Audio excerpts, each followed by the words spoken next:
The telephone number is 248-539-9797. I'm Stony in for Mr. Costa. I'll be here Monday, Memorial Day, along with John. Heather is here. Greg Hargrave is here. The Gov is off. Last night, first of four, Cleveland shuts out the Tigers 7-0. Tigers had just 5 hits and struck out 12 as Tanner Bybee was incredible. Flaherty did not pitch bad at all. He only gave up 3 runs and 3 hits, I believe. Game 2 of the series is tonight. Jackson Jobe right here on 97 won the ticket. Also last night in the association, the MVP, SGA, had 38. He was terrific. Yeah. Jalen Williams, 26. They're playing unbelievable, but they are at home. 115-103 victory over the Minnesota Timberwolves. The Ant-Man with 32 in a losing cause. Game 2 of the Knicks-Pacers tonight at MSG. It's going to be a great series. Is that must-watch for you? Pretty much. Yeah. Although, also Game 2 tonight, Edmonton-Dallas. Edmonton blew that game. Not quite as bad as the Knicks, but pretty close the other night as well. So that Game 2 of that's tonight. Last night, the Florida Panthers, who just look like a machine right now, 5-0. Both games in Carolina to take a 2-0 series lead. They've won 6 of their last 7 playoff games with 3 shutouts from Bobrovsky, and they've outscored their opponents, meaning the last few against Toronto and the first 2 Carolina, 29-10. It just doesn't seem like Carolina has any answers. Kind of like Minnesota Timberwolves. They don't seem to have any answers. And Carolina's not a team that usually scores a lot of goals either. So once they get behind, it's good. It's really tough. Stoney, I believe you mentioned the Thunder and you mentioned your app. I believe SGA is part of the app.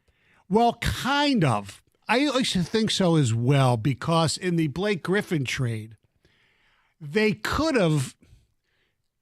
What happened was, I think Miles Bridges was the one that was drafted in that slot, not SGA. But if they kept the pick, they could have drafted SGA. Right. But it wasn't. He was available. He wasn't the exact same pick. Got it. Wasn't, or like he was the pick, or he was the Clippers pick. Like the Clippers had back-to-back picks. Yeah, one of them went to Charlotte, and they took Miles Bridges. But yeah, and then talk about bad trades. As I get on a tangent, the Clippers trading SGA for Paul George. I mean, that was go down as one of the worst trades. I understand why they did it. All right. College football, I was just, going through stuff yesterday, and I saw that Urban Meyer, the great Urban Meyer, who's it's painful when you say that. I understand, but he was, whatever you think of him, and now look, I always thought he was very slimy and whatever. Terrific football coach. Great college football coach. Yes. The Jacksonville thing didn't really happen. He's won at every, in college football, he won at Bowling Green. We know Utah, he's Florida. Got a very he's great. Spurrier-esque career. That's right. And he went to Florida as well, just like Spurrier did. He would kill for Spurrier's NFL career. Yes, he would. Well, yeah, because it lasted 2 years. Maybe the wrong verb. Yes. Yeah. Oh, he had a tight end on his team that would have done it for him.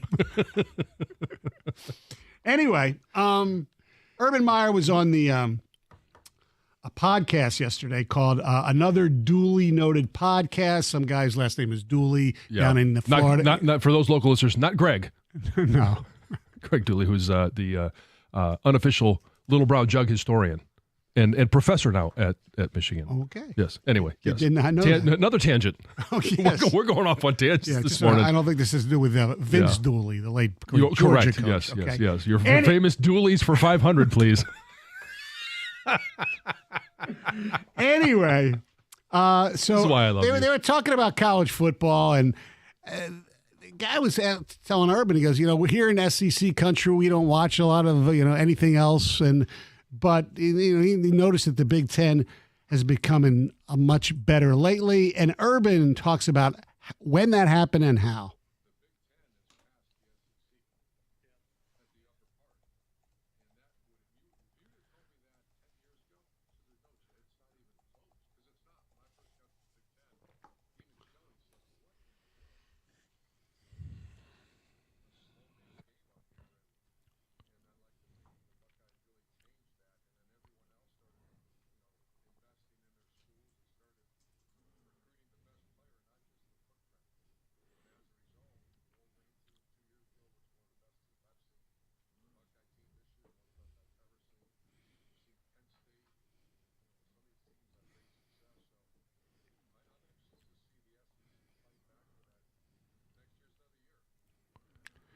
So, and he's giving himself credit without saying him. He says that the Buckeyes changed things around when he was there, and he's right.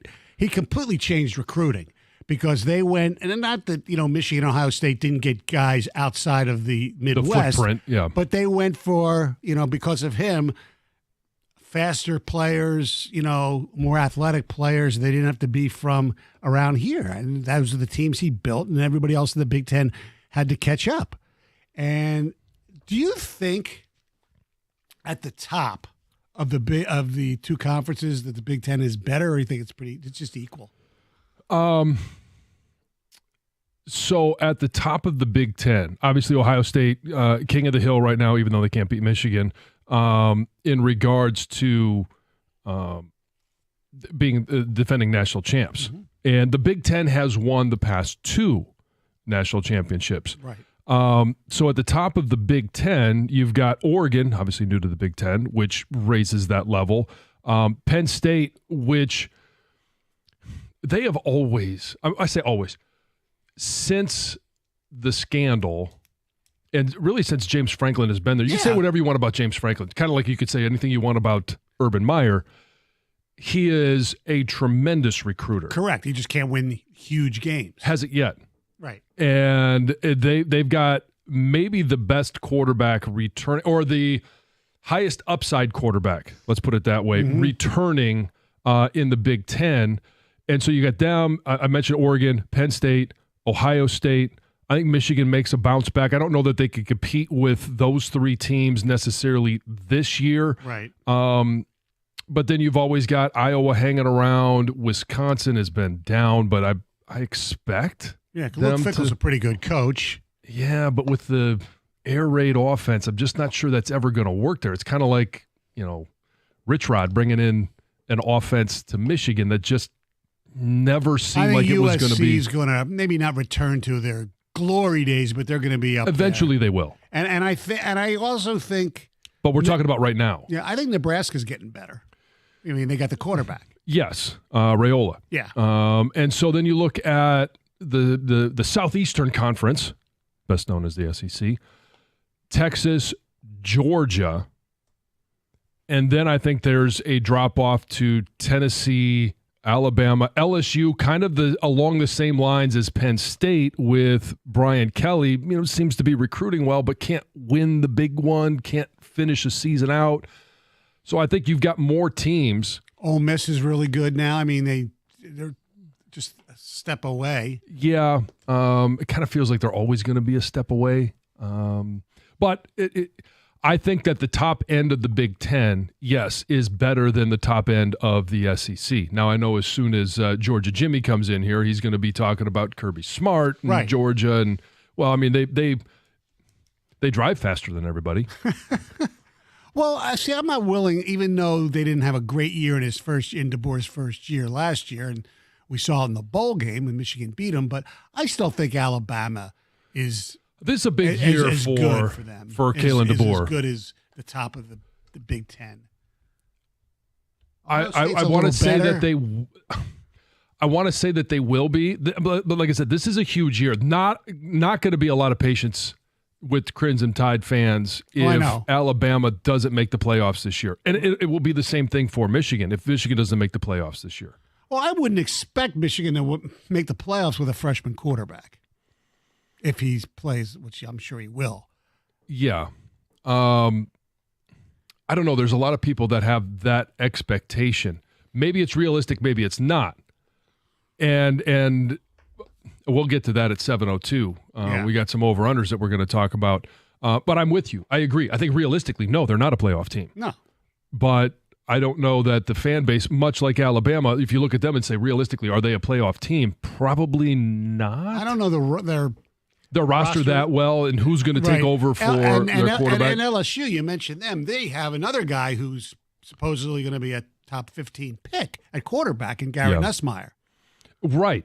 And who has – you don't see this often. I think we'll see it more because we saw a couple of quarterbacks, high-end quarterbacks at the college level, not be taken very high, where they could make more money in college football than they will – being drafted in the 5th round, Shador, or Quinn Ewers. Yes. So Nussmeier, I do think, is setting LSU up for a really good run because he has great experience. He may be talking along with Arch Manning, talking along with some of these other guys as a great college quarterback this year. 248-539-9797. You hear us endorse various sponsors in the hope that you'll seek their services, whether it's a Las Vegas casino or even my go-to health club.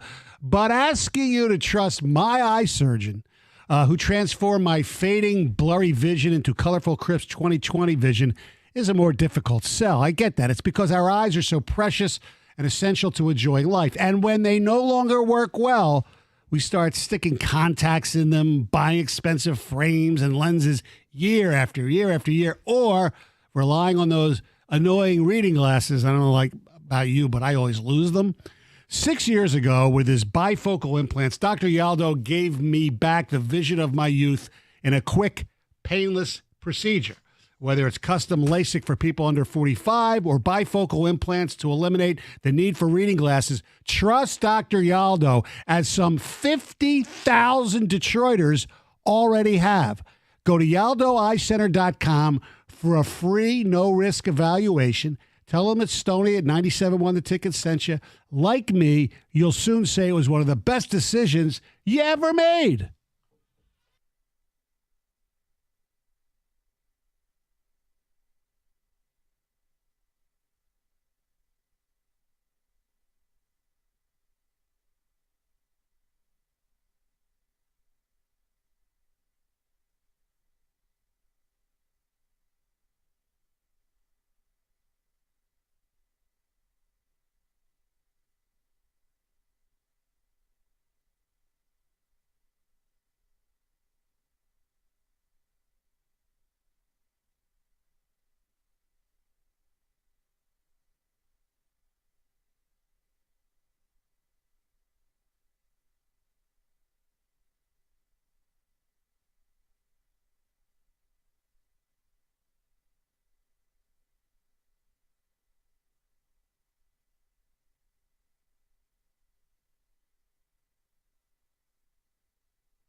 248-539-9797. That's the telephone number and the ticket text. I got two ticket texts for you.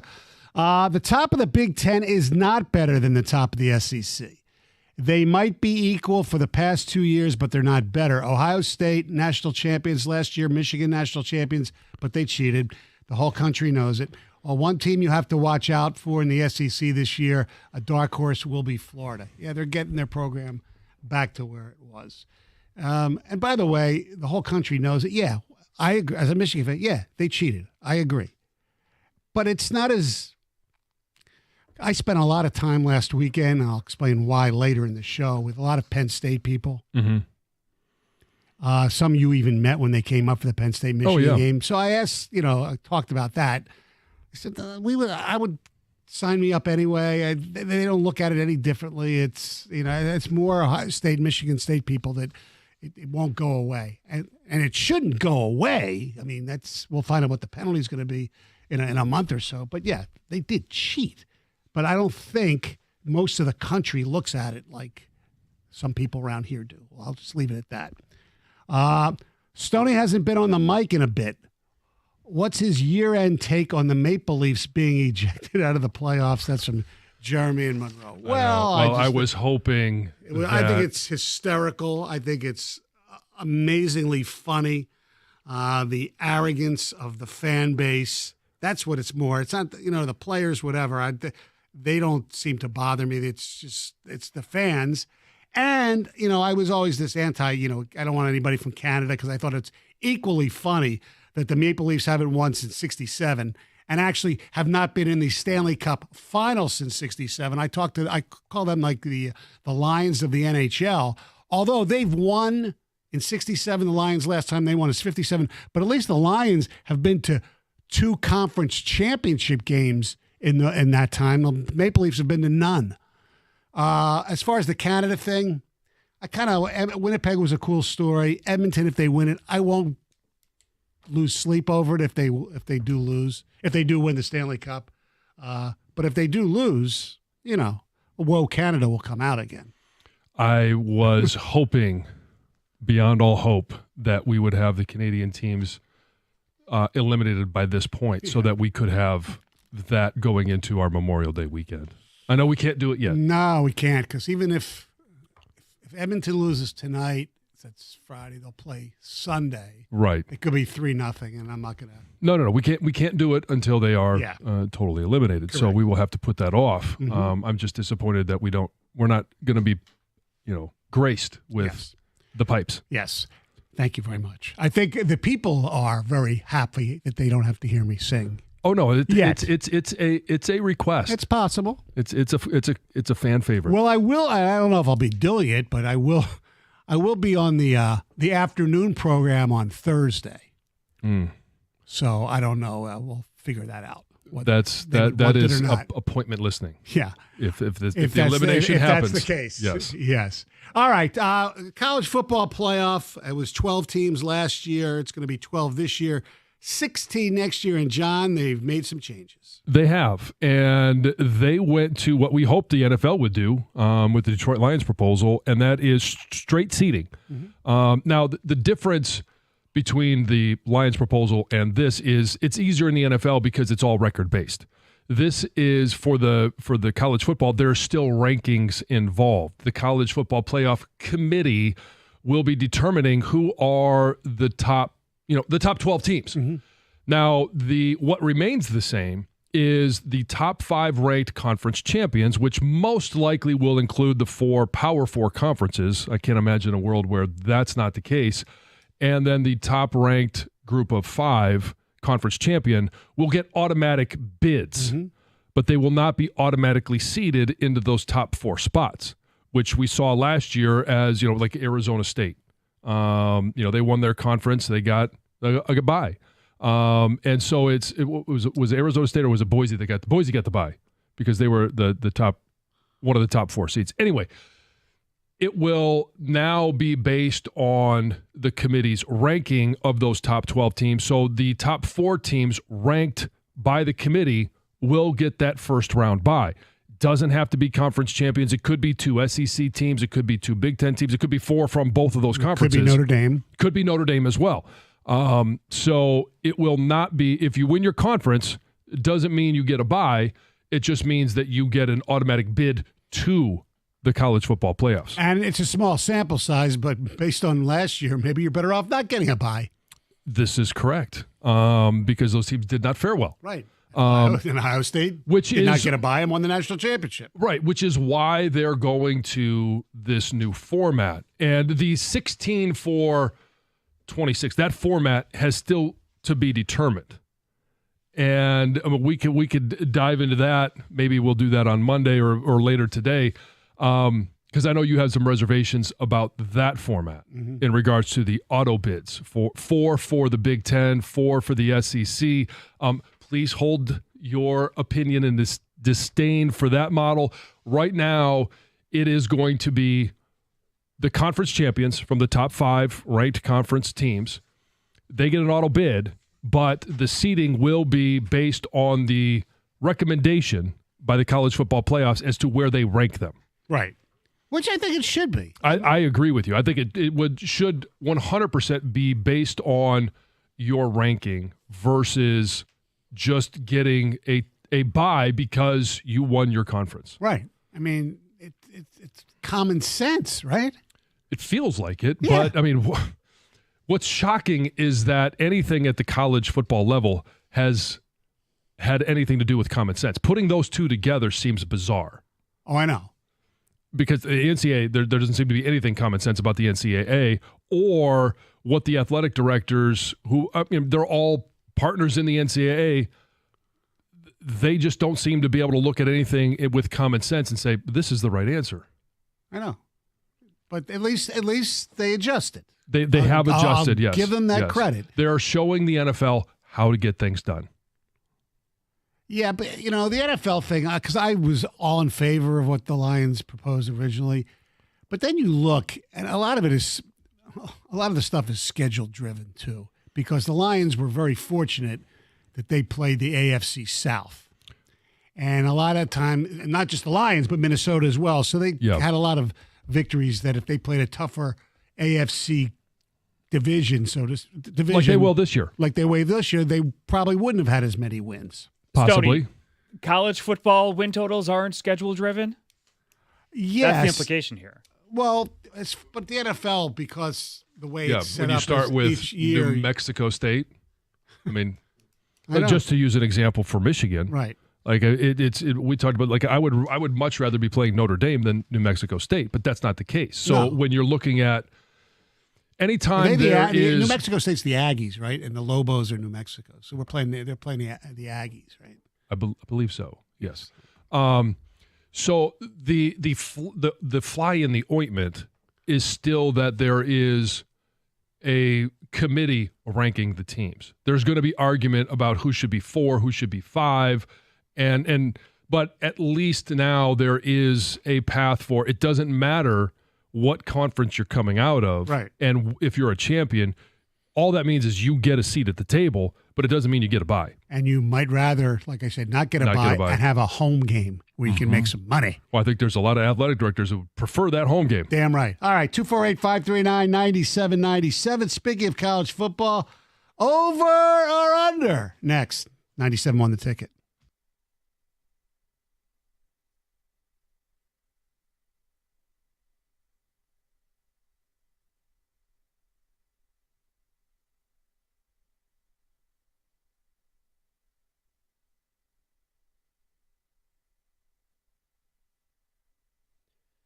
Brought to you by DR Trailer Sales. The Tigers shut out for just the 3rd time this season, 7-0 last night. Game 1 of the holiday weekend showdown with the Guardians in downtown Detroit. Bottom of the 8th, down 3-0. This was the key moment. Tigers had the bases juiced, but Cleveland's Cade Smith struck out Justin Henry Malloy, Akil Baddoo, and Riley Green, and that was the Tigers' final chance. Jack Flaherty started, giving up 3, striking out 8 Guardians over 6 2/3. Gleyber Torres leaving early with right leg discomfort. These two teams do battle again 7-10 tonight for Game 2. Detroit looks to tie the series. Lions defensive end Aiden Hutchinson, very good news here, fully cleared from his broken leg, and he has been a full participant in Detroit's offseason workouts. Talking with reporters in Allen Park, Hutch says that he's never been more excited to get back on the field.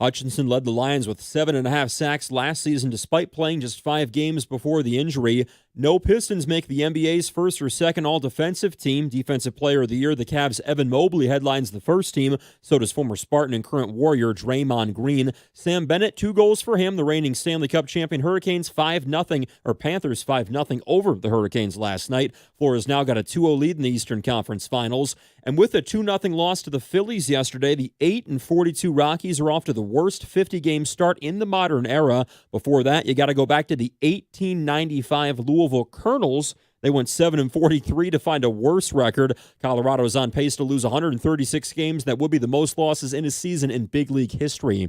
At the Corba Health Sports Desk, I'm Luke Sloan. For more, go to 97.1 The Ticket or Odyssey.com.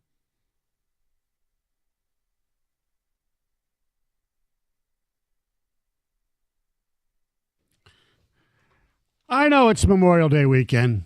It's May the 23rd, but it's never too early for some over-unders in the world of college football. And our college football guru, with all due respect to Mr. John Jansen, is the one, the only, Greg Hargrave. Yes, so Vegas has the over-under win totals for the power conference teams, plus Notre Dame, and that is a key component, tease here, to Greg Palm preseason rankings. The legwork has already been put in. The only thing that the computer needs now is the win totals for the mid-major, the small conference schools, your Arkansas States of the world. So just a tease out there for what's to come. But we're going to go through a dozen teams plus a bonus team and go through and have your guys pick if they're going to go over or under their win totals. We go with 12 because it's the magic number in college football with the college football playoff field. Let's start with the defending national champions, the Ohio State Buckeyes. 10.5 is their win total. I'm going to go over. I think they're looking at 11-1 now. Who's the one? That's the question. I think the one might be Texas. And I know that means you're going to lose to Michigan and Ann Arbor. Eventually, they're going to beat Michigan again. I mean, we saw it happen the other way around because they're going to be starting a new quarterback, Sayin. Yep, Julian Sayin. Can you imagine his name was Justin? You could just call him Just Sayin. Just Sayin. Yeah. Anyway, and Texas, look, Ohio State does have the best player in college football, Jeremiah Smith. They got some transfers coming in. The kid from Iowa is pretty good, if I'm not mistaken. From Purdue, Max Clare, the tight end. They still have Cornell Tate. I think they're really good, but Arch Manning, I think this is his year, and I think Texas might be the one to beat him. But that's it. I don't think they're going to lose to Penn State this year because Franklin just can't beat him either. So I'm going to go over 10.5. I'm going to go under, and this has nothing to do with the Michigan game. I think that they lose week 1 to Texas, and I think this is the year that Penn State gets a one-up on Ohio State, and that's simply because Drew Aller, Nicholas Singleton, Katron Allen, that offensive line, some of the receivers that they have, defensively, they're still loaded. I think they end up losing to Penn State this year, so that gives them 2 losses, and they end up hitting the under. Both at home, too, you have them. Yes, that's correct. Wow. Yeah, tough week or tough year in Columbus. All right, we're going to stay in the Big Ten. I've seen a lot of unofficial preseason rankings as this is the number 1 team in the country, so that might be number 1 when the polls start coming out in August. Penn State also at 10.5. I'm going to go over for Penn State, and the reason I go over is they play Oregon, but they play Oregon at home, and Dante Moore, local product here, is going to be taking over the helm at Oregon. We'll talk about him more in just a moment, but I think they beat Oregon at home. I already mentioned I think they beat Ohio State. The next toughest game that they have is Indiana. I don't know that Indiana is going to be what they were last year, and if they are, I don't think they beat Penn State, so I think they go over. I think Penn State actually is the favorite, should be the favorite to win the Big Ten this year. I'm going to go over as well. I think they go 11-1, and that loss would be to Ohio State. Okay. On the road in Columbus. Yeah. All right, we're going to stay in the Big Ten. Oregon, 10.5. Last year's Big Ten champions. I'm going to go under, and because of the quarterback, and it's nothing against Dante Moore. I mean, he's hasn't played a hell of a lot. He, did play a little bit at UCLA and really didn't do that well. He's obviously more mature. He's seasoned, and I think Oregon, they win 9-10 games, so I'm going to go under. As I look at their schedule, right, their toughest games at Penn State. I already mentioned Penn State wins that one, so they can't lose another one. They've got a schedule that really sets up for them to have another good year in the Big Ten. Iowa, Minnesota, Washington. I think they win all those games. Indiana, their other tough opponent. So I think they actually go over, but they do lose to Penn State. They get 11. All right, let's go to everyone's favorite independent, last year's national runner-up, Notre Dame. They've got a total of 10.5. I'm gonna say under. You're going to say under? Yeah, I'm going to say they're going to go 10-2. They got to go to Miami. They're going to be bringing in a new quarterback, C.J. Carr, who supposedly looked really, really good in spring ball. And they play Texas A&M. Granted, it is at home. They play Boise State. They should beat them, but still a decent game. I see 2 losses, and maybe the USC game finally they lose this year. So for Notre Dame, I'm going to go over. And I think they get 11 wins. Big fan, obviously, of C.J. Carr. And maybe I'm a little biased in this one. And it's hard for me to say I'm a little biased towards Notre Dame, but I am biased towards C.J. Carr. At Miami, Miami's got Carson Beck. I don't think he's a quarterback that's going to take them places that Cam Ward couldn't take them. So I think they win on the road there. Texas A&M, that's my kind of one wild card. I think they run the table other than that. And coming off the loss that they had last year to NIU, there's not going to be a week that they're not prepared. So I'm going to go over for Notre Dame. All right, let's go to the SEC. We'll start with Georgia, 9.5. This is a tough one because I'm trying to figure out what Georgia will be. They always seem to have a dominating defense. Speed and speed kills. Speed at the receiver position. I just don't know that they're going to have the play at quarterback that they want. It's a little bit TBD. But at 9.5, do I think they have 3 losses? No. So I'm going to go over for Georgia. I'm going to go over as well because they're Georgia. I mean, on paper, you think they look like a 9-3 team. They're at Tennessee. Alabama and Texas are at home. Gunnar Stockton, while he's not great, he's okay. And they're big transfer guys, the wide receiver Branch from USC is going to be amazing if they can get him the ball. But, I just, for some reason, I think 9.5 is over that as well. Gunnar Stockton might just be what they need at quarterback for that team. Let's go with the Texas Longhorns. Their total is at 9.5. I think I don't know why they're at 9.5. I know they lost some running backs, they lost some linemen, they lost some receivers, but Sark has definitely recruited well there. I'm going to be a little bit quicker on this one. I think they beat Ohio State. Oklahoma, I'm not really that concerned, even though Venables is going to be calling the defense. The big game for them is going to be at Georgia, but I don't see them in any way, shape, or form going under that 9.5.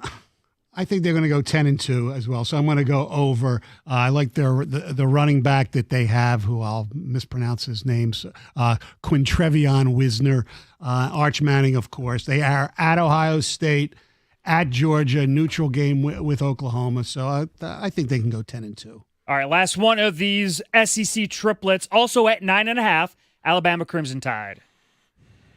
Wow.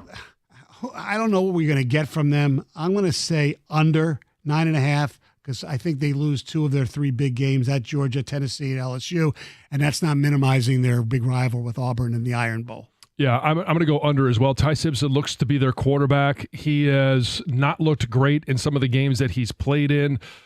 He's only played against Mercer, Wisconsin, and Western Kentucky. Just above 50% completion percentage. Doesn't mean he can't get better, but I just don't have faith that he will get that much better. So I'm going to go under.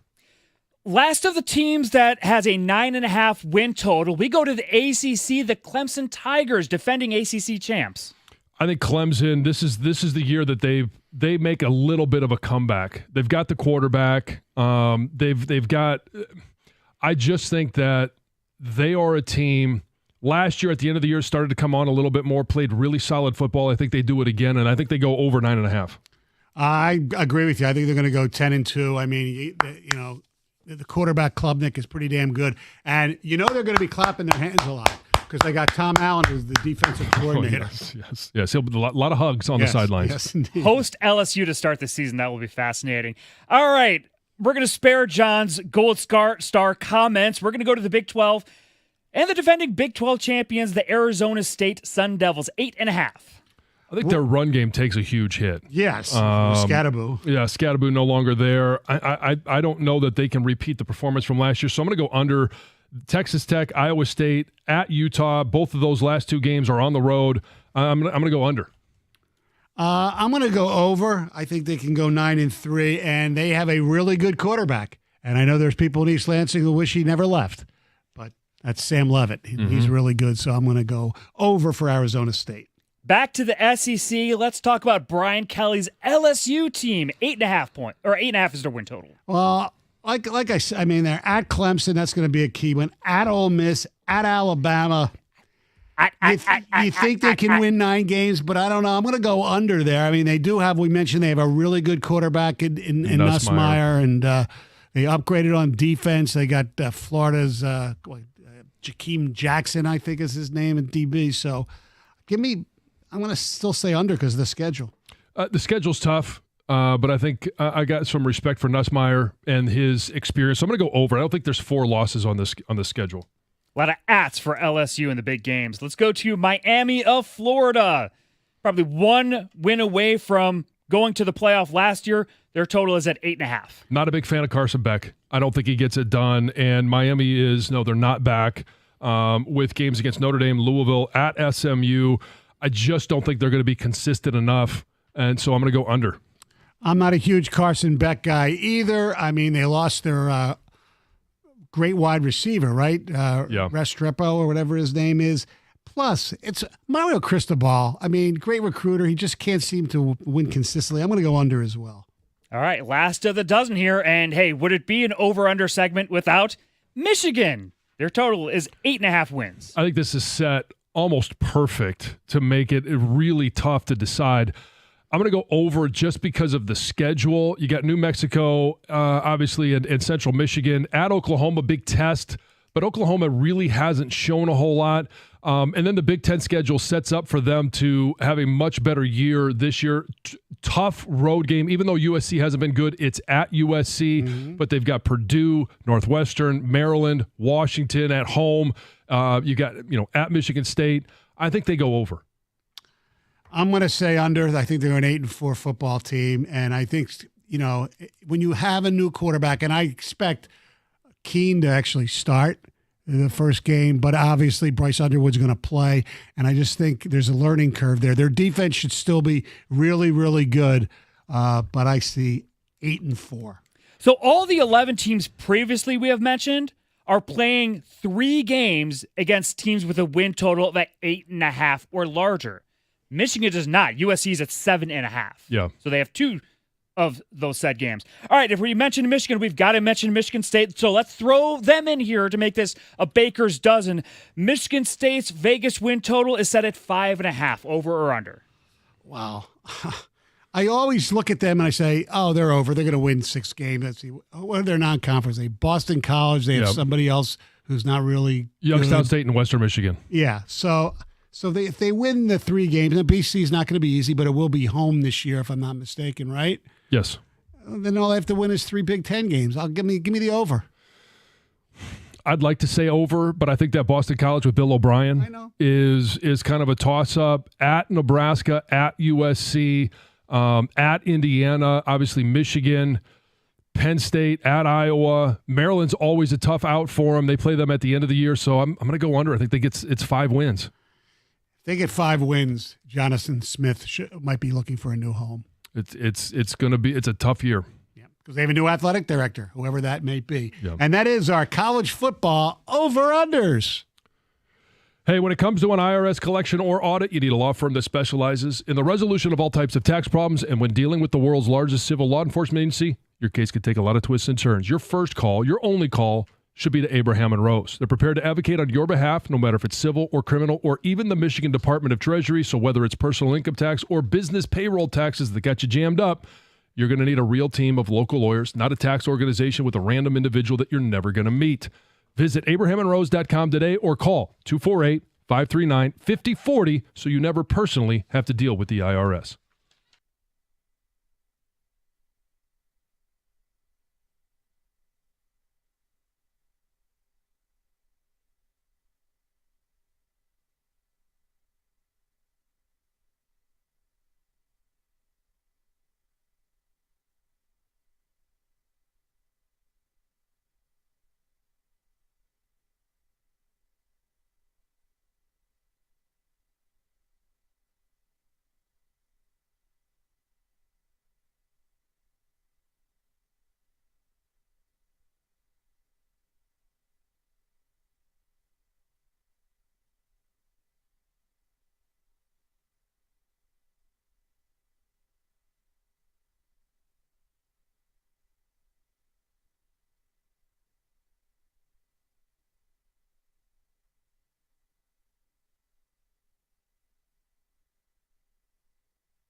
Tigers lose to the Guardians 7-0. It was 3-0 until the top of the ninth inning, and they scored 4 runs just to put it away. The Tigers had a chance in the bottom of the eighth, bases loaded, nobody out. Cleveland switched relievers. They took the Heron, the lefty, out, put in Chad Smith to face Baду, McKinstry, and Green, and he struck them all out, swinging. And his sinker, whatever, was unbelievable.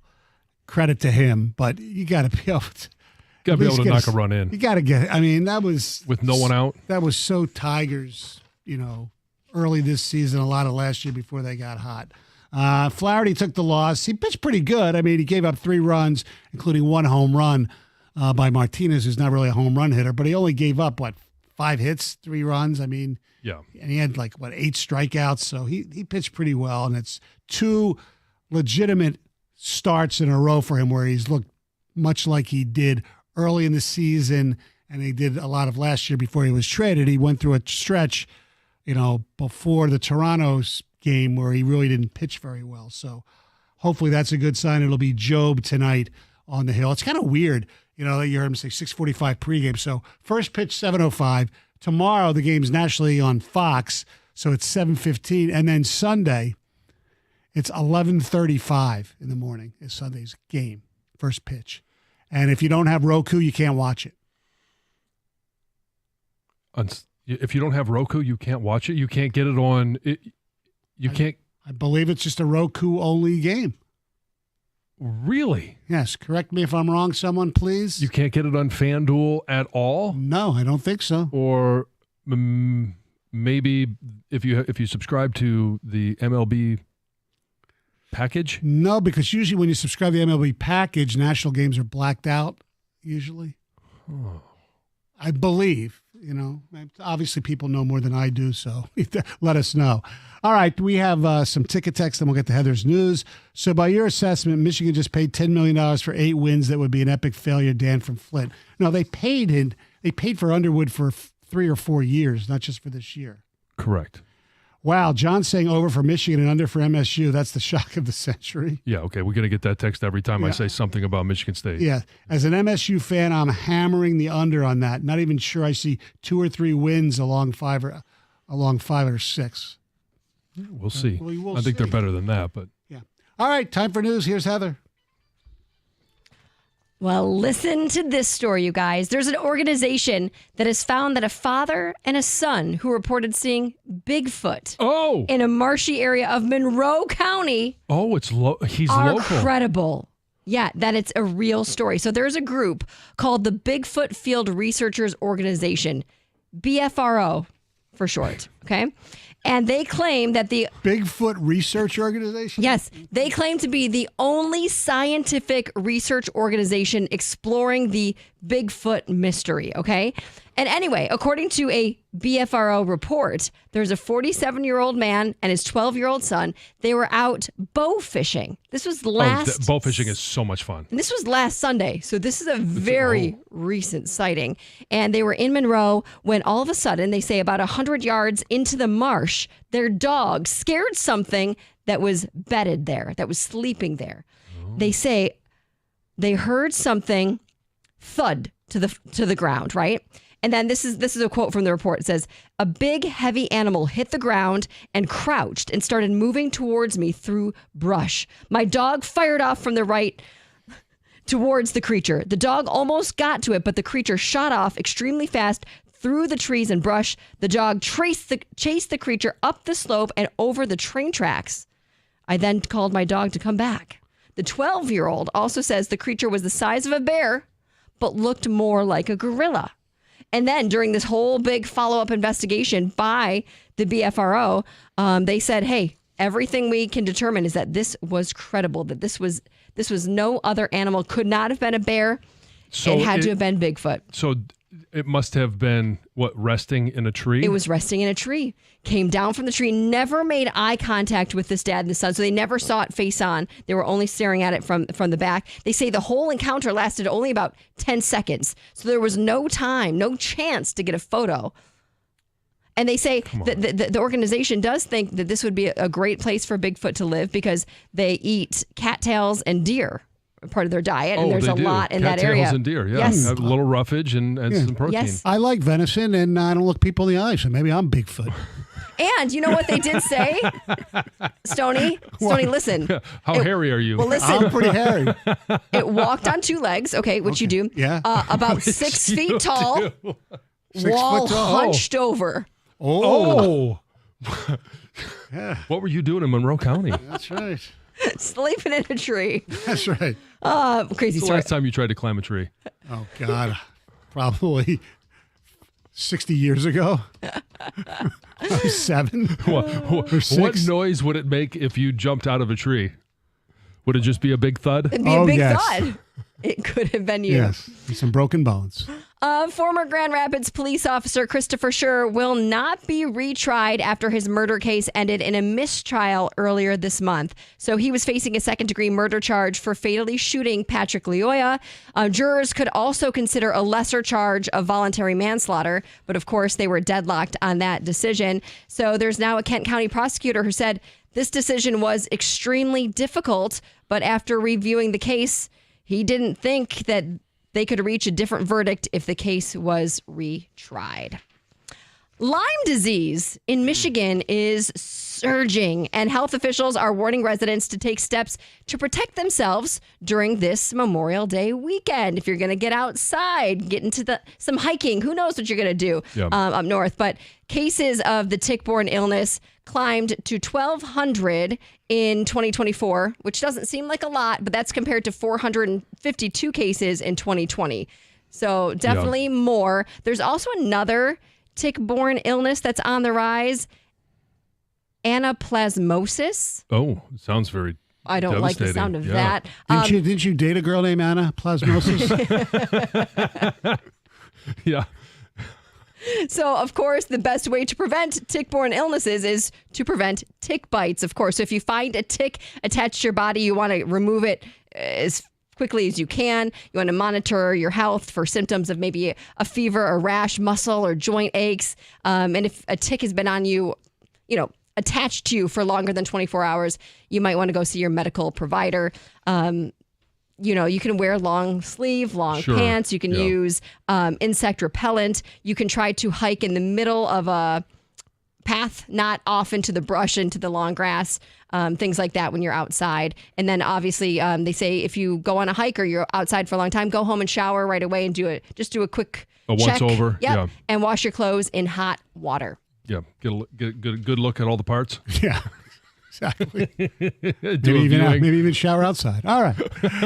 Our telephone number is 248-539-9797. All right, coming up next, I did something last weekend that was the most nervous I ever was, I think, in my life. 97 won the ticket.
All right, Stony here in for Jim Costa today and Monday.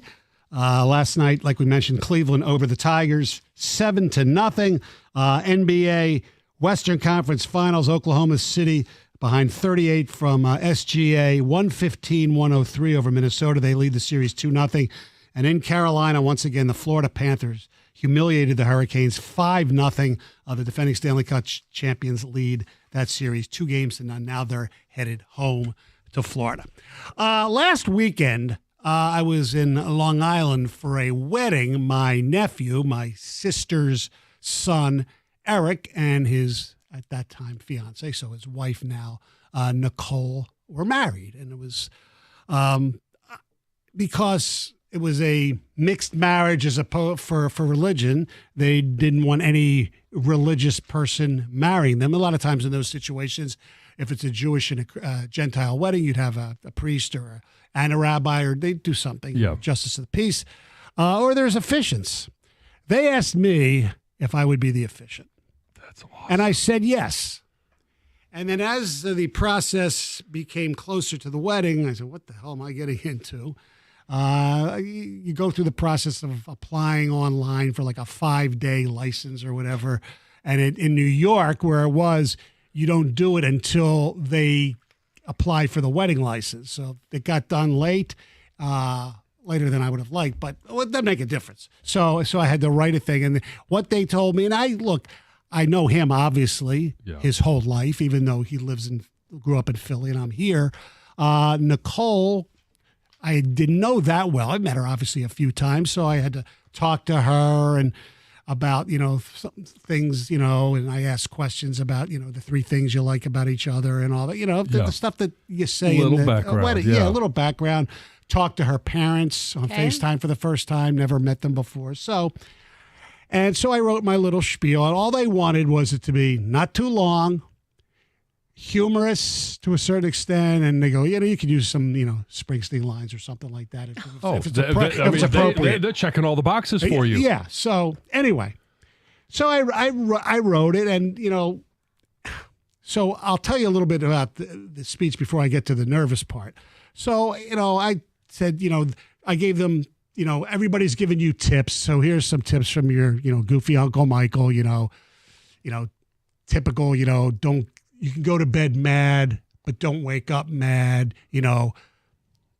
talk about things, have fun, don't stop dating because that's what got you here, And I said, Nicole, don't freak out when Penn State loses to Michigan again, because his false Penn, I had to give that little jab in there. That's your little comedy. jab in there. Yeah. And then so I wrote a little bit of Bruce appropriate stuff from some obscure song. And so I said, Springsteen represents one side of the family here. Mm-hmm. The other side, Nicole's side, I said, we're in, Oyster Bay, Long Island. I said, I was sure that, I'd be reciting some Billy Joel because that's where he's from, a little, just the way you are or whatever. I said, no. She said, no, my father is, kind of obsessed and has a big affinity for Casey and the Sunshine Band. So after I gave my little Bruce, little verses, so now the La Rosa family, I said, this is for them. Do a little dance, make a little love, get down tonight. And I'm sure, everybody laughed and all that. So anyway, up until, a few hours before, I was okay, and it was hot out, and the wedding was going to be outside, and I started sweating. And I'm nervous. I'm not nervous when I speak publicly, but I've never done this before. Yeah. And I'm thinking, what's the word? Oh my God, what if I have to go to the bathroom in the middle? Because that happened to me when I did play-by-play of the Pistons game in Miami, and Mahorn had to take over for like a minute. I'm thinking, what if I have to? Do I want to wear a diaper? Do I? What if I? I know. What happens? Bring Rick with you. Yeah. Well, you can step in. And it was hot, and I was just sweating before. Yeah. So what's gonna? I took like Imodium just to make sure I wouldn't have to just do to stop number you 2. up. Yes. Oh my gosh. Just to make sure. See, I would be worried about saying the wrong name or things like or that, but you're stuttering worried or- about stuff. And I'm that. sitting there. Originally there was like no lectern or whatever. So it was hot. And I had, I knew I was going to get parched. So, how goofy is it going to look? And it looked like You're holding a bottle of water. I didn't hold it, but it was there. So I had to take it. So everything went fine. But I was just wondering, what's the most nervous you've ever been about anything in your life? 248-539-9797. Because you wouldn't think that I'd be nervous because I've done this, I've spoke publicly many times. For years. Yeah. But this was something different because if I messed it up, this is their wedding. And they gave me one other instruction that I had to do, and which was when I say kiss the bride, get the hell out of the way so they can take the picture. Good. Because it usually does ruin the photo.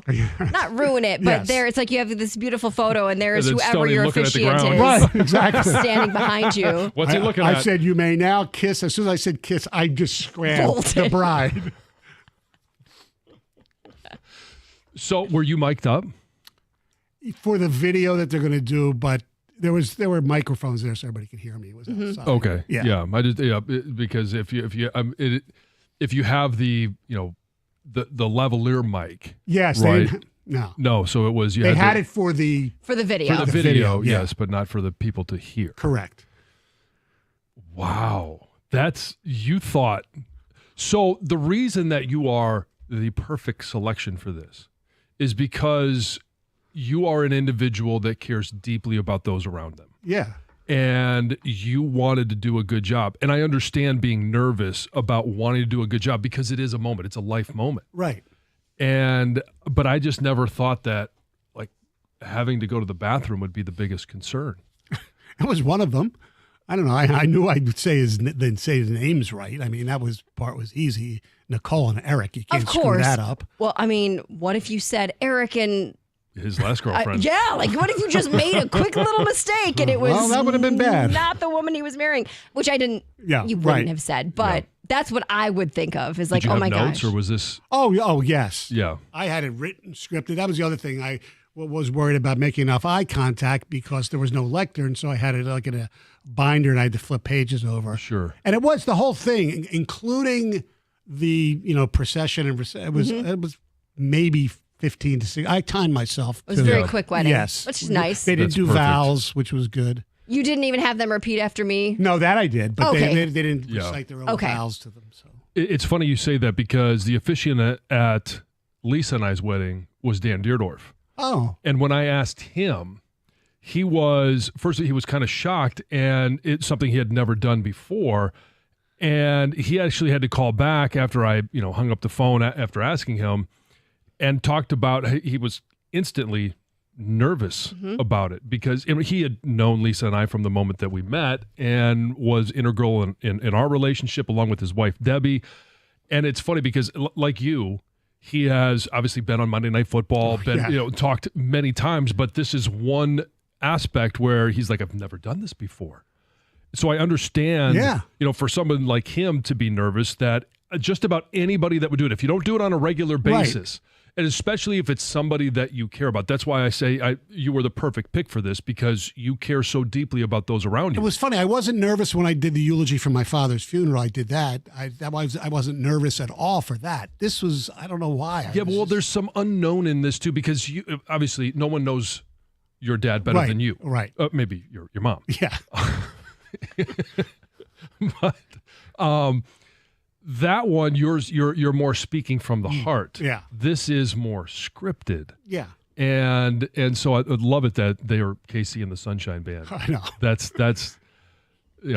Bruce, Casey and the Sunshine Band. I mean, the reception, did they play a little bit of both at the reception? Oh, yeah. There's it had to be video. an awesome when reception. I get the video of me and my sister singing Yeah. Rosalita and stuff, and the band was great. All right. We'll take your phone calls, 248-539-9797. FanDuel is the best place for you to find all your favorite player props, and now you can make the smarter play on these NBA playoffs with new performance trends. Want to see if a guy's hitting the over consistently, or maybe they've been flirting with that potential triple-double?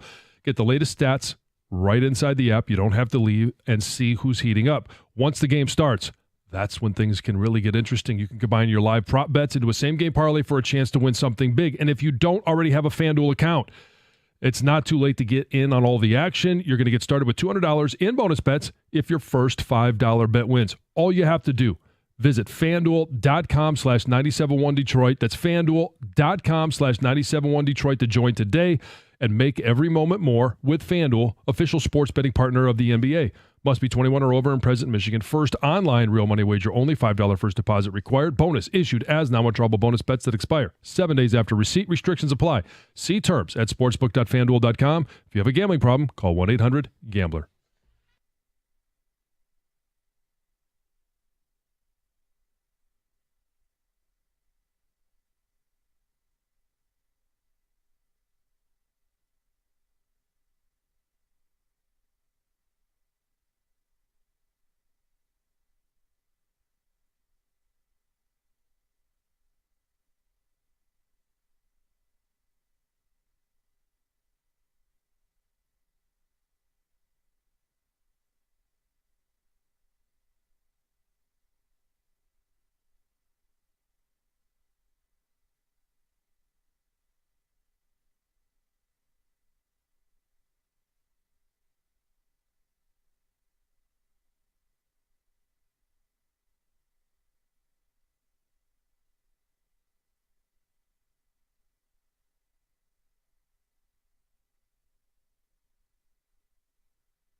Stony in for Jim Costa. I was the officiant at my nephew's wedding. Now my niece's wedding last weekend. I was nervous as hell, sweating. Thought I might pass out, but we made it. So we're asking, what's the most nervous you've ever been? Some ticket texts before we get to the phones. The most nervous I've ever been was when I proposed to my now wife of 23 years at her 30th birthday party. Her entire family was there, and we reenacted the "You've Lost That Loving" feeling scene from Top Gun, but no one in the room knew what I was about to do. I was sweating through my shirt. As in Detroit Rugby. That's cool. Morning, Stony. Being nervous only means you care. Most nervous I've ever been was speaking at my dad's funeral. One chance to honor my dad's life. I nailed it, but heavy burden. Mike in Clarkston says, I spoke in front of the National Mining Coalition in Brisbane, Australia. I spoke to the entire Argentinian Farmers Union. I talked on the state capitol floor of Michigan. But put me in front of 22 kindergartners to read Dr. Seuss. I was more nervous than I've ever recalled. Uh-huh. That's fabulous. There is no audience that could be more judgmental than kids. Well, they're not judgmental. They're just honest. Yes. Like Right. they're not Well, doing it to right. judge you. Yes. They're just going to say what they hear, what they see, and they're just Yes. And, brutally so. yes. JD in Ann Arbor says, I once led communion at our church. My hands were shaking so bad I was petrified. Yeah. The most nervous I've ever been, and by a long shot, was when I asked Lisa to marry me. Really? It was. And because I felt like I knew the answer, but there were so many more variables involved of her making that commitment. Because I had 4 kids, an ex-wife, custody, all of that stuff was an issue. And I just, I felt like I knew what the answer was going to be. And ultimately, obviously, it was what I wanted it to be. But I was just so nervous because it was something that was so important to me. And I was the most nervous. It was one of those moments, too, where you almost feel lightheaded and almost like you're floating. My feet weren't on the ground. It just was, I was sweating profusely, which could have been an instant turn off, too. My wife ruined our moment because she figured it out. Because we met at the Comedy Castle, and then on a random Saturday afternoon, we're driving. I said, I got to stop in the Comedy Castle, get some, because they used to advertise at the radio station, get some script or whatever. And as we're walking in, she goes, you're not going to do what I think you're going to do. I said, yeah. Yeah, way to go. Man. Way to go. Yeah, you don't seem very deceptive. Yeah. I know. I guess it was really easy. Don't do crime, Stony. Yes. You'll leave evidence. Yes. Oh, I would. Jason, you're on 97 on the ticket. Thank you guys so much for taking my call. And I'm going to just, there's 3 stories of how I was most nervous, but I'm going to tell you the one of what you guys have talked about already. All right. I meet my wife at Michigan State in my 3rd year, beginning of my 3rd year. I took the 5-year plan. She transfers over to Michigan State from Oakland University, all right? Mm-hmm. Shoot, I'm going to forget what I'm going to say. All right. When I first meet her, she walks up to our house, because she already knows some guys in the house, and I'm like, this girl might be for me. All right. So fast forward, like a long time, like 8 years. All right. We buy a house together. After 8 years, we buy a house together from college. All right. We're living together for about 2 years in Royal Oak. I end up getting the ring when we buy the house together, the same year. But I don't tell her that I got the ring. I know what ring she wants and everything like that. I got it off Blue Nile. It was like an online company for buying rings at the time. And so we've been together for now like 10 years. And You're making me nervous. You sound more nervous for this phone call. Well, I'm not. I was okay.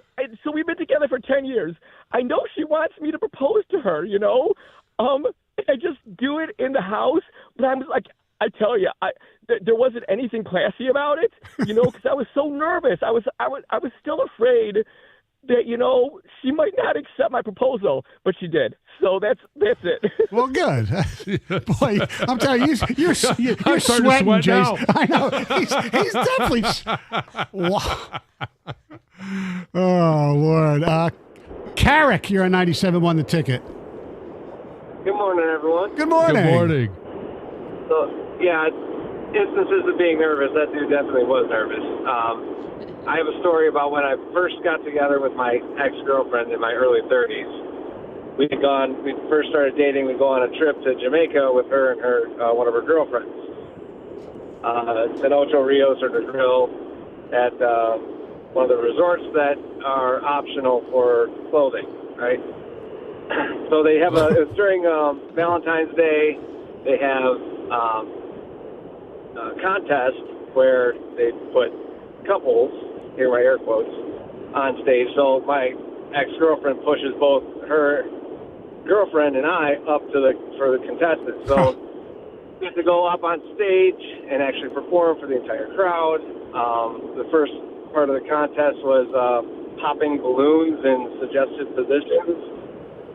And then the next part of the contest was a striptease that I had to perform for her on stage in front of everybody. For your so let me just clarify. This is your girlfriend's friend, Right.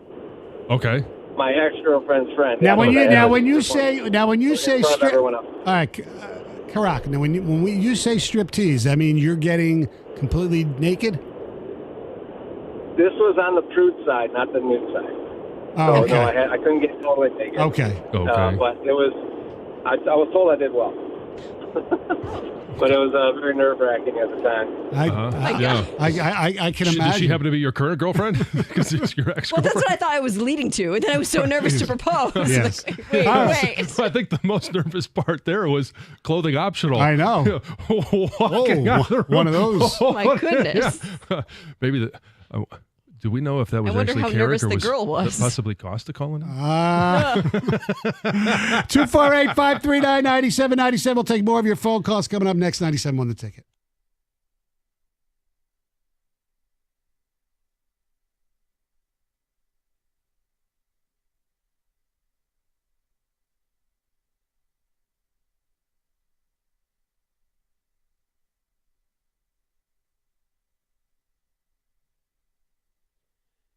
Brought to you by National Benefit Plans. Game 1 of the Tigers' ALDS rematch with the Guardians goes to Cleveland. It was a shutout, 7-0 last night at Comerica Park. Key moment in this one, down 3-0. Detroit had the bases juiced with no outs in the bottom of the 8th, but Cleveland's Cade Smith came in, struck out Malloy, Baду, and Green. Tigers went quietly after that. Jack Flaherty got the start, not too bad, 6 2/3, 3 earned runs, 8 strikeouts, including number 1,000 on his career.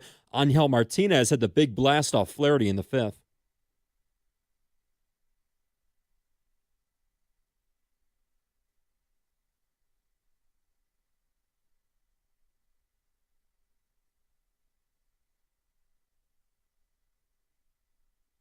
Labor Torres had to leave this one early with right leg discomfort. Tigers look to even up that series in Game 2 tonight, 7-10. Great news for Lions fans here this holiday weekend. Defensive end Aiden Hutchinson fully cleared from his broken leg. He's been a full participant in Detroit's offseason workouts. Hutchinson leading the Lions with 7.5 sacks last season despite playing just 5 games before the injury. The MVP, Shai Gilgeous-Alexander, scoring 38 points last night, leading the Thunder to a 118-103 win and a 2-0 series lead on the T-Wolves in the Western Conference Finals. Carb Day this afternoon at the Indy 500, the final day of practice before the race on Sunday. Pit Stop Challenge also this afternoon. Pato Award the plus 500 favorite on Sunday. And former MLB outfielder Darren Ruff is suing the Cincinnati Reds for damages after suffering a career-ending knee injury after he ran into an uncovered tarp at Great American Ballpark. Ruff suffering that injury in June 2023 when he was a Brewer. He claims that the sharp metal at the end of the tarp was uncovered, calling it a hidden hazard. At the Corbin Health Sports Desk, I'm Luke Sloan. For more, go to 97.1 The Ticket or Odyssey.com.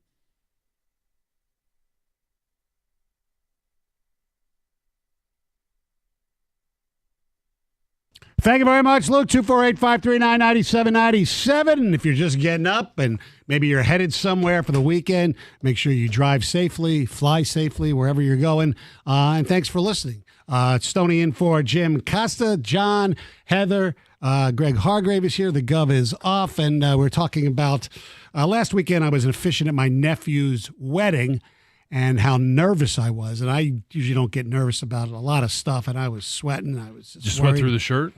No, I don't think I sweated through the shirt. But we were asking what's the most nervous you've ever been. All right, here we go. Here's some more text, and we'll get to the calls in a second. The most nervous I've ever been was asking for my father-in-law for his blessing. You knew my wife would say yes, but fathers are different. We've been married for 3 years, and when it's that time for my daughter, I'm going to make that boy crap his pants. Yeah. That's Corin from Columbus. Yeah. Driving over both the Zilwaukee Bridge and Mackinac Bridge is extremely nerve-wracking. That's John from Anchor Bay. There's a lot of people with phobias of bridges. Yeah. The most nervous I've been in my life is testifying in a courtroom that I deserve to have my daughters full time. Oh. It took almost a decade to get people, judges, attorneys to listen to my case, and we were finally rewarded. That nervousness turned into tears of joy that I still have today. Love your show, and everybody take care of each other out there. That's from Chris in Linden. And waiting 3 months for my bar exam results. That's from AJ. Yeah. I can imagine, because I know how my daughter was for the CPA, how nervous she was. It all worked out wonderfully. All right, let's go to Brian. You're on 97.1 The Ticket. What's up, Brian? Hey, good morning. So, the most nervous I was, my brother asked me to give the best man speech at his second wedding, and the girl he was marrying, her and her family didn't really like me, which is understandable. But I opened the speech with, well, welcome back, everyone, here we are again. And it didn't really get a warm welcome from everyone. Oh, that would have been funny. I like that. I was drunk because it was open bar. And I don't remember the rest of the speech, but I was just nervous because everyone was staring at me like they wanted to kill me. I think that's a good line, actually. Yeah. There's probably some dynamics there that would make that uncomfortable. I get it. Let's say hello to Paul and Wixom. What's up, Paul? How you doing? Good. Good morning. So I was an officiant at a wedding, and I knew that the bride had an affiliation to John Jansen, and something to do with recruiting. I knew he'd be at the wedding, so I'm up front preparing for the ceremony, and the first person that walks in is Lloyd Carr. Sits right down in front, looks at me and says, "You nervous?" I said, "Well, I wasn't, but I sure am now." Was it a former teammate? Was it a former teammate of John's? No. Oh, okay. So Stephen and Annette Curry. Ah, yeah. Uh-huh. The Wozniaks. It was a very fun wedding, but I had no idea that Lloyd Carr was going to be there. So and being a U of M graduate, it was pretty exciting. I've got some good photos with John and Lloyd. It was a great day. Oh, yeah. John once told me he went to Lisa some would have been there. You would have met my wife Lisa as well, as yeah. before we were married. Paul, John told me he went to some wedding that everybody was at. He said the guy who did perform the ceremony was awful. Maybe that was terrible. Thanks, Paul. Paul did a great job. That was one of the more fun weddings I've ever been at. Kevin, you're on 97.1 The Ticket. Hey, so most nervous for me, my wife and I were doing our family get together before our wedding.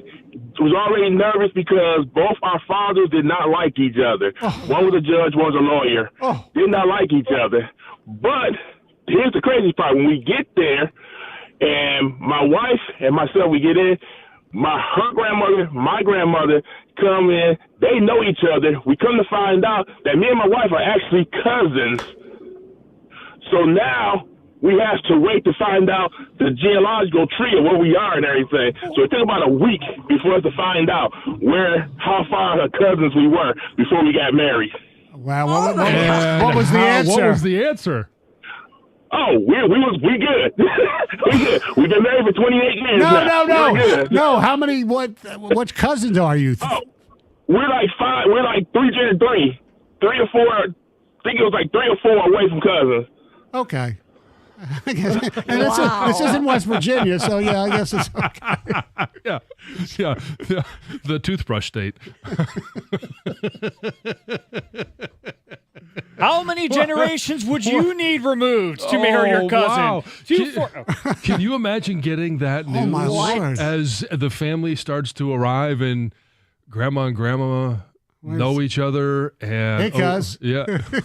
Well, it depends. Is she a 10? Is she an 8? Is she a 7? Yeah, I mean, how hot is she? Yeah. I mean, it might depend on how far removed she needs to be. Wow. There's some scale. There's an XY scale here yes, that needs to be graphed out. All right, 248-539-9797. John, once again, and it probably won't happen. It probably will happen next year. But the Detroit Lions, as we all know, since the schedule came out last week, will not be going overseas or even to Brazil to play some football this year. No, but next year I think they probably will. Yeah, and I believe there's 7 matchups this year's overseas, and the countries that they'll be in are Brazil, England, Germany, Ireland, and Spain. Now, England, that's happened many times. Mm-hmm. And we saw Brazil, I think it was last year for the first time. Mm-hmm. We've seen Germany. I don't know that the NFL, the new ones are Ireland and Spain this year, correct? Yes. I know that we've had college football games in Ireland before. But so those are the 5 different countries that they'll be playing in this year. And Roger Goodell this past week at the owners' meetings was asked about the schedule and how many games they would be playing, and this is what he had to say.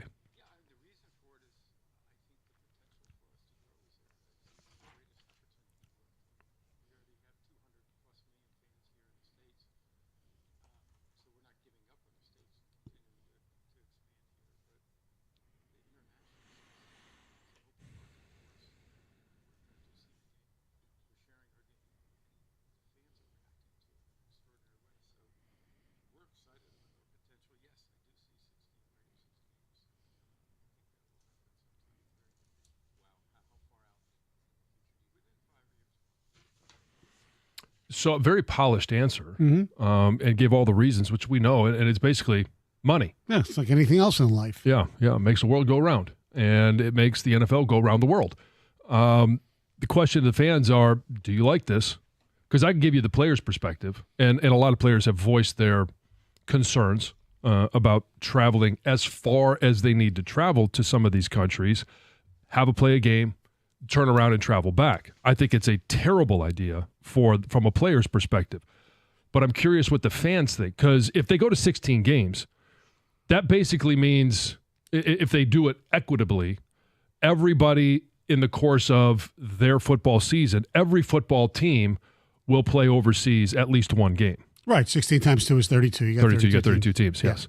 And so as fans, do you like this, especially with the possibility? Now, it's probably going to be structured so that the team that plays 9 home games, they're giving up a home game so that it'll only be 8, which we've always traditionally had, at least since they went to 16 games, but now it's 17. It'll be 18 shortly. Yeah. Do you want it? Are you okay with giving up one of your home games for an international destination? Is this something that American fans want to travel to? Is this good for the game? I think is probably more the better question. Is this good for the NFL? I think it's great for the NFL. It just gives it, worldwide exposure, and you never know how that, over the years, you may have, we're seeing a couple now, but maybe more actually kids play football over there. They come over and play college here, and, like happens in basketball, and you get some talented players. That's possible. For me as a fan, as a former season ticket holder, and I know how expensive season tickets and tickets in general are. If you can give me one less payment, one less game, I'm okay with that. Really? Yeah. I mean, if I'm paying, what are the Lions right now, from what I understand, like standing room only tickets, face value. Right. There's like $300 right now. Mm-hmm. So if I have, 2 tickets, not standing room, but let's say they're $400. If I can save $800, I'll give up one of my 9 home games to save almost $1,000 if I have 2 tickets. Absolutely.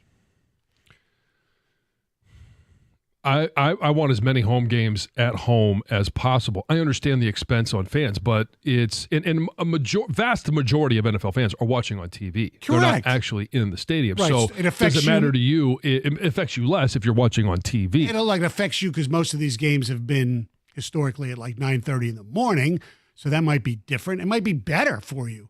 Well, I do like, and this is where I'm kind of stuck in between as a fan.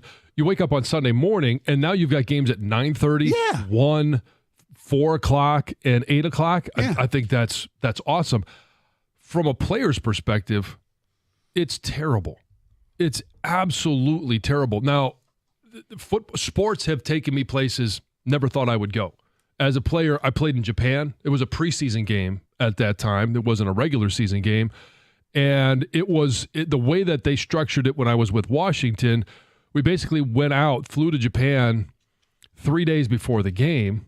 I had no idea what time of day it was, which end was up, which end was down. We played a game, and albeit just a preseason game, then we instantly got on a plane and came back. I didn't get a chance to see a lot. I didn't get a chance to experience it. Now, if you're going to be there for a week, that changes it a little bit. But mid-season, having to travel 12 hours. Now, I know it's not 12 hours to go to London, but some of these, they are long flights. Most of them are 6-7 hours, okay? So if you're playing on the West Coast and have a 3.5 or 4 hour flight, so you're talking 3 extra hours. All right, 248-539-9797. Are you okay with the NFL goes to 16 international games a year? Hey, you guys, it's Heather. If you've been thinking about getting a hot tub, you got to listen up. This is your moment. You want to go visit Beninati Pool and Spa. Their team of experts will walk you through all of the options, and they'll hook you up with a tub that is perfect for your family. For me, Beninati made the entire process a breeze. They found a tub that was just right for me and my family. They delivered it, installed it, and have been there to help with maintenance too. And for us, having a hot tub has been a total game changer. You know, my husband and I are using it after workouts for recovery, but the kids love it too. So we've been using it on the weekends with them, having some fun and relaxing. Beninati Pool and Spa is in Utica, right next to Jimmy John's Field. Plus, they have a brand new showroom in Clinton Township, right off M59 and I-94. So no matter which location you go to, you're going to be met by Beninati experts who will personalize your experience and help you find the right hot tub. And get this, if you mention my name, they're going to take $500 off your purchase just like that. Visit BeninatiPools.com or stop by the Utica or Clinton Township location and see why so many people, including me, love the Beninati experience.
Listen to Roger Goodell sing. I want to be international.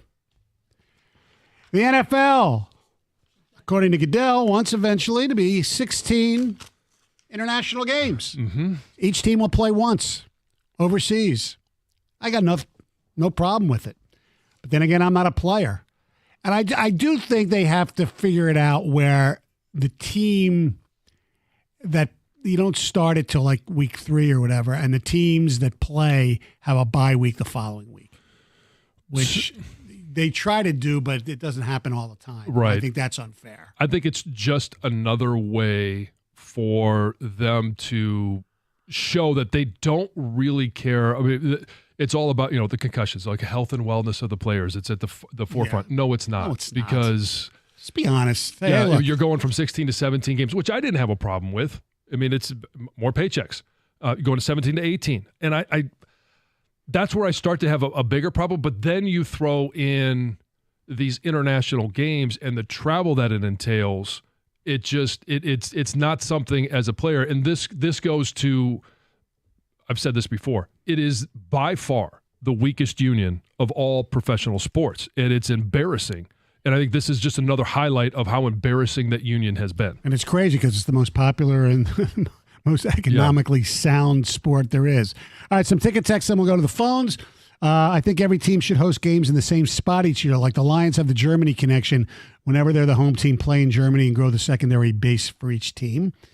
Pepper says, not a fan at all. The unnecessary stress it puts on teams to do all that extra traveling is not worth it. I wouldn't be surprised if the teams that played internationally had a higher chance of losing the next game they play.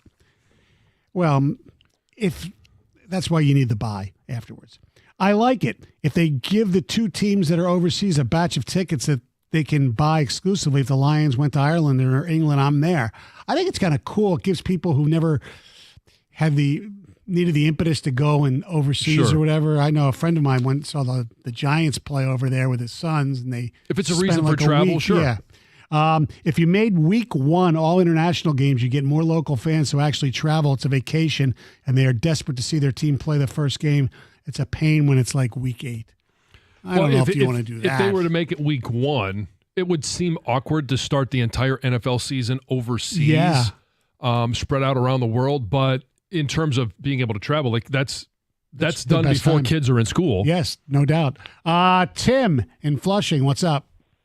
Hey, guys. So my brain logically extends out illogically. So I'll try and put it this way. Join the club. From a fan's perspective, well, I know I've got company. But the problem I have is this. From a fan's perspective, you have more games, more entertaining. I'm not getting up at 9 or 9:30 to watch a game in Brisbane, Australia or something like that. I'm just not. But from a player's perspective, John, I see exactly what you're talking about in terms of how, first of all, you talk about the health and wellness of these guys. They had more games, it gives more chances and more hits. And, the head could take a beating. But my biggest problem, I guess what I logically extend this thing out, and after listening to Goodell's comments, it seems maybe he's driving at some point to start putting teams over somewhere else. And if he does that, and I'm a player playing in Detroit, Cleveland, Indianapolis, I don't want to get traded to Berlin, Germany, Right. Yeah. Or something like that. And maybe I'm thinking too far ahead, but it seems to me, after his comments, it seems to me that may be where his brain might be going. It might be, and I hope that's not the case. Yeah. I mean, they've talked about that. He's addressed that before, and he's never said, no, that's not going to happen. Right. Or a Super Bowl over there. Hunter in Fowlerville, you got the last word. Hey, what's going on, guys? First, I just moved back from Alaska in October, and I will say I'm not a huge fan of international games because, the vibe of the game itself feels off. However, waking up early at 8:30 to watch a 9:30 game, and then spending the rest of your day watching football, so much better than waking up, waiting around all morning watching at 1 o'clock and then finishing up at, midnight when the primetime games are finally over.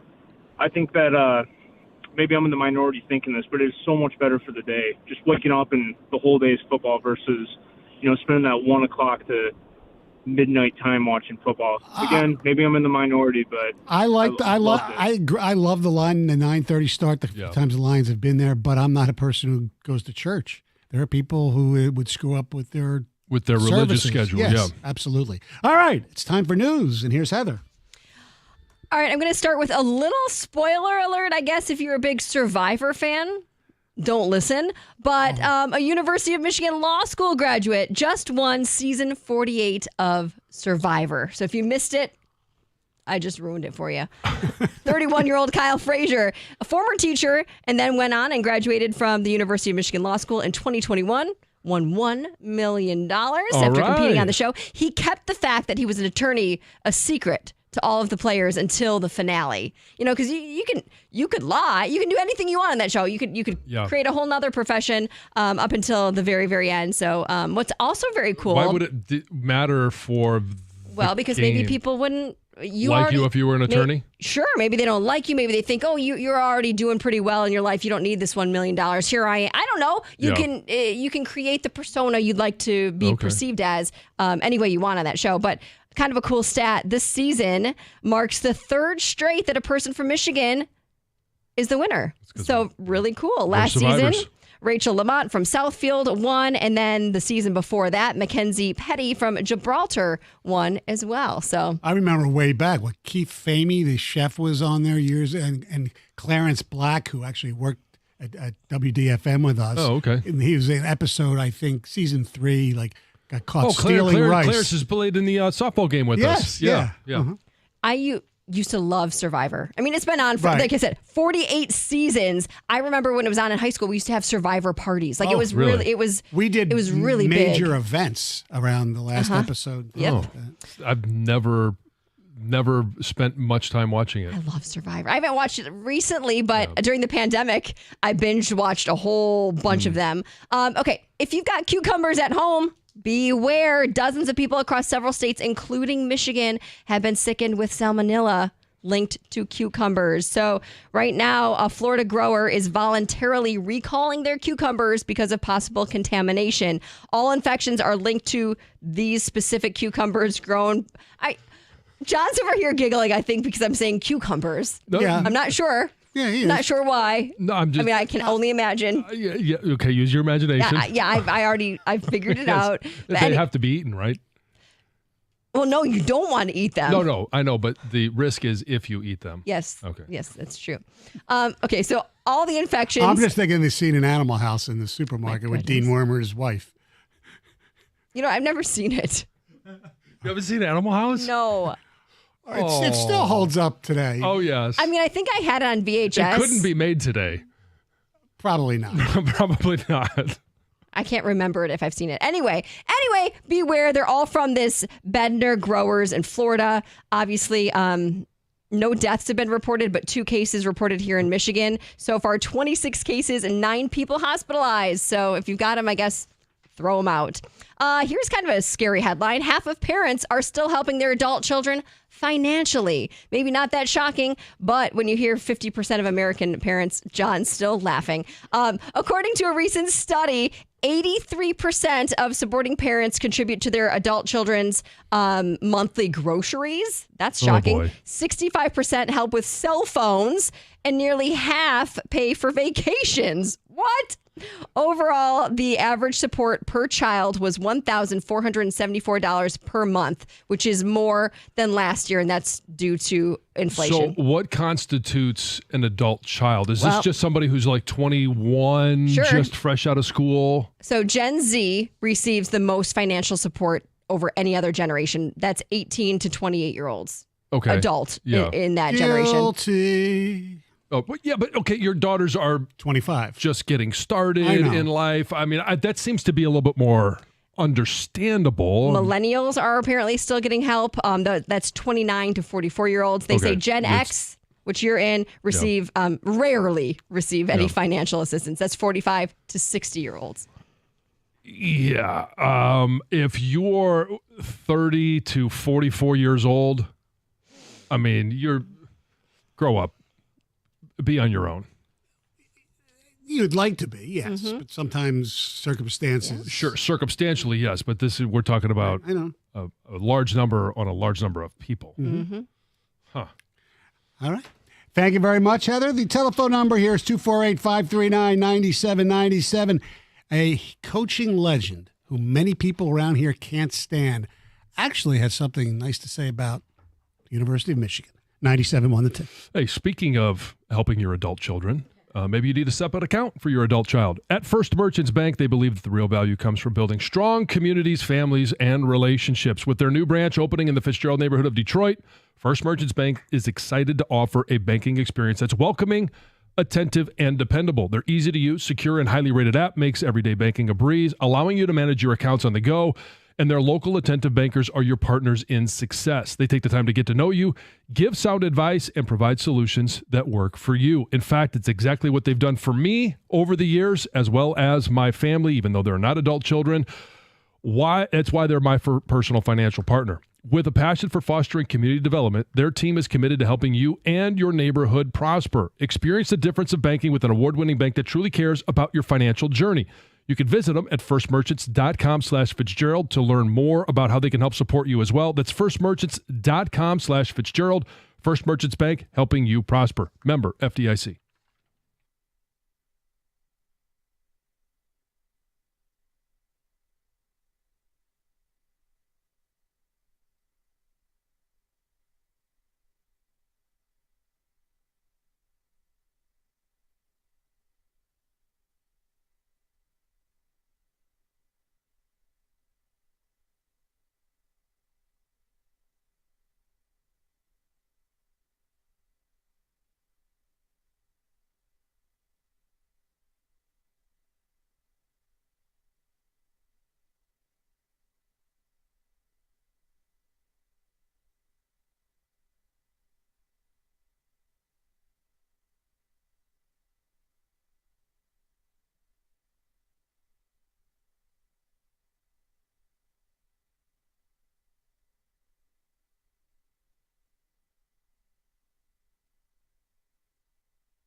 And the Guardians go on to shut out the Tigers 7-0. 5 hits the Tigers had. They struck out 12 times. Kind of looked like early in the season this year, real early, and a lot of last year. But, you know, it happens. It's a long season. Still lead the Central Division by 5 games. And, you know, John, if they go 2-2 at the 4, hold pace with Cleveland, that's fine. Sure. You know, you'd like them to obviously win a series, but just don't start getting the habit of losing series. You know, they had a big chance, bases loaded in the 8th with no outs. And well, thankfully, that has not become a habit Correct. of this team. Mm-hmm. And they lost that opening game to St. Louis responded with 2 really good wins after that, so I expect the same. Yep. A good response. Hopefully, Jackson Jobe on the hill tonight. Got to give kudos to Tanner Bybee of the Cleveland Guardians. 3 hits, like 8 strikeouts, just 1 walk. He was unbelievable. And as I pointed out on Twitter yesterday, I just, in my weird ways, I'm sitting at home watching the game. I said, God, Cleveland always gets these guys that, a lot of them were unheralded. I was just curious, where would they get him? Well, they got him in the 5th round in the 2000, I believe it was the 21 draft. Okay. So I said, oh, God, this is not for, the Tigers should have. I'm just curious because in baseball draft, and in particular, once you get after the first round, you can't sit there and say, oh, they should have taken this guy because nobody knows anything. But it's coincidence that in 2021 MLB draft, both the Tigers and Guardians selected a pitcher named Tanner in the 5th round. Just the wrong one. Yeah, Cleveland took, Tanner Bybee with pick 156 out of Cal State Fullerton. The Tigers, with pick 135, selected Notre Dame pitcher Tanner Kolep, who I believe is still in the Tigers farm system. Mm-hmm. Maybe he'll make it. Maybe he won't. But wasn't the 21 draft class, wasn't that Jackson Jobe? It might have been. I believe it was Jackson Jobe. So, seems like they did okay. Oh, I know. Although there were still some people who believe they should have taken Marcelo Meyer, the shortstop that the Red Sox took, who's going to be great. Jackson Jobe. 8 starts. Yeah, I know. He's been wins. good. He's been good. Yes, they haven't lost a game he's started. Yep. So, pretty impressive. All right. Urban Meyer, who most people around here, unless you are a Ohio State Buckeye fan, is not exactly a popular person around here with good reason. He does a nice job on television. I think he's very immature that he refuses to say Michigan, calls them the Wolverines, but whatever. A lot of older people do immature things. Yes, we do. Yes. On the heels of news. Yes. Exactly. So he was on a podcast down in Gainesville area, where, of course, he was the coach at Florida before I don't know. I think I'll leave now and figure out why and all that wonderful stuff and then go to Ohio State. Anyway, it's called the Another Duly Noted Podcast, Dooley. And they were talking about how even the guy down there, the Dooley dude, is noticing that the Big Ten is right up there with the SEC.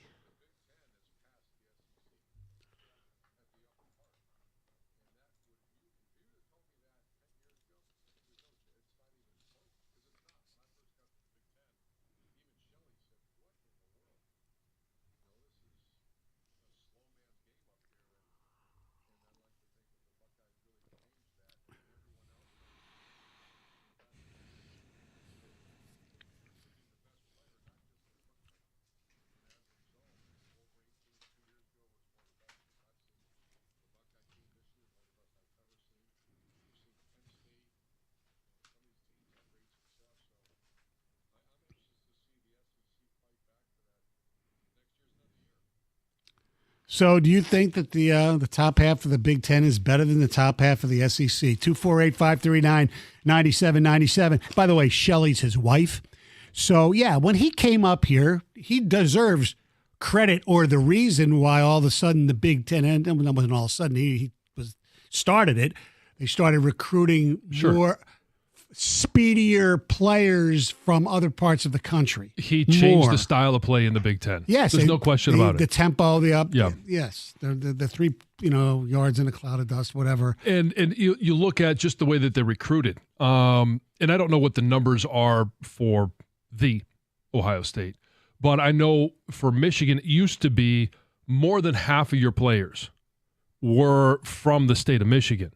And 3/4, if not more, were from that recruiting footprint. Now, you mentioned it. Ohio State, Michigan, they've always been able to recruit across the country. But in large part, it was Michigan, Ohio, Pennsylvania. Those were the hotbeds of recruiting for those schools. Mm-hmm. Now you look at the rosters, and you're not even close to half of the roster being from the state of Michigan. No. You might be lucky if you get half the roster that is from that footprint. There's so many guys that are coming now from California, from Texas, from Louisiana, Florida. Louisiana. I mean, Louisiana. That's where the best players, especially skill possession players, seem to be from. More of the a high percentage South. of them, yes. Yeah. Yes, there's no question. And I will, not to digress here, but it's always interesting. It's always one of my great what ifs in college football. Everybody looks at the, what if Saban would have stayed in Miami or Rich Rod would have taken the Alabama job when he was offered. Or if Saban would have stayed at Michigan State. Yeah. But my biggest one is, what if Ohio State, the tattoo gate never happened? Because really, when you look back at now and selling pants, who gives a rat's ass? But that's where Tressel, who was obviously very freaking successful with some national champs, what if he was still there and didn't have to, lose his job? Urban, where would he have gone? Would he have gone to Notre Dame at that time? Would he have, I don't know, around that time, Michigan would have been a team that he'd be interested in. Yes, coming out of the Rich Rod and Hoke eras. Yeah, well, it was probably in between there when he actually started. I think when he got to Ohio State, I think Hoke was the coach, if I'm not mistaken. Yeah, but I'm talking about that's the era that they were coming out of. Correct. I mean, can you imagine if he would have gone there? It would have been a little different. Sure. It may have been different. Maybe it took a little bit longer. But I think it just like he mentions, how is the SEC going to respond? And it's the schools like, obviously, Alabama, Georgia, LSU. How are those top programs in the SEC that have traditionally been the top programs going to respond to, the Big Ten now having two, back-to-back national titles? You look back at the Big Ten, and eventually the Big Ten would have had to, get their butts in motion and eventually start recruiting like they're recruiting now. Right. And so I think it may have taken longer. That was the impetus, was Urban Meyer going to Ohio State. Yes. The way that he recruited, the way that he coached, the offense that he called, all of that stuff changed it. That was the start of it. But I think the Big Ten would have had to have eventually gotten there. So, you look at right now, Ohio at the top of the Big Ten going into this season is Ohio State and Penn State, right? Mm-hmm. Maybe Oregon. I don't think Michigan's at the top of the Big Ten this year. No. As far as the SEC, Texas, probably Georgia, right? Yeah, Texas, year. Georgia for sure. Alabama, probably. Texas A&M is going to be, I think, really, really good. And LSU's coming back with Nussmeier's a fifth-year quarterback. Yeah. And so it will be interesting to see, because Tennessee finished third, but obviously they no longer have their quarterback. I know, they traded him for UCLA's quarterback. Yes. That's it's funny because how things end up working out. But I do think if you look and you say, okay, Texas, national title contender, Georgia, national title contender, do they have any other teams? And maybe you would put LSU in that, could be, depending on how Nussmeier, does and the other talent that they have at LSU. I don't think Tennessee is. I don't think Alabama this year is. South Carolina, Texas A&M, Ole Miss. South Carolina played really well towards the end of the year. They did. And Ole Miss, who knows? Maybe this is the year. Maybe he actually gets some defense. So I think you have two legitimate title contenders. And then if you look at the Big Ten, I think you've got, again, who knows? Dan Lanning is a hell of a coach. Like him or not like him. Same thing with Penn State. Oh, yeah, James Franklin. Yeah, is like him or not like him. I think they are the front runners to win should be the front runners to win the Big Ten. With Drew Lock coming back for his senior season, they got a couple of really talented running backs. They've always been able to recruit there. So I think the top end, and I didn't even mention Ohio State, Oregon. I think the top end of the Big Ten is currently better than the top end of the SEC. The SEC may have more depth. Yeah, because even Vanderbilt, I think, is much better than, whoever you would say would be the Northwestern. Worst. Or Rutgers. I mean, even though Rutgers, I don't know. Purdue. Yeah, Purdue's, man. But new coach, we'll see. Who knows? Exactly. Mike Loxley at Maryland. This is a big year for him because they were 1-8 in the Big Ten. Well, and he had he's that, always he had that recruited. NFL job that he talked to about. Don't remember that? That was unbelievable. No, I'm missing something. Somebody interviewed him for an NFL job. Oh, well, and I think that another rabbit hole. I think we are going to lose a lot of really good college coaches, maybe some of the best. And when some of them decide to retire, like a Kirby Smart, because of the situation, the landscape of college football, they all want to go to the NFL because it's at least you know what you can count on in the NFL. There's free agency, but there's contracts. Right. You don't have to recruit or sign your team to a brand new roster next year. 248-539-9797. Still ahead, 9 o'clock, over-unders for said college football. And they came out with a new seeding way of doing the playoff yesterday. We'll talk about that coming up next. 97.1 The Ticket. Hey, you guys, it's Heather. And in honor of Military Appreciation Month, Verizon thought of a lot of different ways they could show their appreciation, like rolling out the red carpet, giving you your own personal marching band, or throwing a bumping shindig. At Verizon, they're doing all of that in the form of a special military offer. That's why this month only, they're giving military and veteran families a $200 Verizon gift card and a phone on them with select trade-in and a new line on select unlimited plans. Think of it as their way of flying a squadron of jets overhead while launching fireworks. Now that's what I call a celebration, because Verizon is proud to serve you. Visit your local Verizon store in Detroit to learn more. $200 Verizon gift card requires smartphone purchase $799.99 or more with new line on eligible plan. Gift card sent within 8 weeks after receipt of claim. Phone offer requires $799.99 purchase with new smartphone line on unlimited ultimate or postpaid unlimited plus. Minimum plan $80 per month with autopay plus taxes and fees for 36 months. Less $800 trade-in promo credit applied over 36 months. 0% APR. Trade-in must be from Apple, Google, or Samsung. Trade-in and additional terms apply.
They go on to win at 7-0. Flaherty pitched pretty well.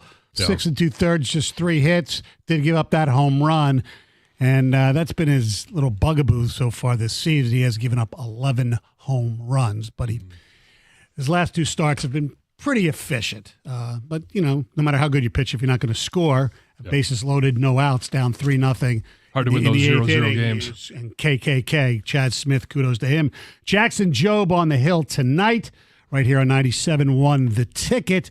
Meanwhile, Eastern Conference Finals in the NHL, Florida in Raleigh, blowing out the Hurricanes 5-0. They have a 2-0 lead in that series.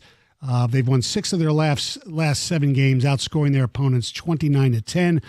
And Game 2 of the Western Conference Finals of the NBA, Oklahoma City 115, Minnesota 103, SGA 38 points. Jalen Williams had 26, and by the way, Chet Holmgren 22. Anthony Edwards played much better at 32, but couldn't do it alone. Game 2 tonight in Madison Square Garden of the Pacers and the Knicks, and of course Edmonton and Dallas, Game 2 of that series as well.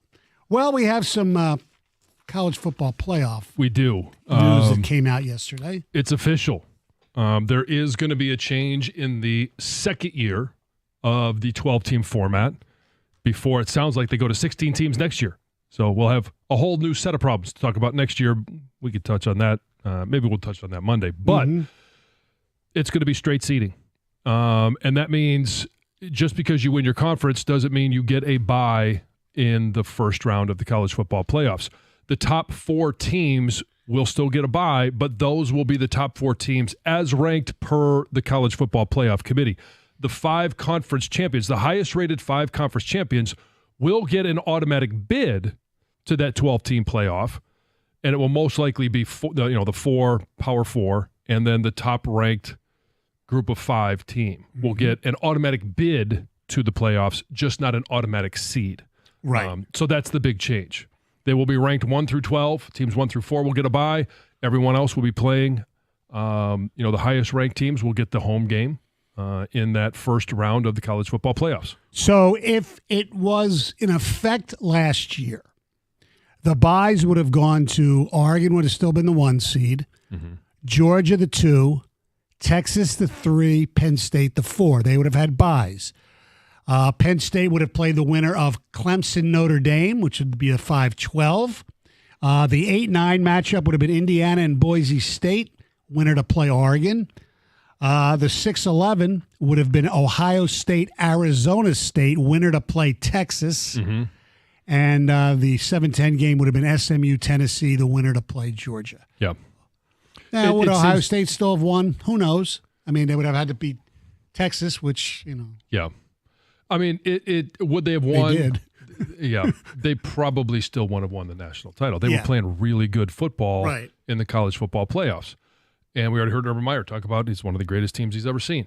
So, yeah, I think they still would have won. But you might have had some better matchups. You might have had some teams that would have won in that first round of playoffs versus losing in the first time that they had a chance to play. Correct. I think it makes all the sense in the world. The one caveat for college football will always be because SEC plays a different schedule, Big Ten plays a different schedule, Big 12, ACC. I mean, all the schools are playing different schedules, is you can't just simply go by record like they do in the NFL. So it's still going to have it's still going to be controlled by the College Football Playoff Committee and how they're ranked. Now, I don't know how much argument there will be for who should be 1, who should be 2, but I think there probably will be arguments about who should be 3, 4, 5, 6. And maybe it's going to be very clear-cut this year. It never seems to be whenever you're talking about a team that gets a bye versus a team that doesn't get a bye. So this year, let's say, like I said, the way it were, would there have been a major argument between Notre Dame fans thinking that they should have been seated ahead of Penn State? Penn State had Penn State had 1 loss to Ohio State, am I correct? Penn State only had 1 loss, right, to Ohio State? That's correct. And yes. Notre Dame only had 1 loss, but it was Northern Illinois. Right, but they ended up losing in the Big Ten championship game. Right, so they would have had two losses going into the college football playoff. Correct. Yeah. So, I mean, Notre Dame fans could have made an argument. Hey, our loss was to Northern Illinois, but we showed the rest of the way that we were pretty damn good. Yes, that would have been the one caveat is that Northern Illinois loss. Right. So there's you're going to get arguments no matter what. Right. And that's part of the nuance of college football is you're always going to have those debates at the end of the year when you're talking about rankings versus just slotting because of record. Let's go to Ryan. You're 97 on the ticket. Hey, good morning. Just giving you guys a call. I wanted to talk about what the reason is that Ohio State is, and I get this. These are all preseason rankings, but kind of favored to win the Big Ten. Or you look at the Vegas odds. Texas and Ohio State at the top, and you got Michigan all the way down, plus 3,200 at the 11th best odds to win. I just feel like Ohio State has lost a lot. They have a unproven quarterback in my mind coming back, and I think Michigan's going to have the best running back room in the country, or a top five defense. Obviously, they have a true freshman that's probably going to be starting and a lot of unknowns. But what's the reason here? Because to me, I think they have a tough schedule. They're going to open up against Texas. They're not going to beat Michigan, and we all know that. Well, we don't all know that. We don't all know that. We can make that assumption, right? But based on 4 years. Okay? Yeah, and it sounds like you're comparing them to Michigan, where you should be comparing Ohio State to Penn State. Probably number one. I think Penn State going into the season should be the favorite to win the Big Ten. But to talk about Michigan, rookie quarterback. An unproven offensive line, unproven wide receiver core. They may have a lot of talent in the backfield, but you need a lot around to make that productive. And arguably, yes, they will be starting a young quarterback just like Michigan probably will. But they do have Ohio State, arguably the best player in the country on offense, with Jeremiah Smith. Yeah. And you could argue that Caleb Downs is the best defensive player in the country, too. You could make that argument, And even if you lose that argument, you're talking about top 2 or 3. Yes. All right, we have some college football overs and unders coming up next. But first, here's Luke.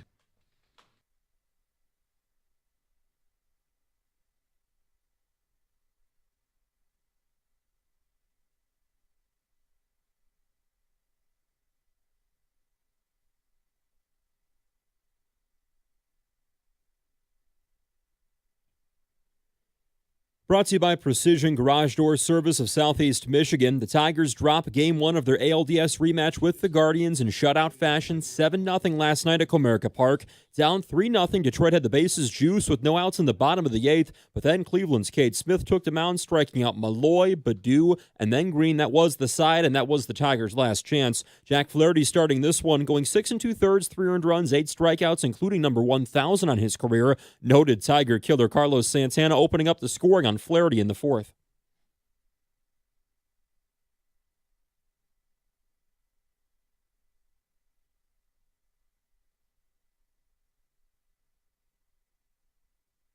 Smith struck out Malloy, Badu, and Green with the bases juiced in the 8th, and that was the key moment. Gleyber Torres had to exit this one early with right leg discomfort. Tigers look to tie that series up Game 2, 7-10 tonight. No Pistons make the NBA's first or second all-defensive team. Defensive Player of the Year, the Cavs' Evan Mobley headlines the first team. So does former Spartan and current Warrior Draymond Green. Sam Bennett scoring 2 goals, helping the reigning Stanley Cup champion Panthers to a 5-0 win over Carolina last night. Florida's now got a 2-0 lead in the Eastern Conference Finals.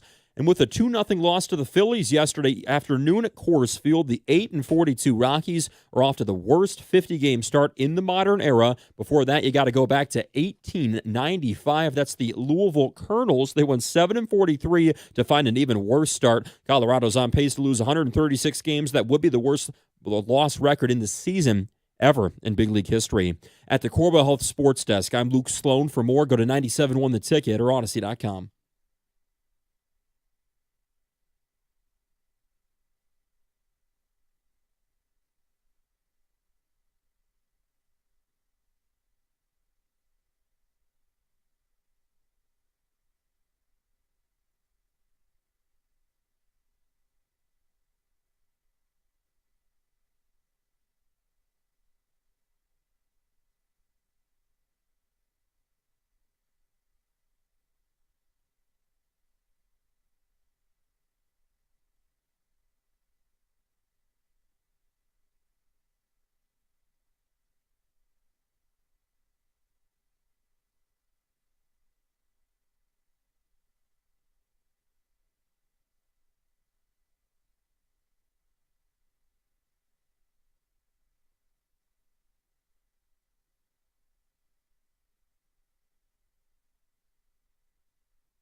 When you get hurt in sports, it feels very personal. And I've had that experience, and the same goes for life. That's where personal injury attorney David Femininio steps in. And trust me, after an accident, you need an attorney that is going to make it personal. And that attorney is David Femininio. He always talks about, and we preach it, get David, get paid. It's not just a slogan. It's a promise to take care of you. If you or someone you know has been injured, tell him to call David Femininio at 855-65-CRASH, or you can always go to his website, getdavidgetpaid.com. That number again, 855-65-CRASH, or on the web at getdavidgetpaid.com.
248-539-9797. Don't forget Carson Anderson coming up next, followed by the Valenti Show with Rico Stony here in for Mr. Costa.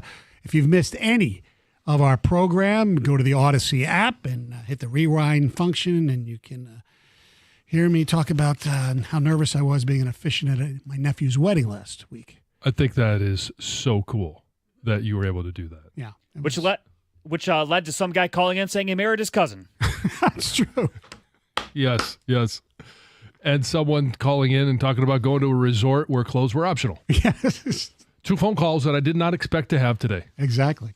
All right. Yesterday, we all knew it was going to happen, and it had for a while, but Aiden Hutchinson made it official because he hadn't spoken to the media in a long time, actually pretty much since the injury.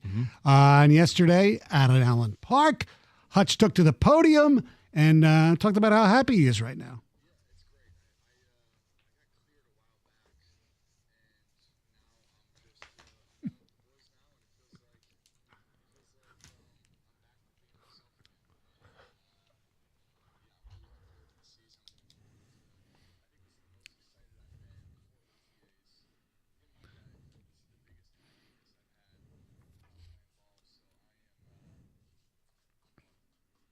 Were you ever really excited for OTAs, John? Did they even have OTAs when you did it? They had OTAs, yeah. We had rookie minicamp. We had OTAs, organized team activities, right. and we had minicamps. We had more of them then than they do now. Right. But yeah, I was excited. It was an opportunity to get back with the guys. Yeah. And I mean, that's what it is. When it boils down to it, it's like a guy's trip. Yeah, you're playing football. Yeah. Right. I mean, okay, yeah, there are some things that are less desirable than others, where you put the helmet on and it's hot, or not here. But some of those things can be less desirable. But in the end, it's a weekend with the boys. Yeah. Hutch also addressed, as you'll hear halfway through this comment, about the rumor that if the Lions would have won 2 more games last year, would he have been able to participate in the Super Bowl?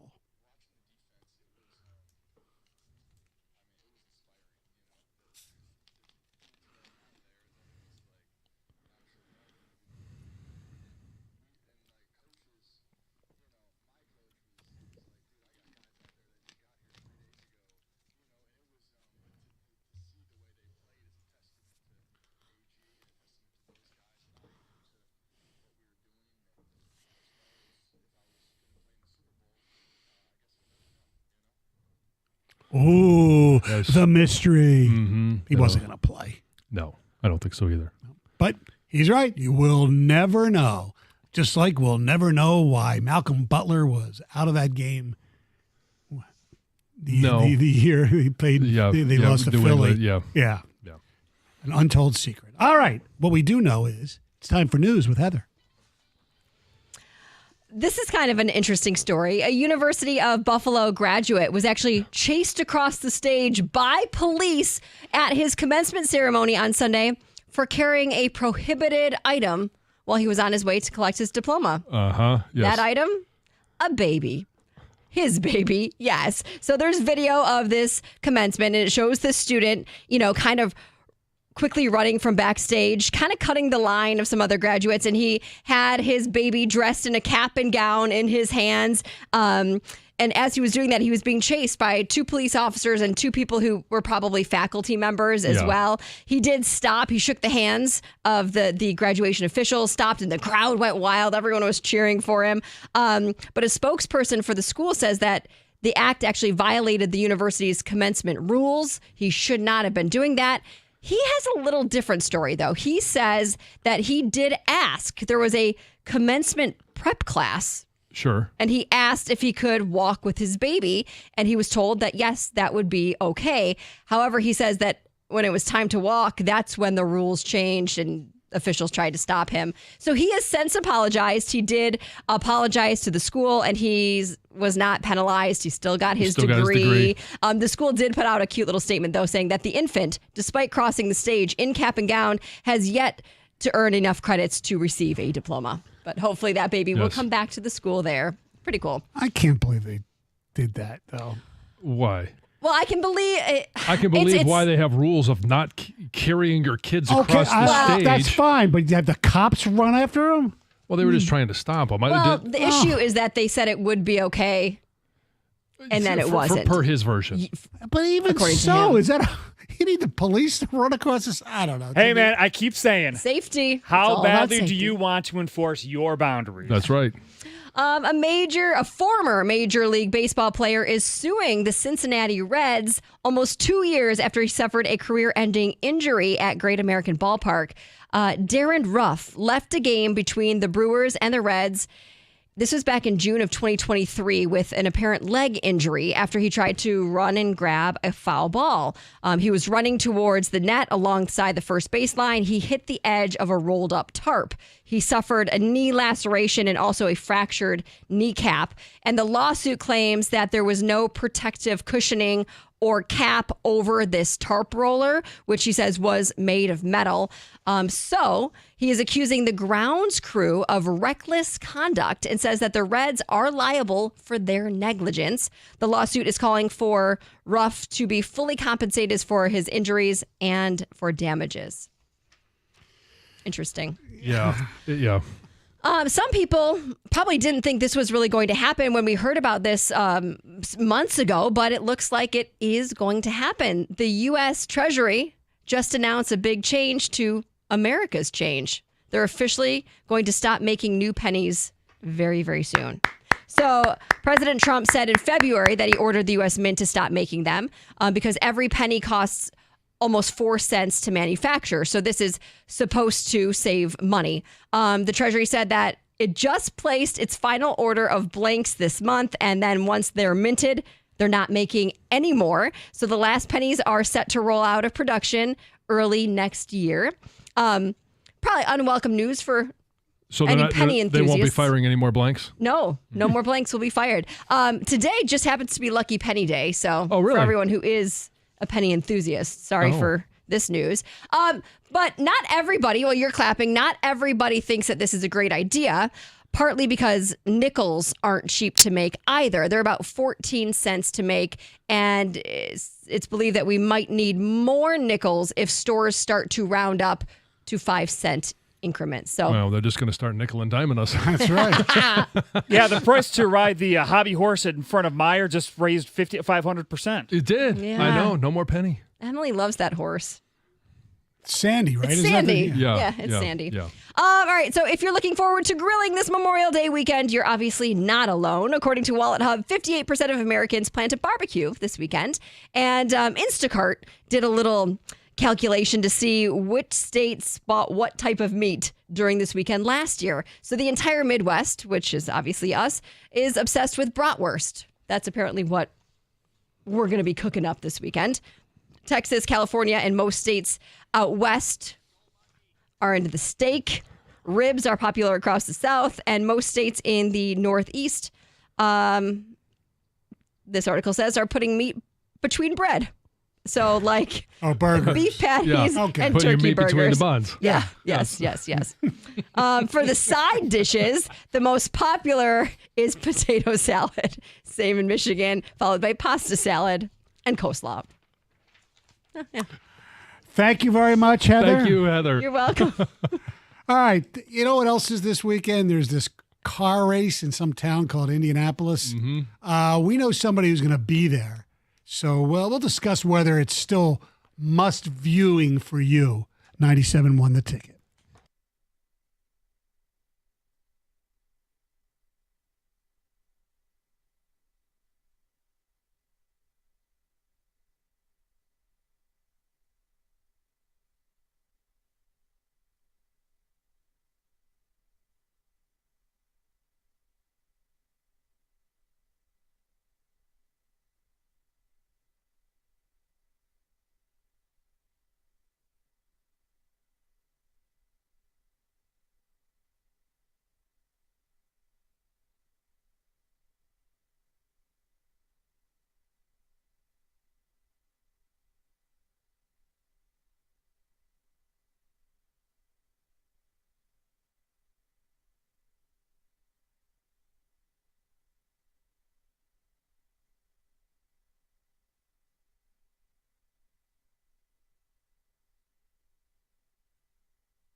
248-539-9797. Big weekend in Naptown.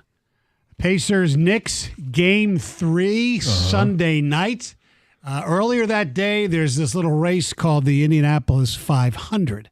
Now, when I was a kid, it was, first of all, they didn't show it live. It was tape delayed because for whatever reason they wanted. I still don't know. I can't figure that out. Did you go on the bubble as a kid? No. You knew who won?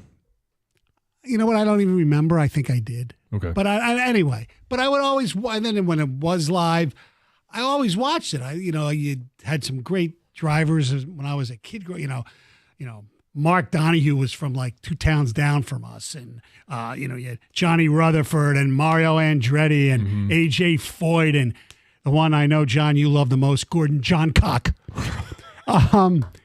But now, I just don't. Maybe because NASCAR became more popular, and now even in Formula One, IndyCar, with all due respect to the Grand Prix, which is here next week or the week after, whatever time, it just doesn't have the same pizzazz. It's kind of like the Kentucky Derby. I still watch it, but it's not what it was. However, our buddy Luke Sloan here, ladies and gentlemen, will be there. Not giving updates for WWJ. Nope. When you told me you were going, I thought you were going there to get sound from these drivers to preview what's coming here. But you're going as a fan. Yes, I want to get something out of the way first. Gordon Johncock, my father worked with his daughter. Oh. They taught together. So I guess a little bit of a small world there. Oh, wow. Wanted to throw that out there first. Okay. What was her first name? Oh, gosh. I don't know. My memory is not that good. I hope it wasn't Anita. This will be, I'd say, about 13, 14, 15, somewhere in there, Stony, going to the Indy 500. So the better part of a decade and a half, pandemic excluded. It's a lot of fun. It's not just old racing fans. No. I'd say, it's kind of like a picnic and a sporting event and a Memorial Day parade all wrapped up into one. It's a drunk fest too, right? In the infield? You can bring in pretty much anything you want. I see people marching there with coolers the size of ice tubs that these football players sit in. Sure. So I'm curious as to your interest in the sport. Is this a one-off? Is this a weekend event for you, or do you follow IndyCar throughout the course of the year? I follow the series throughout the year, albeit the Grand Prix coming up, which I also think draws younger fans and draws maybe your non-casual racing fan. Because, you got to make it kind of an event. Like the Indy 500 is a big event. There's the concerts. There's all the pre-race festivities. With the Grand Prix, it's right downtown. You can go to a bar, hang out on a rooftop. It feels more like an event to draw in your younger race fans. I would be a younger race fan who follows throughout the year. Kind of a tradition in my family. We grew up watching IndyCar, NASCAR. Mm-hmm. Obviously, NASCAR, outrivals IndyCar in popularity by a lot at this point. There's just more money in the sport. But it's something I've always grown up with, which is kind of atypical for people my age. Like, if I want to talk to my friends about racing, it's like a bunch of crickets in the room. So where do you sit? You grandstand? Where do you get the same seats every year? I wouldn't call it season tickets, but you know what I mean? Once you... They auto-renew? Yes, they do auto-renew, and, it's a legacy thing. People go for decade after decade in the same exact seats. It's like a Michigan football type deal where, those are your seats every single year. I'm in turn 3. I'd say turn 3 selfishly is the best part of the track to watch the race in. Saw the pass for the win from Joseph Newgarden on the inside of the track in entering turn 3 last year. They get going coming down the backstretch. It's 235, 236. They're really humming, and you can see a big part of the track too. You can see the exit of 2, the whole backstretch, all of 3, entrance to the front stretch, and you're way up high. So I'd argue it's the best spot. Do they have big screens so you can see when the cars do not pass you or away from you? I'd say that's a recent Roger Penske improvement. It was not really like that when I was growing up but recently they've installed some pretty big screens. Those grandstands will be packed too. This is the first time since the 100th runnings that the grandstands are actually sold out. So, I'd say a decent amount of buzz around this year's race. So, because I've heard, I've not seen or watched a lot of both NASCAR and IndyCar. It sounds like NASCAR attendance is on the decline. Maybe the popularity's still there, but not as many people are actually going to the races. Is that as well for IndyCar? Because it sounds like it's actually for the Indy 500, it sounds like it's up. Yeah, the numbers have been ticking up. I know the Grand Prix locally, really likes their attendance numbers. I think moving off Belle Isle was really key. I mean, getting out there was tough. The parking situation was tough. It's way more accessible downtown. I know that's up. I think the thing about a lot of these tracks, too, these NASCAR ovals that they race on, you see a lot of ugly metal seats that are empty. But with Indy, I think something that does promote better attendance, to your point, John, is these street courses and these big rooftop party decks that they make, and these bars that'll have people stand out in front, and then some grandstands kind of mixed in there. Like at the Grand Prix, all the grandstands are sold out. I think that, maybe them diversifying how you can watch the race definitely helps, because it's like this with even in Major League Baseball, they create these big group areas. People don't want to sit in a seat for 3 hours anymore. So I guess the more you can kind of get people mingling and stuff, probably the better that means for attendance. Have you had a chance to stand on the bricks, kiss the bricks? I never have. I've been down there on the track before. I've never, kissed the yard of bricks. It is a sacred area down there, though. It feels like your Michigan Stadium, your Yankee Stadium, your Fenway Park, because the front stretch it's unique to motorsports in which it's all enclosed there. There's grandstands on both sides of the track, so it almost feels like a stadium on the front stretch. It's really neat. Given the opportunity, would you? Or is it too sacred to be like, you know what, I didn't race? Yeah, I don't think I would. I would, I don't want to. I want to save that for the drivers and the pit crews and stuff like that. I almost feel like I'd be like, like I'm a priest and I'm baptizing someone. You don't want to drive. I was going to say, you don't want to drink from the Stanley Cup? Yeah. No, I actually have seen the Stanley Cup before. I did not touch it. I got my picture with it. Didn't lay my hand on it. I've drank from it. Oh, yeah. Oh, really? I remember you telling that story. Yeah. What was it? At the post. What the heck? It's offered you drink from. Yeah. Especially Seems if it's like it would be rude not to. Especially if one of the players is the one giving it to you. Yeah, they hand it to you. Absolutely. All right, so who's the betting favorite here? Is it the rookie on the pole, Schwartzman, or Scott Dixon? I'm looking at the grid. There's, what's amazing about this? It's like the hereditary. I mean, you have an Andretti, you have Ray Hall, right? Yeah, it was the second generation guys are fun. I think they get the crowd going. Someone like Ed Carpenter is an Indy guy. He's from the area, so he's always really popular.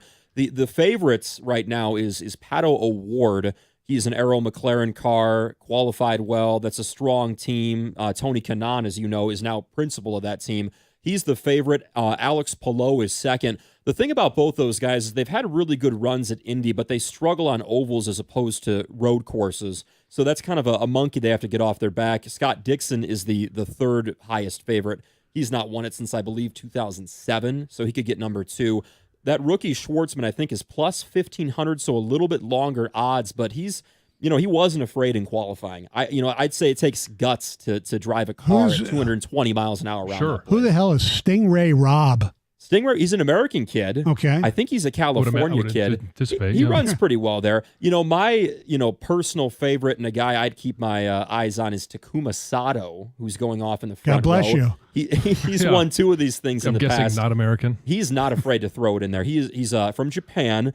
He's with Ray Hall, so he's got pretty good equipment. He's going to have Bobby on his stand. He can throw it in there. He is not afraid. All right, Luke Sloan of 90 of our updates and WWJ is joining us here because he's the motorsports insider that we have here.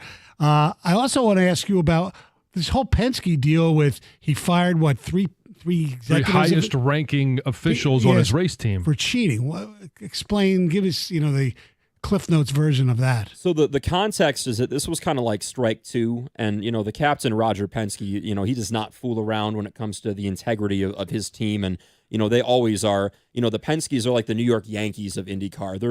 Their guys don't have big long beards. They always look really good in their public appearances. So last year, the series opener in St. Petersburg, a couple of their cars, including Joseph Newgarden, who won the 500 last year, illegally used extra push to pass during the race. They were obviously DQ'd from there and further penalized. They actually did not have a lot of their teams during the 500, like their crew chiefs and stuff. So this year, they come back, a couple Penske cars, including Newgarden and Will Power. They illegally modified the cars before qualifying on Sunday. They tried to get a little more juice in there, I think. And so that was kind of strike 2. And the other thing about this, too, is with Roger Penske owning the series, he had to go make sweeping changes, in my opinion, because it's easy to say, well, Roger Penske owns the series. His team is cheating. What a bad look. But he got out in front of that, and I know it's tough that they, are out now. Their top 3 racing executives, the most important week of the year, maybe in auto sports in the United States.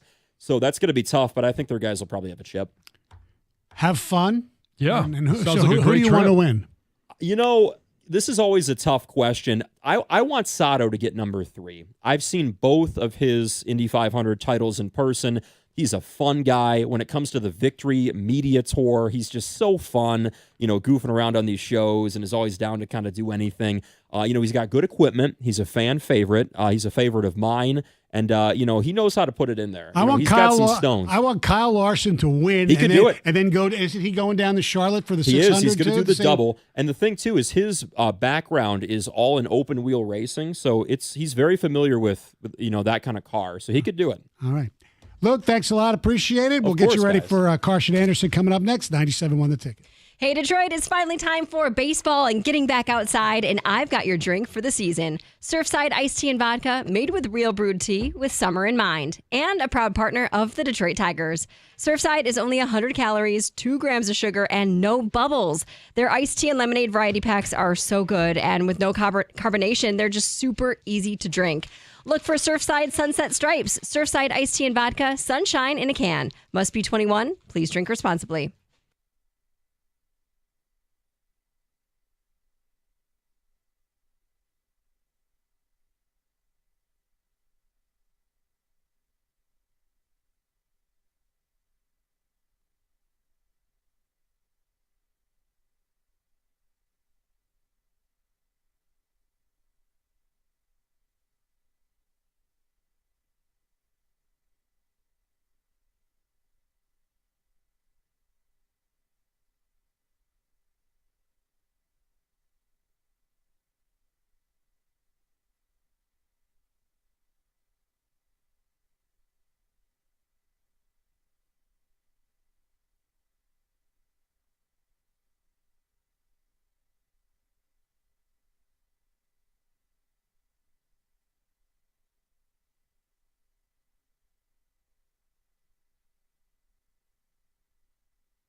Tigers lose 7-0. Jackson Jobe on the mound tonight, right here on 97.1 The Ticket.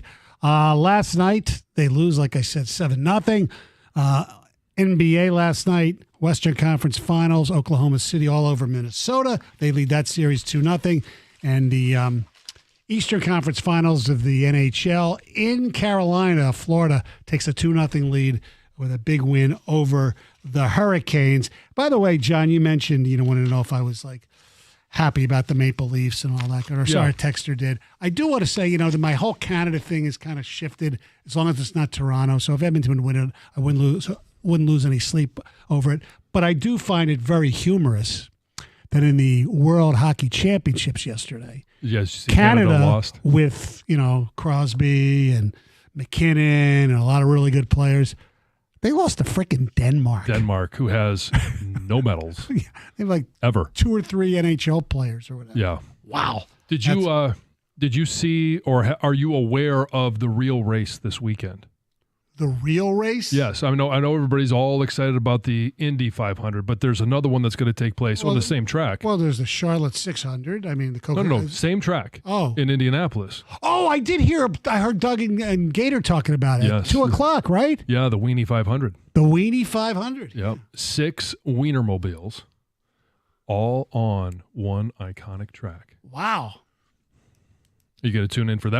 I mean, if you're not going to watch the 500, the Indy 500, maybe the Weenie 500 will be televised. Do we know anything about the drivers?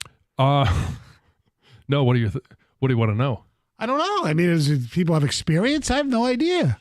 I don't know if they're former Indy 500 drivers that are retired, that they're going to take one more shot at driving the Wienermobile. Mm-hmm. That would be possible. Or it could just be everyday Joes like me and you. Maybe somebody won a raffle and they get to race one of the Wienermobiles. That'd be cool. Yeah. That'd be very, very cool. I would find that pretty funny. Oh, sure. Yeah. I mean, first of all, they're much bigger than the Indy 500 cars. Have you seen a Wienermobile in person? Yes. Okay. It's yeah. huge. Yeah. Huge wiener. Something I'm not really familiar with. Speaking of which. Well, by the way, you know what they say, John? If you ain't rubbing, you ain't racing. That's right. Yep. A lot of rubbing. Speaking of stereotypes, how will Stony tip without pennies? That's the it's a ticket text. Mm-hmm. It's pretty funny. You're going to have to up your game to nickels. That's right. Turn 4 is the best. You can see into 3, short shoot down the front straight and watch them weave out of turn 1. Love the Indy 500. And Sean in Walled Lake texts in, says, excellent analysis by Luke, and why I might not have thought of it in the moment. Mentioning Takuma is a great pick. He's going for his 3rd win, and that dude has a set that won't fit in a wheelbarrow. Oh. He reminds me of the epic battle between Emerson Fittipaldi and Al Unser Jr., where Al just threw it into the wall rather than not win. Great segment, guys. Love it. Have a good day.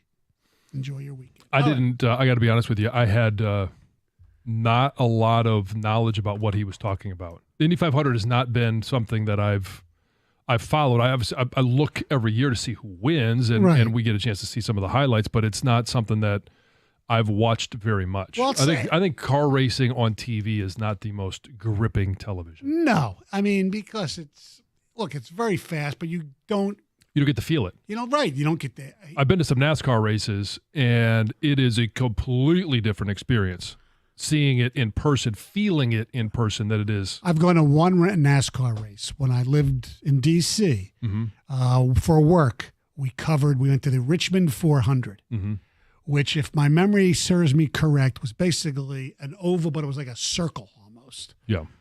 And there was not one crash. There were very few passes, and it was so freaking boring. Oh, really? Yeah. But, people like NASCAR, fine. The thing that's amazing to me is how big F1 has gotten, Formula One. I mean, a lot of that's the movie, the Netflix series and things like that. And how, it's become huge with the celebrities. I mean, when the F1 event goes to Miami or Vegas, I mean, it's a who's who of people want to be there. And, Kardashian-esque like people, big athletes, they all want to be part of the F1 deal. Some of them will even, travel to Europe when it's obviously it's more famous, over there than it is here. Yeah. But people might not remember, because it happened when I moved here.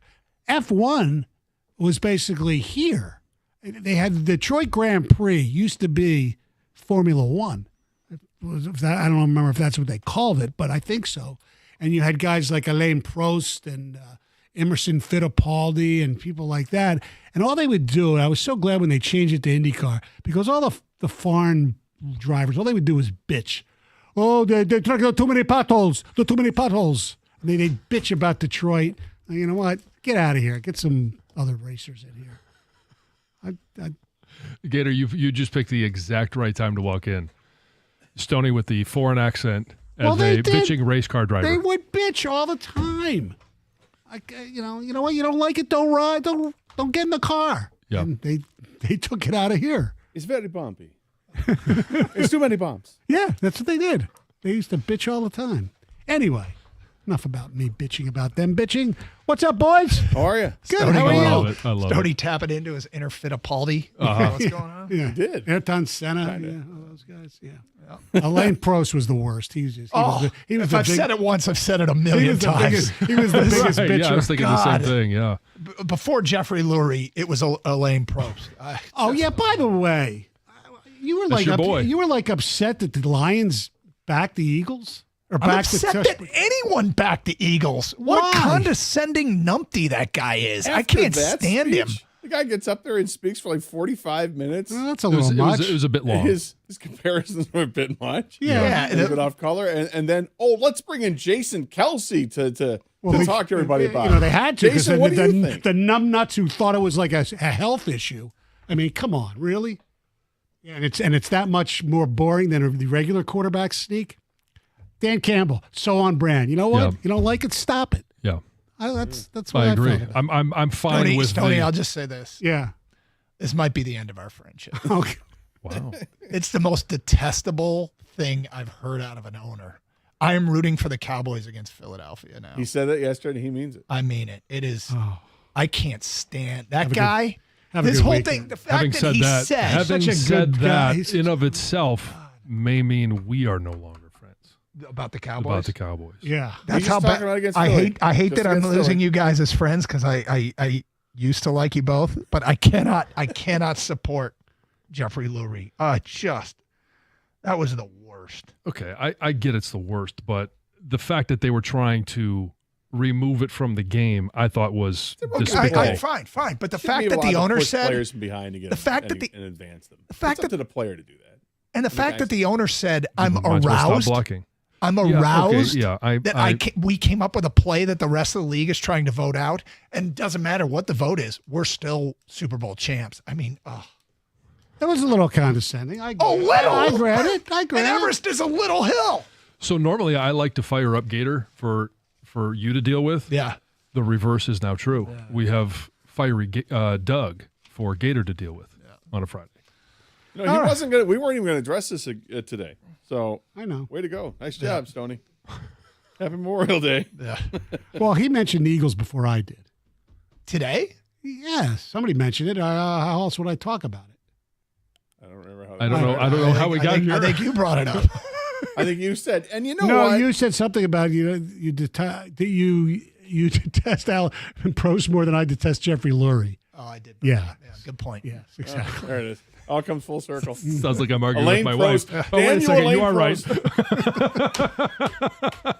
I never hear that. Oh, what do you guys got going today? Well, now we're going to go off on Lurie. No, we've got obviously a Tiger game to get into. Hutch being back is interesting, and what people are presuming out of it. Some national voices speak out, and we will get to that at some point during the show. And Wiener race at 2:00. Wiener race. Yes. I know. 97 won the ticket.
Friday indeed. Hello and welcome to the Carson Anderson program.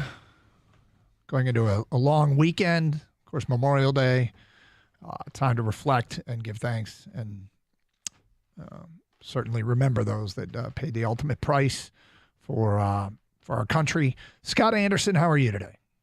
I'm okay. Okay, you seem a little rattled, a little disheveled. Well, I have to turn on the computer from over there apparently because you got some issues. Yeah. So. Did Stony mess something up? You sit at the same workstation Stony sits at, so Yeah. there is a probability here that your issues are traced back to Stony. Probably. I mean, God bless him. Probably, yeah. So my guess is it was shut off last night at some point. Yeah. And Stony came in and couldn't figure out that it needs to be turned on from over there. Yeah. And he gave up on it. He just. I'm going to guess he gave up on it. So I'll deal with it after the break. Anything exciting last night? No. Did you see what got? Did you see what got tweeted to us? No, I did not. Go to our Twitter account. I'll do that with my computer. Oh, that's right. Sorry, I'll show it to you. Oh, hang on a second. I have my phone here. I can do this. Yes. Okay. Go to our Twitter account. Yep. So there's two things from our show that are combined here in a tweet we got from a listener named Jeffrey. The two things are white guy in shorts. Okay. We always talk about how those of us that put the shorts on as soon as the sun comes out in the spring, even though it looks beautiful out, you walk outside, it's like 47 degrees and the wind is blowing, but we take advantage. White guy in shorts, bad weather, we're still wearing shorts, and something new we've discussed, the pod. When you go to your kids' games or you're doing some outdoor event and you buy one of those see-through pods that you can sit in. This listener, Jeffrey, sent us a picture. He was clearly at a game. Are you struggling? Yeah. It's off to a great start. White guy in shorts sitting in a pod at what appears to be a kids' baseball game yesterday. That's no, you can't do that. You can't do what? You can't sit in a pod and be white guy in shorts. You can see he's wearing shorts. So it's miserable outside yesterday. It's miserable again because that's what this spring has been.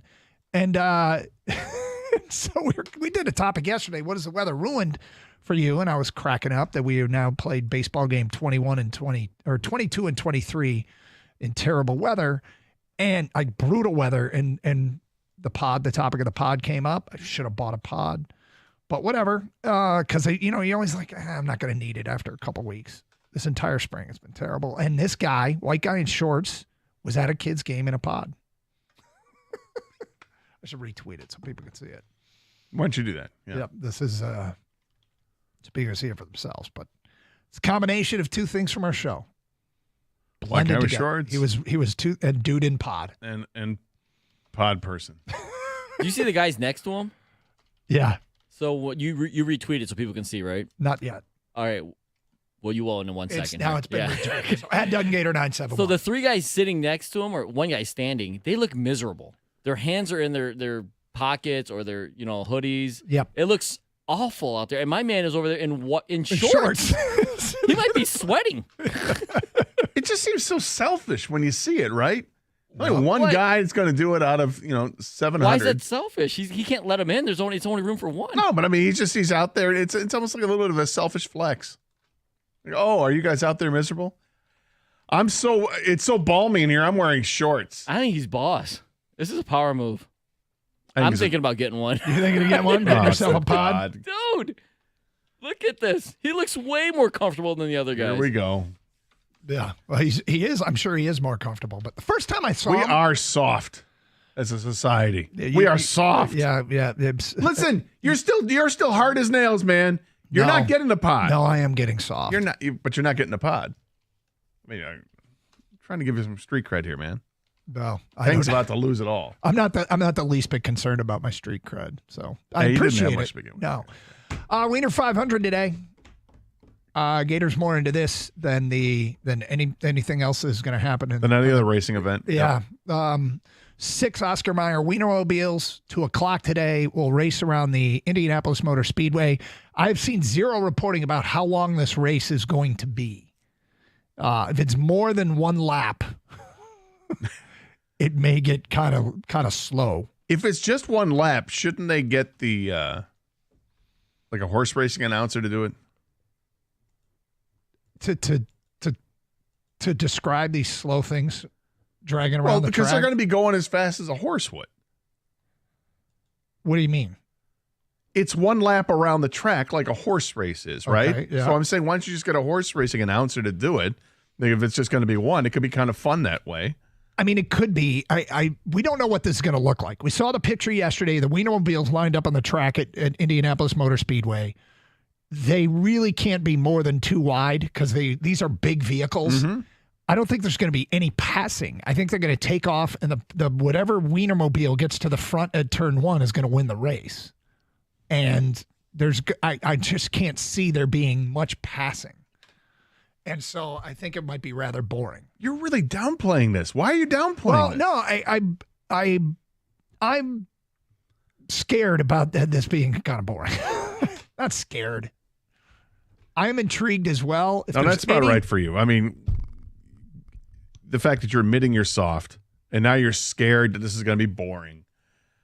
You don't even want them to race because you're afraid that someone's going to get hurt. No, I didn't say that. I didn't say that. I The said other in the day, back. I said that. in the back of my mind, I could see this thing getting canceled. That's all I said. Jesus, you're like a misquoting listener. You know how much you love it when a listener misquotes you? Well, you just did it to me. Trying to get a rise out of you. By misquoting me? Ish. Yeah. You were worried that there was going to be an accident, that these things are going to get in. No, I said in the back of my mind, I think there's a possibility this thing won't go off. And why? Because these things aren't made to race on a track, and I think they might realize that this could be a little sketch. That's all. It's in the back of my mind. Which it means looks like it's going to go off. That you think there might be an accident. I think that the people who put it on might realize that this might not be a great idea because of the chances of an accident. Yes. There we go. All right. However you want to interpret it. Well, it's how I interpreted it the other day because it's how you said it, and then you're saying that I'm misquoting you. You are and more I worked kinda up not. about my opinion on this than any opinion I've had in the last month. I don't know about that. I don't know about that. I think I'm more worked up or more disappointed with your opinion on the pod than I am about the. What? That I think the pod might be a good idea. Yeah. I think I've been beaten down by this spring. I think that's what it is. Now this spring sucks. Yes. Or sorry, this by the way, this speaking early of fall which, sucks. Hold on. Speaking of which, okay, I think Tiger fan who sat through all 9 innings last night, they didn't score. They were losing early, getting shut out. It rained. If you sat through all 9 innings, call up and receive your badge of honor. You deserve a badge of honor. I want to know how you made it through 9 innings in the rain last night while they were getting shut out by Cleveland 7-0. You deserve a badge of honor. If you did it last night, bravo. 248-539-9797. We'll talk about the game coming up today at 10:20. Not good. Not good. But there's still, I don't know, there's still a lot of baseball to be played. Still a lot of baseball to be played this weekend. The season's over, isn't it? No, it's not. Carson Anderson, 97.1, The Ticket. Hey, looking to upgrade your outdoor space? Well, Builder's First Source has you covered. With 4 Metro Detroit locations, they specialize in top-quality composite decking. Brands that you trust, like Trex, TimberTech, and AZEK. So whether you're a DIY enthusiast or you need a certified installer, their expert team will help you build the perfect deck that stands the test of time. Visit one of their locations today in Lapeer, Auburn Hills, Clinton Township, or Shelby Township and discover why Builder's First Source is your go-to for decking. Quality, service, and unbeatable value, that's the Builder's First Source promise. Search buildersfirstsource.com.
So last night's Tiger game was a real bummer. I mean, it is what it is. Long seasons, these things happen. Lose 7-0 to the Guardians. Two teams back at it tonight, Saturday and Sunday.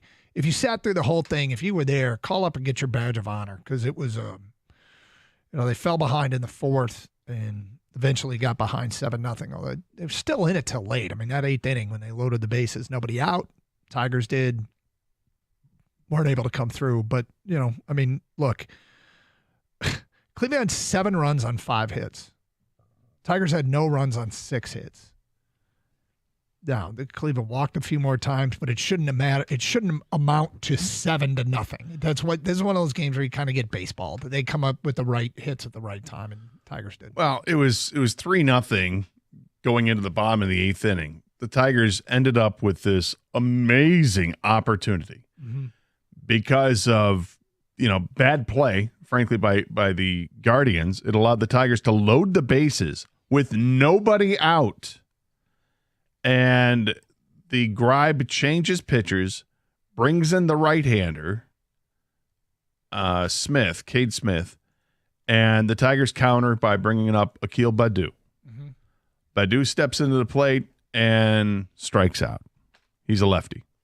Here comes another lefty to face the righty. It's Zach McKinstry, and he strikes out. He goes down. Here comes Riley Green, a third lefty, and the last chance for the Tigers to take advantage of having bases loaded. And he strikes out. Cade Smith struck out the side coming in to face 3 left-handed batters, and he did it with 2 pitches. He did it with a fastball that seemingly never found the strike zone and a split-finger fastball that just dropped right to the bottom of the strike zone and almost hitting the dirt, and the Tigers couldn't lay off it.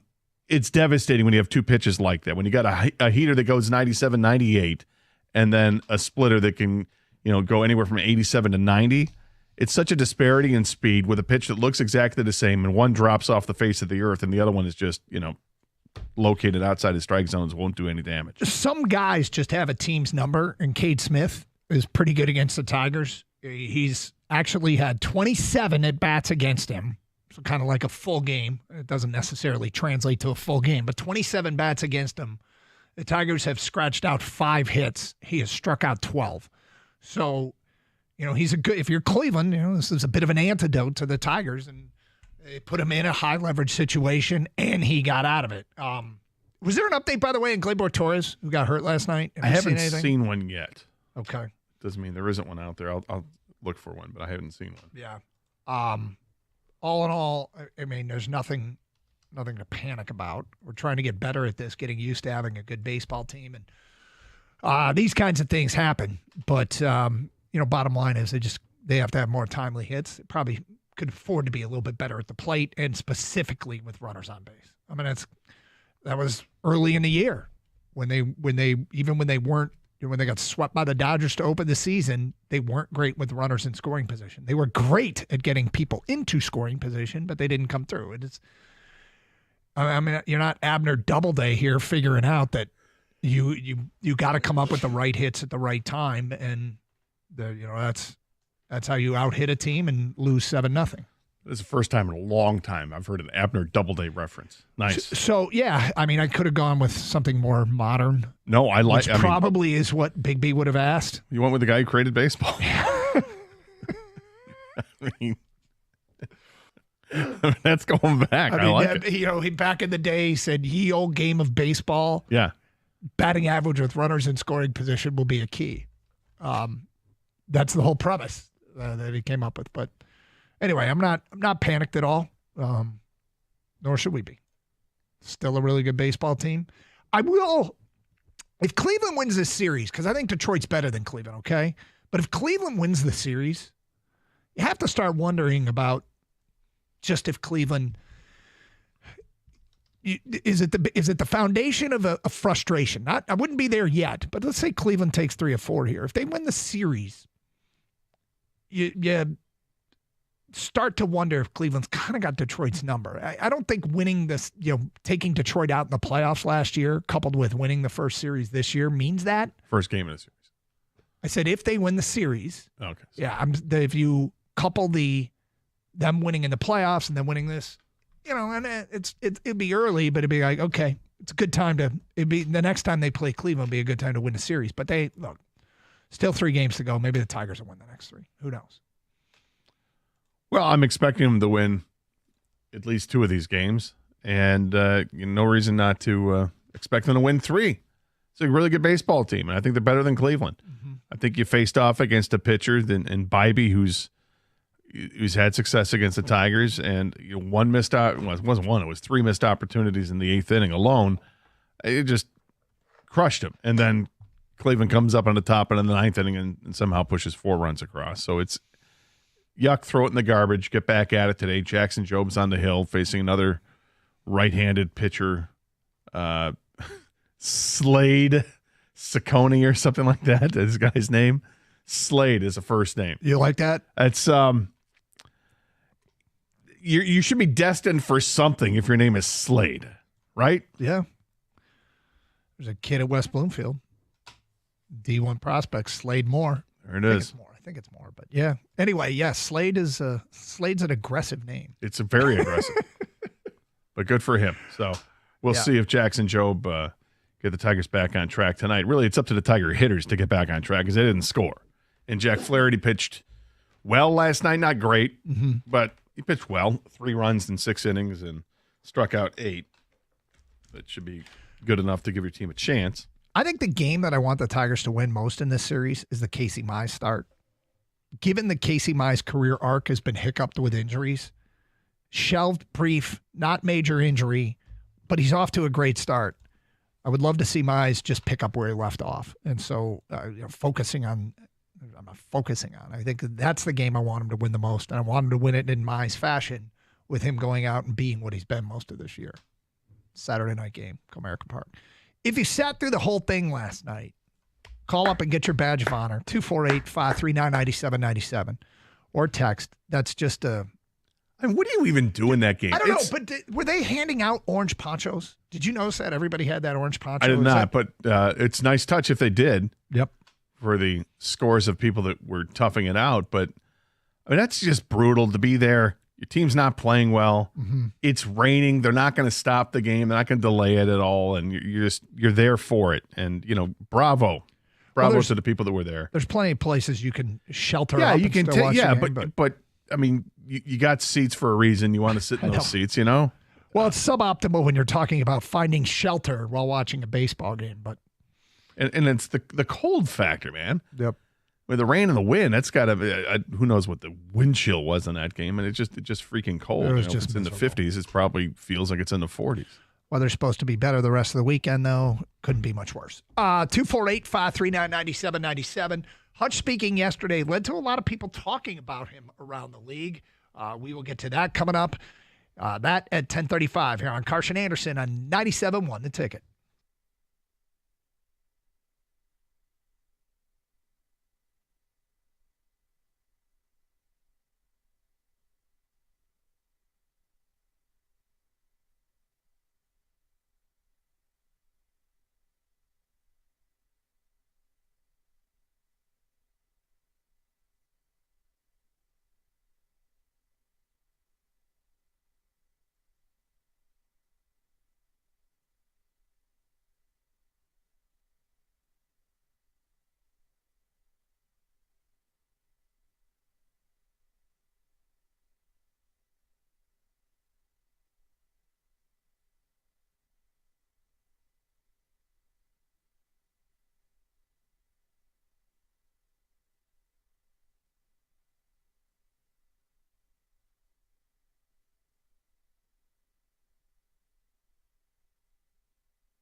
So we made it to Memorial Day with a competitive baseball team. The Detroit Tigers' best record in baseball, but they lose last night.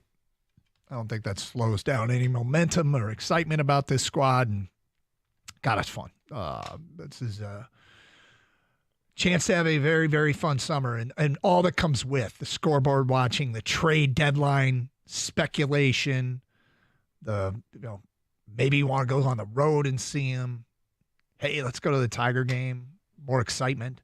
It's funny because last year when we got down the stretch in September and October, and all of a sudden it was like the whole thing, all like a totally foreign feeling of a packed Comerica Park and people just going crazy for their baseball team. It had been almost a decade since we'd played games like that. And looking forward to having a whole season of it. But 248-539-9797. Kathy, you're on 97.1 The Ticket. Hello, Kathy. Hi. I just want you guys to know you're my favorite. Thank you, Kathy. Kathy, can I stop you? Can you take us off speaker? Because it is super loud. Background noise is pretty bad. Oh, okay. Yeah. Let's see if I can do that. Okay. Yep. Is that better? Not really, but go ahead. Anyway, I was at the game last night. It was miserable, and they were charging me $10.60 for a poncho. Oh, they did? So people bought all those ponchos? Yeah, well, unless they brought them. I took mine home just in case, I guess. Yeah, I said bought them, but yeah, that phone is, I don't know if we can do that. It was $10.60 for a poncho? That seems, there were so many of them, I thought they must have been handing them out, those orange ponchos. You allowed to bring in a trash bag? It's the same thing, right? No, honestly, it's the same thing, right? Well, I mean, so the poncho is like shaped with places for your arms and a hood. I get that, but I don't think they can stop you from bringing in a trash bag. Just, I think they allow you to bring in your own poncho. Umbrellas are what I don't know if they have an umbrella policy. I think the big house has an umbrella policy, but it was rough. All right, so look. Yesterday, Aiden Hutchinson spoke to the media and, said he's been cleared, full go, 100%. He's back. His quote is, I think a lot of people that thought last year was my ceiling, but I still believe that I'm going to push for those greater heights. I'm 24. I'm still a young dude, and I think I have a lot. I don't think that's the peak. Well, that's awesome. I don't think it's illogical. I think it's a rather safe bet that he can get better. It's not illogical to think that Aiden Hutchinson can be better than he was last year. And, we're all kind of waiting to see if Aiden Hutchinson and the dudes that they also have in the room, if that's going to be enough as far as generating pass rush. The Lions were tracking to be a top 10 pass rush team. However, they did blitz a ton last year to create the pressure. They got a new defensive coordinator. Ideally, you don't have to blitz. You can still create pressure. But maybe with a healthy Aiden, coming up this year, Calvin Shepard won't have to call as many blitzes as Aaron Glenn did. But it led to a lot of talk about Aiden being back. And we'll start with this. Ian Rappaport, NFL Network. Now that Aiden's back and cleared, he thinks that we will see something news because of that.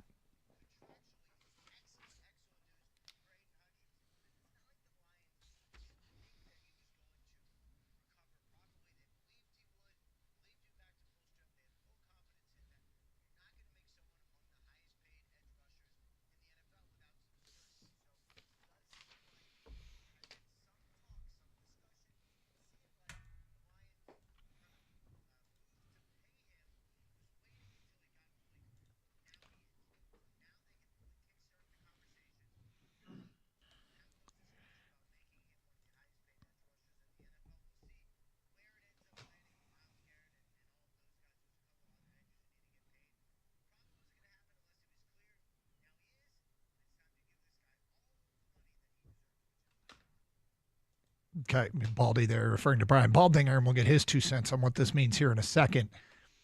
I guess it would stand to reason. Make sure that the injury is not going to slow him down. If, you put your money where your mouth is, right? And by that, okay, so there was some concern. It kind of surprised us how many people were really concerned about this injury having long-lasting impact and that Aiden won't return and be the same player, that this is going to drag into the season. there are going to be steps to prove that. One of the first steps is getting cleared 100% for football, which that wouldn't happen unless there's assurances from the doctors. Yeah, this is fine. He's back, right? I mean, the environment that he goes to work in, they have all the medical technology in the world. They are, doing nothing but, I mean, they're doing everything they can to get their players ready. So if Aiden Hutchinson has a clean bill of health, you can't clear all the hurdles in a comeback in May, but that's the first one. That's the first one. He's cleared the hurdles. He's been given the all clear. Yeah, I have no doubt he'll be back and 100% and very productive, and he'll be productive throughout his career. I don't have any doubts about that. I don't worry if that is it a weak leg. I don't worry about that. He's young, healed up. He's got the best medical care possible, and he's been cleared to participate fully. So, yeah, no reason for me to think otherwise. And I'll be ready to. I don't know if you have to give him the contract this week. If you want to wait to the end of the season, go ahead and wait to the end of the season. That's fine. But you understand the longer you wait, the higher the price could potentially be if other guys sign their deals. I have an idea where he's going to land right around $35 million a year, perhaps more. I hope it's not too much more. I hope that, he is comfortable with what he'll be offered. And I hope the Lions don't come in and try to lowball it either. And I don't suspect that they will, because based on the contracts they've been handing out, they're not lowballing. Okay, so with that said, here's Brian Baldinger from the NFL Network on what he is as a player and why this is so important.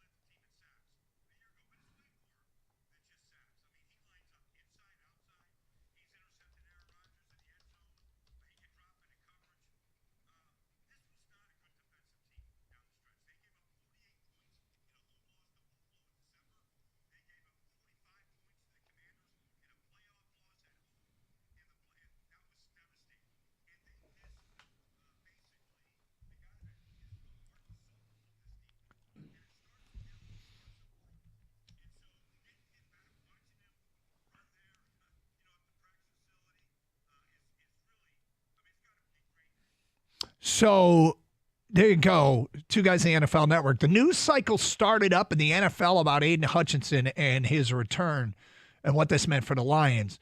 So Ian Rappaport predicts a contract will likely kickstart contract discussions. Brian Baldinger calls him a star.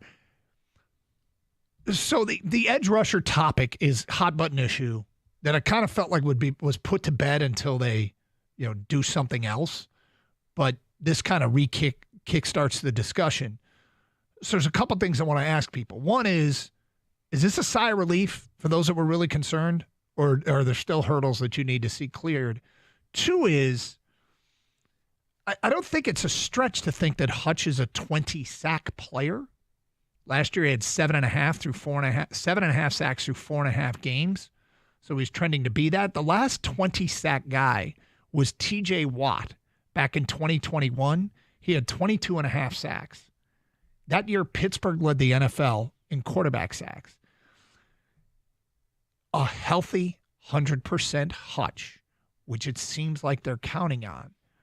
In your estimation, is that enough?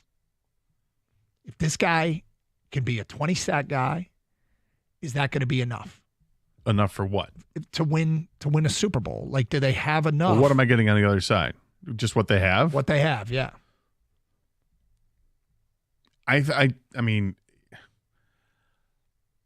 if you're going to tell me that Davenport's going to give them 15 games this year, it's a big ask, deal, yeah. You're going to tell me that, I'm going to say it's enough. I'm really curious to see how Hassanen, the rookie, is going to step in and play a role on this team. I imagine he's going to be, moved into this lineup slowly because it's just how they kind of handle things. But I'm curious what he is going to look like, because it seems like he's got the right attitude. He's got the high motor, hair on fire kind of, dedication to the sport and all that. but I also still think they're going to bring somebody else in. And I hope they do bring somebody else in because I don't count on Davenport for playing that much. I don't think I love what they have as another option at the other end spot. If it's going to be a linebacker, I just, don't really think that Barnes is the answer to be your pass rushing guy for the other side of it. So, yeah, I don't know if it's enough. I think they need to have more to it. Yeah, if Davenport stays healthy, you think it's enough? If he stays healthy, if you're going to tell me he's going to play 15 games, I'm going to say that's a nice guy to have on the opposite side because I think Davenport can push double-digit sacks if he's healthy. Because that leads to this interesting question. If you're in Brad Holmes' shoes and you agree, I'm going to guess he agrees with that if Davenport's healthy, and then they got their rotation guys, their Pascals and their Hassan and the Assassin and all the rest of them, right? If they've got that group and Davenport's healthy, you think that if he thinks that's enough, do you sign a guy now? Do you go after a guy now as your Davenport insurance? Or do you wait to see if he gets hurt and see if you can spend the resources on something else? No, I still go after a guy. I'm still trying to get Zadarius Smith in here without question. If I can get Von Miller in on the cheap, I'd do that. But I think you need to have another guy here that you can count on for being a pass rusher. I think they got plenty of guys that can play 3 downs if they have to. Guys that can be in there and set the edge and help against the rush. I think they got plenty of those guys. I need a pass rush specialist to go and help out and be a 3rd down guy. I'm not expecting that guy to go in there and have 15 sacks. That's not what I'm saying. But I'd want somebody else out there when it's 3rd and 7 that you can put out there with Hutchinson and know that he's going to get pressure on the quarterback. 248-539-9797. How did you react to yesterday's Hutch news? And do you sign him now? Sounds like that's what NFL insider Ian Rappaport thinks is going to happen. It is Carson Anderson on 97.1 The Ticket.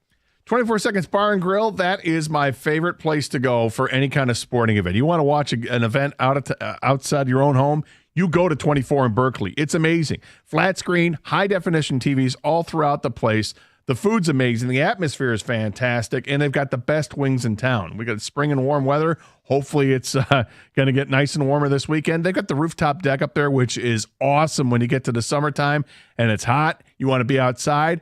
The rooftop deck is where it's at. They got $4 bottles of Miller Lite and Coors Light for all Detroit baseball games. They got great specials for the basketball and hockey conference finals going on as well. You like trivia? Well, they got trivia on Thursdays at 8 p.m., and they're also open for lunch on Thursdays and Fridays. 24 Seconds is awesome. If you need any event catered or you want to host, let 24 Seconds go ahead and do that work for you because they know exactly what they're doing when it comes to hosting and catering events. Give them a call today, or if you were looking to hire, if you want to be a cook, they are hiring cooks right now. They're going to train you. Every seat's a great seat there. Again, my favorite place to go to watch any kind of sporting event. Check out all the specials and happenings at 24secondsbar.com and grab a taste of the action for yourself. 24 Seconds Bar and Grill on 12 Mile in downtown Berkeley.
Doug Carr, Scott Anderson, 97 won the ticket. I feel like a lot of the people that had angst over the edge rusher spot in the Lions room, a lot of it started with the premise that Aiden Hutchinson won't be the same player. Yesterday, he came out and said he's full go, 100% cleared to play football this season, and it's May. So plenty of time to get any kind of shape and be ready to go for the season. Does that alleviate the fears?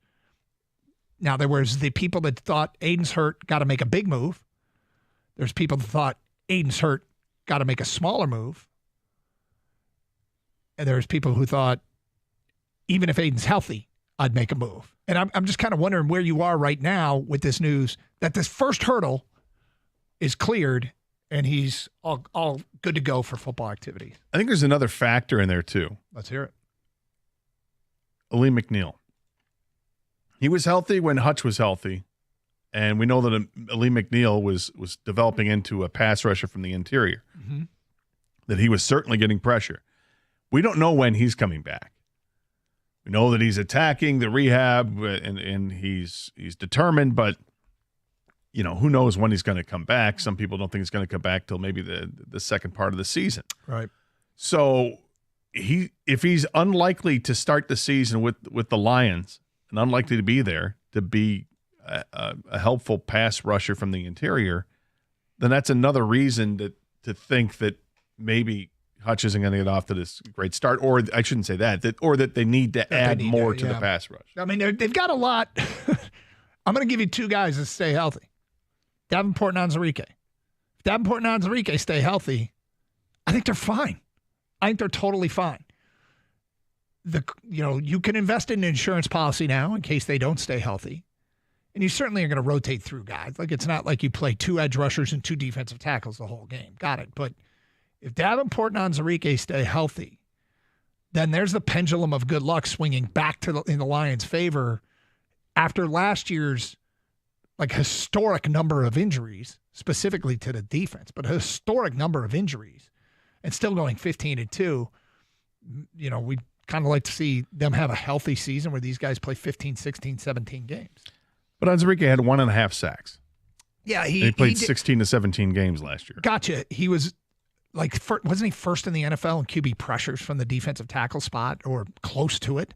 And that, most of that was done without Aiden Hutchinson playing next to him. There's other measurements of success, but yeah, it'd be great if he got home. Well, the other thing is, after Aiden Hutchinson got hurt, the pass rush went down significantly. So if they were getting pressure, great, but you're not getting – not only Onwuzurike is not getting home, nobody else was getting home. Well, maybe I should include Hutch in that group. If Hutch, Onwuzurike, and Davenport are healthy, because Hutch will – in theory, Hutch will be there. Sure. Yep. And that – I'm just not sold on Onwuzurike. Okay, if they stay healthy, are they fine? Onwuzurike, Davenport, Hutch? Again, I'm not sold that Onwuzurike is even a plus player for this team. Oh, okay. Well, then you and I have a difference in that opinion. I think he is a plus player on this team if he stays healthy. Kang, how you feel about it? If those guys are all healthy, those 3, are they fine? Yeah, I feel good. They won 15 games without Hutch for how long? Right? Yep. You got it just by, math. I don't know what you would call it, but just by having Hutch back for, you hope at least 14 out of 17 games. Is that too much to ask? That they're much better. And listen, we always want more. And I get it, people. When I say that it's good enough doesn't mean I don't want Trey Hendrickson or I don't want someone better than Pascal, whoever. No, that's not what I'm saying. But what I'm saying is they are good enough to win it all with this defense healthy. I mean, I would think so, but here we go. Feedback coming into the Carson Anderson inbox. My first reaction was how completely unrealistic was the belief that Hutch could have been ready to play in the Super Bowl if the Lions made it. That's from John in Lake Orion. So, John, it's funny you bring that up because I love that the player set the goal. Remember when Aaron Rodgers tore his Achilles and he was like, I'll be back. Don't count me out. I'll be back. Mm-hmm. Hutch, kind of same thing. Goals to be back by the Super Bowl. That's awesome. I'm going to do everything I can in my power. I'm going to, get the platelets injected, and I'm going to rehab every day, and I'm going to have stim on it from noon to midnight, and like all that stuff. I'm going to do everything. I'll be back. I'm going to make it back. Set that goal, sure. But I think in some ways, when that goal was set, and then people saw the video of him with a limp, like after the Super Bowl, it created this perspective that people thought, oh my God, he's way behind. When really it was kind of an unrealistic goal set in the first place. You know what I'm saying? Yeah, no, I hear you. I think there's definitely that.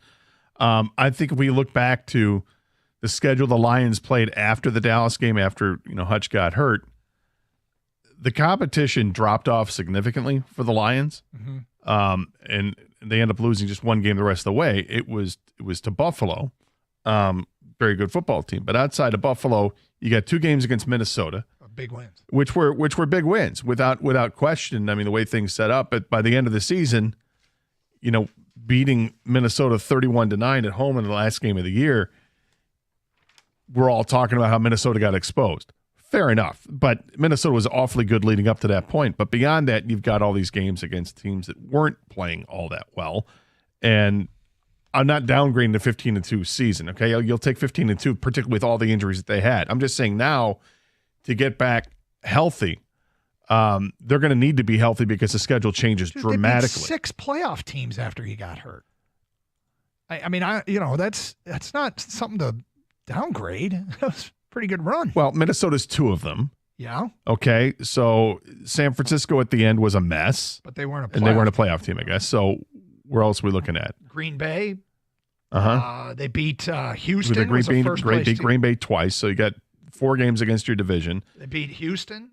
It was a first-place team. So, I mean, they played 4. The funny thing about this year's schedule and last year's schedule, they beat 4 first-place teams last year. And they won 8 games over playoff teams. Like that wasn't a schedule to sneeze at either. But next one, I'm really excited that Pascal is going to have a really good season going into a contract year. Nothing crazy, like 6 to 8 sacks and a nice edge setter helping against the run.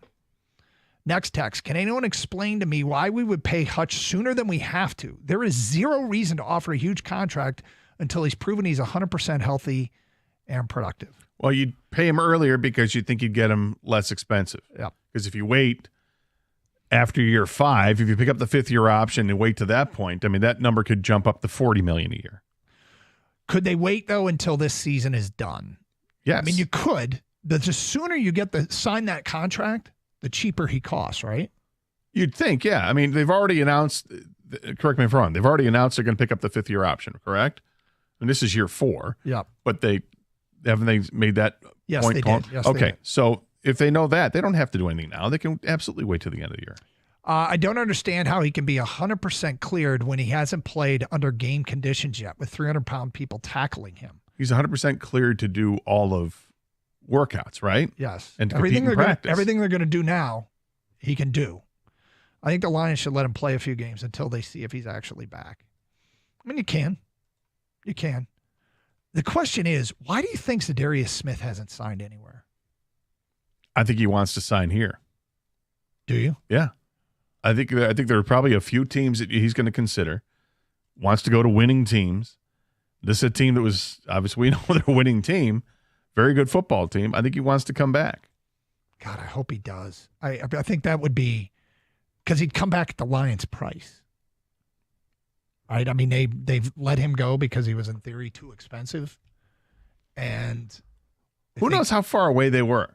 Yeah, I don't know how far away they were in talks to begin with. And maybe it wasn't all that far. And he thinks that if I wait it out, as the offseason goes on, becomes more clear once you got all the signings done. Hey, you do have the cap space. Go get them. I feel like for a player to do that is tough. To get cut and then come back for less. I think it's kind of a tough thing for a player to do. So, you exhaust your resources, look for something else. Just kind of, it'd be hard to say, yeah, I'll do the same job for less money. But all right, coming up, got an explanation for Jansen on the question we asked yesterday here on the program. So we'll get to that today at 11:02. Also, Thunder over the Thunderwolves is not. I hope the Thunderwolves is going to be competitive, but Thunder now up 2-0 over Minnesota. NHL playoffs. I was flipping around. I got an observation about the NHL playoffs, and I think you're going to mock it. But, yeah. Well, I like the opportunity to mock. Yeah, we'll get to that in the 11 o'clock hour. It is Carson Anderson on 97.1 The Ticket.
Brought to you by Moran Buick GMC. Game 1 of the Tigers' ALDS rematch with the Guardians goes to Cleveland last night. Shutout 7-0 at Comerica Park. The key moment down 3-0. Detroit with the bases loaded, no outs in the bottom of the 8th, but then Cade Smith comes in for Cleveland, strikes out the side, and the Tigers do go quietly from there. Jack Flaherty got the start, 6 2/3, 3 earned runs and 8 strikeouts.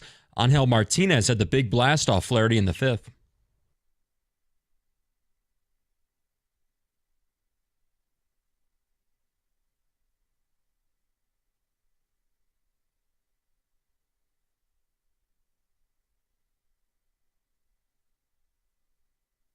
Gleyber Torres exited this one early with right leg discomfort. Tigers look to even up this series with Game 2 and Jackson Jobe on the mound 7-10 tonight. The MVP, Shai Gilgeous-Alexander, 38 points last night, leading the Thunder to a 118-103 win and a 2-0 series lead on the T-Wolves in the Western Conference Finals. And it's Carb Day at the Indianapolis 500, the final day of practice before the race. Pit Stop Challenge also today. Pato O'Ward is a plus 500 favorite for the race on Sunday, then Alex Palou and Scott Dixon. At the Corbell Health Sports Desk, I'm Luke Sloan. For more, go to 97.1 The Ticket or Odyssey.com.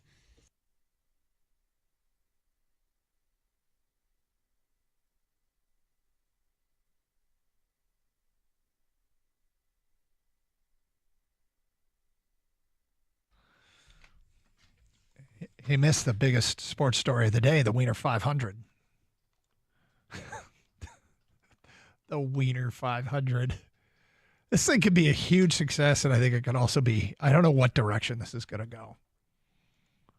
Wiener 500. Still can't figure out how many laps they're running. All right, so a couple things here. 248-539-9797. Open lines here on 97.1 The Ticket. Today is National Cooler Day. National Cooler? Yeah.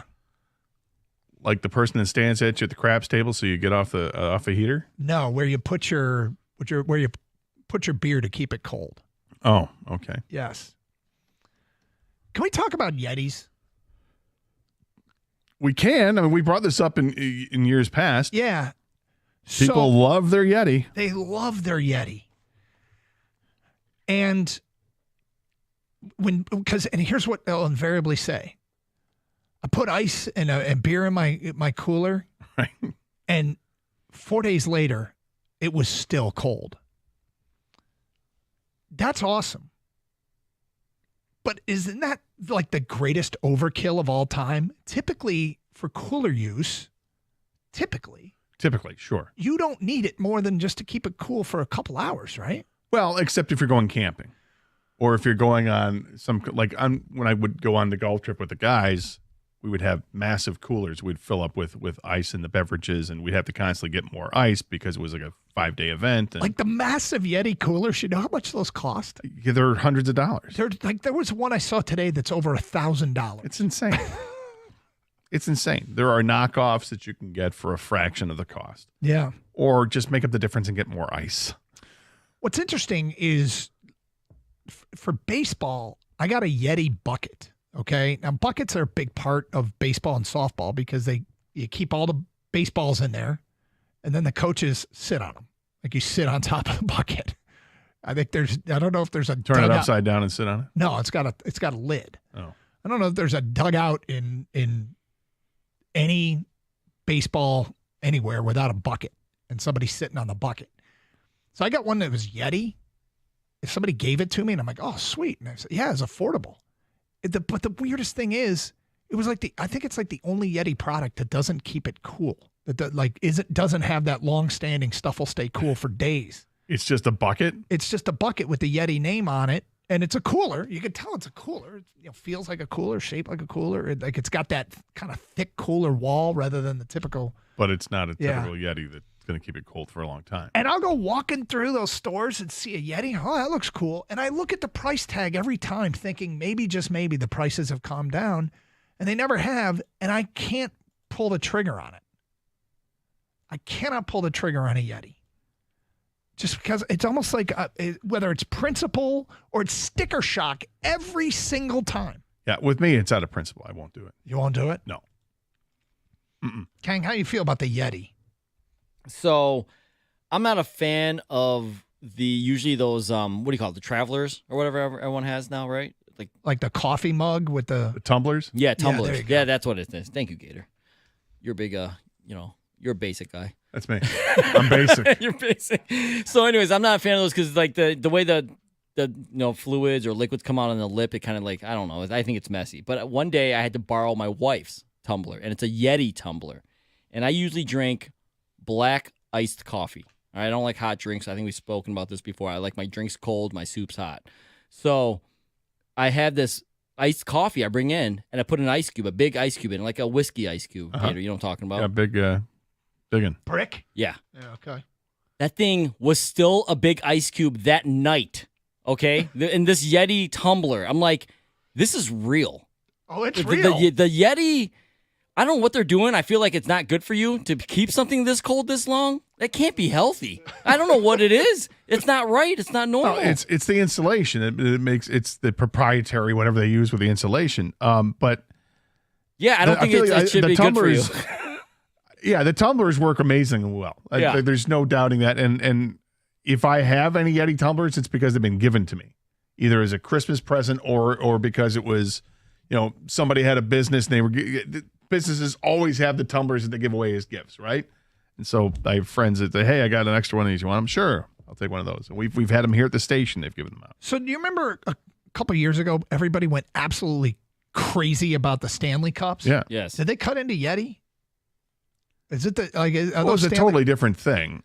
I mean, because it wasn't about insulating and keeping it cold. It was just a style, and it was the 40-ounce Stanley Cup that came in pink or something like that. Wasn't that all the rage? I have no at idea Target what at the I time? honestly don't know why. People like the style more than anything, but I think they did work, Gator. I think they were still keeping things cool and or hot, whatever you wanted. Yeah, But, and again, at a fraction of the cost. You put your beer in a Yeti and it's still cold in August. It's. Oh, dude, the Yeti cooler, you could bring, something back from space. It would be the same temperature. What's crazy, Gator, you brought up a very good point because I have no use for it. We don't do a lot of camping. I don't need it. The only time I could think where I was glad I had a Yeti is during a power outage. And I could load all the food we have into a Yeti cooler, right?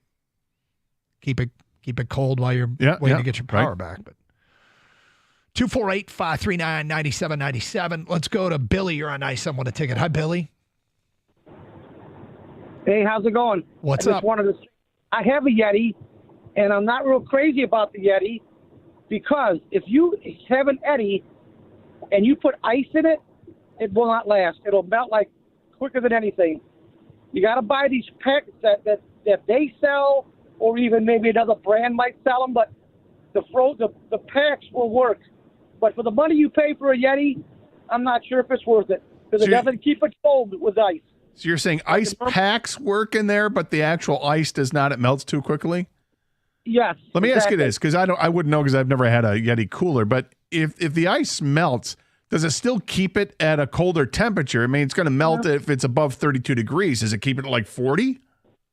Nah, I don't know if it's 32 or higher than that, but Well, it has to be because it's going to melt the ice. That's just physics. it doesn't last as long. Right. Well, I understand the ice won't, but I'm saying is the temperature of the water that's in there, is that cold enough that's going to keep everything else cold regardless? I don't know. I've had it like that way before. It's cool at best. I mean, in a hot day, you want a nice cold beer or a beverage, and sometimes it's not ice cold. So you pay that think- kind of money for a cooler.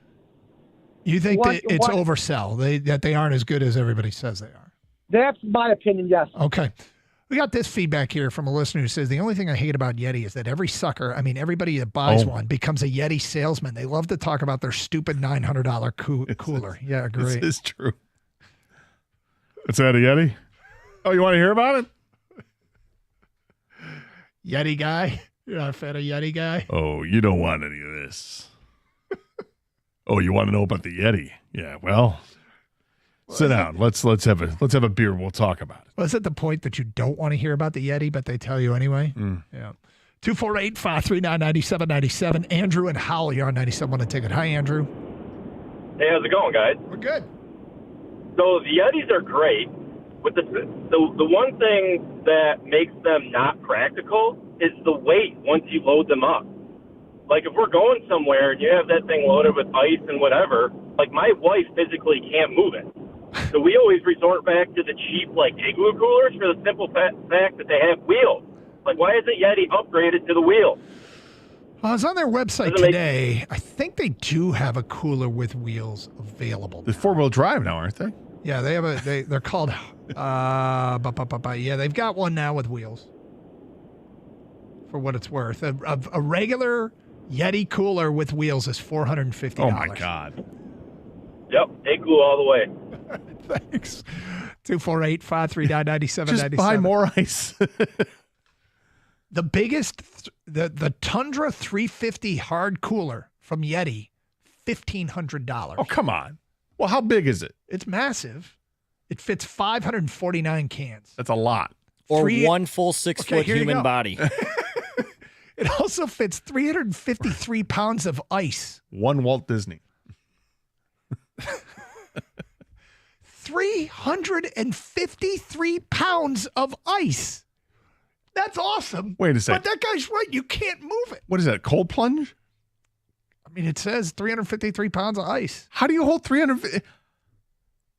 That's insane. Well, the thing's a monster, man. Like this. Well, when you go and buy a bag of ice, you can buy the 5-pound bag, or what's the other? The 10-pound bag, basically. I think it's 20, but okay, 20. Let's go 20-pound bag of ice. Yeah. How many of those? Apparently, it can fit approximately 15 of those. Good God. It's like a graduation party, though, man. Like a wedding in your 17 backyard. of those. Whatever. That's what it's for. 248-539-9797. It's Carson Anderson. Hey, it's Doug Carson. Memorial Day deals are going on all month long at Sarah Chevrolet in Sterling Heights. Lease a new 2025 Silverado 1500 Crew Cab 4x4 for just $282 a month for 24 months with $19.99 down. $282.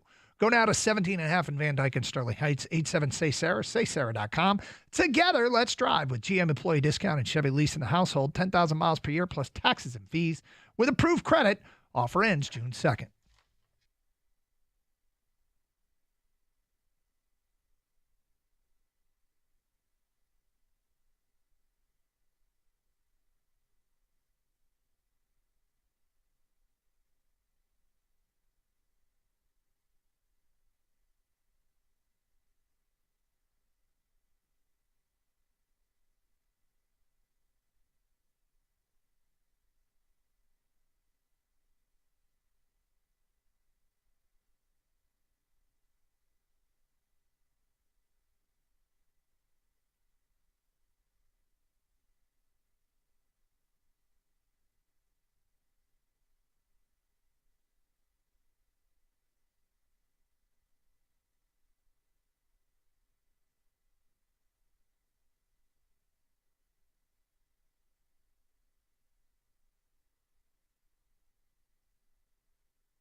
It is the Carson Anderson program on a Friday. Tigers take one on the chin last night, 7-0. If you sat through the whole thing, call up and get your badge of honor. It was pouring rain. They were getting shut out. It didn't really get out of hand till late. They were still in it. I mean, bottom of the 8th inning there, the bases loaded, nobody down, and only down 3-0, but they did not come through. K. I'm going to guess those guys didn't sleep well last night. It probably sucked. But, A.J. Hinch downplayed it afterwards. He said, look, guys, we out-hit them. We just didn't get the hits at the right time. We have gotten the hits at the right time. That can happen, but, we're doing a really good job of that, so it's not a crisis. I'm paraphrasing here. But if any thoughts on the game, and if you sat through the whole thing, call up and get your badge of honor, 248-539-9797. Also, Lions, feels like some fears were alleviated yesterday with the announcement that Hutch is now 100% cleared for all football-related activities. It is late May, so, long time till the season goes, but hopefully for those that were really concerned or really wanted them to aggressively upgrade the edge rusher position, does this take away some of those concerns, and do they not have to be as aggressive? At least for now, right? I mean, you can't sack anybody in a game until September, but you feel, if you were worried, are you less so? 248-539-9797. And today is National Cooler Day, and we got talking about Yetis, and really if they're overrated. We've gotten some significant feedback that they're overrated. Well, the price is going to say that, right? Yeah. Because I don't know. I'd have to compare, I have to look up a Igloo cooler and see what those prices are in comparison. And obviously, you got to get higher quality, but look at how much more you're paying for them. Yeah, and there's a place for Yetis. In my life, the only place for them, however, would be during a power outage. If you're going camping and you're going fishing and you're going to be gone for a week and you need to keep something cool forever, I suppose it makes sense. But given sort of our lives, probably don't need one. But 248-539-9797. Derek is next. Hello, Derek. Hey, how are you guys doing today? We're good. The thing about Yetis and the fan following that comes with it is the people that put the stickers on their trucks. And more often than not, cutting in front of you on the freeway, and then you know what's worse than that? The people that have 2 Yeti stickers on their truck. Oh boy! They have really got to tell you that they are a fan of cold things. Make no mistake about it. I'm a fan of cold Absolutely things. not.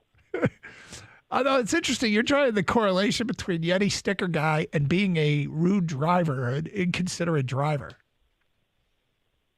Oh yeah, the pipeline is right there for you.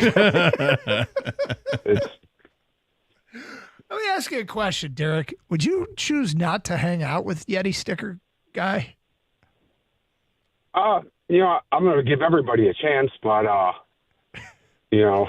think he'll be able to make his own choices on if we ever hang out again. He's already got one strike against him. His true character will be revealed soon enough, is what you're saying. Absolutely, yeah. There's a certain kind of guy that's going to put not only buy the Yeti cooler, but 2, put the Yeti cooler sticker on his car. Yeah, that's a certain special someone. And in between, we the people flag. Okay. Yeti guy wants you to know I'm Yeti AF. Yeah. So I went to Igloo's website, and the biggest cooler they have is the Party Bar, 125 quart cooler that can hold 158 cans. Let me see if I can find the Yeti equivalent, because what I mentioned, the one that fit 300 cans. And this one's got wheels. And it's got a bottle opener on the side. All right, got a nice little cooler here. All right, so I got one here with wheels that fits 82 cans. How many did you say? 158, so twice as many. The one with wheels for Yeti can fit 82 cans. You got Igloo? Yeah. How much does the Igloo cost? $200. Okay, the Yeti costs $450. And it holds half as much. Yeah, half as much. But it can keep stuff cold until August. Longer. Anthony, you're next. Hi, Anthony. Hey, afternoon, guys. Hey, Anthony. So the thing, the thing is with the Yetis, in order for them to keep things cold, you have to pre-soak them. So you're basically dumping ice in it, letting it cool down, dumping the ice out, and putting more ice back in. Wait, what do you mean? And then... Well, hold on. You got to do what? You see, you got to cool it first? Yes. So you cool it down with ice, let the ice melt, pour it out, then put the stuff in there, and then pour more ice in there, and that's how it works? You're cooling the cooler, so it'll keep your stuff cold. You got to take that precaution first to get the most out of it. Yeah, exactly. Okay. Are there instructions for that, or is that something you learned? No, they are. They recommend it. So I wonder if that works with other coolers too. Probably not as well because the Yetis are better insulated, but you have to get them cold so that they work to their maximum efficiency. Okay, Gator, does that sound like a lot of work? I mean, it sounds like a lot of work. Sounds like a waste of ice. But if if the ice lasts longer the second time you put it in there, does that outweigh the other alternative, which is to constantly have to get ice because it's melting. Johnny McComb says 537 pounds of ice. That cooler must be part of the Jeffrey Dahmer signature series. Man, that's dark. Yeah, I told you. Yeah. Hey, but no, that color, we get a lot of text on it, guys, that you do have to, you don't maybe have to fill it all the way with ice, but it's so well insulated. Whatever the temp is, at the moment, that's what it's going to do. So if it's warm, Gotcha. Yeah, it's going to make sense. things more warm. If it's colder, then it's going to keep things cold. Yeah, okay. People say the ice melts right away. Start off with a warm cooler. I guarantee it. Next one, if you keep a cooler in your warm-ass garage, it's going to be really warm, and the ice is going to melt. It insulates. If it's warm, it'll keep it warm. Okay.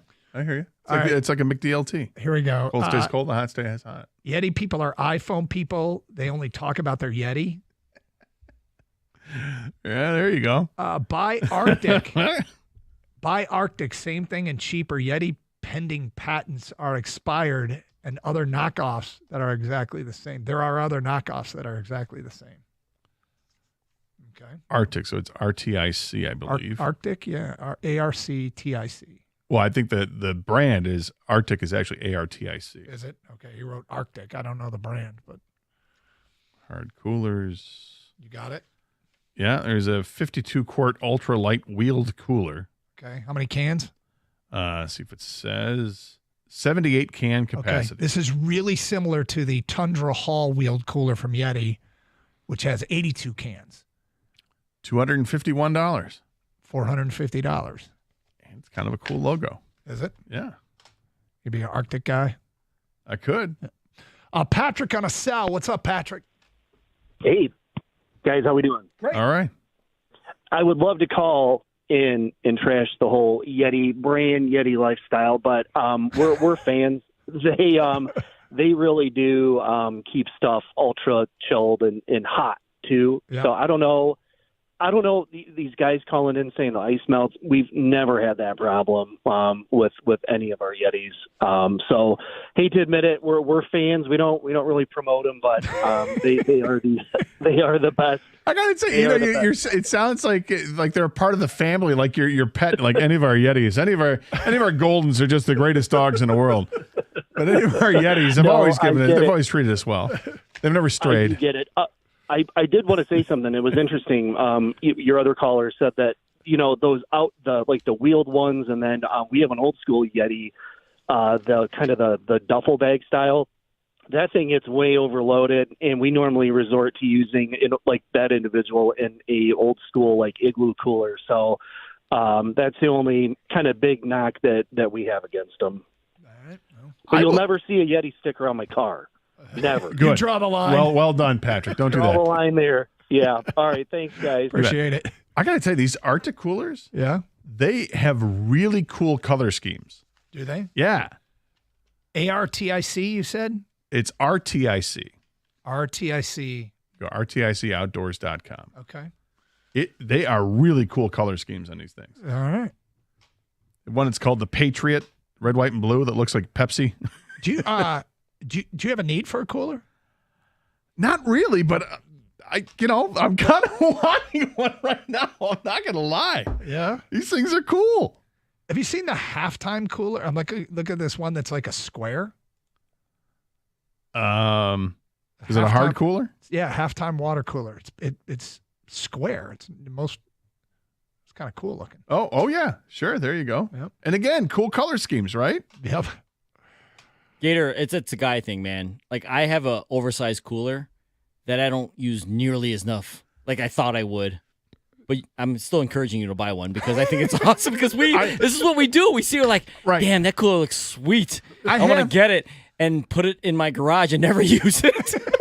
I use it. I actually use when I had the boat. Because it's a cool color. Exactly. Yeah, there you go. When I had the boat, I ended up buying coolers all the time. I have a big oversized cooler. It's rather large, but because I have people over periodically throughout the year, it actually makes sense because I use it. But before that, I had a cube cooler, which looked cool and seemed cool, but isn't. And then I've got like smaller coolers. Like I had all different kinds of sizes based on who was going on the boat or how many people were coming over to the house. You know, a jacket, man. You don't wear the same jacket all year round. Right? Exactly. You want options. Yeah. Dude, I'm digging these Arctic coolers. I'm telling you, just get it. We discovered something today. This one is sage and beach color. That's cool looking. I got a bit of a Tiger trivia question. We'll get to that today at 11:35. But straight ahead, Jansen explained something to me that we asked on the show yesterday. That at 11:31 here on Carson Anderson on 97.1 The Ticket. Hey, attention golfers. Let Twin Peaks be your new 19th hole. If you're hitting the links on these hot summer days, which are about to come, cool off after your round at your local Twin Peaks. Why go to Twin Peaks? That's easy. For starters, nothing cools you off better than their 29-degree draft beer or cider. They pour your favorite draft at a bone-chilling 29 degrees into a mug that's been freezing for a minimum of 6 hours.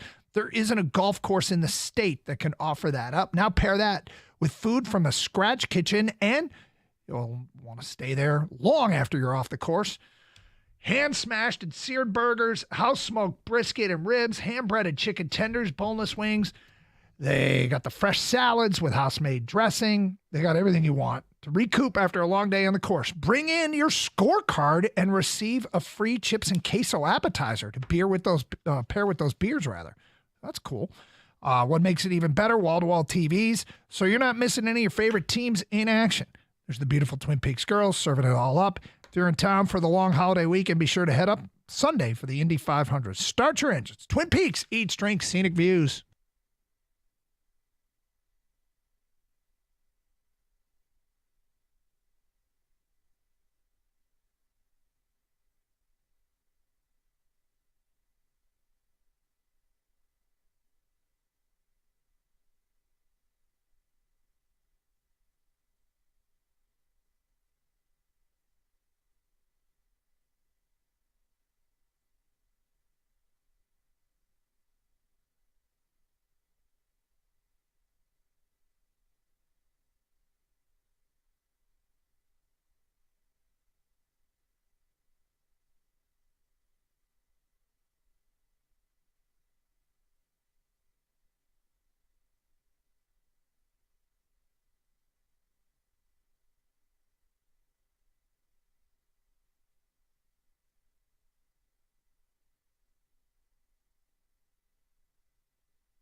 do I want to add to the cart? Dude, we are at the beginning stages of an obsession.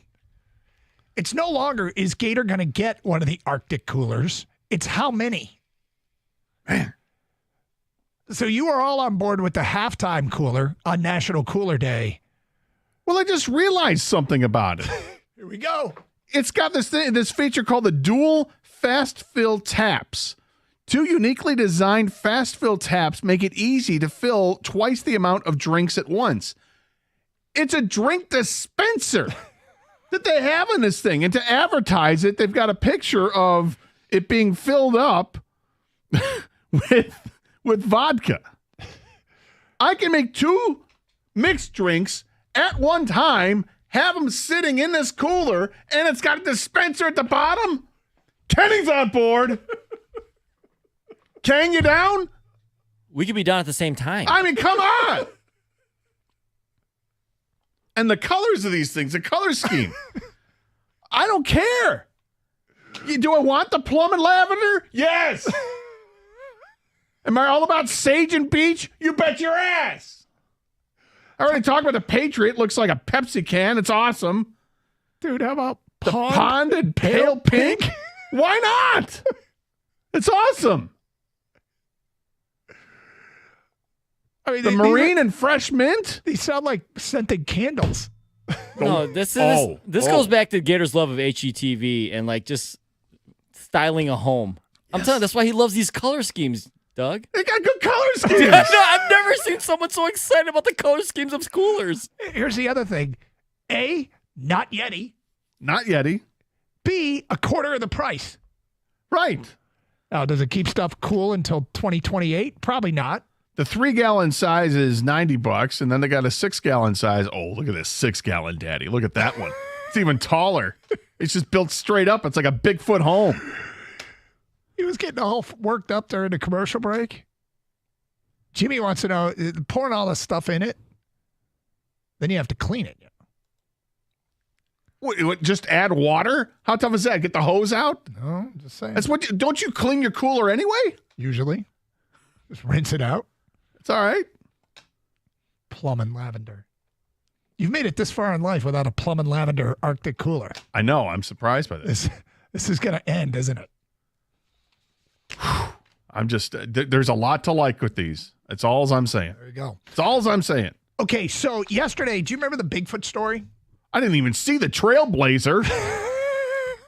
What's the Trailblazer? My goodness. The 52-quart ultralight cooler, but it comes in Trailblazer color, which is like a gold with orange and then like a taupe, a dark color. Oh, my God.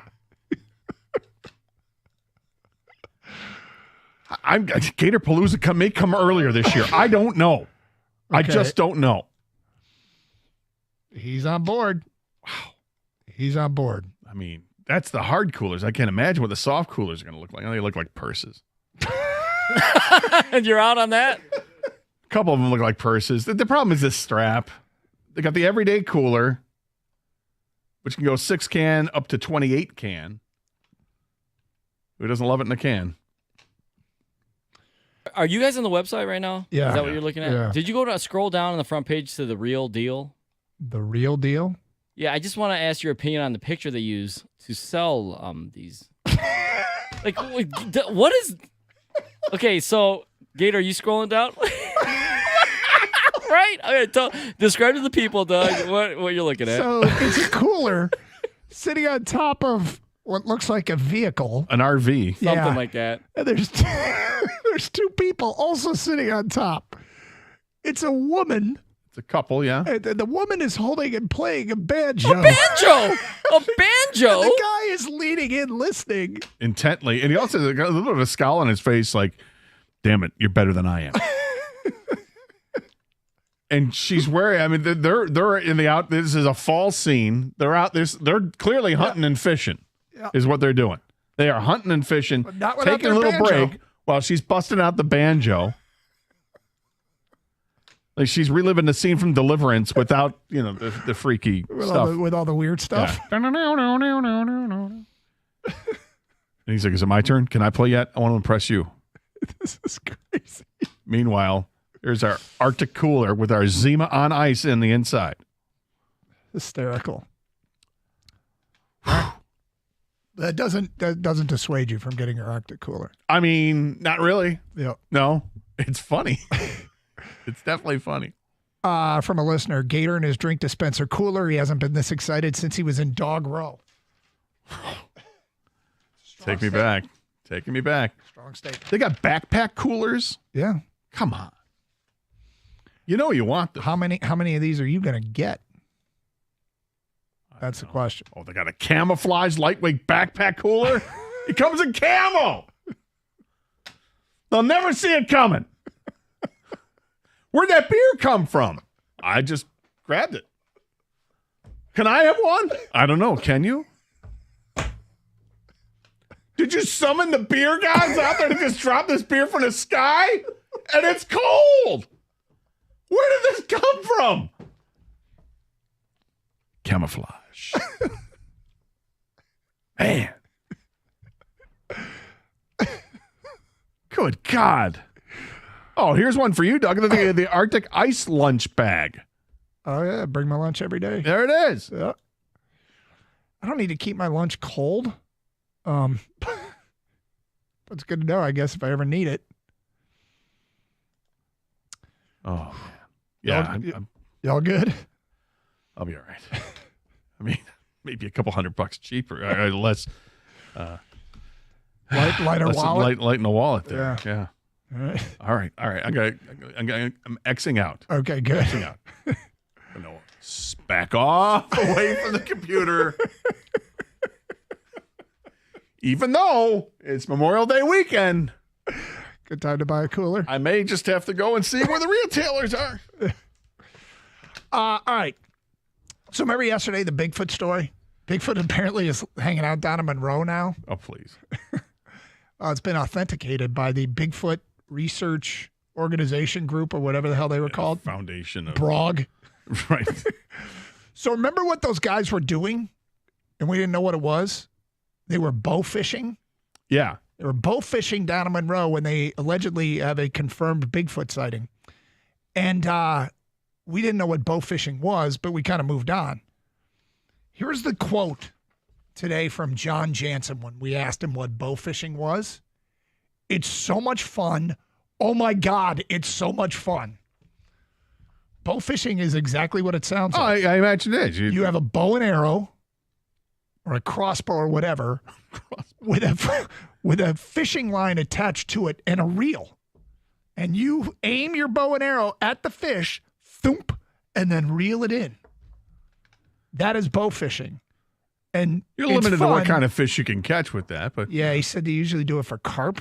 Yeah, I think I is was what going he to say said. carp or. But as he put it, it's so much fun. Oh my God, it's so much fun. It takes a lot of skills. You need the bow and arrow skills, Mm-hmm. and there's fishing skills involved too.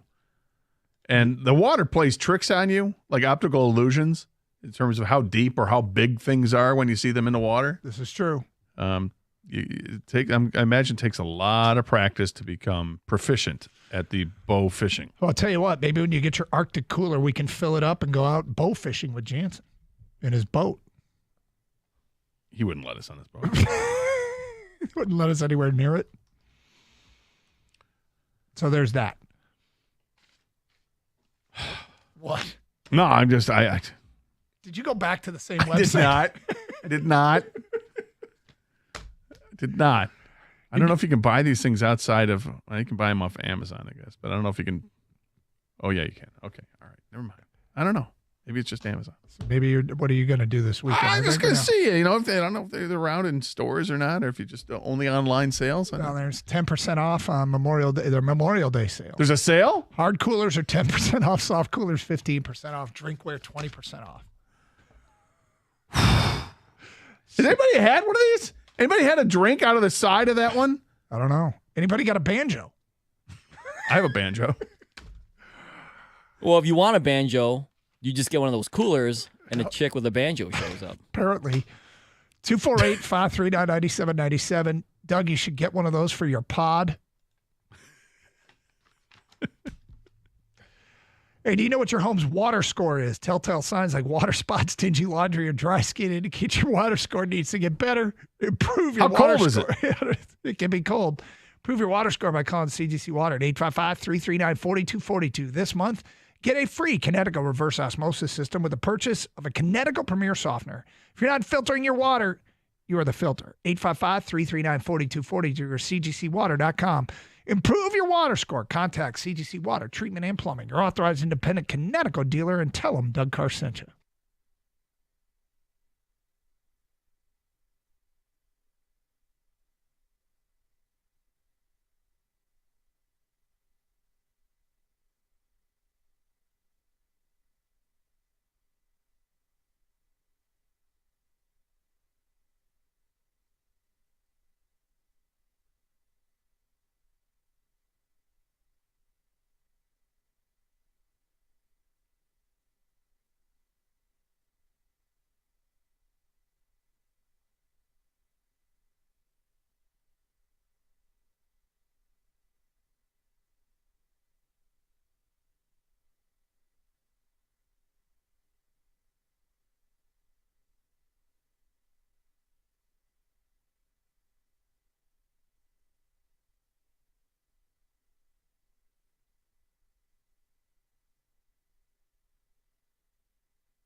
I was reading a story today about one of our teams. Gator, do you know who Carlos Gomez is?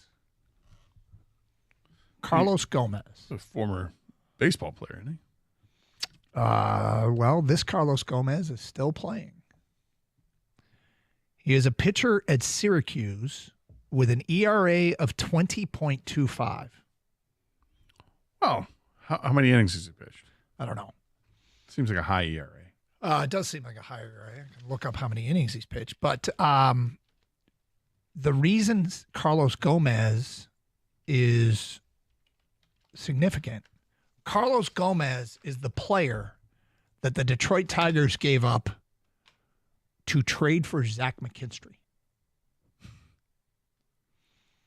They gave up a pitcher named Carlos Gomez, and in return got Zach McKinstry. And there was a story, Ken Rosenthal of The Athletic did a story about, he said, who's going to be the Tiger of the day? He was, doing notes and quotes from baseball, and he just said, because it very well may be this guy, Zach McKinstry, kind of bringing some national love to, this player that the Tigers got in a trade with the Cubs for Carlos Gomez. Now, the one thing about Scott Harris, it feels like under Scott Harris, when they make a waiver claim or trade for a minor leaguer, I kind of perk up now, because you look at waiver claim of Andy Ibanez, little fanfare. Waiver claim of Tyler Holton, little fanfare. Trade for Zach McKinstry, little fanfare. And none of these guys, I mean, I don't know what McKinstry's ceiling is, but it's cool to see a national writer jump on board with Zach McKinstry and giving him a little bit of love. But I feel like he's started to accumulate enough of these minor moves that create little fanfare that are helping this team win. Yeah, it's hard to argue that. I mean, he's had a pretty good success rate with these smaller deals that he's made. Mm-hmm. He's made attempts at big moves that he hasn't been able to land, although he was able to get Jack Flaherty back. But that's another move, by the way. Yeah, but it's the under the radar stuff that you're looking at. Like last year, they made some moves and they got some pitchers from different organizations. I think Texas was one, but it just, those guys haven't really shown up too much just yet. But maybe they have some potential. Yeah, a couple of starting pitchers at the lower levels. Yeah, I mean it's fun to watch, and you can get on board like unexpected. There's a lot of unexpected guys that have contributed to this organization, and McKinstry's cool because he's a CMU guy. Like that's fun for people to get behind. Last year, Ibanez with that huge hit to beat the Astros. Yeah, Ibanez is just so good against left-handed pitching last year. Yep. But you go find players, lesser-known players, not a big deal is made at the time, and then you turn around and a good portion of these guys, they obviously don't all hit, contributing to the best team in baseball, the best record in baseball so far. It's kind of become a Harris thing that I pay attention to. They're not all going to hit, like I said, but those lesser known moves can pay off for them. Yeah, they certainly can. We'll see what happens now that Gleyber Torres. We don't know how long he's going to be out, if at all. But he had to leave the game yesterday with a lower leg injury, and they're going to be a little careful with him. He missed some time earlier in the season as well. Not with the same thing. It was an oblique injury, but did miss a couple weeks. But the Tigers organization seems to be chock full of guys that can play second base. Yeah. So I imagine this just means Colt Keith, slide on over there and you'll start every game against righties until Gleyber's ready to come back. And who knows? Like I said, it might just be a couple games. And then when you face left-handed pitching, Andy Ibanez can go over there. But they've got a number of guys that can do that. I mean, heck, if you could take the pressure off, if you wanted to bring Chase Young back up, he could play second base. That's what he was brought up originally. I believe was drafted as a second baseman. They want him to play third, but they've got so many guys in the organization that are started off as second baseman. Yeah, and it's going to be interesting to see when they get late into the year what their lineup is going to look like. Like what it is now is probably going to be different than what it's going to be. So different. But you as the year goes on, you start seeing what guys are going to be able to sustain, what they're not going to be able to sustain, who's going to maybe have a slump, who's going to be better than we thought. I feel like they're an undefined baseball team still finding itself to find out what their best nine is and against righties, lefties, all that. I'm curious to see. It's not the everyday lineup because I think that's going to form just how you expect it to come when Vierling comes back and when Meadows comes back. And then they'll have some depth and decide, do they need was Wenzel Perez? Is he a better option than Akil Baddoo for that extra guy or Justin Henry Malloy? You're going to have a bunch of guys competing for one final spot on the roster. Yep. That's not the more intriguing part to me, or the part I think is going to change more, is the pitching staff. And I think it's the bullpen. I think you can, like last night, last night's not the exposure of the entire thing, right? But John Brebbia has not been all that good for the Tigers, I don't think. And who was it? Was it Gunther that was in there last night? Again, it's another guy. You can find improvements in a bullpen. And I suspect that's probably where Scott Harris is going to focus his efforts when you get closer to the trade deadline. And who knows? You can make trades at any time if you want to improve the bullpen. They'll take a deeper look at options they have from within, but we'll see. One of the things you had brought up weeks ago, which I think is smart, is can guys be repurposed? Matt Manning struggled, right? Yep.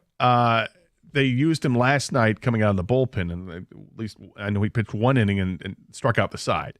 So is that a repurposed possibility? Is he a candidate that can just be, hey, just worry about the bullpen? You're no longer going to be a starter kind of guy, or was that just sort of a spot situation? I don't know, but it's a former first-round pick. You'd like to see if there's still something there. One of the things I brought up that might not be as smart was wondering if any of these minor league prospects that we've heard about for years actually can get to the big league level and help. Max Clark, too far away, but I think he had a grand slam last night. He did have a grand slam last night. But you got the guys at Double-A. Double-A to the majors isn't ridiculous, but kind of hard. It's kind of hard, yeah. And it's not like there's a ton of openings. Oh, they usually with this crew. I mean, the Scott Harris's administration, they promote guys spot to spot. You don't see guys make the jump from Double-A to the majors unless maybe it happens in an off season where they just you kill it in spring training or in fall ball, and you got to do what you got to do. But yeah, it seems like they definitely have a progression. So a guy like Trey Cruz is an outfielder who's doing awfully well. Well, he's kind of cooled off the last couple of games at Erie, but has an OPS. It was going into yesterday over 900. Now I think it's just slightly below.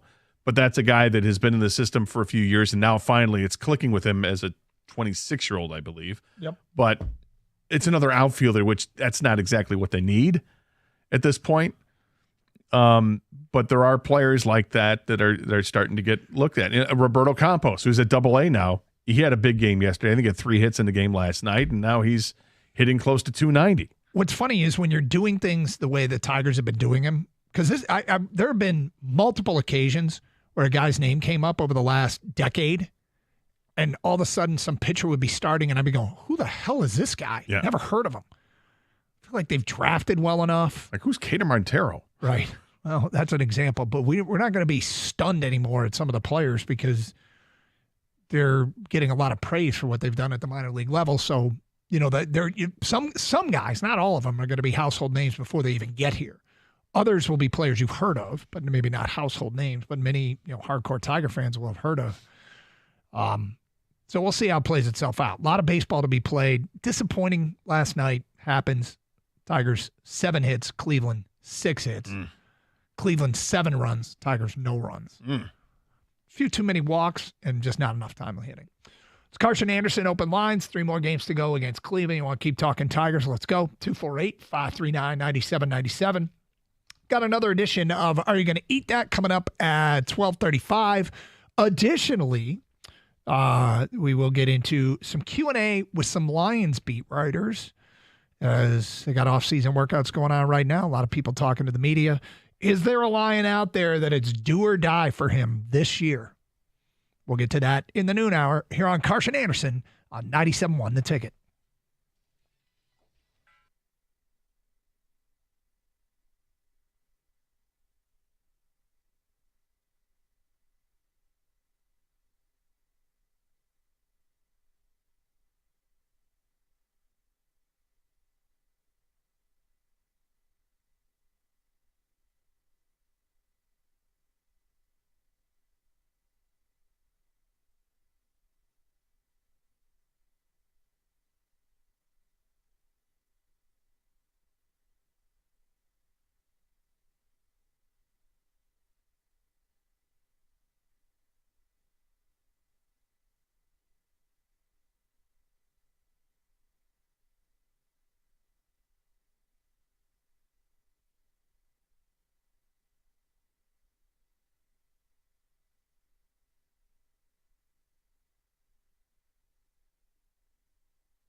Brought to you by Northville Lumber. Tigers look to even up their series with the Guardians with Jackson Jobe on the mound tonight at Comerica Park. Detroit dropping the series opener 7-0 last night. Only the third time this year they have been shut out. Jack Flaherty started last night, 6 2/3, 3 earned runs, 8 strikeouts. Noted Tiger killer Carlos Santana opening the scoring off Flaherty in the fourth.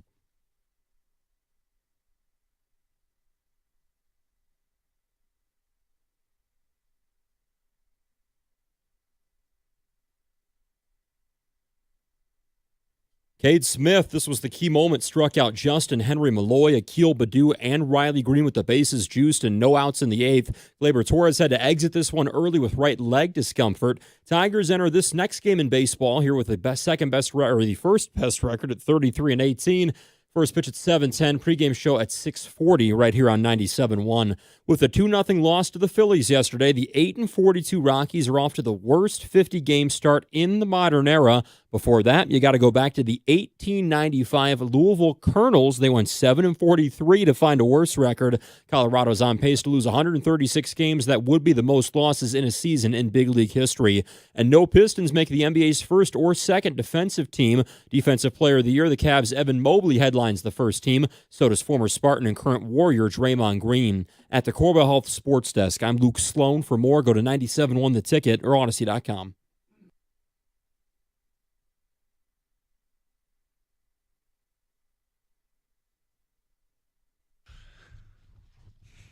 So, random observation, Gator.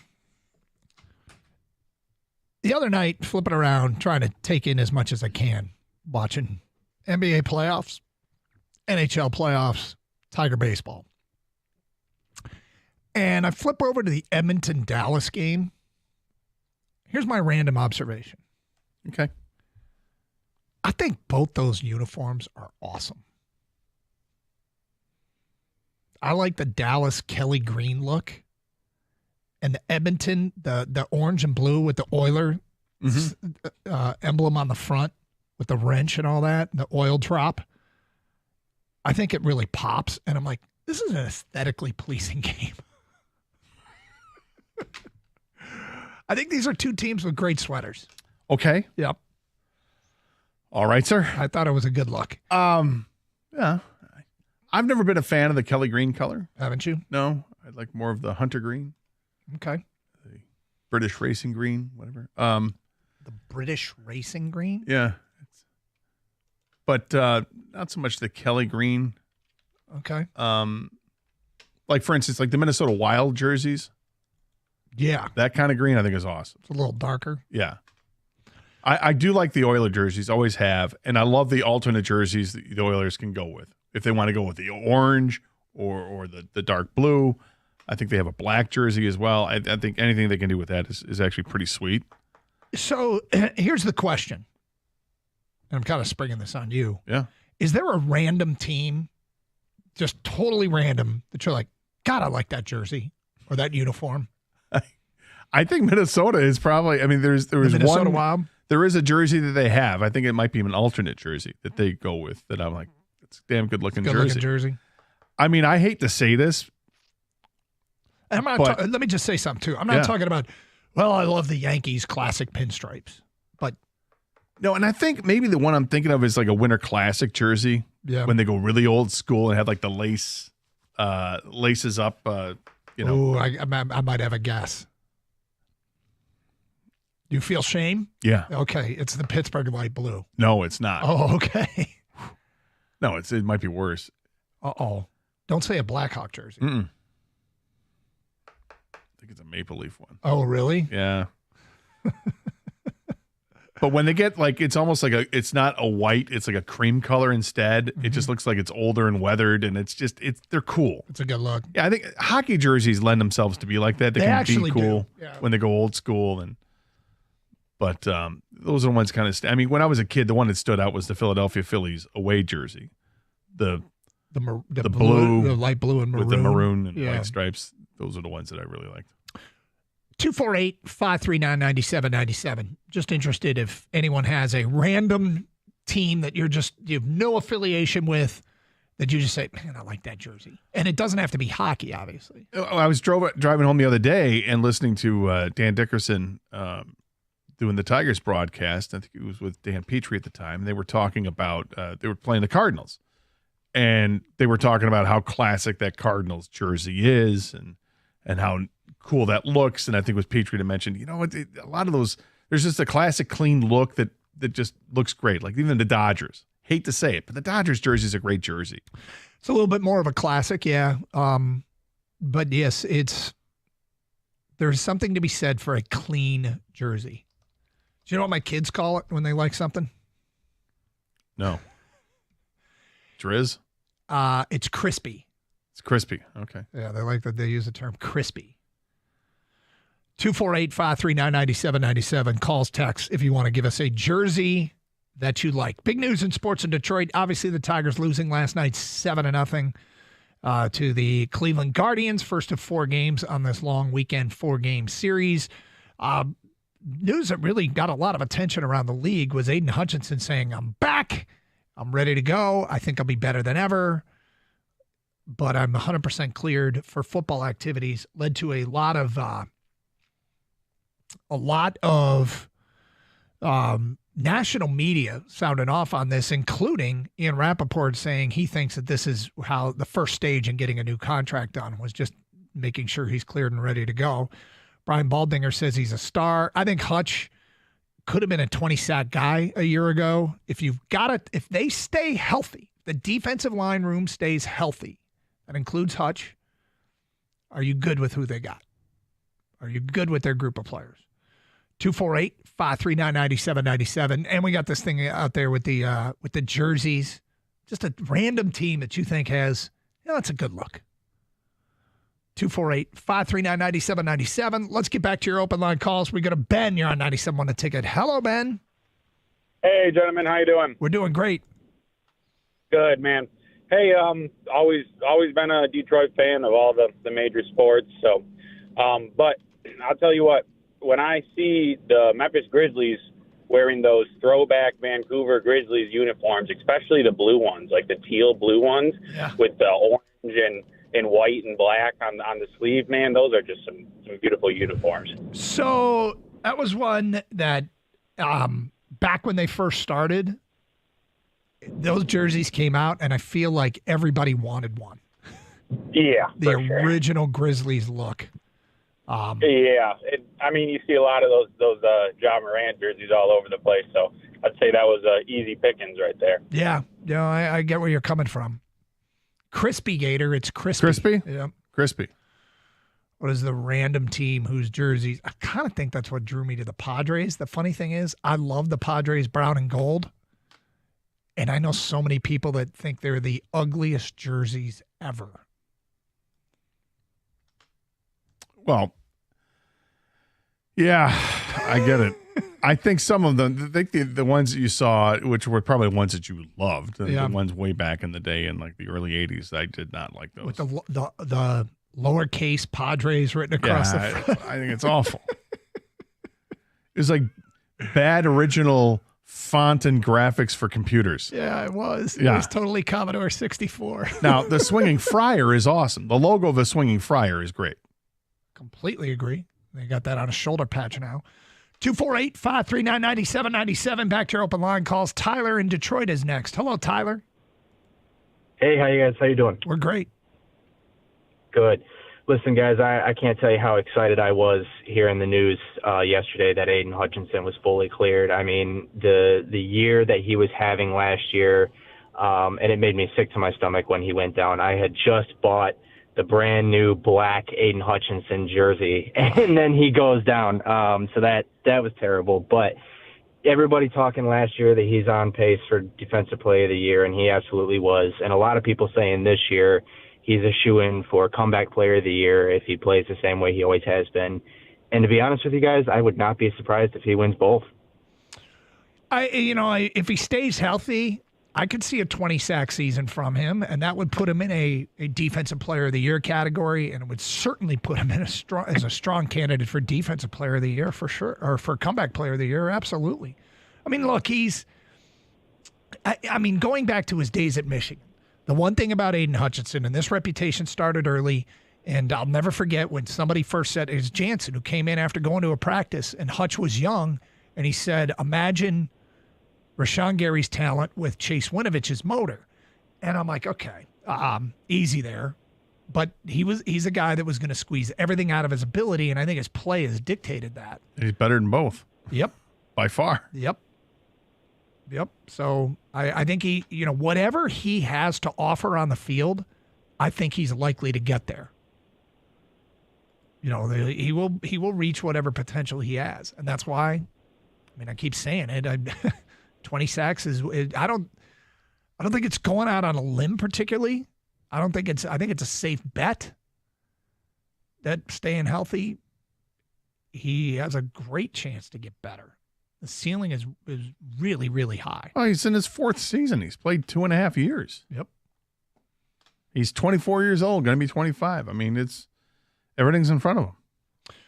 248-539-9797. Ticket text, same number. Who's the random team's jersey that you just love? Unnamed texter says, this is one I wonder if he feels shame. Maybe not. If he's younger.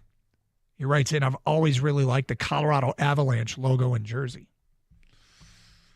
Yeah, it's a good color scheme.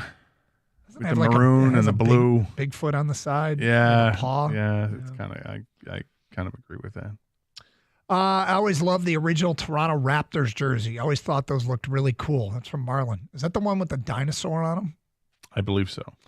The Seattle Kraken Winter Classic jersey is a solid 10 out of 10. That's from Jeff Downriver. No affiliation with them, but the Texas jersey with the burnt orange has always been super clean and a great jersey. That's from Jordan and Westland. For college football. For football? Okay. Yeah. Do you like the Texas burnt orange? I like the burnt orange. Yeah, I definitely like that. I think the white helmet. The white helmet with the burnt orange, I think looks really good. Although I know, I tell you what football players always say. Football players I've talked to, you ask them what's your favorite jersey for another team, because I obviously talk to a lot of Michigan guys. The all-white Texases. They love the all-white. I've heard that over and over again. Texas all-whites. Huh. Yep. Ottawa Senators sweater. Sorry. Take two. The Ottawa Senators sweater and the Winnipeg Jets jersey. I like I'm actually literally looking at Winnipeg Jets jerseys right now. Yep. There's one in particular that I really like, and it's from the 2011-2012 season. Yeah. It's got the cool logo that I don't know if they still use it right now, with a circle on the front with the jet on top of a maple leaf.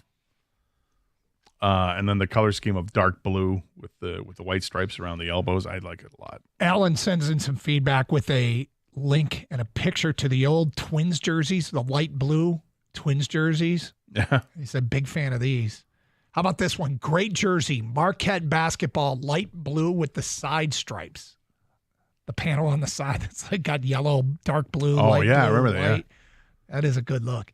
248-539-9797. Scott, we're moving in on the Wiener 500 today at 2 o'clock. He's getting fired up. Plus another edition. Are you going to eat that at 12:35? 97.1 the ticket. Look, that car buying experience, it can be no bueno and no fun, but that's different over at Sarah Chevrolet of Southfield. These folks make it easy. They know that you want it easy. They know that you don't want to have to hem and haw about things. And they also make it fun. And right now they got two great deals, two great lease specials that are really hard to beat. Here's what they have.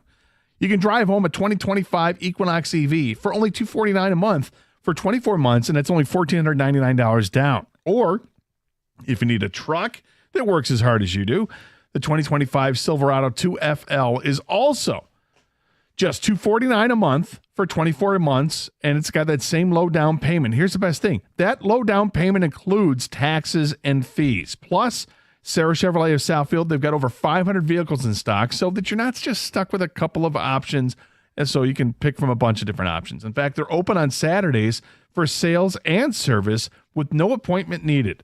Heads up, that Memorial Day sale they got going on right now, it lasts all month long. So now's the perfect time to go ahead and make your move. And you're going to see what I mean when you stop by Sarah Chevrolet of Southfield. They treat you right.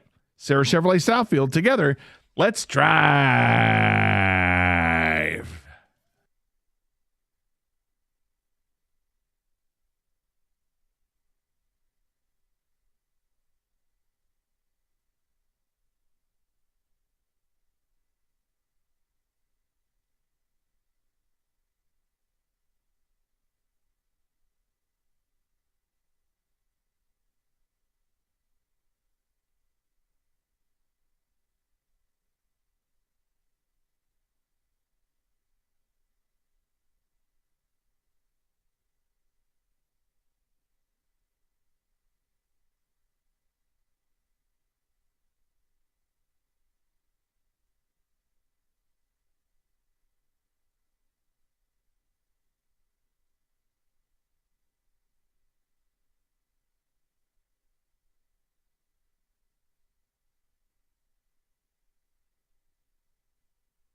Did you see this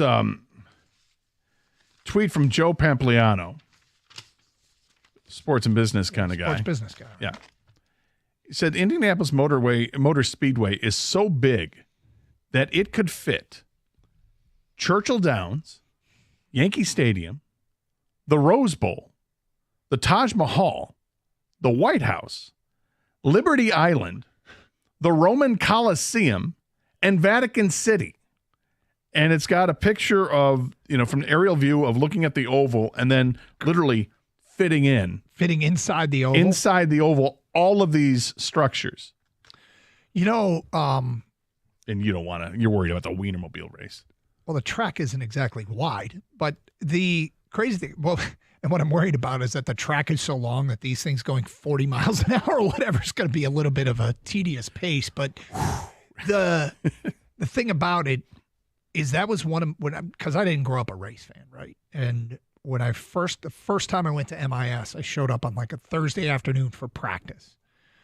And, another radio life, we did a lot of broadcasts from out of MIS. I put in a lot of hours there. And I learned a lot about NASCAR racing, a little bit about IndyCar racing. But I roll up to the track. There's an office building on the south end where you pick up your credentials. But you can kind of walk up to the fencing, not like right next to the track, but pretty close to it. And you gaze out over this massive track, right? The size of it is incredible. And Indy's bigger. And you look out. It's a 2.5 mile track. Is that what it is? Yeah. And a car comes flying past you. And then suddenly it's way over there. Like how did you get from here to almost where you're a tiny little car way off in the distance where I can barely see you anymore? Well, that's 220 miles an hour. Just like that. And that was my first indoctrination into what speed really looks like. Yeah. Because as much as they do, the broadcasts are great.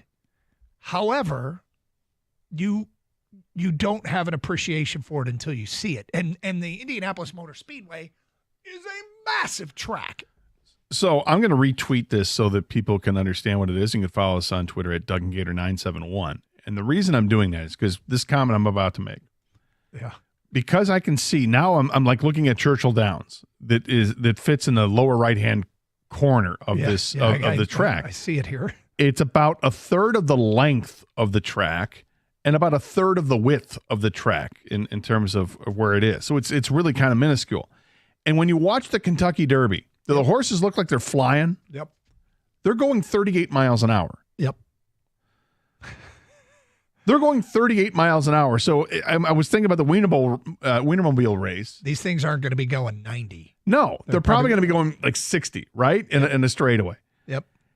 60 is, it's 50% faster than 40, right? Yep. Math. They're going to be going faster than the horses at Churchill Downs, and yet it's going to look slow. That's kind of been my point all along. Which is kind of funny. That's why I want to see this. Well, I'm not saying I'm not going to watch it, but I think I'm not sure this is going to be the most exciting event. I think it'll be entertaining. I think it'll be funny. I suppose expecting it to be exciting is foolish. These are Wienermobiles. It's the whole point of this is the context. You're putting Wienermobiles at Indy. I kind of want to see like other things that fit in the stadium, other things that fit in the racetrack, like Batmobile versus Kit. Well, versus that would be fun. Just do those cars. What other cars do we have from TV shows? Canyonero, Speed Buggy. Let's go. Let's Magnum line them all PI's Ferrari. Oh, the Fiero that went to space The in Fast Fiero and went to Furious. space. Well, that's got an unfair advantage because maybe it's only good in space, Gator. Maybe. But like, what if you were to see like how many Vegas hotels fit in the infield of the track? Like, I'm curious about that. Dare I say all of them? No, I don't think. I mean, you think about how crazy this strip is. I know, but Churchill Downs has a massive footprint, and it takes up not even a quarter. About a quarter. That looks like maybe a third of it. Maybe. I don't know. No.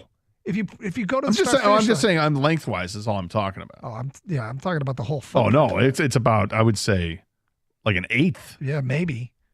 I don't know. It's It's probably not area. Probably not easy to estimate, but could you fit all of the hotels on the Strip inside the Indianapolis Motor Speedway? Maybe. But could you fit, 5 or 10 of them? But that's crazy because such massive properties out there in Vegas. Okay, and it's your town. Yeah, aren't you going out there soon? Yeah, always. You know that. Yeah, you got to make your bet. Well, I make a lot of bets when I go out there. You got to make a lot of bad bets. You got to make your NFL my long shot. I know. I'm thinking about reeling that in a little bit. And just burning money every year. What you do in Vegas? What? Yeah, it happens. Gator, have you heard? That the house always wins. Yeah, well, I'll be going there probably. Well, after when you're you, betting long shots, I know, and that's why when I put the bet out there, Doug, you know this. People are like, "That's a dumb bet." Well, it's not the favorite. Yeah, just for the record, for people who don't know, you go to Vegas every year and you put $100 down on a long shot to win the Super Bowl. And what is the definition of long shot? 50 or 1 or 50 yeah, to 1? I've done 40 to 1 now. I've moved the bar. You moved it down. Yeah, it was getting hard to. Yeah, and you're right. Pick The a 50 reaction to was, 1. I'd never bet that. Okay, fine. Yeah, I got it. Nice call. And you're going to Vegas soon, aren't you, Gator? Yes. I expect you to step off all the properties and see if they'd fit inside the Sure. I'll do that. You think the sphere was fit inside this track? I think you'd have several spheres fit inside the track. I'm just thinking like the big hotels, like Caesars and Bellagio. With the fountains. So you bring all this up. The property, because it's a massive property. Sunday is like a great day in motorsports. F1 in Monaco, Indy 500, and the Coca-Cola 600 down at Charlotte. Is it still called the Coca? I don't know who the sponsor is. Maybe it's not. But these are all in the same day. All in the same day. Are they spread out throughout the day? No, you can go back to back to back. Do they have a Scott Hansen in racing that does all these, shows all these races? No, you don't need it because they're all different times. Well, the drivers all pee their suits anyways. King, if that was what you're worried about. Yes, Scott that's Hansen exactly. He doesn't use the bathroom. Right. Is anybody doing the Animal Day? For racing? Yeah. I know you're not. Sorry. No, I didn't. Yeah, no, yes, I acknowledge there are racing fans out there. Yes. Yeah. Curious. And how do they deal with this? Who's doing the Animal Day? Because that F1 race in Monaco, which is probably the singular most expensive sporting event on the planet. I think you talk about the money to get there, to pay for lodging, to get a ticket, a place to park your yacht. I was surprised when I saw, what's the stat that I read to you the other day off the air about the percentage of drivers that live in Monaco? Yeah, it's like almost all of them. Yeah, it's crazy. And they're all like neighbors. But yes, anybody they have good fire pits? I have no idea about their fire pit situation. My guess is not, because Monaco is pretty crowded. I don't know if one person has a lawn in Monaco. Oh. But you think they have Yeti coolers out in those yachts in the Monaco? Do I ever? Or Arctic? I think they have have the color schemes. Multiple Yeti coolers. They just on have their somebody boats. that's paid to remove the old ice and bring in new ice, because that's how wealthy they are out there. Yep. They probably import their ice from Iceland. Anybody doing the Animal Day Sunday, where you'll take in all 3 motorsports races: Formula One, IndyCar, NASCAR. It's a long day. If you had to watch one of those races, which one are you watching? In terms of my interest level, Yeah. I think one's out, and you got a debate between 2. I've got my order. I think your third place order is a NASCAR. Correct. And I think for you, your second place is now going to be Indy 2, and it's going to be F1 1. You know me, my friend. That's exactly what it is. Monaco 1, Indy 2, Coca-Cola 603. 248-539-9797. Are you going to eat that at 12:35? 97.1 the ticket. Hey, Michigan Auto Law, auto accident attorneys. Look, they specialize only in auto and truck accidents, which is why I would recommend my guy Steve and his crew. If a family member needs a lawyer for an auto accident, a friend needs a lawyer for an auto accident, they have the largest auto accident settlement and largest truck accident settlement of any lawyer or law firm in Michigan. There's a level of care that comes with a Michigan auto law attorney, more like white glove service. There are over 2,000 reviews on the website from real people that they helped out in Michigan. Feel free to check them out. Where do you do that? Michigan Auto Law. Visit autolaw.com. That's autolaw.com, the law firm that puts people over everything.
Just looking this up for the Sunday Animal Day for the motorsports fan.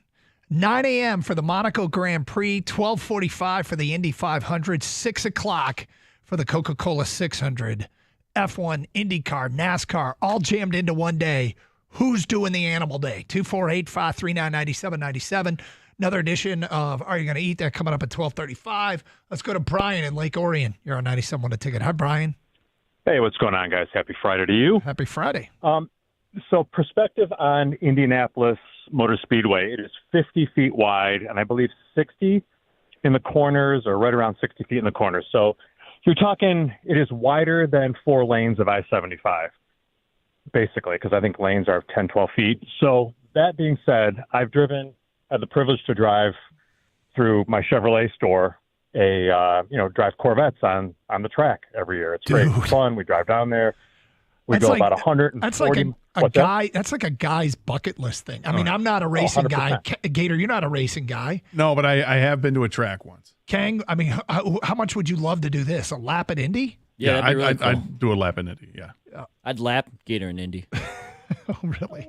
Laps at Indy are fast, but when you're driving a car at 135, 140 miles an hour at Indy, it feels like you're standing still. It's zero perspective as to what you're driving on the freeway. When you're driving on the freeway, you have all the little hash marks going by, the wall, other cars. When you're at Indy, you're going 140 miles an hour, and it seems like you're going 40 miles an hour. It is wild. So it is an experience. If you ever have a chance to do it, do it. Regarding Animal Day, as you called it, absolutely, I'm in. I do it every year. My son does it every year. We sit, we watch at least Monaco and the Indy 500, and then sometimes depending on the weather, we'll put the old DVR on for the Coke 600. But absolutely, they all get watched that day. That's the best day in motor racing. Okay, so what is your level of interest in the Weenie 500, which starts in an hour and a half?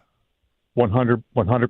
I'm gonna watch that probably online as well. But my wife, absolutely, that's her only perspective on motor racing. She doesn't care about the other stuff, but she'll absolutely watch the Wienermobile race. So take it. Enjoy it, my friend. Have a good weekend, guys. Yep, you too. Thanks, Brian. I remember talking to an IndyCar driver because, again, how I ended up having that part of the job, I was parachuting in on racing. I knew nothing. And I think the racing crowd that listened probably knew. And I was interviewing an IndyCar driver back in the early 90s. I'm looking at the field here at the Indy 500 because the name that pops into my head who I was talking to is Teo Fabi. There you go. And I asked him to describe how racing at Indy on that track is different from all the rest of the tracks they race on.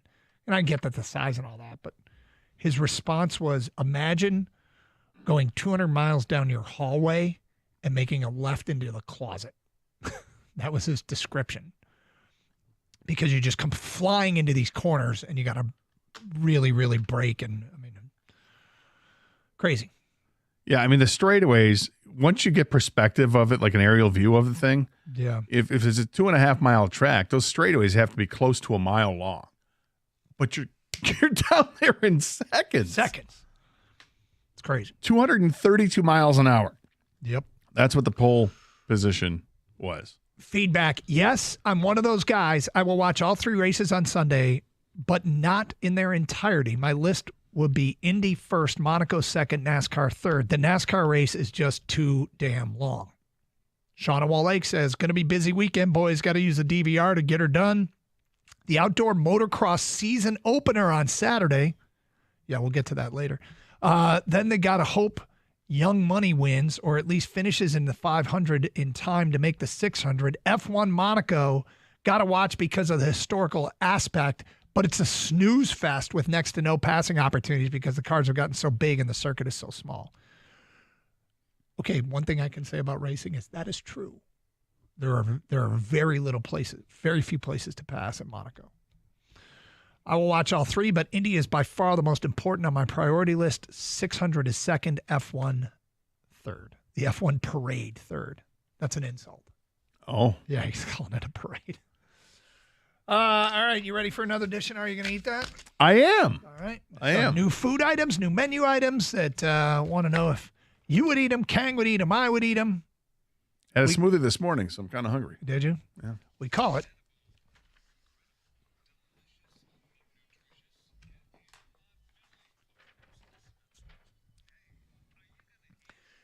Gator. Are you interested in Selena Gomez's cookie? Oh, yeah. Oh, easy. Oreo is releasing a Selena Gomez cookie. It's debuting an all-new flavor for this summer. The new limited edition Selena Gomez Oreo are cinnamon and chocolate flavored. Oh. The new cookie has a layer of chocolate and cinnamon flavored cream, plus a layer of sweetened condensed milk flavored cream and with cinnamon inclusions between 2 chocolate and cinnamon flavored wafers. A lot of chocolate, a lot of cinnamon. Are you going to eat the Selena Gomez cookie, Gator? I would love to eat Selena Gomez's cookie. It sounds delicious, appetizing. I love cinnamon flavor. So, yeah, I'm all about this. I don't think I'd ever stop. You probably get have to full at some point, no? Push me away. Yeah? That's enough. Kang, you interested in Selena Gomez's cookie? Can I go before Gator? Can I get the cookies before Gator? No. Oh, I don't know if I want leftover cookies. They sound good though, Doug. So you're no? No, he's a yes. I'm in, yes. Come on, man, I'm in. I might have to try this. You got to try it. Yeah, you want to try Selena Gomez's cookie. Yeah, I guess it is better than Dairy Queen Blizzard. Yeah. It sounds pretty damn good. That's a standard. Next up, Burger King is releasing Ice cream. Burger King's releasing a How to Train Your Dragon menu for a limited time. It's not a euphemism. There's a movie coming out. The How to Train Your Dragon Flame Grilled Whopper. Okay. Is a quarter-pound flame grilled patty sitting between a red and orange marbled bun. Don't need it. Which is colored with natural spices and vegetables. Nope. The Whopper is also topped with classic ingredients, including American cheese, bacon, tomatoes, lettuce, onion pickles, ketchup, and mayo. Don't need that. Gator, the Burger King How to Train Your Dragon Whopper. Look, the Whopper's fine. Like once every few years, I'll get a Whopper. And I love it. And I'm like, why don't I get the Whopper more often? And then I'm reminded not terribly long after why I don't do it. But it's a great sandwich. It's a great burger. But I don't understand the whole let's color the bun thing. And then let's flavor the bun with veggie flavor or something. No, here's what I'm going to flavor my burger with veggies. With actual veggies. I don't need the bun to be veggie flavored. And I sure as hell don't want it to be these wild colors. I want nothing to do with this. No. No, sir. Gator's a no, Kang? It's just a Whopper with a different colored bun, right? Yeah. Well, and the bun is a veggie flavored as well. Oh, yeah. Oh, I didn't get that part. You lost me there. I would have eaten it had it just been a different color. I don't feel as strongly about the different colors as Gator does, but the veggie flavor, I don't need that. I am actually strongly in Gator's camp on this one. When they came out, I think the Spider-Man Whopper had a red bun. There was one with a blue bun. Yeah. When I see that, I go, okay, that looks unnatural. And it's off-putting. It is off-putting. It is off-putting. And I like pudding. And it would, obviously I have to do the Impossible Whopper, which I still love, but no for me, dog, as well. Shake Shack has got a new side. The briny, crispy, craveable fried pickles. Featuring thick, juicy dill pickles fried to perfection with a crisp outer layer packed full of flavor. These fried pickles come with a side of buttermilk ranch. Gator, I know you struggle with the pickle stuff. No, I don't struggle with the pickle stuff. Kang is the one that's not a big pickle fan. I like pickles just fine. You're going to add this as a side. The fried pickles, I like fried pickles. And with the homemade buttermilk ranch, game on. I'd be all about this. So, Kang, you're a no? Yeah, I'm a no. I mean, like if it was like Gator had a bunch, you ordered one and said, hey, you want to try one? I would try it, but I would never order it on my own. I'm out on pickles. Ken, you a pickle guy?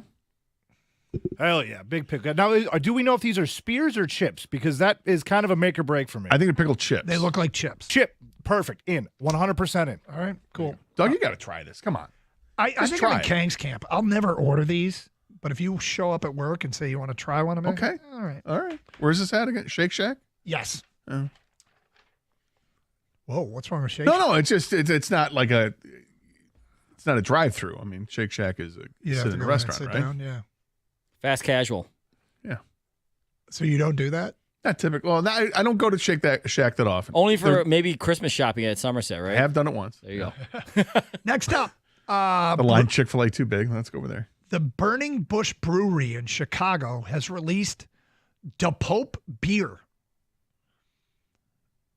Da Pope beer. This low ABV ale. Pope. Appears dark, but has a light body with a mix of malty flavors along with notes of caramel, toasted nuts, and a light fruit flavor. The beer is similar to a low ABV English mild ale. Okay. Da Pope beer, Gator. Do we know what the alcohol content is? I know they say low, but story doesn't say. It says low, so I'm going to trust it. I would absolutely try it because I've been surprised and pleasantly surprised when I'll try a darker looking beer and it ends up being quite light. I think Newcastle is like that. It's a nut brown ale, but it's light in flavor. And there's a Brazilian beer that I've had before called Xingu, Xingu. Yeah. Brazilian black beer, and it's tasty too. So I would absolutely try De Pope. Kang, did you try De Pope beer? Doug, I must confess, I will try it. Nice. If it's good enough for Bob, it's good enough for me. Hey. So what's interesting about this is when I read the description, caramel toasted nuts and a light fruit flavor, I was like, yes. And then they added the beer is similar to low ABV English mild ale. I don't like those. Well, you don't like Guinness. That's not what Guinness is a stout. No, this is different. No, I've had other low Oh. ABV English ales, and I haven't liked them. I think I will try this. My expectation went down with the last description, but I'll give it a try. All right. Okay, this one's interesting. A pizza place in Wyoming Okay. called 1208 Pizza 1208. has come up 1208. with an appetizer. In this app, you get thick slices of boar's head rosemary ham, Okay. a ball of mozzarella, olives, house-made pickles, and house-made bread all on a plate. Kind of looks like build your own sandwich or open-faced sandwich. Yeah.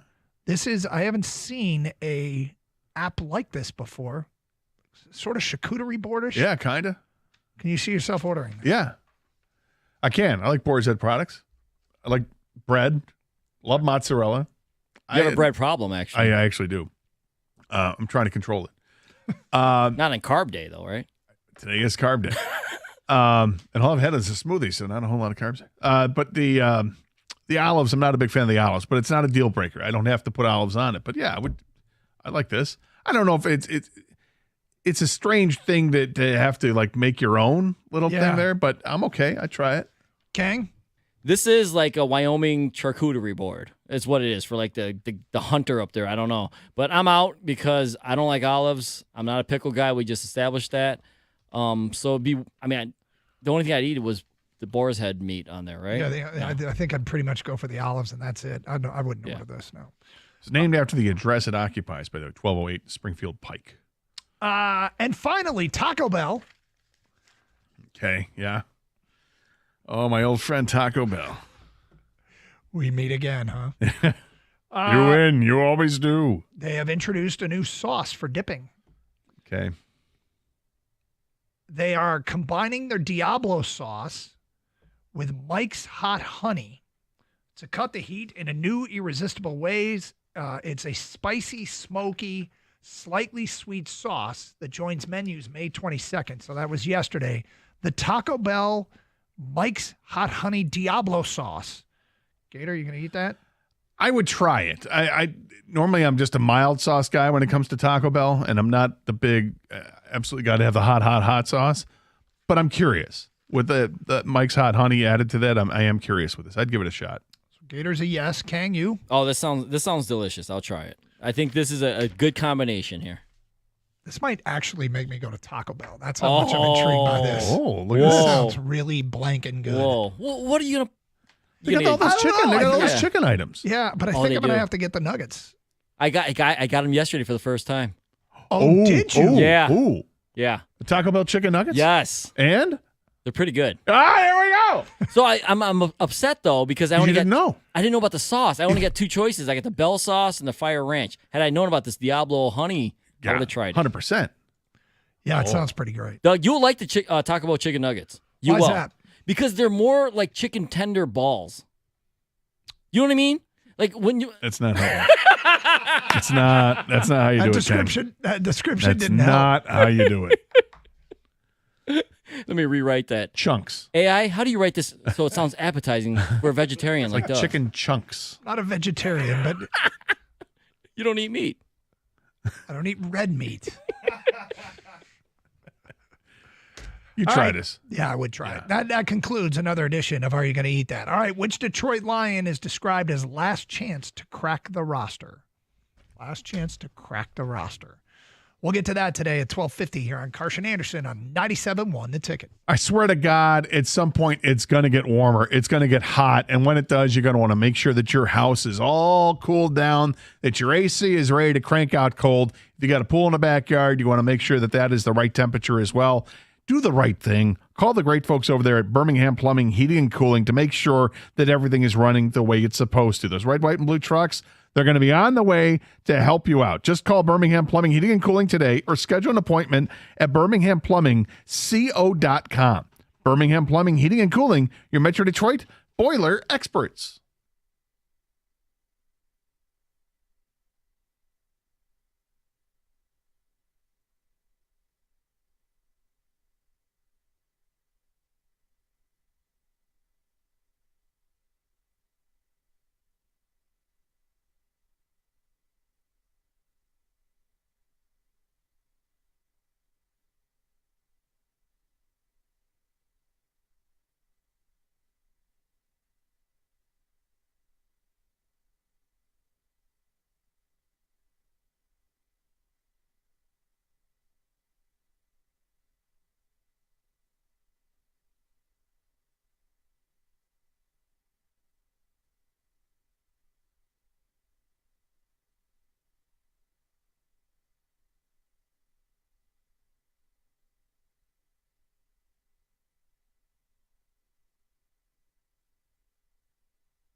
So a bunch of the Detroit Lions writers are doing mailbag questions. Love the mailbag questions. Let's start with one for Tim Twentyman about which of the projects that Brad Holmes has drafted does he have faith in? 3 players are Giovanni Manu, Broderick Martin, and Sione Vaki, who Kang has nicknamed the Truth. Truth. Yep. Here's what he writes.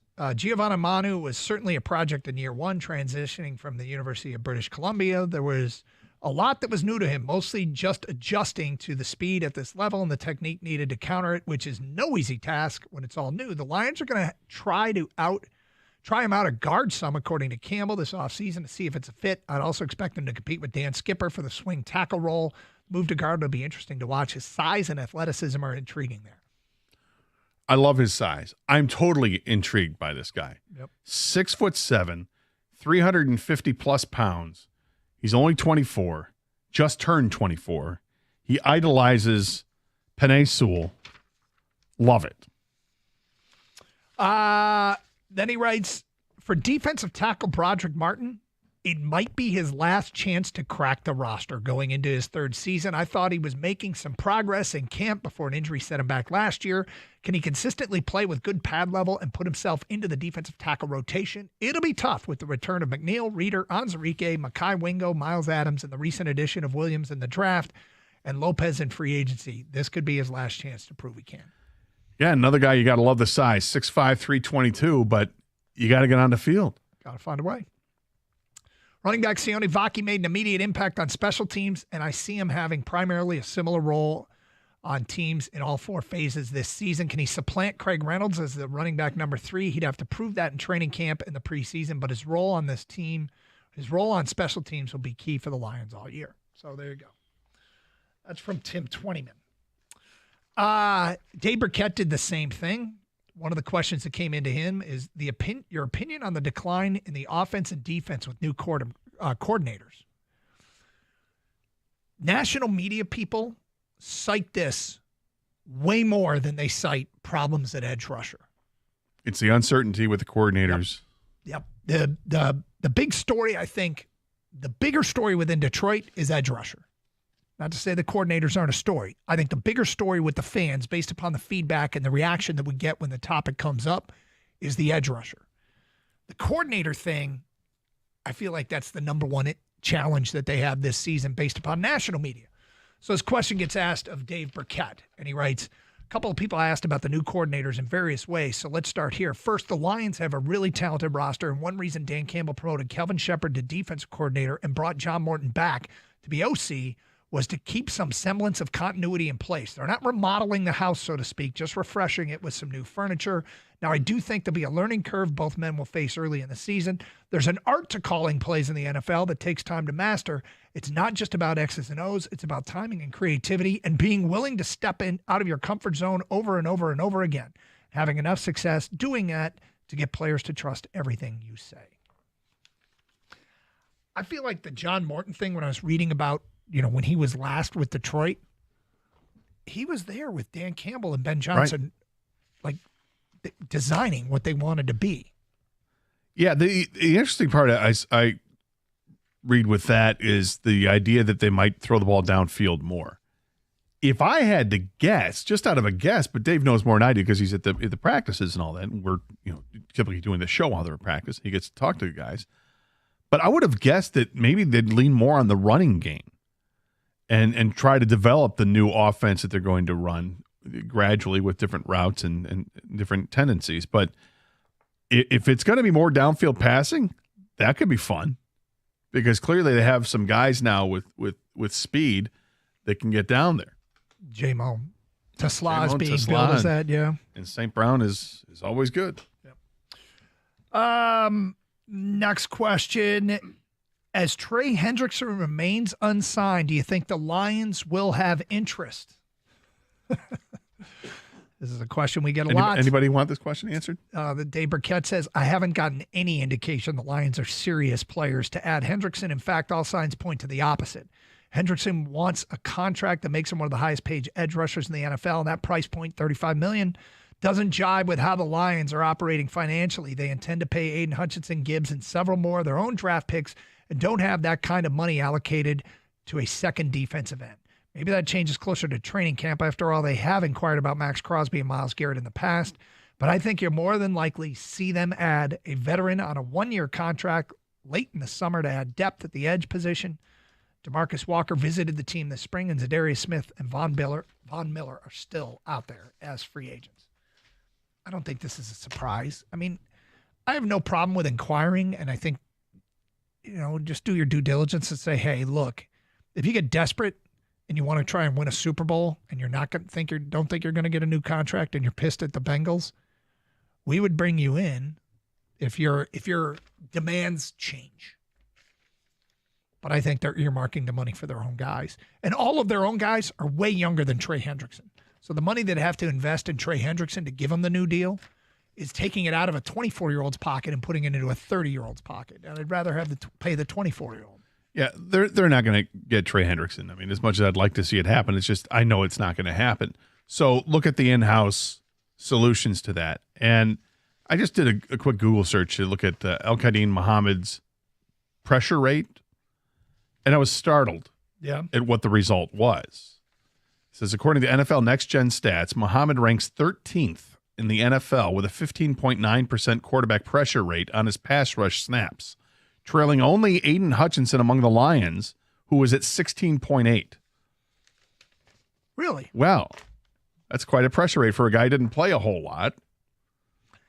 They've got some guys like that. They got sneaky guys. Agude is another one. Yeah, I like Anzarike, obviously more than you, but there's some ability to pressure the quarterback, and you just wonder when Hutch comes back and is a problem, do some of those pressures result in sacks for other people? Yeah, because if they're concentrating on stopping Hutch, which they should, it leaves a one-on-one matchup on the other side. Okay, one thing the Tigers have been praised for, there's now data that supports they're really good at it. We will get to that today at 102 here on Carson Anderson on 97.1 The Ticket.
Doug Harsh, Scott Anderson, 97 a ticket.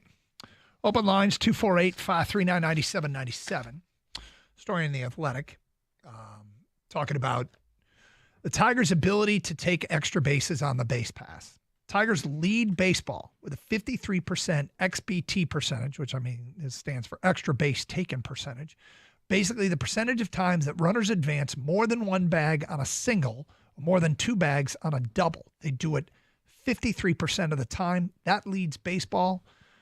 It says plenty of it stems from Joey Cora's green light style as third base coach, but players have come to become conditioned to breaking towards third on singles, rounding third in an attempt to score on extra base hits. The Tigers have hit well with runners in scoring position, but the way they run the bases also contributes to the fact that the Tigers' base running ends up scoring 36% of the time, the highest rate in the American League. There you go. There's the data that supports what we know. They're aggressive on the base pass. Being aggressive means you're going to get guys thrown out. If it were easy and you were safe all the time, everybody would quote unquote be aggressive. Comes with a risk.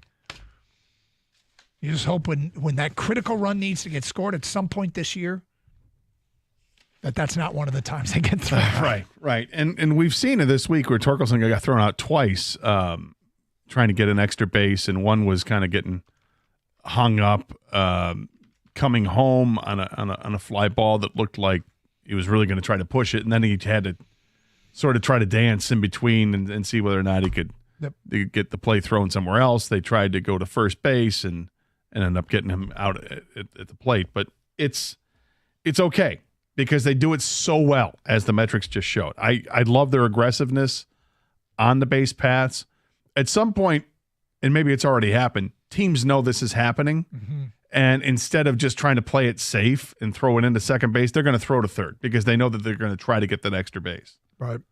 But hopefully it doesn't. I mean, it takes good arms on the outfield to combat that. And that's the other thing is the Tigers know full well the capabilities of the arms that are in the outfield. Next up, a reporter out of Venezuela who is a writer for the Baseball Writers Association of America, the Miami chapter, named Daniel Alvarez Montez, has just tweeted out the following. At Tigres Oficiales, they just announced that Miguel Cabrera has been added to the active roster for the upcoming Venezuelan Winter League season. He'll have his long-awaited farewell in front of Venezuelan fans. It's been 17 years since the last time he wore a Tigres de Aragua uniform. Aragua. Thank you. I think that's cool. Yep. Those fans only get to live vicariously through him when he's playing in the majors. Now he's going to play a fall season there. That's cool. Yep. Or a winter season, whatever it is. It's really cool. I'm going to go to their website here. Tigres de, how do you say it? Tigres de Aragua. Gator, did Doug try to say arugula? He loves lettuce and salad so much. He really does. Yeah. I think he kind of did. He said arugula. I think he kind of did. Mm-hmm. Yeah. So can I get myself Did he say gear? Mikhail Cabrera? Mikhail Cabrera? Did you say that? Oh, you guys are filled with jokes today, aren't you? Yeah. King's on a roll. On a heater. Looking for some gear. I'm on their website. How do you say shop? I'm seeing Spanish? I'm seeing I don't know.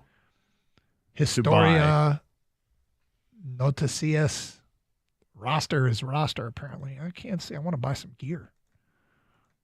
Got a picture of a shirt with a piece of lettuce on it. Oh, if anyone would be wearing that. Yeah, right. The arugula fan over here. Yeah. All right. I think, Gator, you might have a new favorite Is that broccoli, Rob? Here we go. I think Gator might have a new favorite player. Oh? Yeah. Kang, you got to tell him what you just found on the interweb. Do you remember the former baseball player Marco Scutero?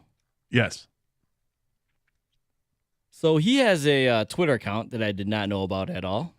But what made him tweet this? I don't know, but he tweets out. Do you see it, Doug? I haven't seen it. You told me, but I haven't seen it. I got to look it up. He tweeted out that he has more a defensive run save percentage higher than Derek Jeter, or he's saved 137 more runs than Derek Jeter has. Just randomly took a shot at Derek Jeter, right? Yep.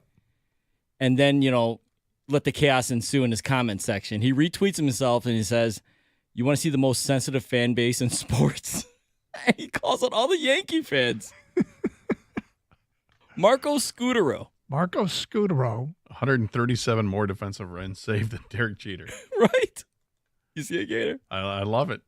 Am I going to look it up now? Yeah, 100%. The some of the responses. Who are you? Next one. Jeter doesn't think about you. You are nothing to him. Stay obsessed. Next one. Who the F are you again? Next one. Remember that time Jeter won 7 Gold Gloves and had a career .976 field percentage in 20 years? Marco has a .978 fielding percentage in 13 years. I remember that. Fans have their feelings, huh? Yep. If you want to see the most crybaby player, check out this player. Did I miss something, Gator? Is there something between Scutaro and Jeter, or just maybe? I don't know, but I'm here for it. I tell you that, without question. Right? I don't know. Did he date Hannah Davis before? Don't know. Fun fact. He only spent 2 seasons in Boston. I mean, and he spent 2 years with the Mets. They are triggered, though, aren't they? The Yankee fans? Yeah, apparently. Oh, sure. I wouldn't say anything bad about Derek Jeter. It's kind of hard to, but don't imply that you might be better than Jeter at one aspect of the game. Well, I mean, if you're going to talk about it, why not talk about how much better you were? It wasn't much better. If I were better at Derek Jeter in anything, yeah, 100%. I would yell it from mountaintops. Yeah, exactly. Derek Jeter's a perfect human. You leave him alone. So, Scutaro, DMs are still down in case any big booty Latinas were trying to message me. Oh boy. Should we check on? Is there a wellness check on Scutaro? I kind of like this. And technically, it was not as good as Jeter in the field. I mean, if you got one metric that supports what you're going to say, scream it from the rooftops. Yeah. Do it, man. He goes back at Jeter again. The following text or tweet after the big booty Latina one is he retweets The Athletic, who put out their all-quarter century team. Yep. And Jeter's at shortstop. And Scooter goes, "Who is at shortstop?" He's just trolling. He's having fun, right? That's got to be. That is hysterical. Little concerning, though. The last 4 years of Marco Scutaro's career, he made $6.666 million a year. Yeah, that's creepy. We don't need to go there. All right, it's Carson Anderson, 248-539-9797, 97.1, the ticket. FanDuel's the best place to find all your favorite player props, and now you can make the smarter play with new performance trends. Want to see if a guy's hitting that over consistently, or maybe they've been flirting with a potential triple-double? Get the latest stats right inside the app and see who's heating up. And once the game starts, that's when things get really interesting. You combine your bets into same-game parlays. I don't play those a lot, but what I do is I look at the top banner and get the profit boosts. Or you can just bet on a game and get a 25% profit boost, 30% profit boost, 50% profit boost. What I do with those is I bet a favorite on the money line, take the profit boost, and you get a decent return. Another thing, if you haven't joined FanDuel.com, you can do so by going to FanDuel.com/Doug, and then you can place your first $5 bet and get $200 in bonus bets if that bet wins. So again, take a favorite on the money line. They just got to win the game. FanDuel, official sports betting partner of the NBA. Must be 21 or over and present in Michigan. First online, real money wager only. $5 first deposit required. Bonus issued as non-withdrawable bonus bets, which expire 7 days after receipt. Restrictions apply. See terms at sportsbook.fanduel.com. Gambling problem? Call 1-800-GAMBLER.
Doug Harsh, Scott Anderson, 97 a ticket. NBA playoffs continued last night. Look, it's not impacting us, but it did earlier in the postseason, and that was unethical scoring. And look, I've talked forever about how I can't stand the way Trae Young plays a game. And, it's just, I don't find it fun to watch you shoot free throws. I also don't find it particularly fun to watch you drive to the basket and literally not try and make a shot. You are trying to get fouled. And they were playing a game that, Pistons were playing games that didn't really matter. And then we saw Jalen Brunson actually do it in games that matter. And let's face it drove this city crazy. And none of our players do that. And I don't want them to. But something happened last night in the Minnesota-Oklahoma City game because Shai Gilgeous-Alexander, what was the term you heard? He's a free throw merchant. Free throw merchant. That's what Doris Burke called him. Yeah, it's a pretty good term. And there was a play last night, and you could see that defending Shai Gilgeous-Alexander is getting frustrating for the Timberwolves. And one of their players just eventually said, F it. Jaden McDaniels was guarding Shai Gilgeous-Alexander. And Shai Gilgeous-Alexander took his arm and wrapped it around McDaniels near midcourt. Started to drive around him, but wrapped it around McDaniels and shimmied past him. Used it to leverage past him. And McDaniels turns to the refs and is like, dude, what the hell? And they didn't say anything. They didn't do anything. SGA takes a couple more dribbles and McDaniels just goes, F it, and walks up and shoves him to the ground. I've had enough. I don't blame him. In fact, bravo. I don't hate on Shai Gilgeous-Alexander because hasn't affected me yet, but I can see why. Foul merchant dude and unethical scorer. I love that a player eventually just said, okay, fine. I'll show you a foul. Yeah, if I'm going to get called for it, I'm not going to call for ticky-tack crack. I'm going to actually put you to the floor. Yep. Unfortunately, by doing so, in today's NBA, now they review fouls to be more than just a typical foul, and that'll be fine. You'll find that there's some aggression with that, and they'll call it a flagrant one or whatever. I guess I just don't mind if you're going to play the style of game that some of these guys play. I don't mind that there's a potential price to be paid for it. Okay, we're not messing around anymore. Fine. You want contact? Here's some contact. Now, you can't do it to the detriment of the team. And if you want to see the play, it's been retweeted from our account at DougAndGator971. I have no issue with doing this. Not all the time, but every once in a while. Yeah, and he definitely shoves him to the ground. Right? Didn't he basically say, that's it? Yeah. I've had enough. Hey, he hit me. Yeah, he did. Yep. But, the NBA has done this in the past where if there's enough uproar that they'll address things. And unfortunately, it's happened to the Pistons' detriment of what they've done in the past years. Where they, you know what, we don't like you guys playing so much defense. We're gonna change the rules because they don't want a slowed down, dull, and boring game, even if it's winning basketball. So I wonder what they're going to do this offseason because this is becoming something that is brought to the attention more and more by national media people about the unethical scoring, about the free throw merchants that are out there. Guys that are just looking to get fouled and get to the free throw line and make your bones that way while also eroding away at how many fouls the other team has. It's no fun to watch. No. And it's gotten to the point where, when you watch a Trae Young or an SGA or a Jalen Brunson, the way that they play the game, that's first on their mind is I'm going to go to the floor on the most minute contact. And it depends on how the referees are calling the game. We even saw with the Pistons with Jalen Brunson, one game, they weren't calling it. They were letting him play physical. Right. To the point where Jalen Brunson was underneath the basket and looked like he was going to go sprawl and realized they're not calling this foul. I'm going to keep my balance. And he ended up making this ridiculous reverse layup on the play. But I think this is coming to a head. I think the NBA is going to address this. I don't know if it's going to be low-key address this or if they're going to make it known before next season. This isn't going to be tolerated anymore, or at least it's going to be tolerated less. You run the risk of getting called for embellishing. Kang, what do you make of this exchange last night? Yeah, it tells me that not only are fans frustrated, the players are getting frustrated, the ones that are guarding these guys. And these are the guys that you really want to hear from because they got to deal with it, on a nightly basis. It's clear. Obviously, SGA just won the MVP, so he's a talented player. Jalen Brunson, one of the most talented players in the league. Mm-hmm. But they do this thing, and they're great at it because it works. And it's up to the league, if they want to stop it, is to inform the refs to stop calling it. This kind of goes back to the tush push a little bit as far as sports is entertainment, guys. And in the end, is this entertaining to watch? How is the viewership? How are the ratings? How are the sponsors? We might have an NBA Finals here with free throw merchant versus free throw merchant. We'll see how that goes. If Brunson advances and looks like the Thunder are going to beat the Timberwolves. So it's up to the NBA. I don't think there are going to be any drastic changes personally. I mean, they've already tried to implement flopping rules. I think they just got to tighten it up a little bit as far as the league's concerned. But even the coaches will mention it. Other teams' coaches are they take these little, small jabs at the other players while trying to give them credit for being so good, right? Yep. Saying, hey, Brunson just knows his angles. He's really good at getting to the line. But, what they really want to say is, this dude's flopping, right? And it's hard to cover him because he's actually really good at flopping. Yep. If we see the Knicks and the Thunder in the finals and those two go against each other, it's going to be like Thor's hammer going against Captain America's shield. They're just going to go sprawling backwards, both of them, if there's any slight contact. I almost think about it. If you really want change and you can't stand this aspect of the NBA, that's probably the finals you should be rooting for. And then you should be rooting for Jalen Brunson and Shai Gilgeous-Alexander just to go over the top against each other, flopping. Oh, they run into each other and they both flop in opposite directions. I'd love to see that. It's hilarious. In the end, though, I think, honestly, though, the Pistons are going to have to get themselves a guy like that. That's the way the league's going. Do you have to? Or Cade's going to have to learn how to draw fouls, too. I don't want to do that. I know. Kang, look at who's in the. I refuse to accept that this is the only way to win big. It's not the only way, but look who's in the finals, or who are the Final Four right now. Who just won the MVP? And everyone in the league does it. They just do it to more of an extreme. I don't want this to be. Let's not accept it. Let's fight back. Let's do it our own way. Are you saying it can't be done? I'm not saying it can't be done, but it's really hard, Doug. And I know, like you, we're all trying to win a championship, right? And I feel like that's the path with least resistance if you just conform to the foul baiting that's going on. Yeah, but like I said, it may seem homerish when we were playing the Knicks, and I get it. We're all rooting for the Pistons. We didn't like watching it. But this is a national thing. People have brought this up where this is not basketball. They're coaches, media members, fans. Yeah. Yeah, and I mean, it's clearly it's extremely difficult to officiate that game. Yeah. It's really tough. I have sympathy for basketball refs because it's just bigger, stronger, faster, contact all the time.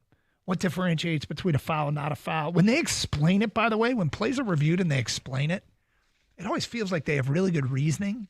And I'm like, okay, there are standards there, and they usually are following them as best they can. But can you make that, the refs are going to have to get super sensitive to this to make this work. And I go back to entertainment. Is the viewership going to be down or ratings going to be down? Because if they're not, then it's not going to go away.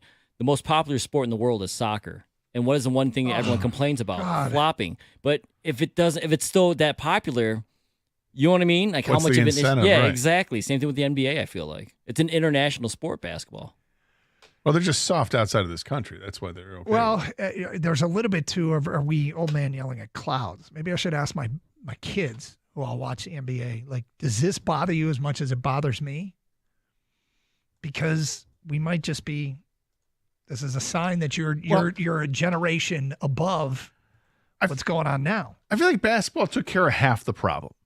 One of the problems was made famous by Bill Laimbeer, the flopping from the defensive side.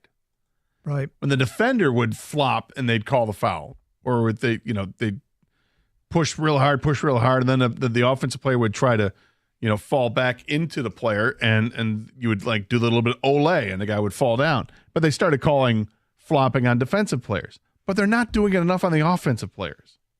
Yeah. The second there's contact, they just go spiraling out of control and throw the ball up to try to get 2 shots. And I have to imagine that it will be embarrassing to get called for flopping. I think players will be, hey, you're faking it, and we all know it. It's got to be. I mean, the NHL, it is. Yeah. Of course, the NHL adjudicates that rule in the weirdest way. Yeah, they call two penalties on it. Yeah. Still, I'd be embarrassed to be on the flopping end of it. I agree with you. All right, Carson Anderson coming up. Well, we're getting close to the Wiener 500. No flop. It's 97-1, the ticket.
You asked a question in your show sheet.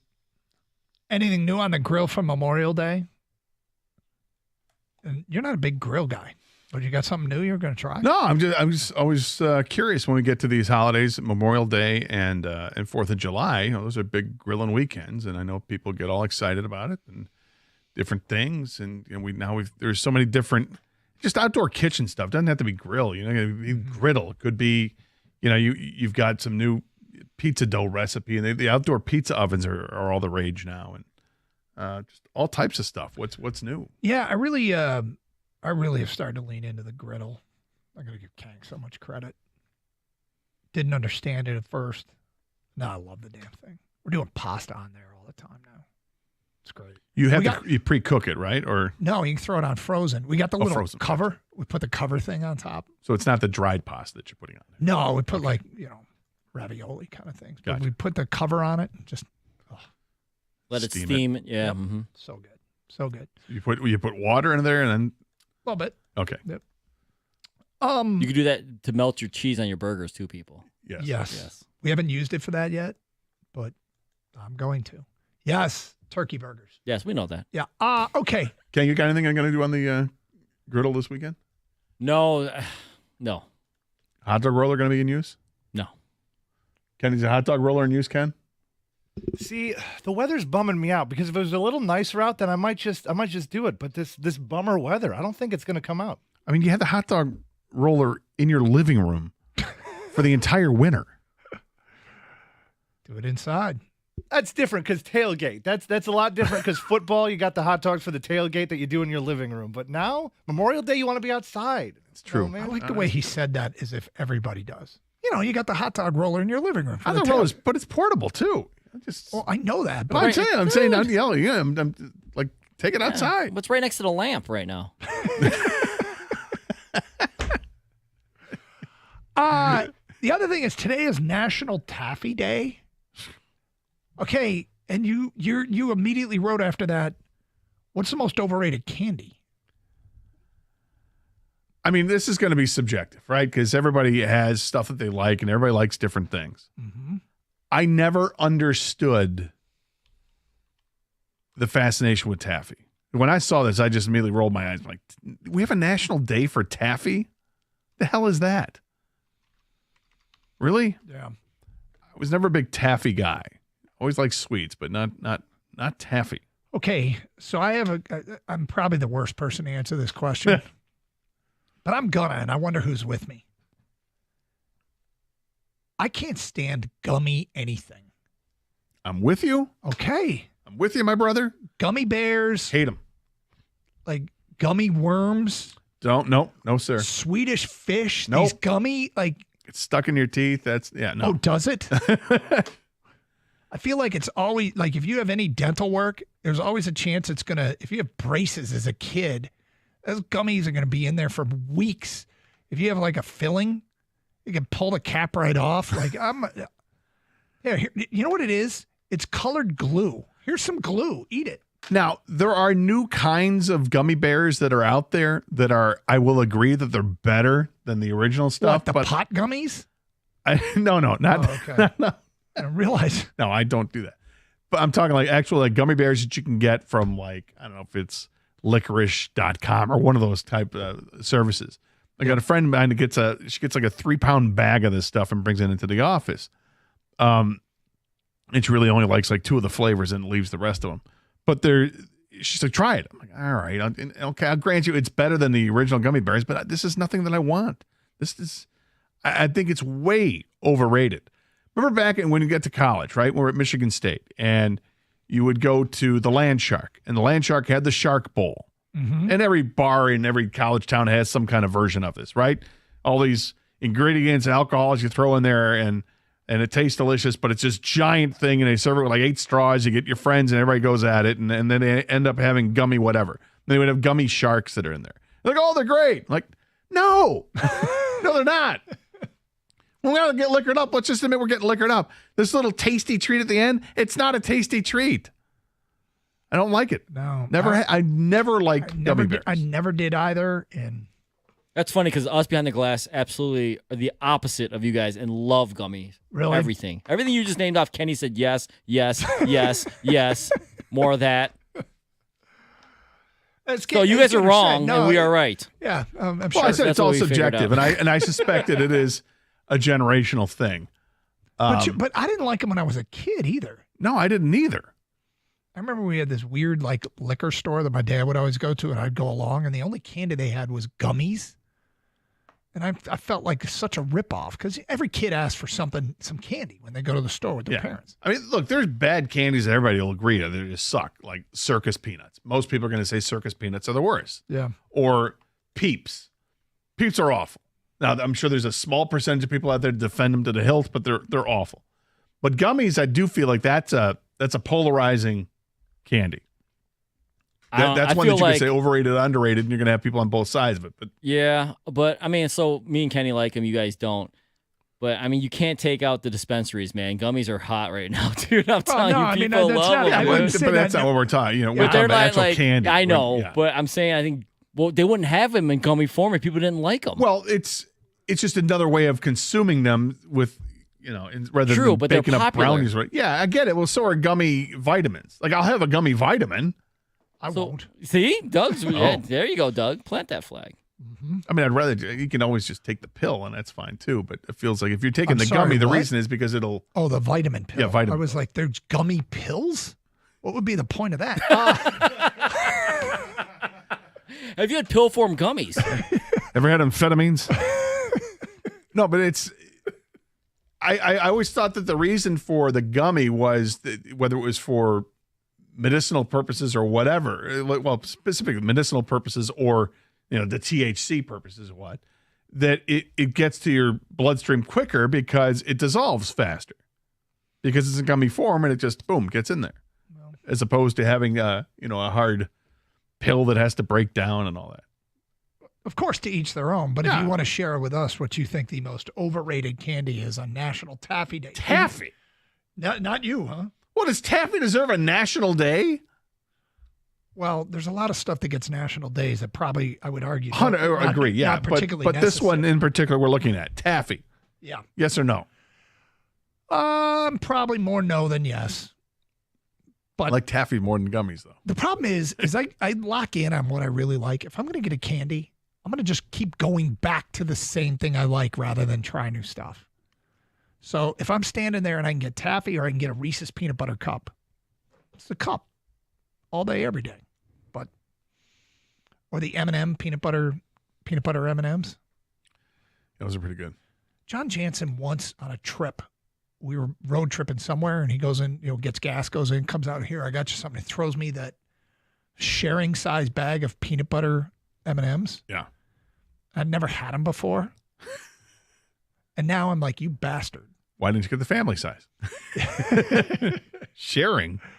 Oh, he, it was awesome. And I was all in after that. But 248-539-9797. It's Carson Anderson, 97 the ticket. The Tigers, 3 more games to go here in this series with Cleveland. Last night, wasn't a thing of beauty. Losing 7-0. They actually had one more hit than Cleveland, but didn't score any runs. They lost this game as much as anything because they had the bases loaded, nobody out in the 8th inning, down 3-0. That's not an inning where not scoring isn't even an option. It's how big is the number going to be? And they went strikeout, strikeout, strikeout. Hard to imagine that happening, but it happened. A.J. Hinch after the game was not panicked. He basically said, look, guys, we've been pretty damn good. Paraphrasing it. We've been pretty damn good with runners in scoring position. So if this had been, at a time where the Tigers are hovering around 500, I think we'd be going apoplectic with this. Striking out 3 times in a row with the bases loaded. Yeah. I mean, bases loaded, nobody out. You've got the matchup you want with lefty hitter versus righty pitcher, and you couldn't put a ball in between the lines. Yeah. That was tough to watch. That was, frankly, quite aggravating. And then you get to the top half of the inning, and the pitching, doesn't come through, and next thing you know, there's 4 more runs across the plate, and then you're like, just end it. You get to the bottom of the 9th inning. Yeah, go ahead. Line them out. Let's go. 1, 2, 3. It's one of those games that because they've been so good this year, it's yuck, throw it in the garbage, get back at it tonight. Jackson Jobe taking on Slade, and we'll see how Jackson and Slade go at it. Slade Sicoli or something like that. Another right-handed pitcher that the Tigers batters will face. We still don't know much about, I haven't seen any update on Gleyber Torres, who's got the lower leg injury. He had to leave the game yesterday. And apparently we may see Veerling up at some point, maybe even Sunday. Well, Casey Mize will get the start tomorrow, so they're getting healthier. And be good to get him back. To me, that's the most important start of the weekend for any of the pitchers, is to see him return to form. 248-539-9797. It's Carson Anderson, 97.1 The Ticket.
I just looked at shots taken here.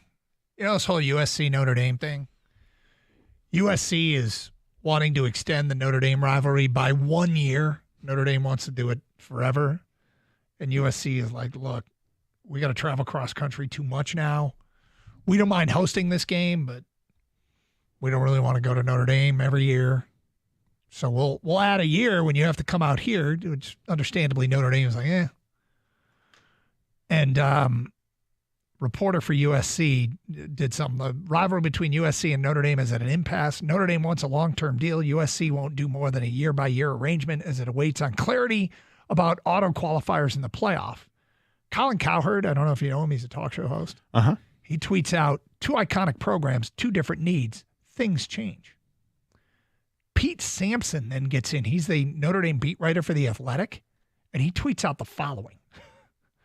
One needs to figure out how to take the final step to win a national title. The other needs to figure out how to beat Minnesota and Maryland. Oh, boy. Wow. Shots taken. Yeah. But, I mean, if you want to take a shot at Notre Dame, it's like, dude, you're not in a conference. You don't have to play conference rivals all the time. No, you do not. Look, you and I are both kind of on the same page here. We love the old rivalries of college football. Love to see these continue on. Going to get Pitt and Penn State. If you like Notre Dame and USC, I get it. Sure, Texas, Oklahoma, they keep that going. And yep. I think it'd be great to kind of preserve those things, but with the new schedules and with the CFP, and now they're changing the seeding again for the college football playoffs. Did you see this? Yeah, they're just doing 1 through 12. They're doing it straight based on the rankings. It's not the top 4 are going to be strictly by the ranking. It has nothing to do with if you're the conference champion. Yeah. So you could be Notre Dame, be undefeated, be ranked second, and get in there ahead of, say, the SEC champion if they're not. So I liked that there's premium on winning a conference championship. What pisses me off, okay, is I wanted to see this old, because I think one of the great things about college football is the regular season, and it's important. And they have made it a little less important by expanding the playoffs so much. Okay, fine. But there's still importance on winning your conference because, it's more than just get a ring for winning your conference. It's a tangible thing to get that first round bye, which makes winning the conference a huge deal. In some ways, it turns those conference championship games into like these de facto playoff games that get you through to the quarterfinals right away. I think anytime you come up with a system and then choose to scrap it after 1 year is not letting it breathe, man. You're not giving this a real shot. If 1 year, we got this weird anomaly where it just so happened that 2 teams like Boise and Arizona State got the byes and nobody thought people didn't think they were worth it, or it wasn't Arizona State. Who was the other one? I can't even remember. But 2 teams got byes that people thought was a little sketch. Was it Iowa State? I don't remember. We've lost our mind. We didn't let it breathe at all. So I don't know. It's always changing. It's dynamic, Doug. It is dynamic, but here's what they're never going to do. They're never going to go back. Speaking of which, something that kind of, with the news that Aiden Hutchinson was back and healthy, something kind of scary was said yesterday. Penei Sewell said he's spending the offseason getting bigger and stronger while maintaining his speed and conditioning. Dude. Like that. Lifting some heavy weight. Well, big weight to get stronger and yet while keeping his quickness. That's a scary thought, isn't it? Yeah, well, we've seen how quick he is. Yep. Love watching him lead block when he kicks out and he's leading the way. Yep. He's picking them up and putting them down. And he's a lot of fun. He's already a mauler. He's already the best right tackle in football. And we feel like he'd probably be the best left tackle in football if they were to transition over on that side in the next few years. But to think that he could be even better than he is because he's getting stronger, I love the dedication. Sure. Because again, what do we expect our football players to do, or all athletes to do? Work out all the freaking time. Yep. Yeah. Well, aren't you supposed to get bigger and stronger? You eat healthy. You work out all day. You watch film. You sleep. Repeat. But the idea that Penny Sewell can be bigger, stronger, and just as fast is an awesome thought. Like he's already a scary player. He's scary good. And, his quote, I just wanted to get bigger and stronger while maintaining my speed and conditioning. I just stayed here in Michigan working with the strength staff. It's just moving big weight fast, always trying to up the weight. Obviously, you got to be smart with it. There's also some risk with lifting those types of weights. But I just leaned on the guys here, the strength staff. They do a great job. It's just moving the heavy weights fast. All right. Yep. Do what you got to do. As if Penny Sewell wasn't tough enough to play against already. Yeah. The skill set coupled with getting stronger, scary thought for opponents. And we got that guy. He's our guy. We got that guy. And I love that guy's the example for the rest. I mean, he's a leader on this team. You watch him before games, and that guy is fired up before games, gets the whole team fired up. Mm-hmm. He's the kind of guy that you would follow without question. Love him. They had him mic'd up for one of those pregame speeches, and he's screaming at the team, and he's going on, and then he says, "Lock the gates, boys." And I'm like, ooh, that's a good one. Now you just can't leave. Yeah. It's awesome. That's a good one. So Penny Sewell on the road to getting better, and Hutch also said yesterday he's just scraping the surface. The funny thing is, we went through the majority of our lives when the Lions talked. We're like, nah, just words. Now it feels like what they say they're going to do, they do, and we can listen. Yeah, there was, I don't know the exact quote, but it was something from Pro Football Talk that said about Sam Laporta, where on his... Oh, this is a great quote. The production had dropped off this past year, and he's like, we scored more points. We have plenty of guys to get the ball to. Mm-hmm. Like, he's not having it. I'm not talking about down production. We're talking about, was the team better? Yep. Okay, that's what matters. Yep. The exact quote is, it's like, dude, we scored the most points of any team in the NFL in the last 5 years. Everybody deserves the ball. Which is quite a good answer to why didn't you get the ball as much. That's a team-oriented answer. That is. That's what you want to hear. Yep. So off-season workouts going on right now down at Allen Park, and things trending very well now for the Detroit Lions. News yesterday, Hutch is healthy. Penny Sewell, bigger, stronger, faster, or as fast. Sam Laporta, not sweating at all. The numbers drop in production. Saying we got the best offense in the NFL. All right, so a lot of feedback coming in still on the uniform thing. Random uniforms that you just love. Because I mentioned, I found the Dallas-Edmonton game the other night to be aesthetically pleasing. Both sweaters look great. Here's some of the feedback. Unnamed texter, Georgetown Hoyas gray basketball jerseys. Unnamed texter, Charlotte Hornets pinstripe jerseys. From Brent at work, the UNC black and blue football jerseys. But as far as my all-time favorites, the New Jersey Devils. Didn't the Devils used to have green in their color scheme? It was they did. Red and green. Yeah. It was like Christmas trees. Yeah, a little darker, but yes. Brad writes in, I always like the New York Rangers Statue of Liberty jersey. Another one here, the Hawaii football jerseys always caught my attention, but obviously there isn't much to root for there. Another one here, the Detroit Vipers jerseys were outstanding.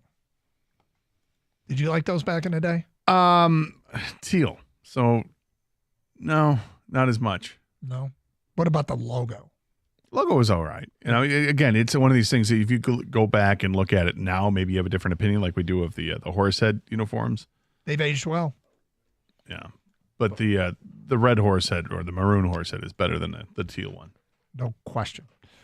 All right, Rico Beard has made his way in studio, and of course, 2 to 6. You got those guys coming up next. Rico, how you doing? Good. What are you talking about? Retro uniforms? No, I'd mentioned that I liked both the Edmonton and the Dallas Stars jersey in the game the other night.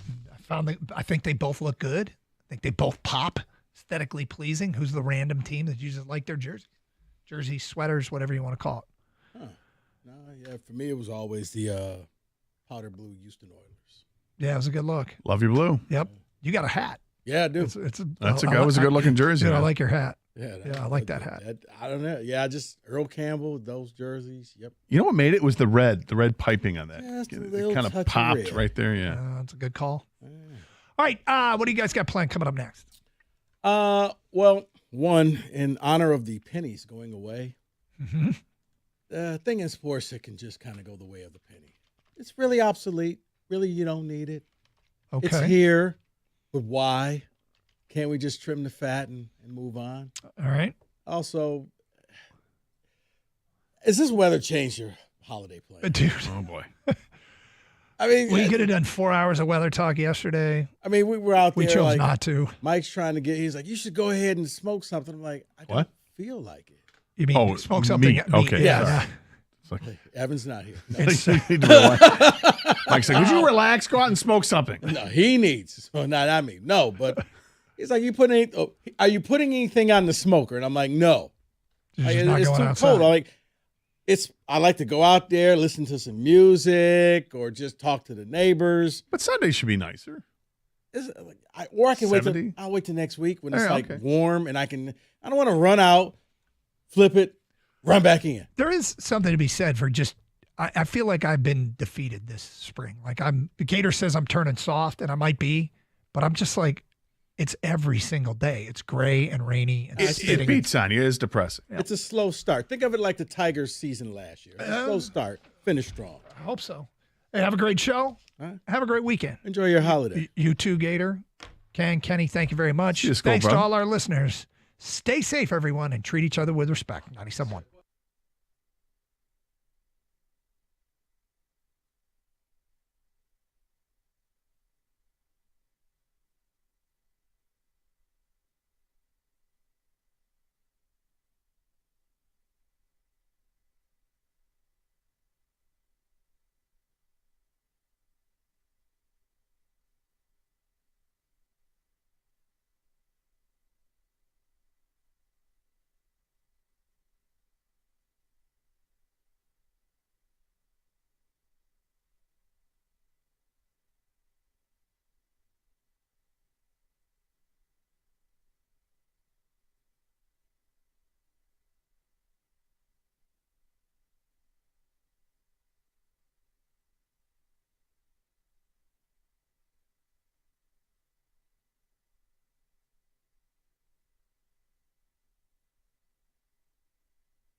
2:00 on a Friday. Oh, man.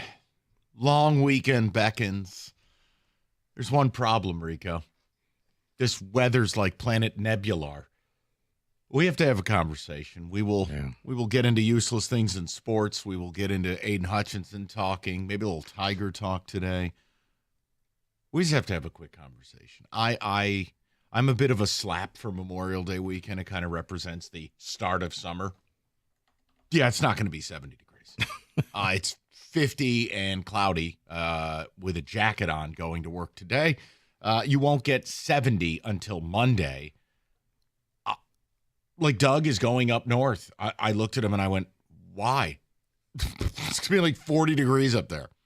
If you are a lake person, if you're a boat person, you're effed. If you had a big barbecue planned, good luck. It's fall. Mm-hmm. What the hell? What is this? If you had a big barbecue plan, chances are all your company's going to be inside, not outside, so you can forget about that. Oh, man. The boat people? You're dead. It's like 20 degrees colder on the water. Yeah, just dead. Yeah, leave it in your parking lot or leave it in the dock, wherever it is. You're Rose from the Titanic. You'll be shivering out there.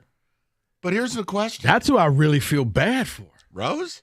No. She was selfish. Rose? You feel bad for her? Oh, no, I told you. She is the worst villain in movies history. And she had that big jewel, the whole thing. Keep going. While living with her family, and they're broke. Anyway. No, it's just, if you're a boat person, you live like 4-day weekend on the boat, partying, drinking, and you can't do nothing. I want to hear from the people on this because, I'm going to be stubborn. I'm going to barbecue my way through this. You going to push through? I am. I'm going to. You know what? I just don't know what else to do, man. Full disclosure, you have almost convinced me to cook something on Monday. I just watching feel these videos with you were enlightening. They were very enlightening. Mike, put it this way. Everybody in life needs I got a guy for that. Mike is I got a guy for that. I got a guy. Hey, hold on. You want this? Hey, I got a guy for that. Watch this video. Look at this guy. He's built for barbecue. That's my boy. Yeah, no. So look, I just would like to hear from the people on this. Whatever plans you had, have you just been sideswiped by the weather here? Like whether it was the boat, whether it was going up north, whether it was a grandiose party, we might crack 70 Monday. Might. How about if you wanted to go to the ballpark? Last night you had people in parkas down at Comerica. And it's a good series this weekend. Cleveland, Detroit. Tonight, you're going to freeze your twig and berries off. Mm-hmm. Even Saturday, it might get to 65. Might. So whether it's the ball game, forget it, whether you had a boat or a pool, barbecue, we're screwed.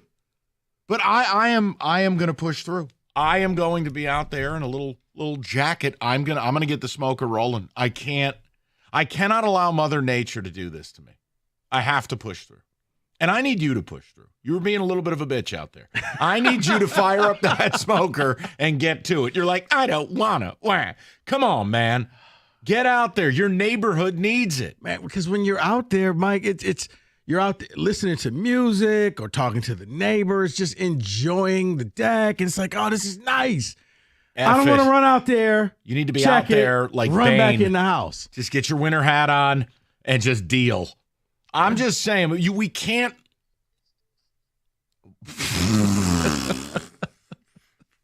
248-539. I can't believe. Where the hell did you get that one? That's tremendous. By the way, here's how you know things are effed. David is in a lumberjack shirt. It's May 23rd. David looks like he's ready to go cut down a sequoia. I might as well. It feels like that right now. I've lived out here since 98.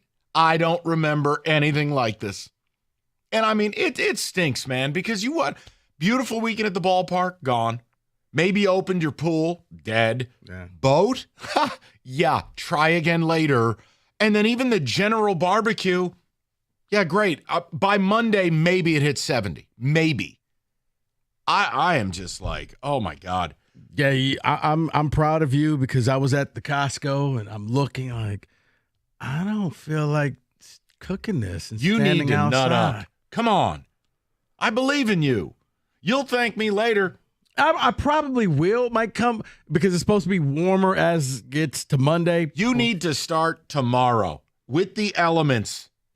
Come on. You draw a line in the sand and you get that smoker going for America. David, so you're going to give me some Ute sports crap, aren't you? So not this weekend. We're good for the holiday. All right. Good. So, have you been sideswiped by this? No, we're not sideswiped. We're still going to get together as a family on Sunday and do some things, and on Monday again. So, no, we're not sideswiped, but it does change the plans of maybe going down to the boat. Oh, you're dead. Family members have one, and we decided, that's not happening this weekend. You can't. I mean, what is the temperature differential? Isn't it like 15 degrees colder on the water? Especially if the wind is blowing. Oh, dear. Forget about it. No. Now, I don't know what to make of Kenny. Kenny sometimes has wild social weekends planned. Other times he's the hermit king. Is this weather blowing up your Memorial Day festivities? So usually this would be, we have members of the family that have boats and things like that, like similar to David. That's out. That's out. It's way out. We were going to think about doing a barbecue at somebody's house. We're thinking about not doing that anymore because it's just depressing to be outside in what was supposed to be a nice, start of summer, as David would put it, weekend. But even Kenny, when you want to go slick back mode and go to the ballpark, can you imagine going tonight? No, I was thinking about that too because, you'd think this would be a great weekend to do that kind of start your summer boat, barbecue, Tiger game, things like that. That's what I love. I want to have the Tiger game on or listen to it. You're in your backyard. You're not going to be a bitch like Rico. You're going to get that smoker rolling. I want that charcoal rolling ASAP. America needs you. Come on. Get a brisket on there. I want to see a long form cook. I want you out there really getting after it. I believe in you. You believe in me? I do. What is what's the plan? What are we doing here? Because I'm going to fight through this and I'm probably going to be miserable, but I'm doing it. I will probably, watching that video, maybe I'll do the chicken that we saw. There you go. Maybe. There it is. I'm Monday.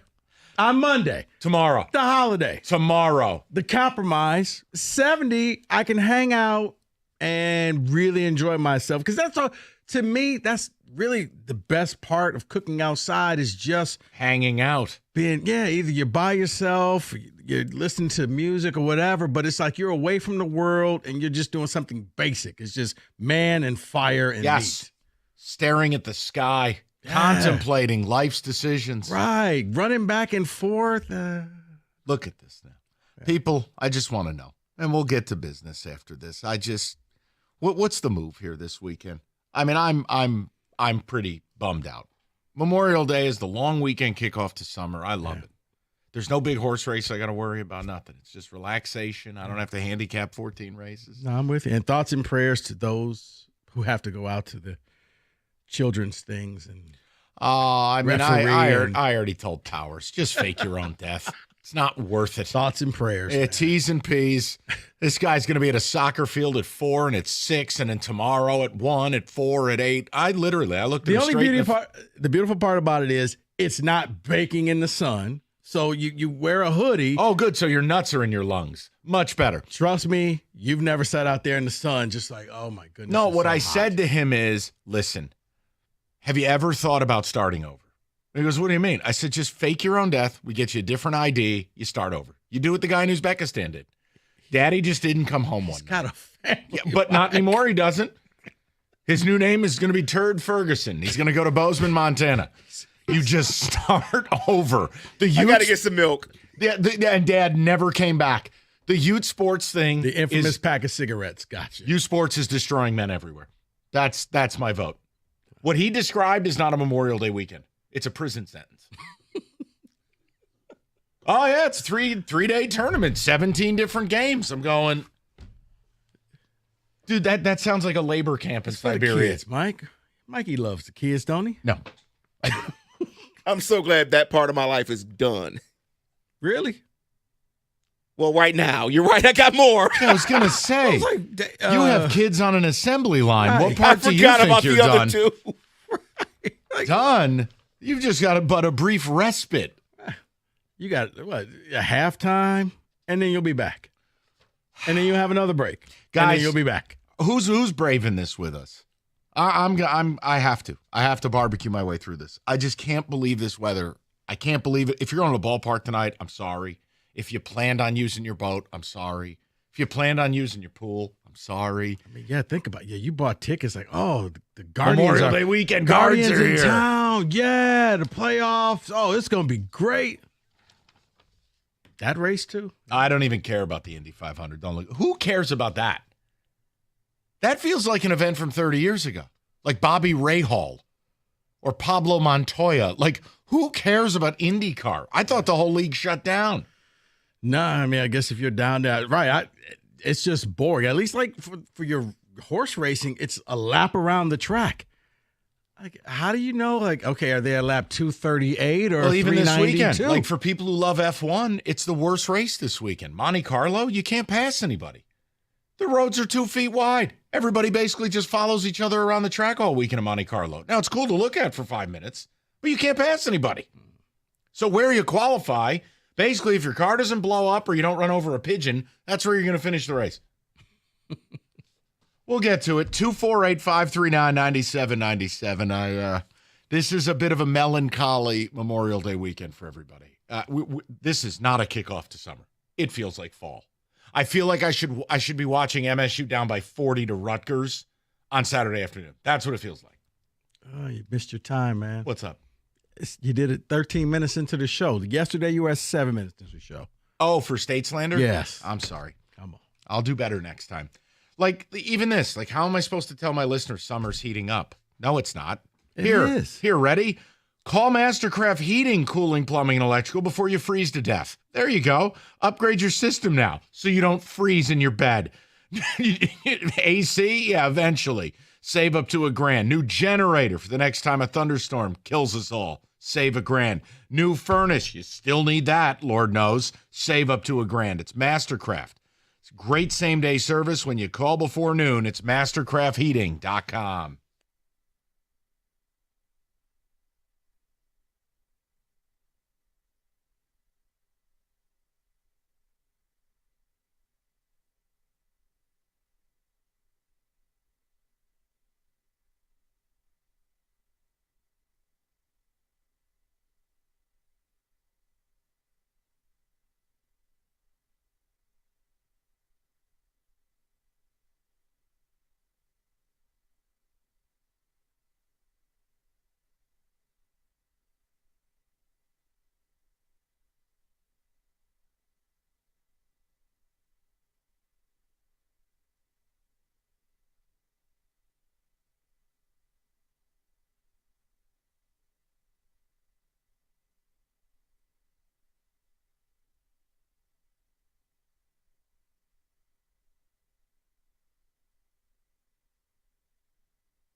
Happy Friday, long weekend, and Mother Nature is not cooperating. We'll get a little Lions discussion a little later. Got a little Aiden update for everybody. Tigers, I'd say it's an exciting weekend at the ballpark, but the weather's horrific.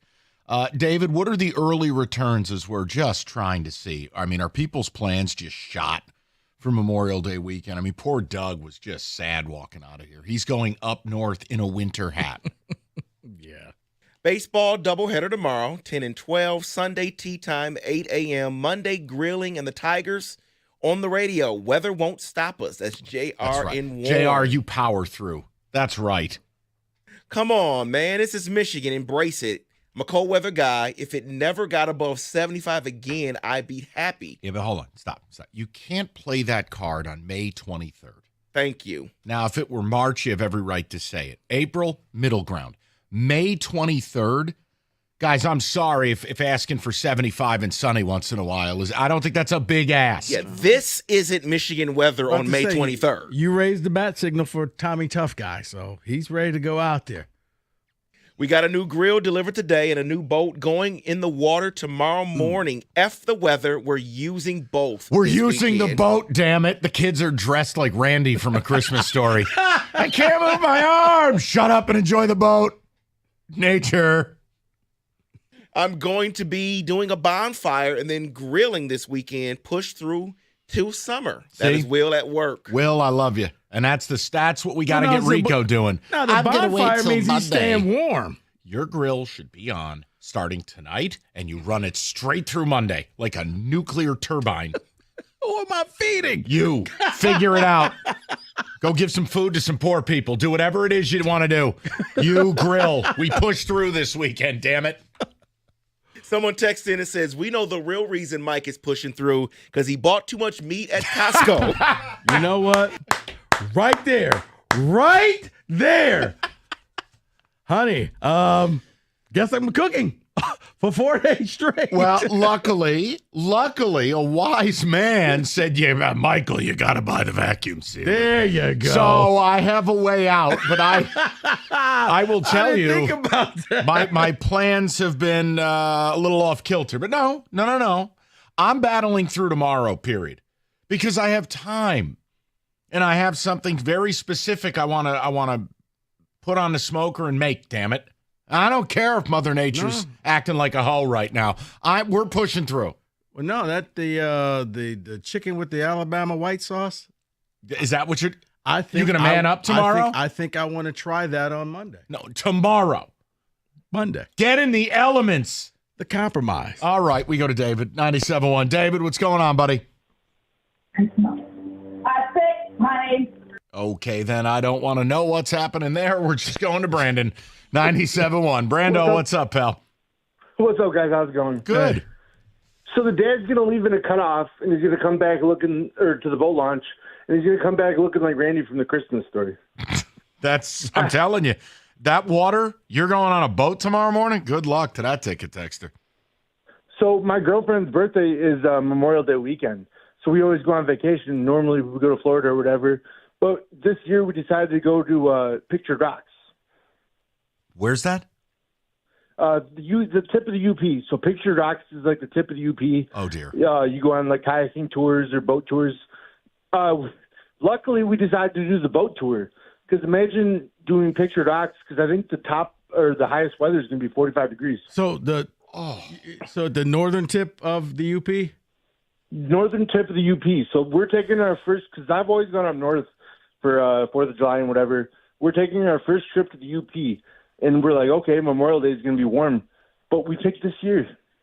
It's all Brandon. It's awful. Look, and I want to say this, Brandon. I'm not trying to be rude, and I know I've taken a lot of flack for this in 20 years. I don't get the whole concept of the UP. Why is up north not north enough for you? Why do you need to cross the Mackinac? Why do we need to go to the great unknown? I could drive home to New York faster than you can drive to parts of the UP. It just feels a little much. You could drive to the UP, or you could go to the airport and fly to Mexico. Now, I don't know which of those works for me. I can tell you it's not choice A. I'm with you.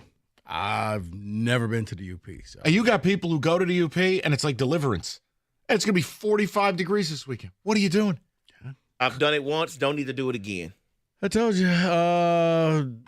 Yeah, highest was Mount Pleasant for me. That was the furthest north I've been. So I remember the day you said that. It was very similar to the mulch conversation with Doug earlier this week, wasn't it? Yeah. Yeah. I know. We'll leave it alone. Let's go to Chase, 97.1. Chase, what's going on, buddy? What's going on, fellas? We are pushing through to summer. Heading to the ballpark tonight with some fellas. We've even got reservations on a rooftop after the game for the after-game fireworks. To compound that, some of these guys were in an outdoor wedding tomorrow. So shout out to my buddy. Shout out to my good buddy Callow, getting married tomorrow. Looking forward to. Actually, we were worried about sweating it out in our tuxes. I think now we're going to be grateful for those jackets. You are. Mm-hmm. You're going to be guys in tuxedos with gloves on. You're going to look ridiculous. But hey, we'll have white gloves though. You know that way it'll complete the look. You look like Brad Pitt in Inglourious Bastards. Dominic DeCoco. He's going to have the white gloves on. But Chase, that ballpark tonight, you're gonna have a jacket on. That's going to be cold as hell. 100%. But you know what? We'll still be there. We'll still rooting for our Tigers. Excited about this year and the start here. And to hell with the whole state of Ohio. There you go. I can live with that. That's fine. Because Ohio State's up 50-0 on State on the routine. I have nothing to say. We're terrible. Ball game tonight, though. I can't do baseball in cold weather. That is just not. It's not enjoyable. Well, how do you sit at a football game? Because it's football. There's a difference. Yeah, because if it's baseball and it's during the day, it's not as cold. But yeah, once the sun sets, forget about it. You're toast. You're just done. Now you're out there with skull caps on, with gloves, with parkas. You're right, because you're not moving. You're just sitting there watching. And if you went last night, you weren't watching great baseball either. So see, last night's the type of game they're down 3-0, or the minute that bases loaded, no outs, Cade Smith comes in and mows you down. I'm leaving. Yep. I can't sit around for this. Yeah. Cold, damp, nasty. No. Yeah, I'll tell you, here's what's throwing me off. And I'm not insulting anyone. I'm just telling you, watching the games, these seats behind home plate are starting to really anger me. I don't like looking at the empty seats. And it's no one's fault. It's people don't want to pay $500 to go to a baseball game. It's just weird to watch it. This is a damn good baseball team, and I'm looking at turquoise seats. You know what? Because it probably goes against the whole marketing plan. But I got to think, what if you just randomly selected 50 people in the park and say, hey, you won, you're upgraded, and you get to sit and it won't look that bad. Just random, though. You come in, hey, David, you and your boy, we got something for you today. You're the guest of the Tigers. You get to sit in these seats. And Tigers guest of honor, Greater Life Church. And maybe you like it so much you want to buy them. Have we confirmed that there is now food available? Have they finished that yet? I don't know. I don't know. What? I got to think that the day they have food available, the world will know. Artist rendering? Because they're going to let everybody know. Yeah. David, they will. As much as the flack they've taken, oh, trust me, there will be a whole segment. Danella Bruce will be sitting in, and it'll get taken care of. Just like the day there's affordable housing in the district. You know what? Right now, Mike, there is a business lunch at Houston's as they are hammering out these details. We swear they're opening up at Ford Field soon. We promise. Shout out 2001. All right. Dude, those bits never get old, man. Just like the LED roof, right, Kenny? Why did they do the artist rendering of that roof if they never intended on giving it to us? That bit's gotten very old for me. I'm tired of thinking about it. I wanted that LED roof so damn bad. You know bad. how cool it would look? Yeah, you could light it up depending on whatever event was there. Bet you if we had the there. LED roof, Mitch Marner would want to come here. Definitely. That Better would be facilities, the difference. LED roof. Instead, nothing. Well, too bad. It hasn't really been any great events going on in downtown Detroit to light the roof for. So, all right. Well, listen. Maybe your barbecue got screwed up here. Maybe you're ordering pizza in a winter hat. Hungry Howie's has got you covered. It's very simple, though. Nothing complex. You go to hungryhowies.com. You sign up for the emails. Spend $10. Get free pizza. That's it. There's no, 800 words of legal copy like Rico. You just do the things I said to do. You get a free medium 2-topping pizza. Any toppings, any flavored crust. That's it. Website, emails, $10. Get a free pizza on top of that. It's Hungry Howie's. It is a limited time only offer. Get it before it's gone. Only at hungryhowies.com.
All right, David, a couple of ticket texts.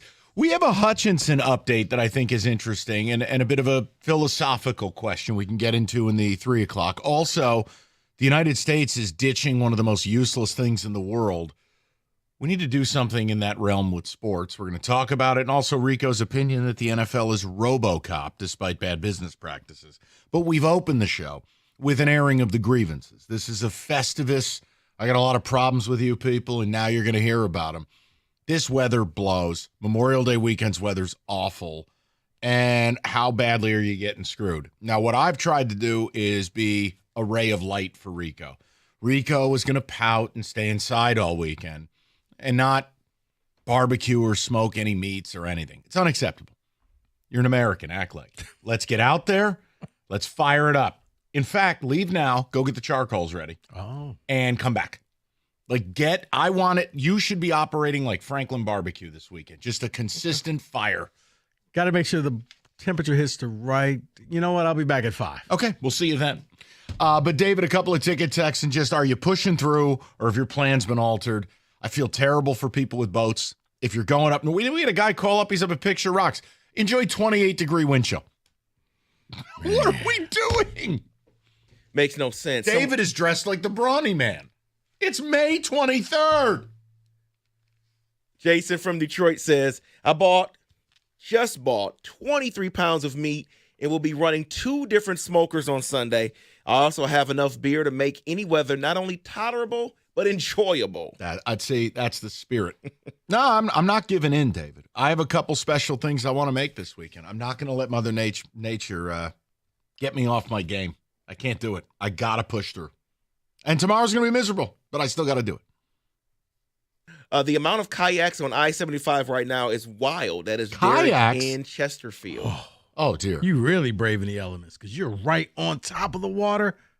And it hasn't been warm, so it's still just barely above frozen. Is there a world where Kenny Cott was a kayaker? Is there just I don't know why I could envision this. I've kayaked many, many, many times. Okay, so I don't have a bad read on it. I'm a big up north guy, though. That's why. I mean, it's part of it. It's part of the outdoor up north experience. Was this pre-beard or are you still kayak? We sold our place up north, but if we had it still, I would be kayaking this weekend. I just felt it in my bones. I didn't. I would have lost that certain bet. hillbillies like kayaking. You know what? Back to immediately, 35 minutes into the show today. Hillbilly. You know what, Kenny? You look like you live in the woods. From here on out, MSU slander or hillbilly talk. We should have a bet every day. Wyatt Langford, go. I didn't say it. But you wouldn't have been looking at Akil Baddoo last night if you had Wyatt Langford because he was in left for the Rangers. 2 walks, 2 steals. But did he hit a grand slam? Max Clark? Yeah. Yeah, against children. He literally went into the neighborhood and took over a wiffle ball game. And then went and got a Denny's grand slam. Right. None of that doesn't even matter. No, last night chapped my ass a little bit. The fact that I'm looking at Akil Baddoo in a big spot in 2025. I know I shouldn't let it bother me, and the team is red hot, and they've had an unbelievable start, but there's still things that they do that really get to me. Yeah, you flip that card over from the deck, and Akil Baddoo. Okay. What are you doing in my car? All right, let's go to the people. We'll go to David, 97.1. David, what's up? Hey, sorry about earlier, gentlemen. It's okay. My wife was talking to me and saying, "But, hon, I'm on hold with Mike Valenti. That ain't going to work." No. I was about to say, it wasn't sound like she cared. We were like, I think David's in trouble. We wanted to make sure you were okay and there was no foul language. I appreciate it. Excellent. I'm sorry. No problem. What's going on?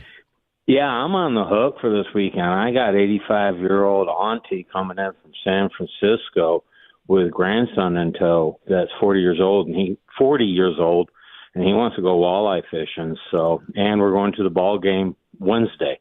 Oh God! So, take me through the fishing aspect. What is it going to top out at 50 degrees on the water? Oh, and it's going to. Fortunately, there's not going to be much wind Monday, so that helps tremendously. Monday you'll be okay. Today, tomorrow, Sunday are all seemingly chalk. They fly in Sunday, but they're from San Francisco, and they're going to go home with typical, you can't believe how cold Michigan is stereotype. Yeah, but you know what? San Francisco's a weird place because of all those microclimates. Yeah. It's freezing cold on one corner and it's 90 degrees the next. San Francisco's a weird spot, man. They don't get to say that to you. Oh, okay. Well, then we will see. And guess what? If they get mouthy, tell them to go back to their trash bag city. How about that? Oh, no, they won't do that. Okay. You keep them in line. You don't let them come here and make fun of our city. San Francisco ain't no treat. Oh, no, I'm just saying they would never do that. But once they got back home, all bets are off. That's okay. But all right, David, at least your plans are a little delayed Monday, Wednesday. I'll tell you, the stuff I feel for people who have today, tomorrow, Sunday, you're screwed. All the people, you open your pool up, gone. Hey, we're dropping the boat in. No, you're not. What are you doing on that boat? Freezing. Like, I always laugh when people are like, hold on, let me grab my sweatshirt. We're going out on the boat. Then why are you on the boat? What is the point of the boat? Oh, I want to do a sunset cruise. Really? You have a coat on. I got a buddy who lives on a lake. And it's just like, I don't get it. No, it's so cold on the water. Unless you are doing an Alaskan cruise, I don't understand being on a boat when it's cold out. So that's the only time I think it's acceptable. because you're in Alaska, and it's always cold. Let's go to Derek, 97.1. Derek, what's going on, buddy? Hey, how you guys doing? Good, D. Hey, yeah, I'm pushing through this weekend. I'm having a cookout Sunday. Probably got 20, 30 people coming over. What's on the menu? Let's get to the important part. What are you serving? So the offset's getting fired up tomorrow. Brisket's going on at noon. Yes. Tomorrow, or Sunday morning, the Weber kettle's getting fired up. 4 slabs of ribs are going on. See, Rico? This is Go ahead. why. No, Derek, you're motivational. You need to talk. Rico needs to get in this mind frame. Well, after the brisket comes off, there's pork belly burn ends going on. Oh, boy. Or, Derek, Derek, how about I got this? chicken thighs going on. How about we just party at Derek's? No, that's Come not on how over. this works. Derek is I'm out cooking in the for canal. 30 people. He's under a lot of pressure. And so what's 31? Okay, that's a good Come point. on out. I'm out in Elginak. Derek. Might be a little chilly for you, though, Mike. I live on a canal. Oh, yeah, no, Derek, you're screwed. You're going to be out there in your winter jacket smoking a brisket. No, I got the bonfire going in the bonfire pit. See, what I like, Derek, you're committed to it. I respect it. That's Now the with attitude. the bonfire, yeah. He'll be fine. Yeah. And listen, Yep, I'm all in. I love it. I'm all in. I love it when it's fall. I think for me, we're desperate to get to good weather because we get so Yep. little of it here. But yes, Yep. like what Derek's describing. Oh no, that's a football weekend, and I'm down. I do that all the He's got time. the Kirk Cousins bonfire going. Oh, hopefully he's not cooking his steaks in foil like Cousins did. What a That disgrace! was the biggest mistake he ever did. It was a disgrace. He should have been deported. That's what you need a friend. No, David, no. you know what I'm talking about, Go don't you? ahead. Yes, I do know. I didn't understand it. I'm like, no one taught you growing up? Okay. What are you doing? Right? Is this an April Fool's joke or like I thought it was like a commercial, like a social media commercial for how to really cook steaks. Like, here, let me do this poorly. Oh, you're supposed to use this or no, that was it. It's done. Just got a text from a buddy of mine who lives on a lake. He goes, F the boat, F this. It's staying covered. All right. I mean, it's just, and again, if it's the fall, I never complain. I like fall. I'm good with it because you know what's on the other side of it. Yeah, it's about to be freezing cold. So this you would accept like, okay, I can live with 55-degree weather because I don't want the snow. This would make sense if it was fall. Yeah, but that's why I like the bonfire guy's idea, is because it was like, if it's acting like fall, treat it like fall, have a bonfire. But I got to get Derek to switch how he's doing that brisket. You can't be putting that thing on at noon. You got to throw that thing on at about 10 o'clock at night. You got to let nighttime be your friend. It's arduous the way he's doing it. I'm telling you. But can you really sleep, or do you just? You can sleep. You just trust that the egg is. Well, working? it depends. He's using an offset. No, I mean, you'd have to babysit your fire a little bit, stay up a little later, wake up a little earlier, but you can buy yourself a 5-6 hour gap. Now, if you're using a pellet smoker, it's a whole different deal. Set it and forget it. Just make sure you load in about 30 pounds of pellets. Gotcha. But you can make it through. It just. See, I often want like in the middle of the night, it's like, man, are you just like every little thing? Oh, it's burning. Oh, okay. It's honestly, it's why every professional barbecue guy, it's the dirty secret. They all have a pellet smoker at home. None of those guys are using their competitive rigs at home. Why? Because they don't have a team working for them. Unless they don't like their kids and family, and then you're just outside. I don't have a problem with that. To me, if you have a couple of kids and you're paying for their whole lifestyle, the least they can do is stoke the fire at 3 in the morning. Yeah, you know what? 2-hour shifts. You know, David does all the time. David's got his kids working right now at home. They're cleaning the gutters right now. You guys can rock, paper, but scissors. when they get home from school, they will prepare for. Rock, paper, scissors. Who gets the 2 a.m. to 4 a.m. shift right now? Which kid is cleaning the chimney? Probably get the. David's got his kids on the roof now. David's got his kids on a pulley system. Probably the smallest kid. Like, yeah, we just put you on the rope and you can just spin you around. Whee! All right, let's get a little football. We've got an Aiden update that I think is going to require, because you have a big opinion about this, you just don't know it yet. Okay. But it's something I think is worth discussing. I've got an update from an NFL insider. You can do what you want with it. We'll get to that at 3 o'clock. FanDuel, best place to find all your player props, any sport, more betting markets than anyone. It is FanDuel, and once the game starts, you didn't miss out on an SGP, because live prop bets, they can be combined into an SGP. It's FanDuel. It's never too late to get in on the action. $200 in bonus bets if your first $5 bet wins. Visit FanDuel.com/ticket and make every moment more. With FanDuel, the official sports betting partner of the NBA, 21 and up, present in Michigan. First online real money wager only. $5 first deposit required. Bonus issued is non-withdrawable bonus bets that expire 7 days after receipt. Restrictions apply. See terms. Sportsbook.fanduel.com. If you have a gambling problem, call 1-800-GAMBLER.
All right, Dave, let's get a little football action in.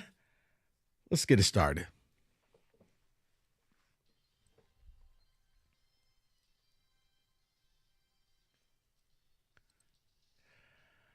All right. This, I always like it because why? We're less than 100 days until the start of college football. I'm excited. And look outside. It's college football weather. So how about we do this? CBS Sports ranked the top 25 college football coaches going into this season, but they also extrapolated out to the top 68. So Let me give you the honorable mentions. Okay. And then I'll give you the names of the top 25 coaches going into the season in college football. Not Jonathan Smith. At number 58, Sharon Moore. That makes sense. Why? Moore. How That can you makes be sense. 58th if you're not going to be coaching this season? This has nothing to do with that. Oh, my bad. At number 50. No, hold on. Is Oh. 58 fair? Yeah, I Have a think it is. conversation about it. It's Yeah, okay. I mean, think out of it the top is. 25 coaches, I thought that maybe coming back he would be closer to 25, but not. Why, though? But what did he 58. really do last season? You know what, David? Sure, he beat Ohio State and Alabama, but other than that, It's simply because he's the skipper of a big brand of Michigan. And normally that you figure that Michigan is enough to get you 8-4 and that he's the coach. But I'll give you an example of why I don't like coach rankings. And you can tell me I'm wrong. My feelings aren't hurt. But, like, okay, Sharon Moore, you're right. He's the skipper of a blue blood, a huge college football machine. I respect the job that a guy like Lance Leipold is doing at Kansas. yeah. I Better get you. coach. I get that. Does No, more with less. Right, exactly. Mike, sometimes you earn the spot and sometimes you're given the spot. I Okay. thought that he would be given a spot, but they said, I guess, no, you got to go earn it. Your last name's not Harbaugh. Where was Jonathan Smith? Like 108? Hold on. Oh, okay. My bad. You don't just get it all out your system. No, it's okay. Let's just have that. You know what, David? We're just going to have that segment. Just get it all out your system. I'm sorry. Because it's just pent up in there, man. I'm sorry. You want to do this? Yes. At 54, Bill Belichick. Wow. It's to prove himself in the college ranks. You know what? And you also can't get mad about Sharon Moore at 58 if Yeah. Belichick is 54. Yeah. I'm actually, you know what? This makes me like this list more. Well, you're not going to like it. At 49 is Jonathan Smith. I mean, look, I thought he was a borderline top 25 coach last year, and then I didn't think this team was ready to play in the Michigan game. I don't think he was ready for the rivalry. The recruiting is dog water, and honestly, they still got their doors blown off in multiple games, just wholly uncompetitive. I think he's got a lot to prove. I'm okay with it. Yeah, I would switch him and Sharon Moore. I would. Now, this is one that I totally disagree with. Mike Loxley, number 7. At 45, Billy Napier. I don't know about that. He should be closer to 25. He should be like 27, something like that. He did one of the best jobs in America Correct. last year. He did. He was supposed to be fired by October. They stayed with him. DJ Lagway is a future superstar. I think they're going to have a big year this year. You got to knock him 5 or 6 points for the $5 haircut. But overall, he should be higher on this list. Let's see, here's why this list loses all credibility. At number 33, Deion Sanders. Yeah, I'm done. Okay. Everything I said about this list, I retract.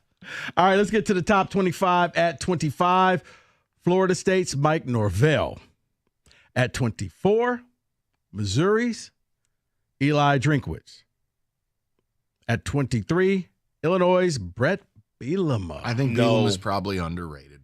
I hate him and that moo-moo, but he's a damn good coach. If you're at Illinois and you're playing really competitive football, you're building an offensive line. Rico, I don't like the guy, but the bottom line is he's a really good football coach. You know what he's doing? He's turning Illinois into Wisconsin. Yeah. Or what Wisconsin used to be, where they just manhandled you all game long. You couldn't stop the offensive line. At 22, SMU's Rhett Lashley. Can I say one thing about Lashley? Yeah. And Drinkowitz? Yeah. And even Norvell? How do we interpret the job someone's doing when you know they have billions of dollars of NIL behind them? Like Rhett Lashley, yes, it's nice what he's done at SMU, but look at the money that's behind SMU. They have so much money that they have foregone any TV money basically for the next 10 years just to get in the ACC. So how do you personally grade a coach like that? For me, maybe I'm just old school. I look at that stuff as off-season stuff. When you're on the field, that's all I see. I'm not looking at how much this kid is getting paid. I'm looking at, did the kid get the first down? Did the kid score the touchdown? Did the quarterback throw a pick or did he throw a touchdown? I forget about how much they're making and how much school's bringing in once the ball is kicked off. Now, once it's over, then reality kicks back in like, oh, yeah, I forgot that kid's making $10 million. But during the game, no. At 21, Kurt Cignetti from Indiana. At 20, Mario Cristobal, Miami. At 19, Kurt Ferentz, Iowa. And at 18, Arizona State's Kenny Dillingham. Okay, again, as much as they've started with the NIL, Dillingham flipped a roster for a dead program, got him to believe, really did a good job in the players he recruited, getting a Scatabo from, I think, Sacramento State, getting Levitt from Michigan State, the quarterback. Like, I think Dillingham has done a really nice job. He's got major potential, and if they're going to start putting the money behind it, I'm actually good with where he's at. He's good, man. He's annoying, but he's good. David? All right. At 17, Louisville's Jeff Brom. 16, Tennessee's Josh Heupel. At 15, Kansas, Lance Leipold. He's awesome. He's an awesome coach. He's been awesome at every step, man. And I know it's Kansas. So why is he stuck at Kansas? He's 60-something. I think you just age out. No major program's going to hire an old person. It's just kind of how it works. Kind of like Utah's coach? He's like John Beilein. That's what I would compare him to. He stayed in the lower levels too long. He wanted every step. He went to Buffalo, of all places, turned them into a winner. But unfortunately, it's like, okay, when the state job was up, what was the first thing that happened when Leipold showed interest potentially? Do we really want to hire a guy who's 62? I think it's just turned into a young man's game. I got you. He's good, though, Rico. No, he is. That offense he runs, he produced Andy Kotelnicki, who went to Penn State as their OC. That offense, that's a bitch to stop. 14, Kansas State's Chris Kleiman. USC's at 13 with Lincoln Riley. For you, Mike, at 12, Ole Miss, Lane Kiffin. And at 11. I'll stay out of the Lane Kiffin thing because I know he always does something stupid in a big game. That's true. And at 11, Utah's Kyle Whittingham. What do you say about those? I think Whittingham's awesome. I think Whittingham's kind of a modern D'Antonio. Hard-nosed, always has the defense. He's putting guys in the pros. Utah is not some traditional power. I think Whittingham's really good. Really good. Now the top 10. According to CBS Sports at number 10. James Franklin. Iowa State's Matt Campbell. No, thank you. Yeah, David, speak on it. No, thank you. I mean, he hasn't really done anything, like, significant. Hasn't made the playoff. Hasn't won the Big 12. I'm good. No, thank you. At number 9, Alabama, Kalen DeBoer. This is your guy. You need to speak. Oh no! This is his make or break year. I think he had his honeymoon period. I think Bama fans are looking at him, Mike, the same way State fans are looking at Jonathan Smith. If you fail, you're 7-5, losing to Michigan in some bowl game we don't care about. We're gonna go ahead and get a new coach. At number 8, Brian Kelly and his family, LSU.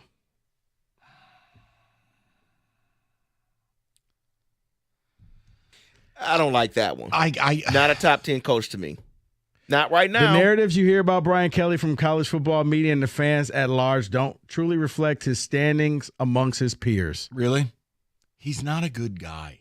I think that's part of my biggest issue with him. He just strikes me as a huge phony. Yeah, it's the family thing. The It's more accent than that he that. all of a sudden gained from It's being, more than that. in the south of South Bend. Gotcha. It's having a player incur a brain injury and never be the same again and not calling that player. in Didn't the even 17 call him. months That's since. crazy. Man, he had somebody die filming the practice, and they kept going. Like I said, not a good guy. Rico wins, by the way. At number 7, James Franklin, Penn State. At number 6, Notre Dame, Marcus Freeman. At number 5, Dan Lanning, Oregon. At 4, Steve Sarkisian, Texas. Listen, the Lanning thing, you know my deal. He's got to win the big game. Got dusted by OSU in the playoff. He lost the 2 times to UW the year prior in winner-take-all type games. He's got to win the big one with all the resources he has behind him. Sark, he's one of the elite play callers, but in a big moment, man, he'll still call something that is just really dumb inside the 10-yard line. Yeah. But we're nitpicking now. Right. These are elite coaches, but I'll take both of them before I ever hear about James Franklin. You guys want to guess the final 3? Well, Kirby, Ryan Day. Kirby is number 1. Yeah. Ryan Day is number 2. James Franklin. At number 3, Franklin came in at 7. At number 3. I'm sorry. 3. Oh, Lincoln Riley? Already said his. Okay, then I don't know who. Dabo, Clemson. Okay, so And you should number have a 3. huge problem with that. You're anti-Dabo. I'm not. I think that Clemson's days are long gone, but Dabo is starting to embrace the portal. He was anti-portal, but now he's portal light. He plays in a bad ACC, so maybe he'll do enough to actually do something. But no, I didn't think that Dabo was the third best coach going into this season. So that is your top 25 college coaches for 2025 upcoming season, 97-1.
Okay, 3 o'clock. So I have an Aiden Hutchinson update, and inadvertently, Rico shared an opinion before, and I think it's worth doing this right now.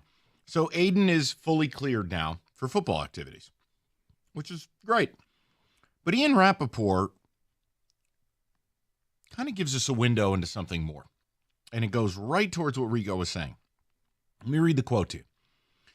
it does seem like while there's been some talks and discussions, it seems like the Lions' move to pay him was waiting until he got fully cleared.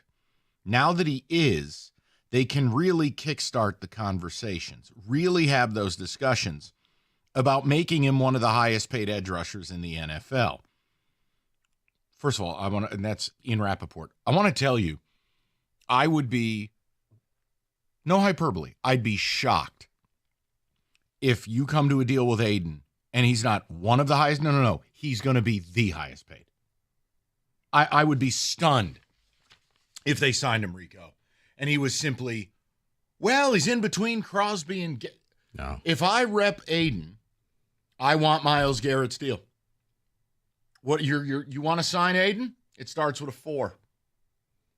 So the question, though, and this is where it's really in your wheelhouse, about when you sign him. If you sign him now, you might save money. Now, let's take it easy. This is going to be the better part of a $170 to $200 million deal.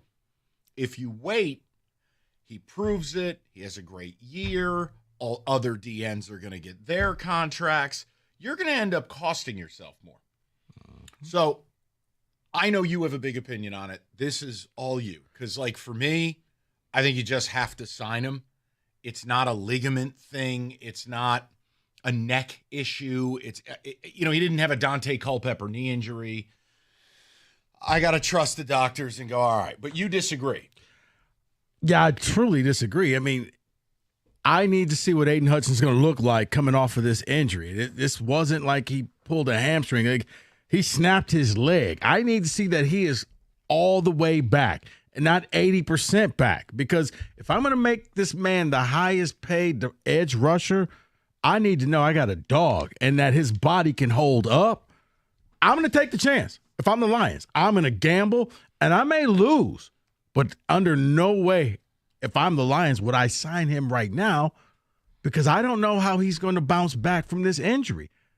It was pretty bad. His leg turned into a limp noodle. And now, yeah, he's running. He's doing all of these drills. I got to be confident before I give him Myles Garrett money, before I give him that Max Crosby, put him up there with Nick Bosa.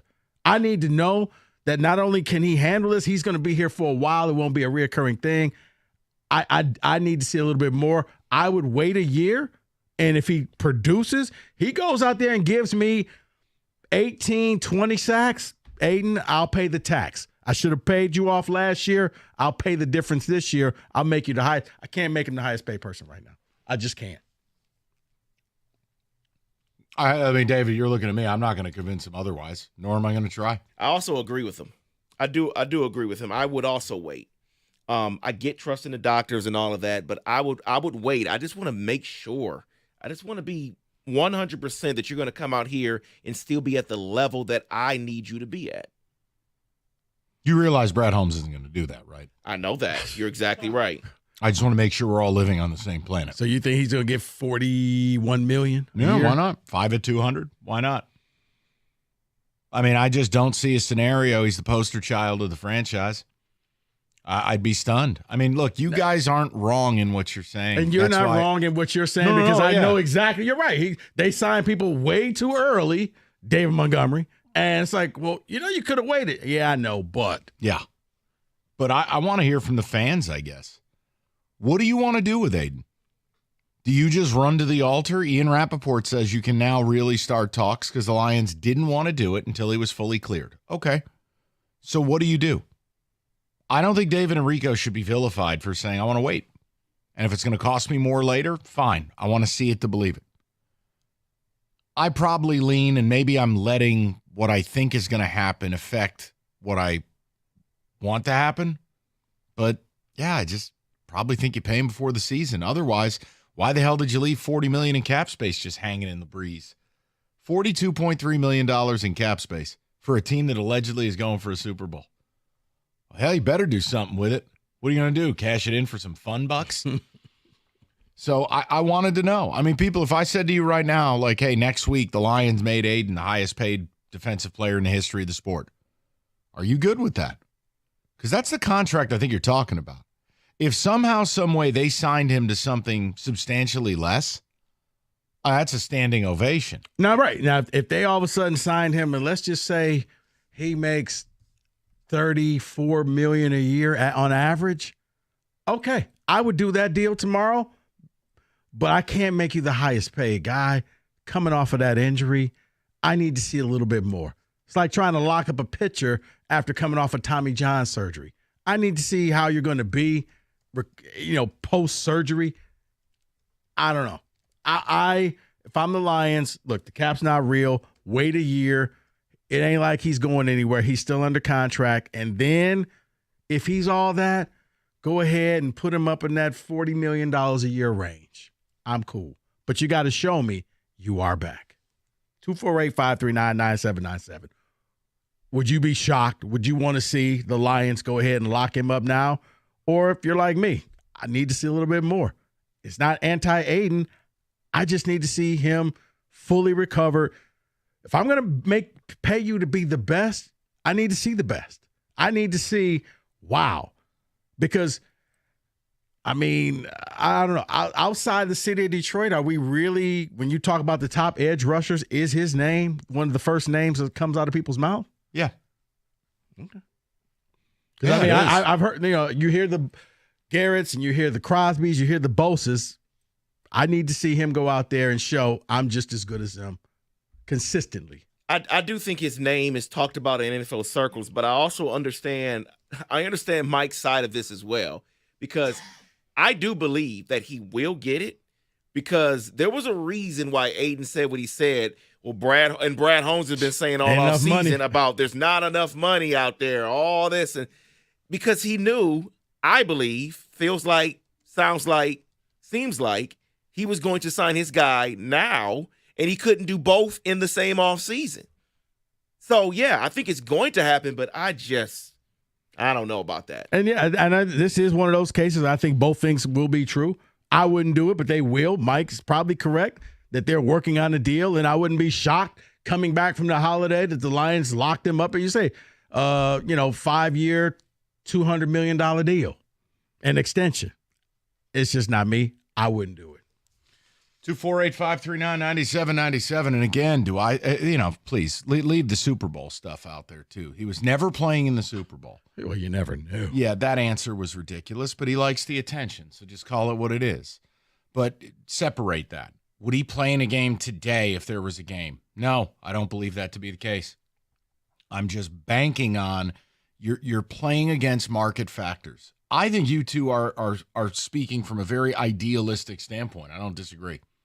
But knowing what we know about this organization, I wouldn't be surprised if they signed him while he was on the operating table. And that's what I said, Mike.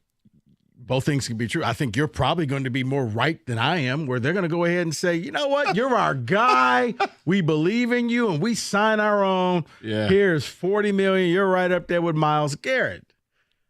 I would just wait a year. And that's it, folks. I'm not saying you wait to the end. I need to just see him come back. Show me that he's ready to hit the ground running and that he can still go out there and get me 18 to 20 sacks, because that's what if you're paying him that much money. Yeah. That's the type of productivity I'm looking for. 248-539-9797. We will get with the people. We'll get some ticket texts as well. Spring, it'll eventually be here, I think. Maybe. Old Nation Brewing Company releases their annual spring release, the Tart Strawberry M43.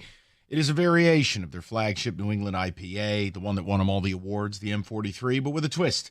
Little spring flavor, tart strawberry. It will not be around long. Respectfully brewed in Williamston, using only natural, high-quality ingredients. Taste the difference yourself. Support local, support independent, support Old Nation. It's Old Nation Brewing Company. Find a retailer near you. 21 and up, Old Nation Brewing Company reminds you to please drink responsibly.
All right, we get straight to the people. Ian Rappaport says, now it's game on. Aiden is cleared for football activities, and apparently that was going to be a hurdle to where the Lions didn't want to really ratchet talks up. Now they can. The question is for you as a fan, right now, if I told you it took 5 at 200 to sign him, do you do it? I mean, Myles Garrett, I mean, look, I unless Hutch somehow is like, hey, I just love it here and I'm willing to take substantially less, I don't see that. That's the gold standard now for edge rushers. And David and Rico are absolutely right in saying, hey, you know, his leg was dangling off his body. Just want to see what you look like when you come back. That's idealistic. Realistic is if you wait, it could cost you more. Could cost you less. I can't speak to whether there'd be an alienation of the player. Where's my money? I can't speak to that. I haven't heard any of that. But go back to it. I'll never forget the comment he made when he was asked about Myles Garrett. Mm-hmm. And it just felt like, sounds like, hey, that's my money. I don't know, man.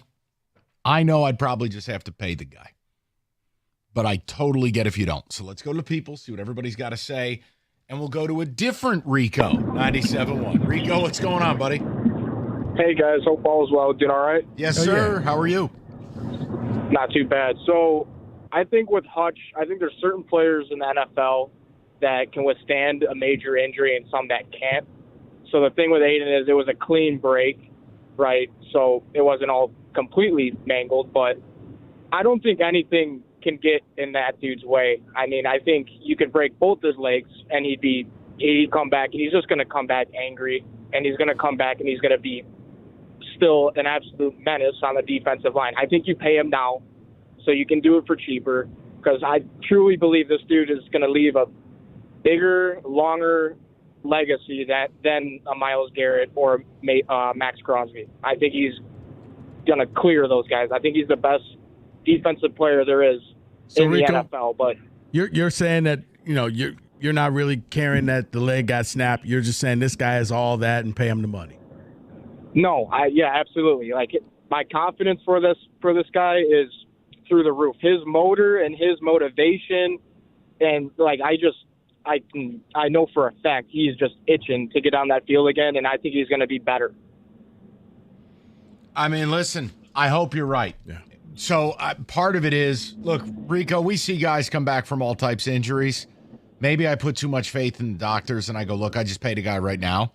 Because I think if you wait, it could create I mean, at the end of the day, what the hell's $2-3 more million a year? But man, when you're already talking about making somebody the highest paid player on earth, I probably just got to cut my losses and go, all right, I got to pay the guy. I don't know. Yeah, because either way, I feel like it's inevitable. It's going to happen. Yeah. So why not just do it now? And Rico, my thing is, show me that the leg is completely healed, there's no lingering effects, and you'll get your money.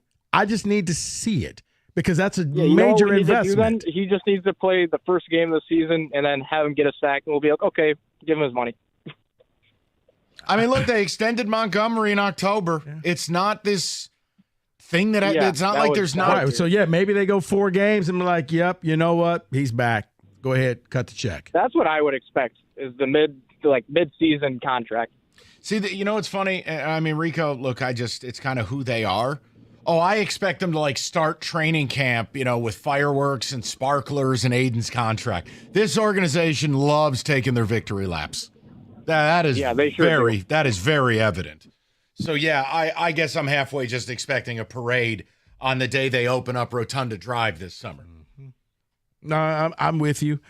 I just need to wait and see. And maybe that's the compromise. Maybe the Lions wait till then they got a middle. I was about to say if they got an early bye week and do it in the bye week. But no, they after the 4th game, if he is already at 6 sacks, he's on pace to be that guy. Let's just go ahead and pay him the money. I just need to know that there's no long-term effect, that he can come out there and give you 100% of what he was. Because I'm not paying an 80% Aiden, top dollar. No, look, if this was an Achilles or something, I would absolutely go to your side of things. I'm not minimizing a broken leg, but I mean, in the world of football injuries, I don't know. Is that the worst thing in the world? But he broke both bones. That's That's what I'm saying. It's me. Did you see him running? He was going to play in the Super Bowl. Yeah, okay. If people believe that, I've got oceanfront property in Nebraska to sell them. Let's go to Frank. 97.1. Frankie, how you doing, buddy? Hey, how's it going, guys? Good, Frank. What's up? Not much. Hey, I wanted to comment on the Aiden Hutchinson contract, and I'm kind of with both of you guys where, like, I'd want to save the money with Mike's end, but with Rico, it's like, like Aiden has only had half of an elite season. The other seasons weren't, I'd say, elite. And then if you want to pay him more than Garrett, it's like, geez, come on. And I just want to look. I want to be very fair too, Frank. I'm just saying, if I rep the guy, that's what I'd be after. I can't prove that that's what he's after. Mm-hmm. If we paid him less than Garrett, go for it. But man, it's like, do you guys agree? Like, he only looked elite for the last season, not the ones before. I don't know. I don't want to pay a guy in projections. I feel like the resume has to matter as a pro. Yeah, and Frank, here's the other thing, is he got the 9.5 sacks, but you look at the talent that he went up against was backups and third stringers. It wasn't like he was doing it against top left and right tackles. That's why, coming off the broken leg and just the circumstance, show me you can do it, and I'll pay you. But I can't give you Myles Garrett money. I know what Myles Garrett is. I wouldn't hesitate to pay that man that money. If you have to hesitate, to me, that means you probably should hold off. Something's telling you not to do it. That's just me. No, I agree. Yeah, but I get it. It's like he's not replaceable. So it's like we have to pay him. That's another. No, but here's the other thing, Frank, and I think this is what irks me, is we get browbeaten by Brad Holmes and a certain segment of the fan base because we've wanted more support for the pass rush because Aiden's coming off a broken leg. And think about this. We're having a conversation where a couple of people, a lot of ticket texts coming in, Rico, David, are saying, take a beat. We can wait. Let's make sure he's okay. On the flip side, let's do nothing in the event that he's not totally okay to add a pass rusher. Right. They went all in. And yet you get made fun of. Yeah, right. That's the part I don't get, Frankie. I'm mystified by it. I really am too, but Mike, that's why I said, I think you're probably correct. They've made no moves. You had Brad Holmes come out here and say, we already got Aiden. Why do we need anybody else? He'll get every bit of top dollar. If he doesn't get Myles Garrett money, Mike, he'll be at 37-38. But I think they are going to pay him, and it'll probably be right at the start of training camp. Hey, look what we're doing. Let's get all the reporters out here. That's just not me. To me, that's bad business. But then again, I probably wouldn't have signed Dave Montgomery either. Go to Maurice, 97.1. Mo, what's going on, buddy? Hey, what's up, fellas? How are you? Hey, good. Okay, so I'm a Detroit guy. Rico, I don't know if you remember me. I used to fix your phone at Apple years ago, but I played for Detroit Red for high school, and I broke my tibia and my fibula at 15 years old. Okay? Hear me out. The following year, I think it was a good thing for me. It was painful. My leg, I literally was holding my calf and my leg right below my knee. So it was a limp noodle, basically. The following year, maybe about 13 months later, I was squatting 375 pounds. I was faster, bigger, stronger. No issues. I hit the ground. I ended up picking up cycling and basketball even after the break. So I was a better player. It just took time for me to mentally heal. But doctors cleared me after 9 months. So I'm saying this to say, this is why I would hire Mike as my GM, and Rico and David would be like my coaches or coordinators, because a guy like Aiden doesn't come around. If you look in college, there's not an Aiden in college. Also, how do you pay Gibbs in a year? You got to pay Aiden now because your centerpieces are Sewell, St. Brown, Hutchinson's the face, and you keep Gibbs. You got a $15 million running back on your roster. So that's why you give Demont a three-year deal, not a 5-year deal. You have to sign Aiden right now. Mo, I got to tell you, I'm prepared to. I'm gonna get crushed when we do those shows. I'm not paying Gibbs. Well, no. There's my answer. I'm not paying him. And Maurice, You I got would the say, best offensive player and the best defensive player on the same team. You yeah, gotta but pay my Aiden point now. is, if I've paid Aiden and I've paid Sewell and I paid my quarterback and I've paid all my guys, right? I paid Kirby. I'm probably paying Branch, Laporta, Mo. I can't have a $20 million running back. well, Mo, let me say this. Going back to your injury, and I'm glad you came back fully, better than ever. But you were younger than where Aiden is right now. You were still developing. Your bones were still, you were still developing your bones. Like, it's a little bit of a difference. He's a little bit older than where you were when you broke yours and snapped your leg. But I was 16. I think we talked about this too when you told me that. I was 16. He's what, 24, 23? Is that big of a difference, Rico? It is. In growing, yes. And he's a better athlete than me. He's a far better athlete than me.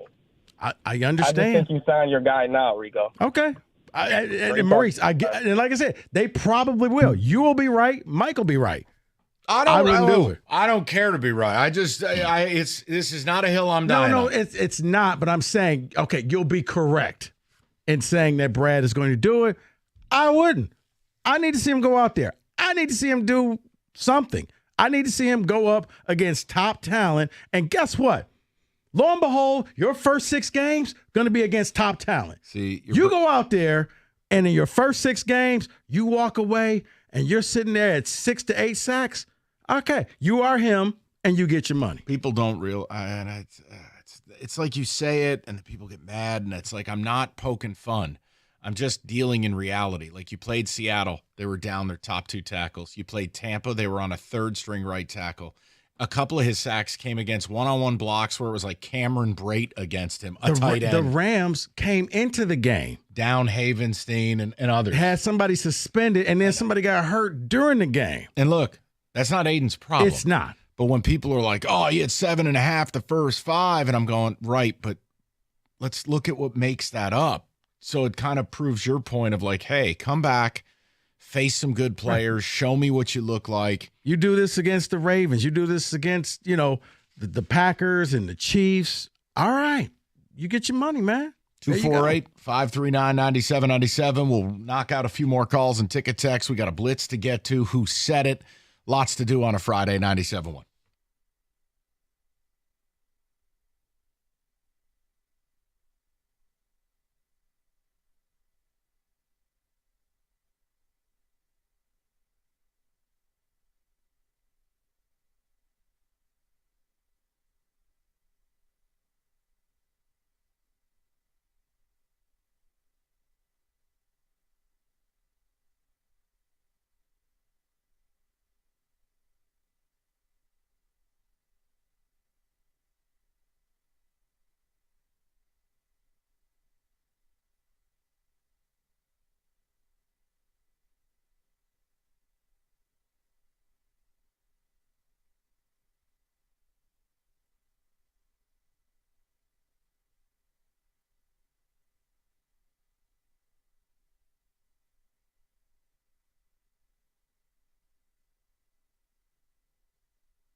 All right, David, a few of the ticket texts. We'll get to a blitz. Who said it?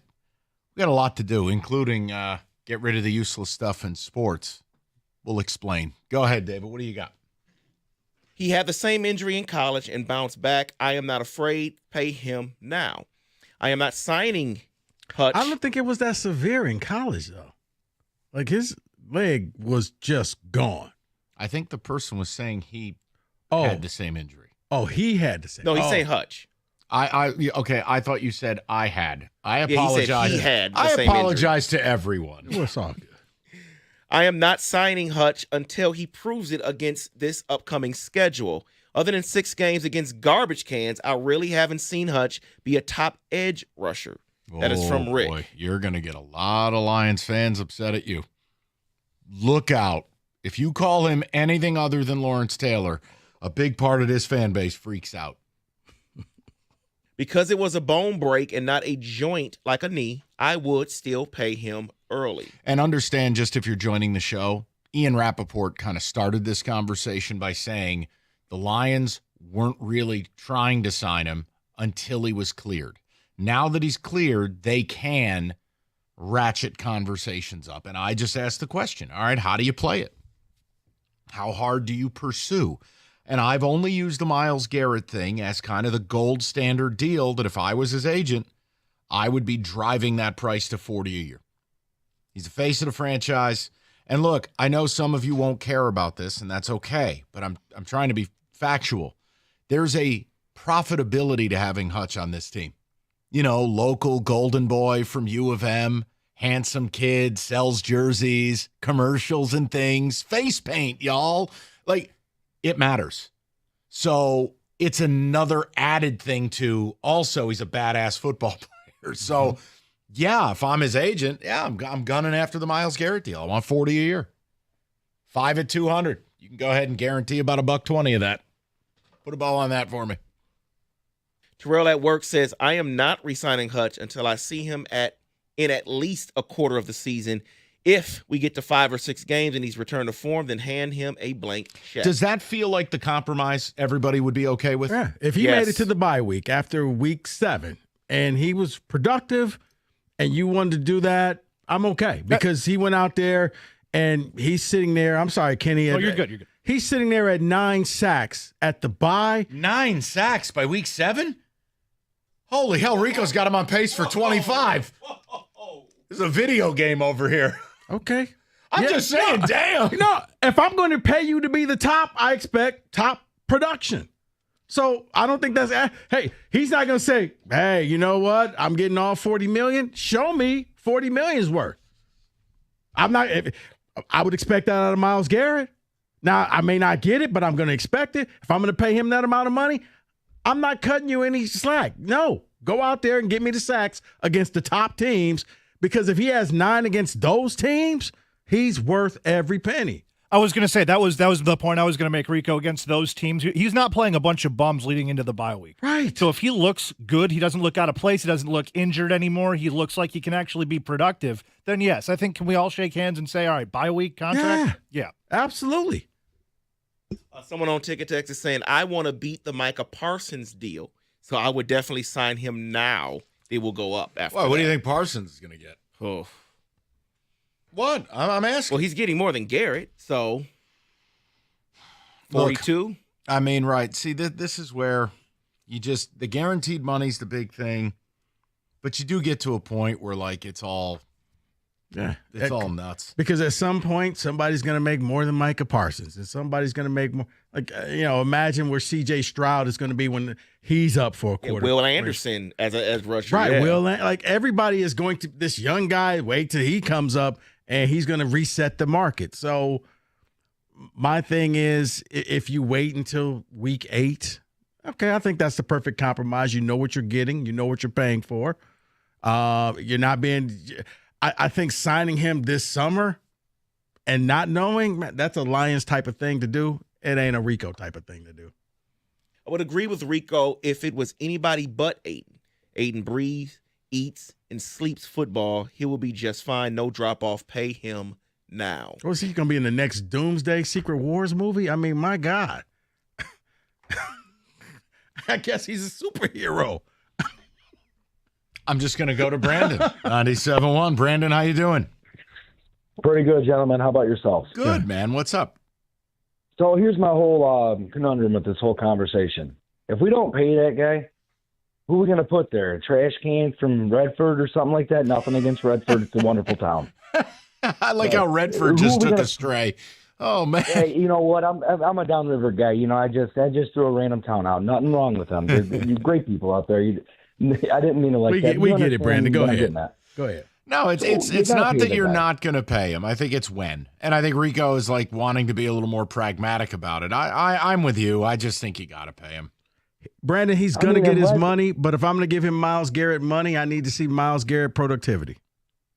Now, unless Brad Holmes can cook and figure out a way to somehow get two average defensive ends that obviously got to play a specialty position, which we know that's not going to happen.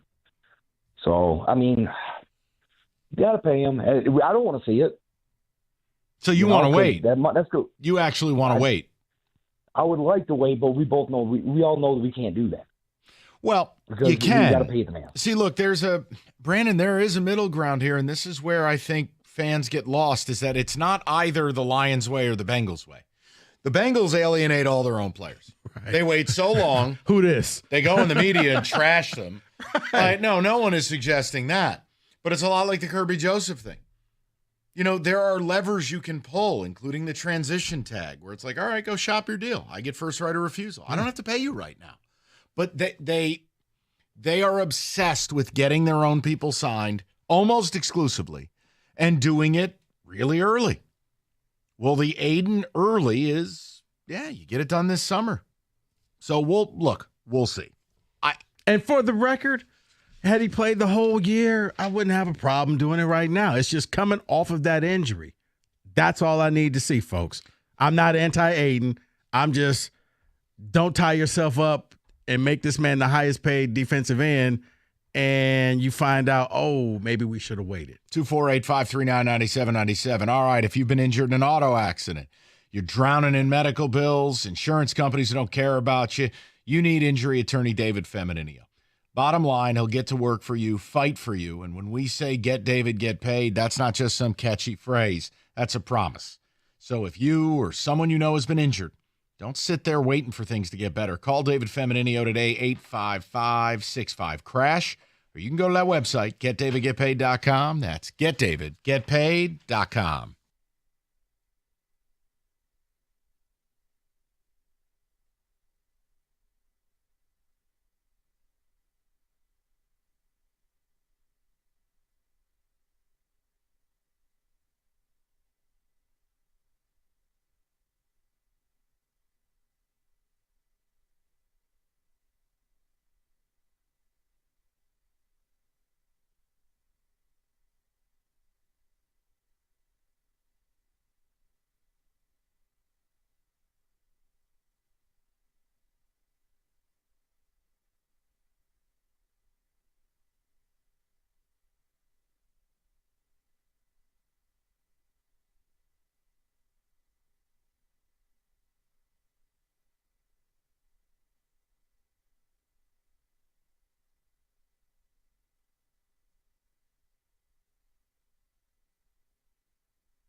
All right, David, let's have a little fun. I know you got a blitz. It's Memorial Day weekend. The weather is not cooperating, but we press on in the name of summer.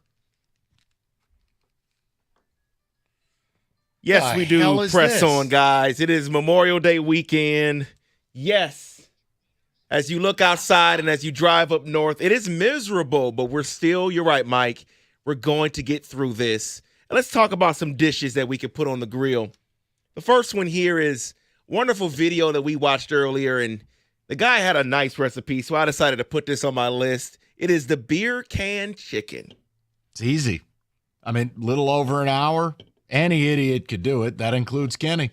And you can have yourself a high caliber, quickly grilled delight. Yes. And make sure you season the beer can like he did. That was over the top.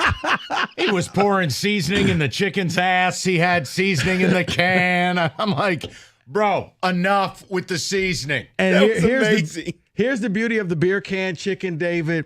For those out there, you could also use different, like, Coke or Dr. Pepper. Gives the chicken a different flavor, makes it a little sweeter if you want. Yeah, but yeah, it's easy to do. You just basically set it and kind of forget it. It's kindergarten barbecue. That's the way I describe it. And people will think, oh my God, this is great. Yeah, okay. You're right. Change up flavor. So let's do that with the next dish. Everyone loves burgers, but let's do it a little bit different. Let's do the pork patty burgers. Instead of the beef, you put the pork patties and you go ahead and put it on the grill. I'm going to say no. Isn't that just called the sausage? Yeah. But it's ground pork. You put it in a patty and you grill it. Listen, there are so many great ways to smoke or barbecue pork. I don't need a patty. I'm going to say no to this. I'm going to say no as well because I have nothing against, like the turkey burger and the chicken burger. It's not a burger. You want a burger, go get have ground the burger, beef. correct. There's different types of ground beef, but I need a burger made out of beef. That's it. So I'm going to say no to the breakfast sausage. That's what that is, if you think about it. Okay, all right. I get you. If you want a little bit healthier, dish here, you could put some steak, have some steak lettuce wraps with a nice peanut sauce. No, just no. All right, this ain't P.F. Chang's, dude. No, stop.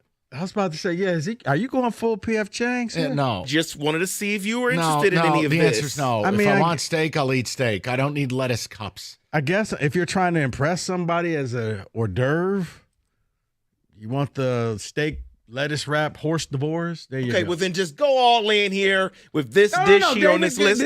This is your list. No, this is the next one on here because I figured they probably wouldn't like that. So we'll just go with the cowboy steak with grilled red onion salad.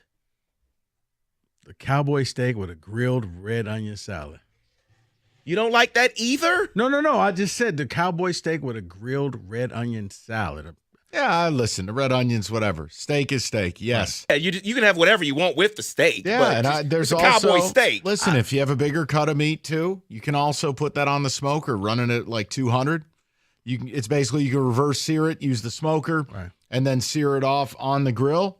You can do everything outside. Yeah, no, I'm all about it. I would need to see what's in this red onion salad. I've never Tomatoes, had the red onions. Cucumbers, red onions, The cowboy steak. None of the stuff you like, Mike.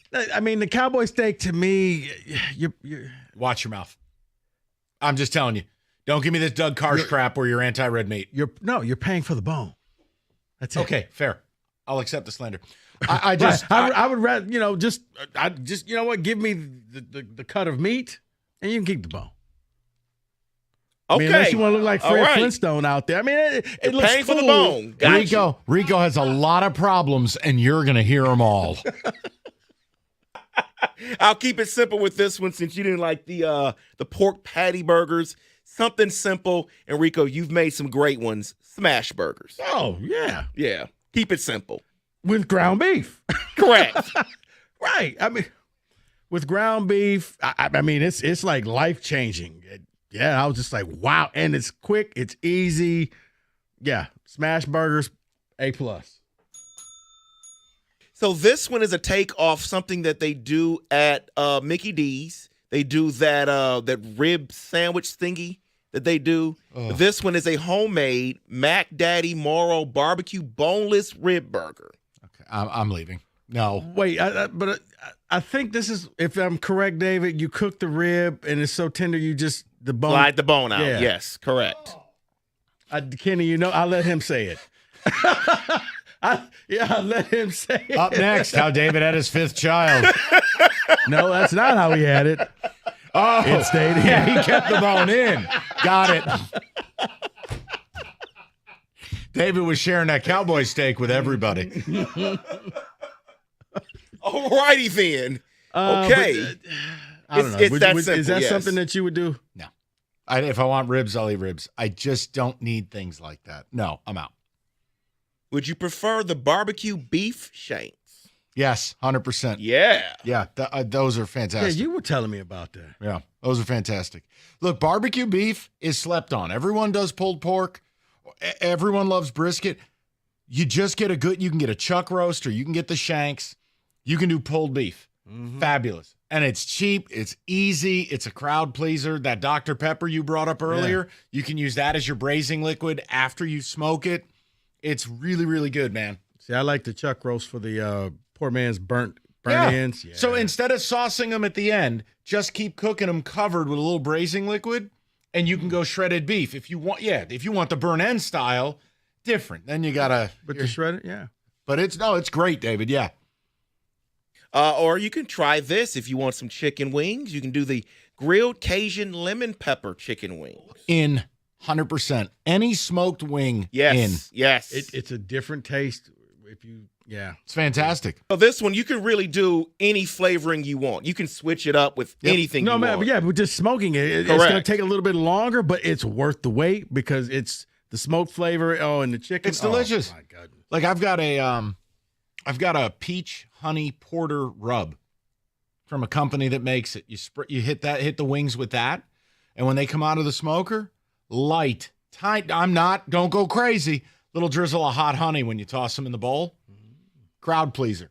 It's just always funny because I think people think we constantly talk sports to each other. It's like, and we are actually sharing recipes like, hey, have you tried this? After doing this show with you on a daily basis, the last thing I want to do is talk to you about sports. I mean, it just always amazes me. Like, I'd rather hear about the effing weather from you than a sports take. Hey, Mike, did you just see the Dodger game? Click. I'll talk to you Monday. Have you seen the Tigers? Right. Yeah, exactly. Now, this next one, I gave a preview to Kenny earlier, and I want to switch up the way you do this one. The original recipe is the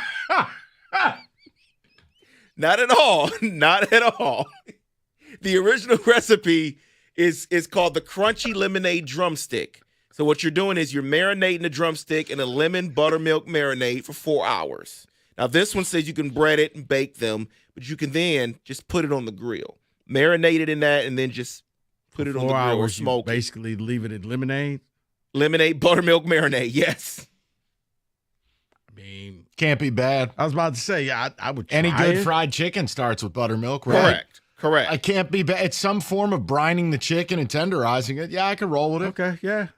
That wouldn't be first on my list. Not mine either, but I wanted to kind of give a different option. But you know what? On a cold day like this is when you experiment. Yeah.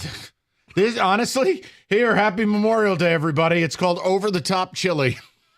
It's chili season. It's 48 degrees outside. You ever do the over the top chili? Were you telling me about that? Yeah, I think you were. Yeah. It's really good, man. Mike just sits here and we sit there and it's like, man, too bad we can't do this at 2:00. But yes. That actually was one of the things on the list. They put that on the list. The over the top chili? Yes, and then they also put beans. Whatever meat you're going to use, you can use chuck roast, you can use ground beef, you put it up top in the smoker, and then you take your Dutch oven underneath with your veggies and tomato base or whatever your chili base is. So you're smoking the meat over the chili contents. And then once the meat is smoked, you break it up, you throw it in that, cover it, and keep smoking for a couple hours. And everything's done right there. And you get some of the flavor of the meat in there too. It's great. Maybe that's what we'll do this weekend. I got him. I reeled him in, David. He was quitting on Memorial Day. Now he's back. And then I'll close it out with this one. This is just real Any more simple. free previews for anybody? No free previews. This is a simple recipe for anyone. Where'd you get this music? It's so bad. If you just like grilled chicken, you could do the spicy coconut grilled chicken. No, that's a Doug Karsh. Get that out of here. Some people like that. So I don't eat red meat. Get out. No, he's probably trying to grill a turkey and kale. No, just move. Give me a different one. You can't end on that. Okay. That's terrible. I think I am going to end on that. Okay, then. It's going to be no St. Louis ribs, no nothing. none of that. No on here. brisket. No. No burnt ends. No. I mean, what kind of list is this? Yeah. Sorry, At guys. least they had smash burgers. So. That is your Memorial Day food blitz.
4 o'clock.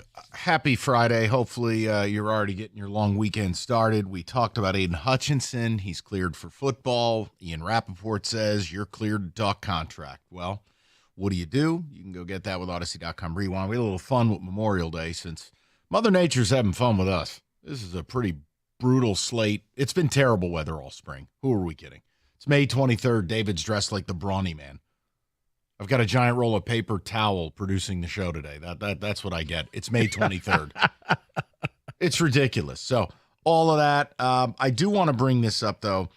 We're going to get to who said it this hour. But, Rico, you had this NFL thing on your mind about the tipping point, so to speak.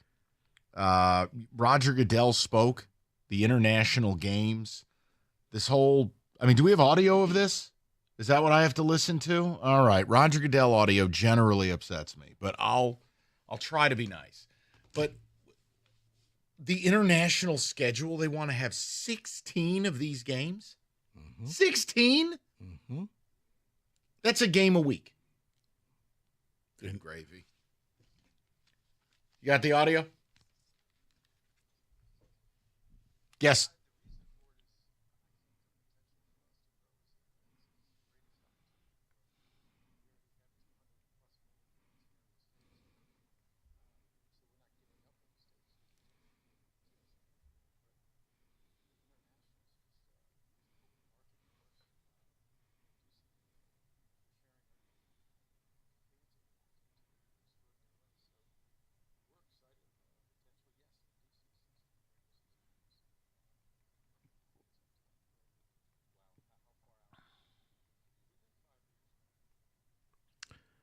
Within 5 years, there's going to be 16 games. That means, you're looking at every team will have a game overseas. And if you have 9 regular season home games, you're probably going to give up one of those home games to move overseas for that game, fans, everything. The NFL, it's just funny, Mike, because the NFL pushes the envelope and pushes it. And no one says anything. There is no tipping point. You sit here and you accuse me of ruining college football because they keep doing different things. And the NFL says, F you, you know what? We're going to play games on Christmas. And not only that, you'll get 3. And you're going to have to pay for them because we're not going to put them on the normal channels. They'll be on Netflix. They do what they want to do, and nobody complains. We're going to play games at 9:30 in the morning. If you want to watch the game, you better get your butt up, set the alarm. At what point would they hit that tipping point that you just say, okay, that's enough. Enough already. And you get that same feeling that you have for college sports where you're like, you know what, you're losing me. Because I don't think it exists. I think the NFL can do whatever it wants. And people will just complain. It's like gasoline prices. You complain about it, but you still got to fill up your tank. Yeah, those aren't the same things. That's a really bad example. What? Gasoline is something you have to have. And for some people, that's the NFL. Yeah, but that's such a small percentage. I don't think people can walk away from the NFL. Okay, I have. You think I'm sitting there watching a game at 9 a.m.? I'll get the highlights. I'll get the game story. I don't do it. Black Friday, F you. Christmas Day, shove it right up Santa's You're boot. not watching any of it? No, absolutely not. No. I dedicate my life to this stupid sport. I do everything. I manage all of my digital products. And all they want to do is keep effing with me. Yeah. No. The answer's no.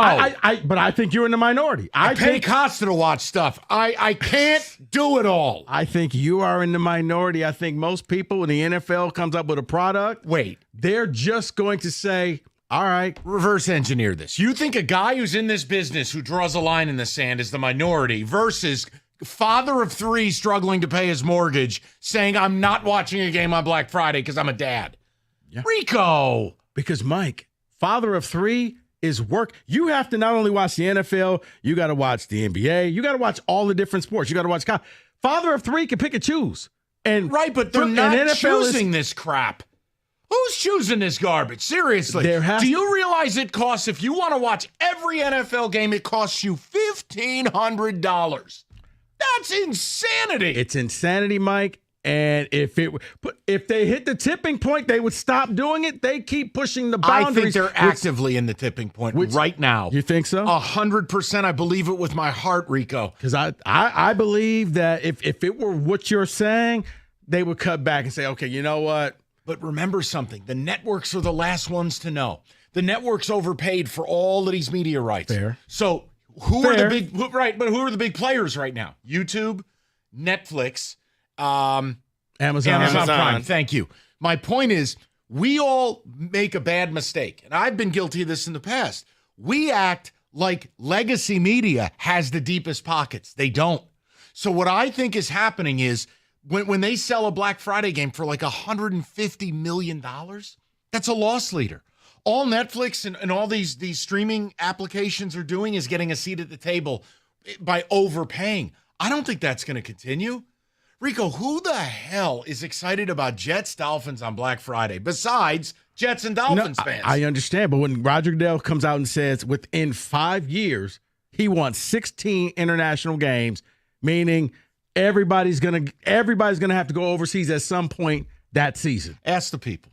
Because you might be right. I just think it's like I am a unicorn in this because I have the job I have, and even I've drawn some lines. Like, hey, man, I'm fine. I've come to grips. We're going to have Monday Night Football. I don't need 2 of the games. Thursday Night Football. Whatever. But now they've started, I think, for me, I think they're at the tipping point. Even like Big G. My dad loves the NFL. It's his favorite sport. It's 1, 2, 3, and 4. He's done. He will not do all this. Michael, I can't even find the games. I truly believe we're at a tipping point. Look, let the people dictate it, even if it's a ticket text only topic. 248-539-9797. Goodell wants 16 international games. Here's what Rico listed. Netflix, Christmas Day, the 16 international games. Amazon Prime, Thursday night, but you don't know where the game is. Doubleheaders on Monday nights, plus exclusive games on Peacock. And plus now the extra Thanksgiving night game. There you go. All of that represents what I believe to be the tipping point. Now, if you disagree, cool, support Rico on it. Not a hill I'm dying on. I know for me it's a tipping point. I know for people I know who love the sport it's a tip. You just get to a point where it's ice cream and too much ice cream. It's just too much. I know. I'm never going to have it the way it was when I was a kid, where it was Sunday, and Giants-Niners on Monday Night Football. Right. Joe Montana versus Phil Simms. That's never happening again. I know that.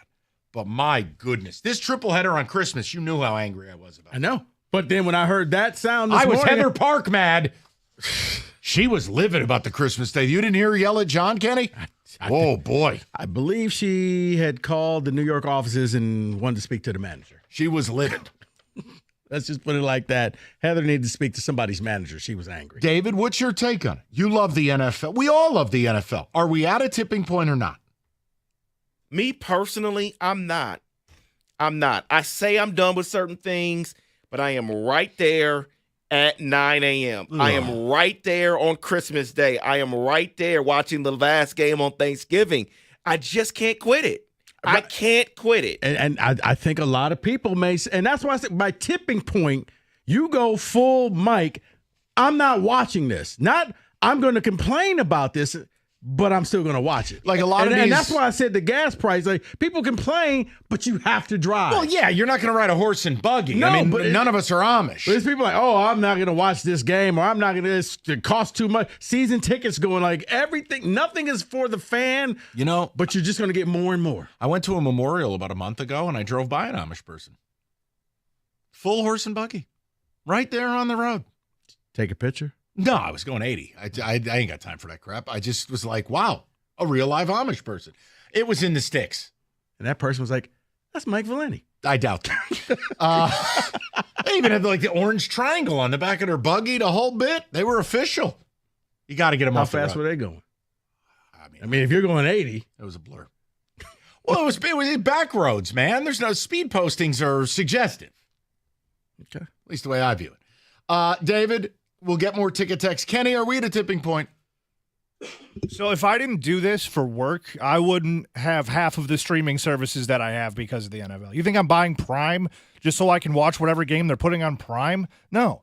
Yeah, and by the way, that makes the primetime games, your Monday night footballs and your Sunday night footballs, that makes those so much more watered down because all of these other games are happening. There's only so much attention span people have, whether it's us or the average fan for football. I think we're at a tipping point, and if I didn't do this for work, I wouldn't be watching half of these games. It's just gotten too much. It's too much. And it does feel in the last 2 years it's really exploded. But see, I think so, but they're like, no, more. You know what the tipping point's going to be? Because I truly, I'll get killed on this opinion. I truly believe when the rights deals come up, either Fox or CBS is going to lose. They are going to lose the rights. And half of this league is going to be on YouTube TV or Amazon Prime or Netflix. And at that point, that may be it. At that point, you will be at an absolute tipping point when you rip half the games away from cable and from the familiarity of my Sunday afternoon and my 2 channels program. No, I can see that because right now, ticket prices don't go down. They only go up. Now they're going to have international games, so they're going to take away one of your home games. I still think they pay fans to go to those games. There's no way some random German idiot in Stuttgart has a Tyreek Hill jersey. I just don't accept it. I don't accept it. You've got guys in Ray Finkel jerseys. It's not real. Mike, I think they go through the NFL inventory and they just take the T-shirt cannon and just shoot them out into the crowd. Right, they got a game in Lisbon, Portugal, and someone's out there in a Miles Austin jersey. Hey. What? Yeah, they're just shot right. You know what I'm talking about. Yeah, let's get rid of the inventory, break out the T-shirt cannon, and just, there you go. Those fans are plants, right? That's what I feel like. That's what I feel like. They're industry plants. That's right. Here's your Wayne Corbett jersey. There you go. Out of nowhere. The game's in Bologna, Italy, right. And we got Wayne Corbett sitting next to Willie Parker. And you go, wait a second. Come on. No way. No, I was always a big Pat Swilling fan. Yeah. Grew up on it. What are you talking about? You're from Cologne, Germany. I think they just give them away for free. Who wants a free jersey? IRS collection or audit. You need a law firm that specializes in all types of tax problems. You need Maurice and Jerry. You need Abraham and Rose. They're not a random tax organization with random people answering the phones. Brick and mortar, real lawyers, real experience dealing with the IRS, and they will get between you and the IRS. Save your time and money. Visit abrahamandrose.com today or call 248-539-5040, and you will never have to deal with the IRS again.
That's Roger Goodell talking about international games. So, 9 a.m. on your Sunday morning when you're supposed to be doing things like church or enjoying your Sunday cup of coffee.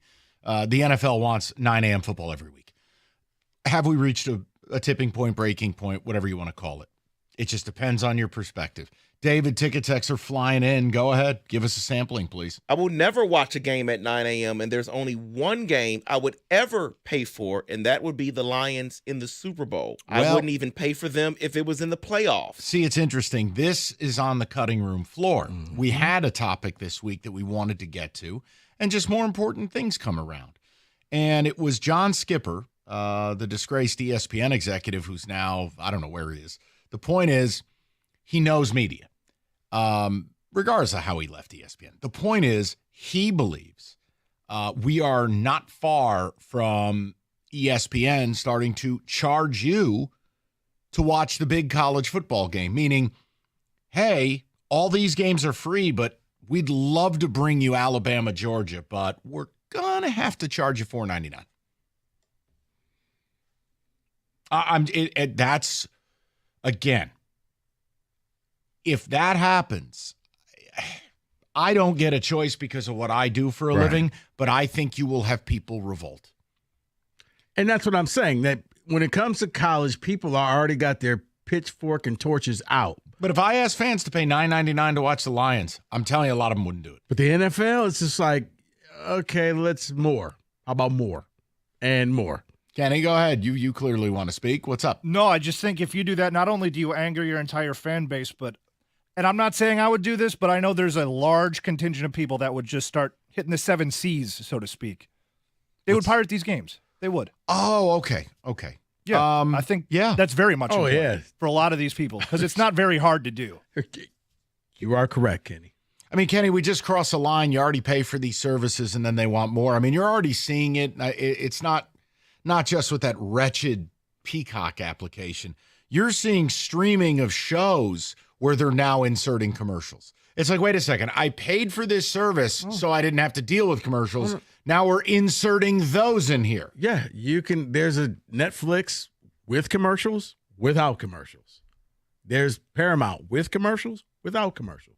You can get Peacock. It used to without just be you commercials if get you Paramount want. or you get Peacock. Now these different the tiers that you have to pay for, and that's what's going to happen with the sports. Because here's the thing. When you're streaming, you can't zip through that commercial.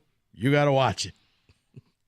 No way I'm paying for any NFL game. Granted, I already have Netflix, but if I didn't, I would not pay for it. That's Sean in White Lake. And look, I don't think it might be 1% of the NFL fandom that has every service to watch every NFL game and pays the full freight. But when you recognize that the NFL has priced their product to be $1,500 all in a year, I mean, that is, to me, that's a tipping point. Who's that for exactly? Besides if you have a job doing this where it's like, okay, I have to watch this. The average guy, I'm sorry, you're not spending it. Look at what the Sunday ticket costs if you want to watch the out-of-market teams. Yeah. I mean, I remember when I first bought it and compared to it now, like, wow. Yeah, forget about it. Oh, you want Red Zone? We're going to add on to that, too. They kill you in every Red turn. Zone used to be the free thing. Like, hey, we got this new thing called Red Zone. You want to try it? Oh, people like it. That's going to cost you an extra $150. These international and streaming services are my tipping point. I won't buy it for football alone. I'm done. Yeah, and again, I have drawn that line in the sand with college football. I know I'm a boomer and I'm lame. But, the Big Ten can do whatever they want. They can throw games Friday night on Peacock. I'm not watching it. I'm done. You're not Big Ten Saturday night. Yeah, Tennessee State gets smoked like a pork butt, 52-3 in the second quarter. But the point is, okay, hey, you want Rutgers and USC on 11 o'clock on a Friday night? Hey, my Derek Jeter respect kid. I'm not doing it. There's just a limit to what I'm willing to do. We're adults, and they're just putting games in zany spots. 11 p.m. kickoff. That used to be reserved for Hawaii and San Jose State. What the hell is this turning into? Yeah, or the Pac-12 at night. Yeah. Pac-12 after dark. That was the Rich Rod time slot. Arizona at Utah, 11 p.m. kick. At least it made sense. A Big Ten game at 11 o'clock. Come on. Well, if a Big Ten game's at 11 o'clock and it's not going up against one of the West Coast teams, then no, it makes zero sense. Yes. Someone says, Rico, fathers of four always spend Black Friday putting up the tree and outdoor lights for Christmas. Don't need the NFL on that day or Christmas Day either. Nothing. Mike in Fenton. And Mike, I'm not disagreeing with you. I'm just wondering where's the tipping point, because I don't hear the outrage for the NFL the way I hear the outrage for college. Like, oh my goodness, they keep doing this. And then the NFL does it and says, oh, okay, well, I guess we'll have 16 overseas games now, and we'll play games on Christmas, and we'll do this, and we'll do that. And what's this do to your average family or four-person household? A family of four is not buying all these streaming services and affording dinner every night. It's just not going to happen. No, but it's also a time constraint, Kenny. Like you're willing to dedicate time to watch sports, whether look, if you love sports, you love sports, but it's getting to a point you're not changing your life for Titans Dolphins. The NFL's always had the baked-in advantage. Why Rico's right about people's addiction is the NFL is the only sport that doesn't play 80-plus games, or in the case of baseball, 160. The day they play, the bedrock was the one day a week that nobody worked. Now, I know that's changed in modern times, but Sunday is the day for family. It is a day of either worship or family dinner or both. But the funny thing was, and I remember it was a classic line in the movie Concussion, they took the day away from the church and said, nah, Sundays, that's our day now. Well, no one Not goes to yours. church at 1 in the afternoon. No, people That's are the still thing. there. You can enjoy your day in church, and then you always got out in time 'cause for here's what football. happened. Now a lot of pastors you see the parishioners like, speed this up, Pastor. Football's Kick off- coming on. kick Well, off at 1. the last mass should be 11 a.m. That's the last bus out of town on the Sabbath. You Correct. can't be Yeah, doing but- a mass at 1 o'clock. Right, but at 11, if you get out at 1, you're in the parking lot. What kind of mass is 2 hours? Hey, Padre, speed it up. Let's go. What did I just say? But here's the problem. They looking at David pointing to their watch. Here's the problem. David gave him that extended cut of Hosanna in the highest, and they're like, hey, get this guy off stage. Game time. Right. But now we're gonna give you you the got Marvin Gaye remix. But now you got the that. NBA All-Star Game mix with the sunglasses. Right. Yes. Let me start back from the beginning. Church, y'all don't hear me. But the problem now is you got that 9:30 game, like for 10 weeks out of the year. This is my point. No one is changing their Sunday morning for that game. You're right. If it doesn't involve their Well, team. what if I tell you? I'm in the video room that week. I get church. What are you and doing I in get, the video room? I get football. You're watching the game. I'm addicted, man. I'm No. sorry. I'm addicted. No, I get football. I don't. You're addicted to football. Yes, I'm addicted to football.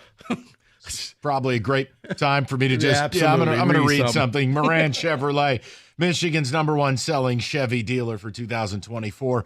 You need a truck? They got them. 25 Silverado LT, $294 a month, $1,495 down. The 25 Blazer EV, all-wheel drive, $227 a month, $999 down. It's Moran Chevrolet, where you always get the best price, period. Find your ride fast and easy at moranexpress.com or stop by on Gratiot, just north of 15 Mile in Clinton Township. Chevrolet, together, let's drive.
Okay, so I have a bad feeling of what's about to take place here. Last week we had success.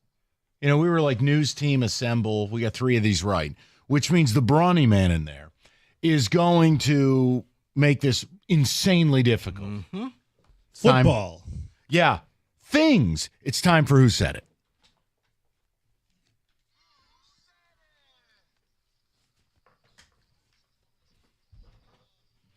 Our coworkers say things. We have to figure out who the hell said it. Let's hope David's in a decent mood.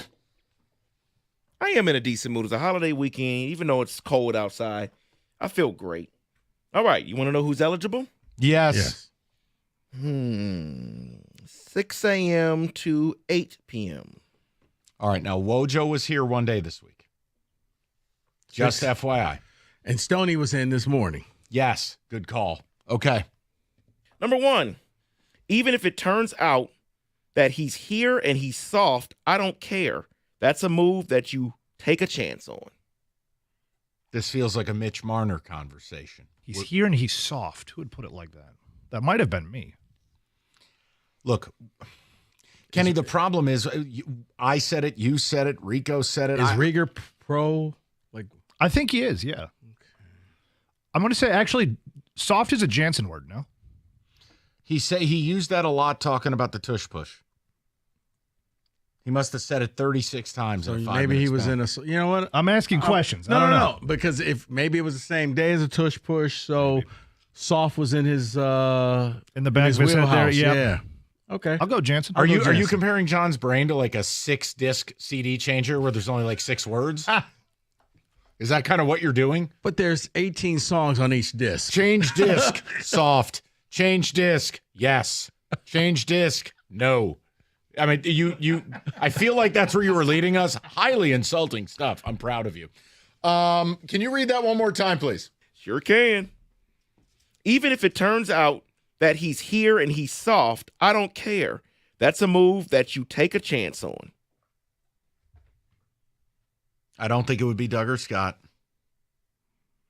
I don't feel like Rieger would say it. You're kind of talking me into this, Jansen. Yeah. It was Rieger. It could be Rieger, but then when he said Jansen, I'm like, yeah, I think he was on that. Everything was soft that day. Yeah. Plus, he's like the tough guy. Everybody that's not him is soft. So yeah, no, I'm Jansen. All right, let's go 0 for 1. I'll ride with you guys. We'll go with Jansen. David, who said it? Oh. Sorry, boys. The guy was here for 10 minutes this week. And David leads with it. Now, I was really hoping you would get that because you said Wojo was here for a little bit. So I changed it up and said, I'll start with him. God, man. All right, next. All right. If you take 2-3 shots a game, he's going to make somebody pay. I love having a player of that skill set on this offense. That's a JMO conversation. That feels like. And I know the morning show did a ton of JMO stuff.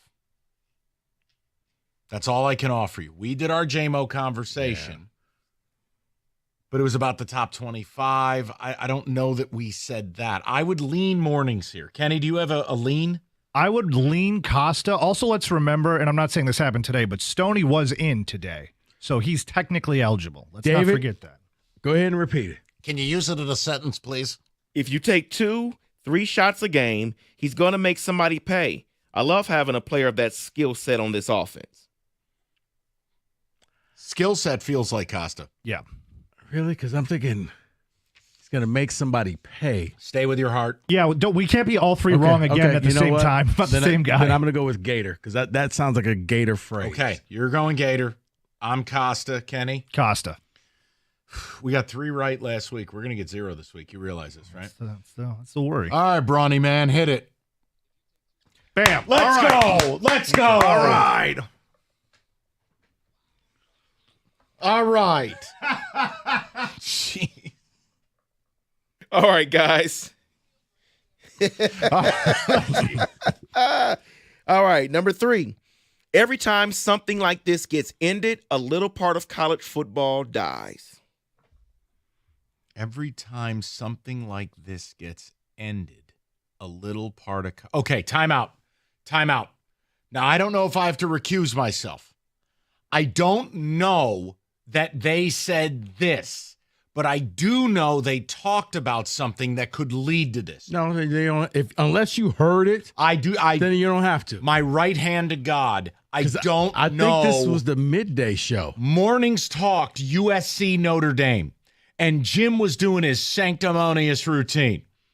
But I don't know that he said that. I just know it would lead to that. See, I think middays was talking about some game, so it may have been that game going away. Notre Dame and USC have a thing, and it's not quite, someone delivering a letter saying I don't like you anymore, but that rivalry may go away. I lean middays too. Which one of them is more traditionalist, though? That's Doug. So I'm going to go Jansen in the morning. You guys go Doug midday. Yeah. We'll see if we can cover our bases. Okay. Brawny Man, who said it? Yes. Yes. There you go. Nice job, boys. Yeah, go eat a piece of chicken. How does that man not eat red meat? That's really... He used to. I don't understand it. Okay. We're doing good. We're not going over. Brawny Man. Number 4. With a teal hat on. Yeah, what is that combination? You have a woodsman flannel with a teal Pistons hat. I was listening to the podcast that Stony and Evan did, and I was nostalgic. This is your Grant Hill tribute. Yeah, I was nostalgic. I'm sorry. Ugliest colored logo. Okay, all right, go for it. That's David. Number 4. My feeling is I like the Adam Gase comparison in terms of the guy thinks he's the smartest guy in the room, and he thinks he's going to be able to run everything he did here, there. He's got different personnel. It's not going to work. Okay. I know the show that did this. I don't know who said this, but this was mornings. They did an insane Ben Johnson slander routine, and Tecumseh Tom was prominent. He basically called Ben Johnson half an idiot. Was it this morning? No, it's the other day. Okay. Guys, if it's not mornings, I'll buy both of you lunch Monday. No, because Tuesday. I was thinking Adam Gase. I'm like, that's a Stony thing, but okay. I'm going Tecumseh Tom. Now, I don't know that he said it. But between him and Costa, oh, please, those two were gripping their chandeliers all about how bad Ben Johnson's going to be. He already used Costa, and that's too many words for Jansen. So I will say Tecumseh Tom. See, I was going to say Jansen. Do it. That was Stay true to who you are. John, don't disappoint me. David, who said it? Hey, let's go. My feeling is shut up. Tom. Happy Memorial Day. All right, David, I next hope one. that goes far when we do the brackets. David, next one. Here we go.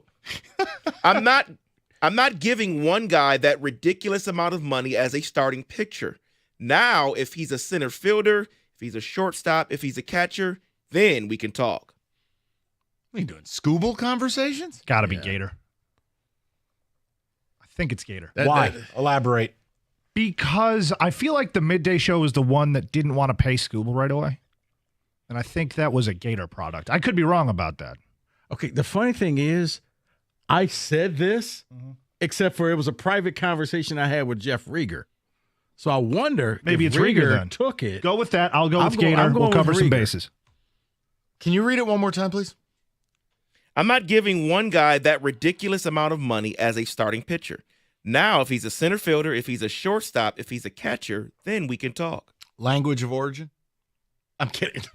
Lithuanian. The spelling bee cracks me up. Latin? You think it's Rieger. See, Rieger would strike me as the guy that he would just say, pay him, buddy. That's what I thought, but if you said it to him, maybe he used it on the air. Like, we literally had that conversation, and I said you think it's Gator? Yeah, I think it's Gator. I'm like a 7 out of 10 on that. I'll go Gator then. I got to trust him. He screens their calls. He does. And I've already gotten 2 right. I don't care. This is good. I thought David was going to hurt us man, this you week. already getting the temperature ready for the brisket. That's right. We're rolling at 225. I'll go Gator.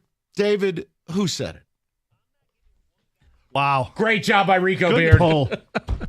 How about outstanding? That's an unbelievable job by Rico Beard. Because I'm like, I said that, but I didn't say it on the air because we never talked Tigers this week. And I was like, he took that. I said it verbatim. Yep, Rieger. Fascinating. Great work by you. David, thank you for at least being somewhat kind to us. Oh, of course. It was a holiday weekend. Always. That is Who Said It. Distracted driving has become an epidemic. Look around. You see it all the time. Hell, you're probably on the road right now. Some ding-a-ling is out there staring at their crotch, texting while they're driving. Call Mike Papura National Benefit Plans. Help you find affordable life insurance that not only covers your family's needs, but is affordable. With Mike National Benefit Plans, they will shop over 70 different life insurance carriers nationwide. They'll guarantee you the best possible rate. And you're not going to deal with a phone jockey 6 dates over and wondering what's available and not. You're trusting their 30 years of experience to get you into the right plan. NBPhealth.com. That's NBPhealth.com. Remember, National Benefit Plans wants to be your health and life insurance agency for a lifetime.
All right, Dave, let's get a little football action in.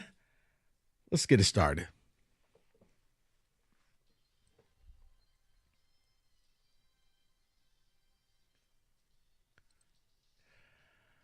All right. This, I always like it because why? We're less than 100 days until the start of college football. I'm excited. And look outside. It's college football weather. So how about we do this? CBS Sports ranked the top 25 college football coaches going into this season, but they also extrapolated out to the top 68. So let me give you the honorable mentions. Okay. And then I'll give you the names of the top 25 coaches going into the season in college football. Not Jonathan Smith.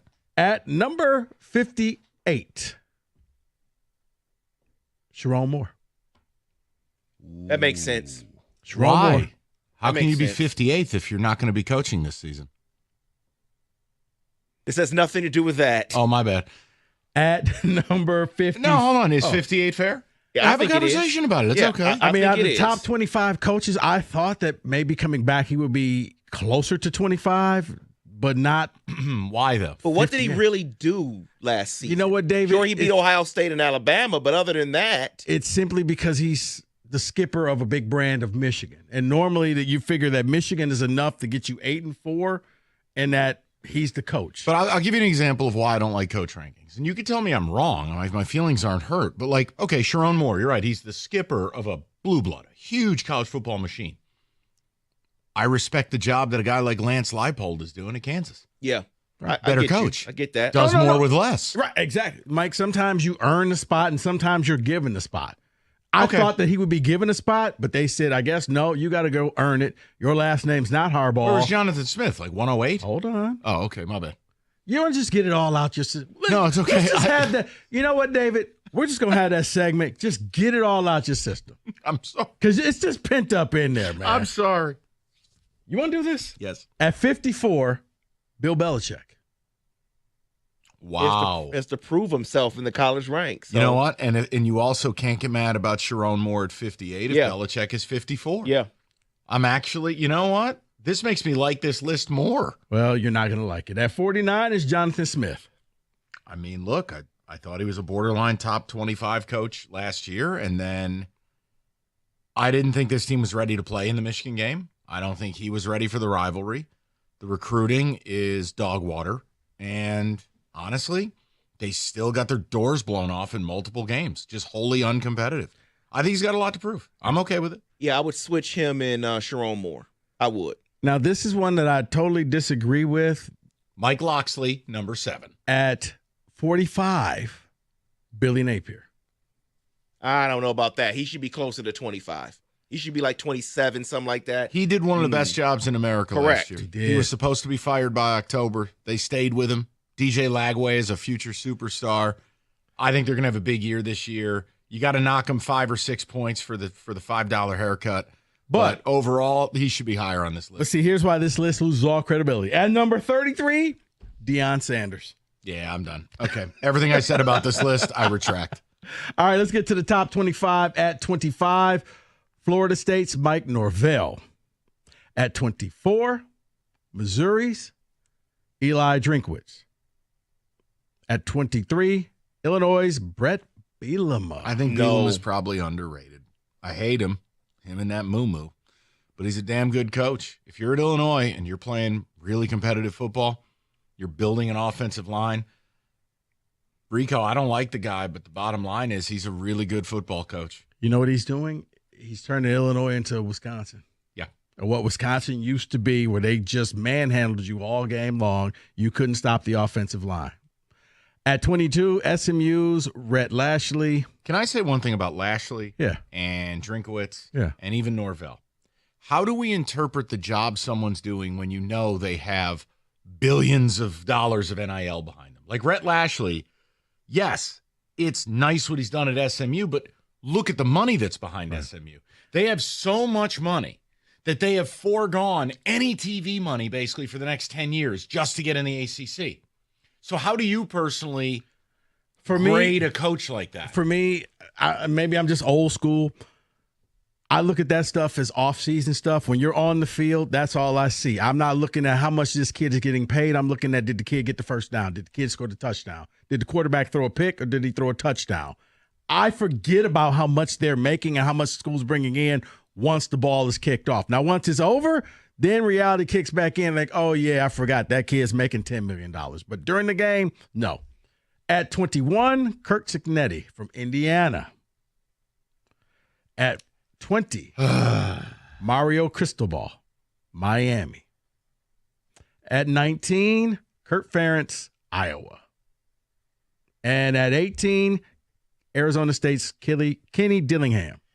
Okay, again, as much as they've started with the NIL, Dillingham flipped a roster for a dead program, got him to believe, really did a good job in the players he recruited, getting a Scatabo from, I think, Sacramento State, getting Levitt from Michigan State, the quarterback. Like, I think Dillingham has done a really nice job. He's got major potential, and if they're going to start putting the money behind it, I'm actually good with where he's at.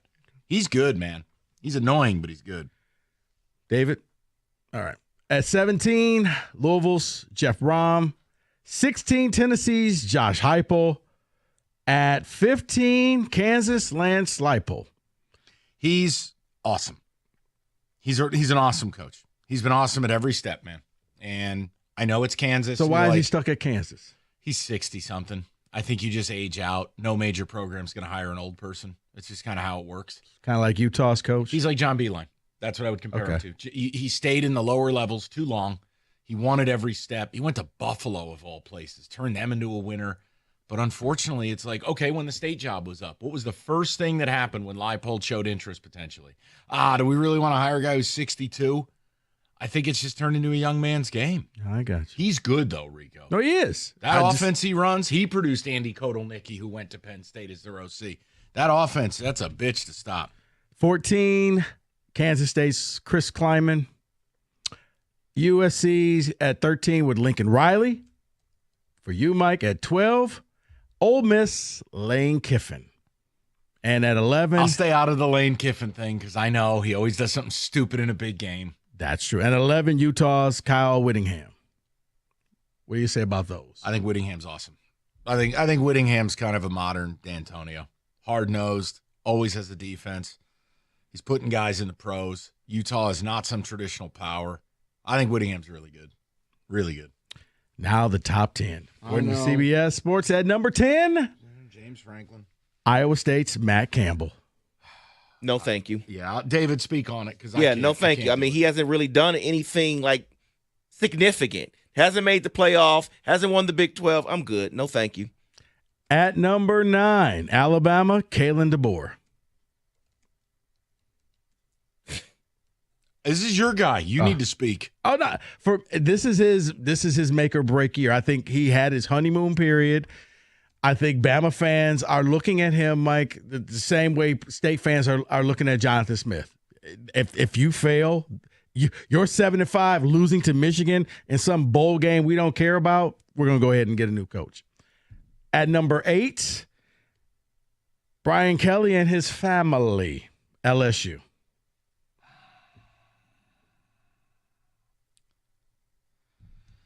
I don't like that one. I not a top 10 coach to me.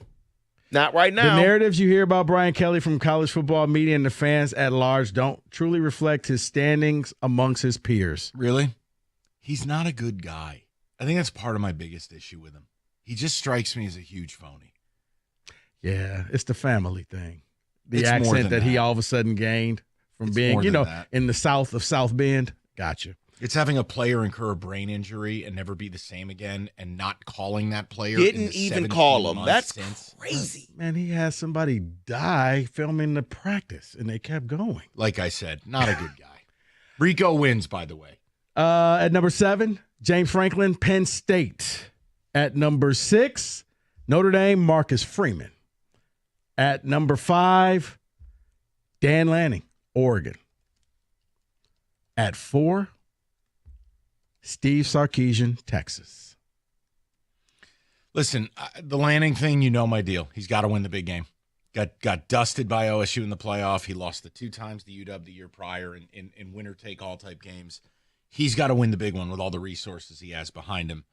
Sark, he's one of the elite play callers, but in a big moment, man, he'll still call something that is just really dumb inside the 10-yard line. Yeah. But we're nitpicking now. Right. These are elite coaches, but I'll take both of them before I ever hear about James Franklin.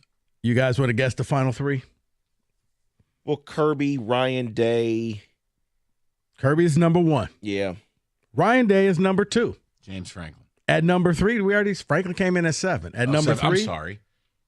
3. Oh, Lincoln Riley? I already said his. Okay, then I don't know who. Dabo. Clemson. Okay, so you should have a huge problem with that. You're anti-Dabo. I'm not.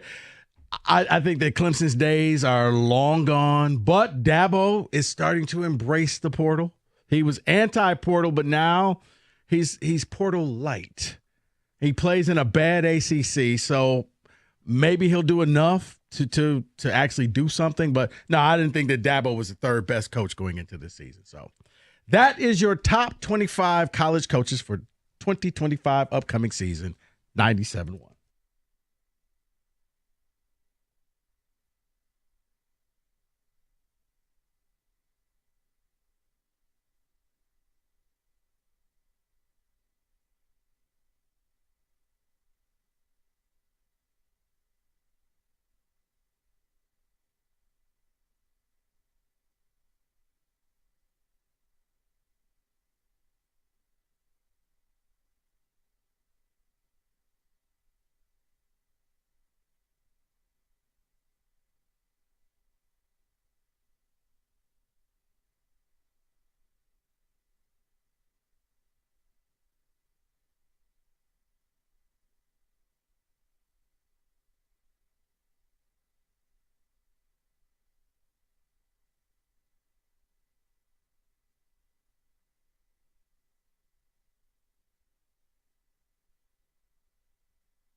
Yeah, not this weekend. You're not. Hopefully the long weekend is off to a good start for you guys. Bottom line, this weather's awful. But we've talked a little Aiden Hutchinson today. If you want that, that is available to you. Odyssey.com Rewind. It's simple. Ian Rappaport said he wasn't cleared. Once he's cleared, which he is today, the Lions can ratchet up signing him. Well, the question was, All right, you want to reset the market. 5 at 200, the Myles Garrett deal. So we had a nice conversation about that. What we wanted to get into here was a little bit of fun because earlier in the week we had some success with rule changes. So I always like seeing when useless things are gotten rid of. Well, the government's doing that with the penny. Who the hell even carries pennies? No one. They're getting rid of them. I think they should get rid of nickels, too. You know a nickel costs 14 cents to produce? I did not know that, and I know the nickel will now go up in value because people are going to have to round up. Just get rid of those two. The point is, work with me. What is a useless thing you want to get rid of in sports as we head into a Memorial Day weekend? And before some of you start saying Major League Baseball umpires, it has to be something. I don't think you can get rid of umps or refs. I want to just put that out there. But in the spirit of the USA getting rid of the penny, what is the penny of the world of sports? Like, what could we get rid of and everybody would look around and go, great decision? I got one for you. Hold on. Kenny is. I also have one. Salivating. No, Kenny, go ahead. Oh, thanks, Rico. Any replay that lasts longer than a couple of minutes, if you can't figure it out, bye. Call it in the ice, call it in the field stands. I'm done watching these 3, 4, 5, 6, 7, 8, 10-minute reviews. Figure it out. Figure it out in the first couple of minutes. If you can't, no sweat. Call the elongated reviews. Yes. A Kenny Cott production. Yes. Rico. NFL preseason games. Ooh, this is a good one. Just get rid of them. Oh, this is a dirty penny. Yeah. This is good. Good players don't play in the games. It takes most teams to week 3 to get their feet underneath them. And you end up charging the fans for tickets to watch a bunch of guys who are going to get cut. Have the joint practice. You'll actually learn something about your team. But NFL preseason games, you can go away like the penny. Nobody would miss them. Dude, Rico may have just won this topic. That is such a good suggestion. I hate NFL preseason. Oh, man. The players hate it. Oh, yes, they do. Wow. That might be the dirty penny. All right. I got to really think about this. David, do you have a suggestion? In the spirit of the USA getting rid of the penny, give me the thing we can get rid of in sports that nobody would miss. Yeah, I do, because I am annoyed by seeing the constant players trying to say review in the NBA. Just get rid of the coach's review. Just get rid of that, because I don't want to see them do this anymore. I don't want to see it anymore. So you get rid of the coach's review altogether? The coach's review, yes. Now, if it comes from New York, that's different. Is this one too grandiose? This is what I would get rid of. Now, I know you and David are probably going to yell at me. Bought and paid for media. Is that too many? No. Like if I just loaded up a sea of Gus Johnsons and put them on a Noah's Ark that had a hole in it, would that work? So what's Syracuse going to do? That's not fair. Okay. I was thinking more of like, I think what I'm tired of. So who does the games? Not my problem. I put it on mute half the time anyways. The point is, look, I'm tired as a 44-year-old man who watches sports, and I do this for a living. I am tired of the dishonesty. I'm tired of being lied to. I'm tired of the propaganda. Call the effing game. How about your paycheck does not come from the team? So therefore, you can speak your mind. Yeah, but hold on. Gus Johnson's paycheck doesn't come from a team, and he's a puppet. Okay, you know what? You win. I need honesty. I need to return to where Pat Summerall was 6 bourbons deep and just throwing it over to Madden and calling Giants and Redskins. Because when teams watch games, you want to hear. No, I just want you to call the game. I told David, I would have been livid if I was a Knicks fan, and I'm like, of all people, you got calling this game? Oh, Reggie Miller. It's Reggie Miller. Okay. Really? You see where I'm going with this. Oh, and there's him pointing to Halliburton. Oh, I had to choke. How about Gus and Joel doing full-blown commercials for Coach Prime? Oh, yeah. His name is Deion Sanders. You don't get to call him Coach Prime. That's a fan thing. You are broadcasting the game. Fair. And then Klatt, who's a Colorado alum, well, how couldn't you send your child here? And it's like, okay, hold on. Is this a timeshare presentation, or am I simply watching Colorado get drilled again? So Okay. That's probably too grandiose. Nah. But I'm tired of dishonest sports media. It will require a third-party review board to say, yeah, the board, me. You were a little too homerish. Yeah. Like they won on a 3-run home run. I wasn't allowed to get excited. No. It's game 64. I just needed to. For me, it's mostly in a college football sense. We have really turned into North Korea. It's all propaganda. Just call the game, man. Like Keith Jackson, I never felt like Keith Jackson was rooting for a team. No. Now you're left with all narrative. It's almost like they're given their talking points. Because it's rare, Mike. Because longevity says if you have a fan base behind you, you keep. I was telling David in an earlier break, because I was like livid. I was like, if I'm a Knicks fan, I would be so mad that Reggie Miller was there. But once again, like a guy like Jay Billis could do Duke, North Carolina. You never know. And you would never know that he played for Duke. No, do I think Billis gets a little bit sanctimonious? A little bit high and mighty? He's turned into angry guy. But guess what? I never feel like he's giving Duke some beneficial call. He calls the game. I'm good with Jay Billis in that regard. So that would be mine, but I know that's probably way too complicated. That would be very hard. Yeah, you would need a third party to just review every game and say, yeah, I told you, you were a little homerish. You're on a 5-game suspension. Let's get to some of the people. The U.S. is getting rid of the penny. It's useless. It's not worth its production. What is the penny of sports that we could just get rid of? Nobody's missing it. No one's going to miss pennies. What are the things in sports you just won't miss? Kenny says elongated reviews. I think he's on to something. Yeah. I like that. But Rico may win the day. Just the preseason games. No preseason NFL. You might win the day. We go to Josh, 97.1. Josh, what's going on, buddy?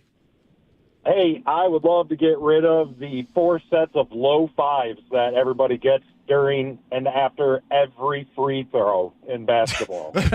Mitchell Robinson airballs one. Why are we high-fiving you? You suck. Yeah, okay. Let's go, baby. It's like, dude, nobody's guarding you. Okay, Josh, you know what's funny about that is when the guy shoots the free throw and none of his teammates are there and he still goes through the motion of high-fiving air.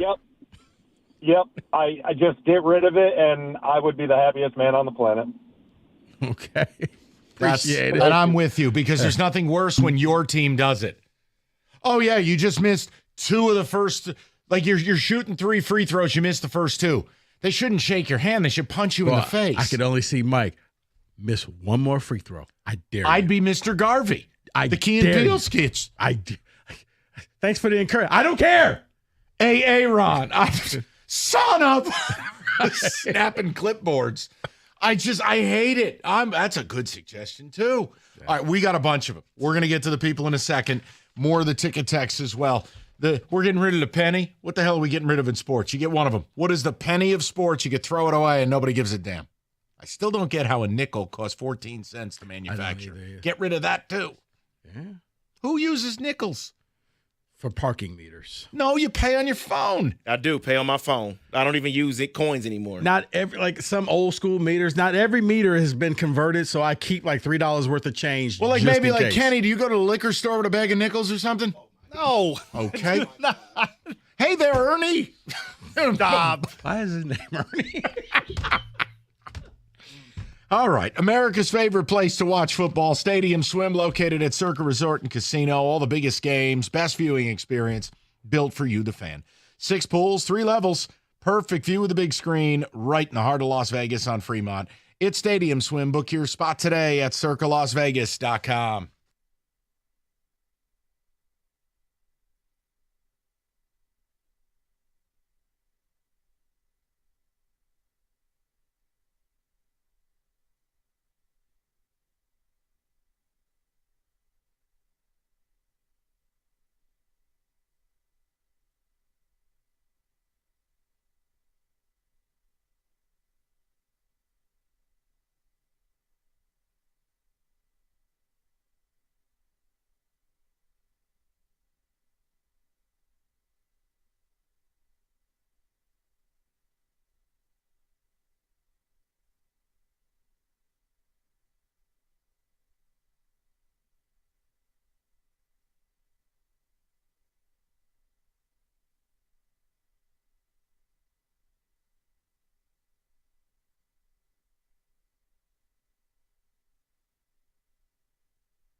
All right, Dave, a couple of ticket texts. We'll get to the people. Just having a little fun as we cap the week. We'll get you to Tiger baseball tonight as well. But U.S. is getting rid of the penny. What the hell can we get rid of in sports that nobody would miss? Simple. Ain't nobody crying about the penny going away. No. David, what are the suggestions rolling in? Get rid of the All-Star games and the Pro Bowl. We don't need Yes. that. Wow. Both pennies. Yes.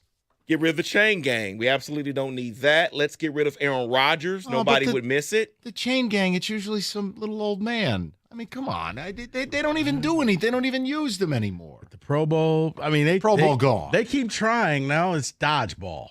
Correct. Get rid of Skip Bayless. We don't need him anymore in the media. I think we have. Get rid of the Dallas Cowboys. Okay, that's not acceptable. Somebody would actually miss them. A merchant foul guy in the NBA. That is from Paul. Well, okay, then you're getting rid of the top 20 players. Congratulations. Most useless So the thing. unethical shooters. Correct. Okay. The NBA draft lottery. I agree with this. I'm ready for it to just go the way of the NBA. I'm tired of it. It's fixed. It's got to stop. Either that or just do it in front of everyone. Just live. Here we go. Halftime interviews with coaches. It's not like he's going to say anything relevant anyway. You know what? Here's another penny. Sideline reporters. Out. We need How we know if their person got injured? Look, take Tom Rinaldi, Aaron Andrews, and everybody in between. Hey, I just talked to the coach. He said if we score more points than the other team, we're going to win this game. Thanks, Mike. Appreciate Fantastic. All right. That was key. Well, Johnny Blumenthal's been ruled out for the rest of the game. Oh, really? He left in an ambulance. I'm pretty sure I came to that conclusion. Yeah, he's been listed as doubtful for return. Yeah, his leg came off. We need to get rid of extra inning baseball, starting with the man on second base. We don't need that at all. I actually like that. Does that make me bad? No, I think you like it because it gets the game over quickly. Nailed it. That's why you like it, which makes sense. And it has I like it because it has a little old school National League strategy. Get the man over. No outs. Score 'em, right. yeah. Can you get the man over? Maybe you bunt. Do what you have to do. Score the run. Most useless thing in sports is the national anthem. Get rid of it. Not wrong. You know what? Here's the compromise. Season opener. You sing it, play it. You want to do it at the Super Bowl or World Series or wherever? Okay, fine. But every game, I'm with them. Get rid of soccer. Okay. Oh, boy. Wow. Just across the I'm thinking, get rid of soccer refs. Get rid of soccer. Just get rid of soccer. NFL international games. We don't need them. Weird times, weird fans. We don't need that. Joe Buck. Get rid of Joe Buck. Wow. All right, one more and then we hit the calls. Cap the review at 30 seconds, they say.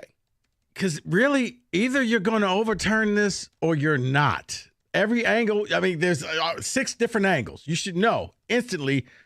The people in New York or wherever should already be watching this to say, yep, you blew it, or nah, it's the right call. Move forward. I don't need freeze frame or what about this? And yeah, I'm with them on that. All right, you ready to go to phones? Let's do it. All right. I was just enjoying more of these. Getting rid of everything. Let's go to DJ. 97.1. Deej, what's up? Fellas, what's happening, man? Y'all boys all right? Yeah. I mean, are you driving the pace car at the Indy 500, or what's your weekend here? No, man. I'm here grinding, working, man. Listen to y'all. But look, Mike, check this one out.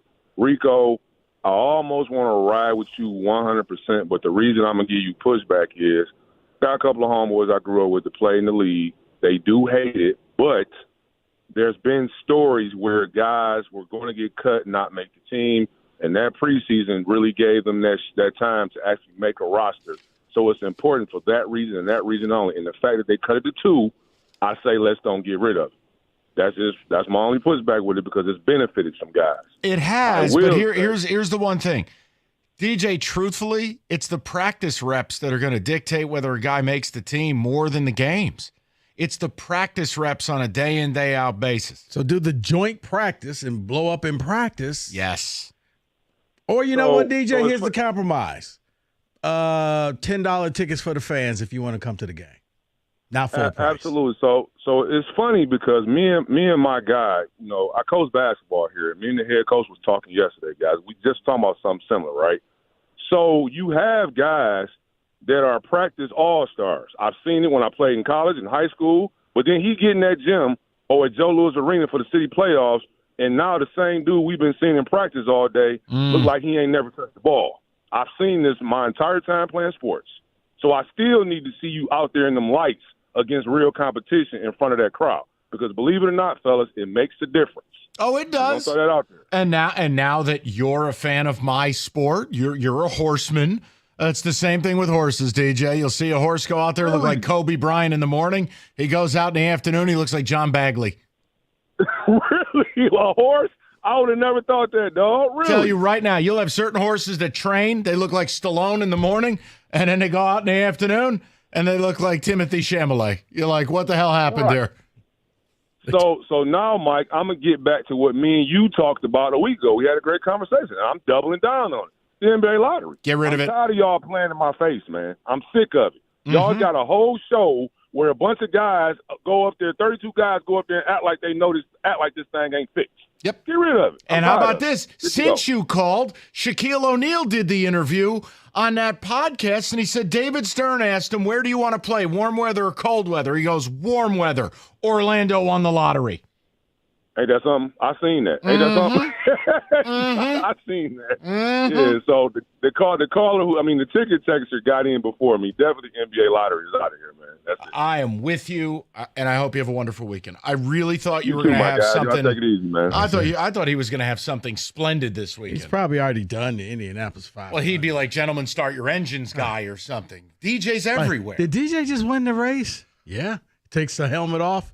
What up, though? It wouldn't shock me. Is that DJ driving the Penske car? What the hell just happened? He's everywhere. He is. Let's go to Charlie, 97.1. Charlie, what's going on, buddy?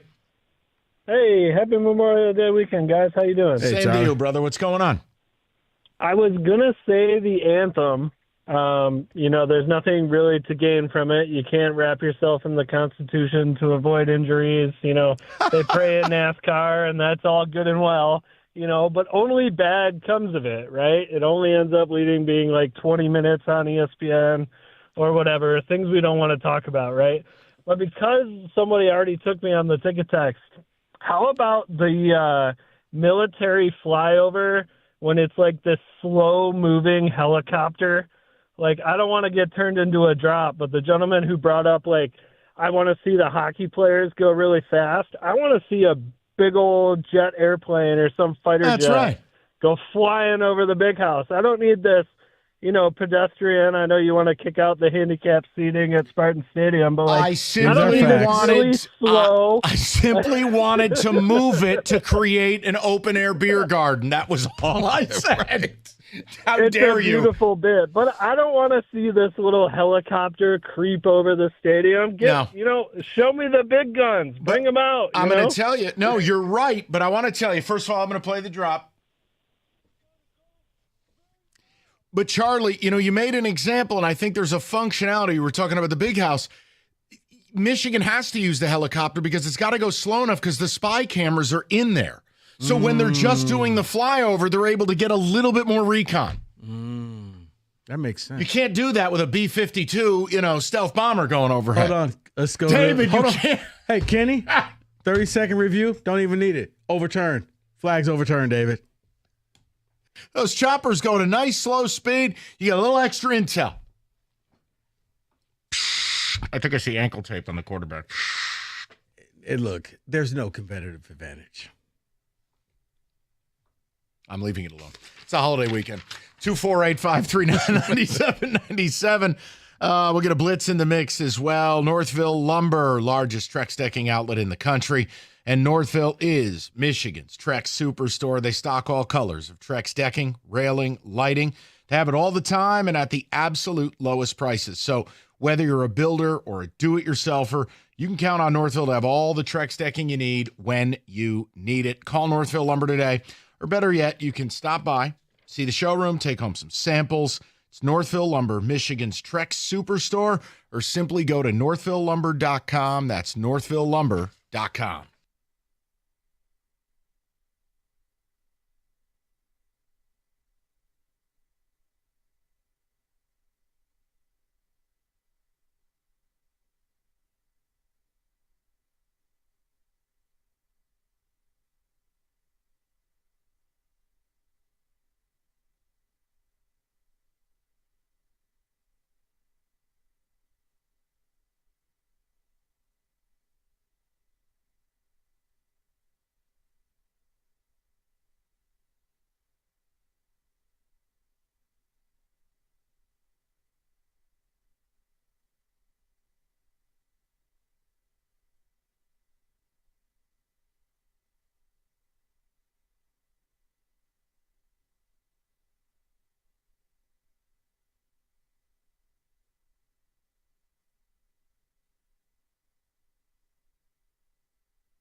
All right, David, let's have a little fun. I know you got a blitz. It's Memorial Day weekend. The weather is not cooperating, but we press on in the name of summer.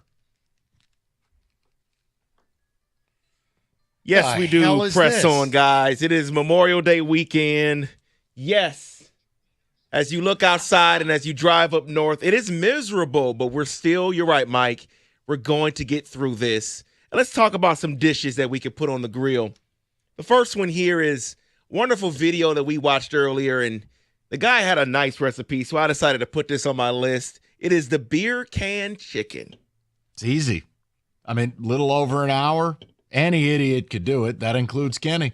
And you can have yourself a high caliber, quickly grilled delight. Yes. And make sure you season the beer can like he did. That was over the top. He was pouring seasoning in the chicken's ass. He had seasoning in the can. I'm like, bro, enough with the seasoning. And here's the beauty of the beer can chicken, David. For those out there, you could also use different, like, Coke or Dr. Pepper. Gives the chicken a different flavor, makes it a little sweeter if you want. Yeah, but yeah, it's easy to do. You just basically set it and kind of forget it. It's kindergarten barbecue. That's the way I describe it. And people will think, oh my God, this is great. Yeah, okay. You're right. Change up flavor. So let's do that with the next dish. Everyone loves burgers, but let's do it a little bit different. Let's do the pork patty burgers. Instead of the beef, you put the pork patties and you go ahead and put it on the grill. I'm going to say no. Isn't that just called the sausage? Yeah. But it's ground pork. You put it in a patty and you grill it. Listen, there are so many great ways to smoke or barbecue pork. I don't need a patty. I'm going to say no to this. I'm going to say no as well because I have nothing against, like the turkey burger and the chicken burger. It's not a burger. You want a burger, go you get have ground the burger, beef. correct. There's different types of ground beef, but I need a burger made out of beef. That's it. So I'm going to say no to the breakfast sausage. That's what that is, if you think about it. Okay, all right. I get you. If you want a little bit healthier dish here, you could put some steak, have some steak lettuce wraps with a nice peanut sauce. No, just no. All right, this ain't P.F. Chang's, wait. dude. No, stop. I was about to say, are you going full P.F. Chang's? No. Just wanted to see if you were interested in any of this. The answer's no. If I want steak, I'll eat steak. I don't need lettuce cups. I guess if you're trying to impress somebody as a hors d'oeuvre, you want the steak lettuce wrap horse divorce. There you go. Okay, well then just go all in here with this dish here, David, on this list. This is your list. Nope. This is the next one on here because I figured they probably wouldn't like that. So we'll just go with the cowboy steak with grilled red onion salad. The cowboy steak with a grilled red onion salad. You don't like that either? No. I just said the cowboy steak with a grilled red onion salad. Yeah, listen, the red onions, whatever. Steak is steak, yes. Yeah, you can have whatever you want with the steak. Yeah, and there's also cowboy steak. Listen, if you have a bigger cut of meat too, you can also put that on the smoker, running it like 200. It's basically you can reverse sear it, use the smoker, and then sear it off on the grill. You can do everything outside. Yeah, no, I'm all about it. I would need to see what's in this red onion salad. I've never Tomatoes, had the red onions, cucumbers, red onions. The cowboy steak. None of the stuff you like, Mike. I mean, the cowboy steak to me, you watch your mouth. I'm just telling you. Don't give me this Doug Karsh crap where you're anti-red meat. You're paying for the bone. That's it. Okay, fair. I'll accept the slander. I would rather, you know what? Give me the cut of meat, and you can keep the bone. Okay. Unless you want to look like Fred Flintstone out there. I mean, it looks paying cool. for the bone. Gotcha. Rico has a lot of problems, and you're going to hear them all. I'll keep it simple with this one since you didn't like the pork patty burgers. Something simple. And Rico, you've made some great ones. Smash burgers. Oh, yeah. Yeah. Keep it simple. With ground beef. Correct. Right. I mean, with ground beef, I mean, it's like life-changing. Yeah, I was just like, wow. And it's quick. It's easy. Yeah, smash burgers, A+. So this one is a take off something that they do at Mickey D's. They do that rib sandwich thingy that they do. Ugh. This one is a homemade Mac Daddy Morrow barbecue boneless rib burger. Okay, I'm leaving. No. Wait, but I think this is, if I'm correct, David, you cook the rib and it's so tender you just, the bone. Slide the bone out. Yeah. Yes, correct. Kenny, I'll let him say it. I'll let him say it. Up next, how David had his 5th child. No, that's not how he had it. Oh, It stayed in. yeah, he kept the bone in. Got it. David was sharing that cowboy steak with everybody. All righty then. Okay. I don't know. It's that Is simple, that yes. something that you would do? No. If I want ribs, I'll eat ribs. I just don't need things like that. No, I'm out. Would you prefer the barbecue beef shanks? Yes, 100%. Yeah. Yeah, those are Yeah, fantastic. you were telling me about that. Yeah, those are fantastic.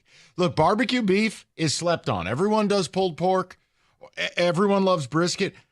You just get you can get a chuck roast or you can get the shanks. You can do pulled beef. Mm-hmm. Fabulous. And it's cheap. It's easy. It's a crowd pleaser. That Dr. Pepper you brought up earlier, you can use that as your braising liquid after you smoke it. It's really, really good, man. See, I like the chuck roast for the poor man's burnt Yeah. ends. Yeah. So instead of saucing them at the end, just keep cooking them covered with a little braising liquid, and you can go shredded beef. If you want the burn end style, different. Then you gotta. But the shredded, yeah. But it's great, David. Yeah. Or you can try this if you want some chicken wings. You can do the grilled Cajun lemon pepper chicken wings. In 100%. Any smoked wing. Yes. Yes. It's a different taste. If you, it's fantastic. So this one, you can really do any flavoring you want. You can switch it up with anything No, you man, want. but but just smoking it, it's going to take a little bit longer, but it's worth the wait because it's the smoke flavor. Oh, and the chicken. It's delicious. Oh, my goodness. Like I've got a peach honey porter rub from a company that makes it. You hit the wings with that, and when they come out of the smoker, light, tight. Don't go crazy. Little drizzle of hot honey when you toss them in the bowl. Crowd pleaser. It's just always funny because I think people think we constantly talk sports to each other. It's like, and we're actually sharing recipes like, hey, have you tried this? After doing this show with you on a daily basis, the last thing I want to do is talk to you about sports. I mean, it just always amazes me. Like, I'd rather hear about the effing weather from you than a sports take. Hey, Mike, did you just see the Dodger game? Click. I'll talk to you Monday. Have you seen the Tigers? Right. Yeah, exactly. Now, this next one, I gave a preview to Kenny earlier, and I want to switch up the way you do this one. The original recipe is not at all. Not at all. The original recipe is called the crunchy lemonade drumstick. So what you're doing is you're marinating the drumstick in a lemon buttermilk marinade for 4 hours. Now, this one says you can bread it and bake them, but you can then just put it on the grill. Marinate it in that and then just put it on the grill or smoke it. Basically leave it in lemonade? Lemonade buttermilk marinade, yes. I mean, can't be bad. I was about to say, I would try Any good it. fried chicken starts with buttermilk, right? Correct. I can't be bad. It's some form of brining the chicken and tenderizing it. Yeah, I can roll with it. Okay, yeah. That wouldn't be first on my list. Not mine either, No, but I but wanted to kind of give a different option. But you know what? On a cold day like this is when you experiment. Yeah. This, honestly, here, happy Memorial Day, everybody. It's called Over the Top Chili. It's chili season. It's 48 degrees outside. You ever do the Over the Top chili? Were you telling me about that? Yeah, I think you were. Yeah. It's really good, man. Mike just sits here and we sit there and it's like, man, too bad we can't do this at 2:00. But yes. That actually was one of the things on the list. They put that on the list. The over the top chili? Yes, and then they also put beans. Whatever meat you're going to use, you can use chuck roast, you can use ground beef. You put it up top in the smoker, and then you take your Dutch oven underneath with your veggies and tomato base or whatever your chili base is. So you're smoking the meat over the chili contents. And then once the meat is smoked, you break it up, you throw it in that, cover it, and keep smoking for a couple hours. And everything's done right there. And you get some of the flavor of the meat in there, too. It's great. Maybe that's what we'll do this weekend. I got him. I reeled him in, David. He was quitting on Memorial Day. Now he's back. And then I'll close it out with this one. This is just real Any more simple. free previews for anybody? No free previews. This is a simple recipe for anyone. Where'd you get this music? It's so bad. If you just like grilled chicken, you could do the spicy coconut grilled chicken. No, that's a Doug Karsh. Get that out of here. Some people like that. So I don't eat red meat. Get out. No, he's probably trying to grill a turkey and kale. No, just move. Give me a different one. You can't end on that. Okay. That's terrible. I think I am going to end on that. Okay, then. It's going to be no St. Louis ribs, no nothing. none of that. No on here. brisket. No burnt ends. No. I mean, what kind of list is this? Yeah. Sorry, guys. At least they had smash burgers. So. That is your Memorial Day food blitz.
All right, we talked a lot of different things today. If you missed any of the segments, use that Odyssey Rewind. Are you going to power through this horrible weather for Memorial Day?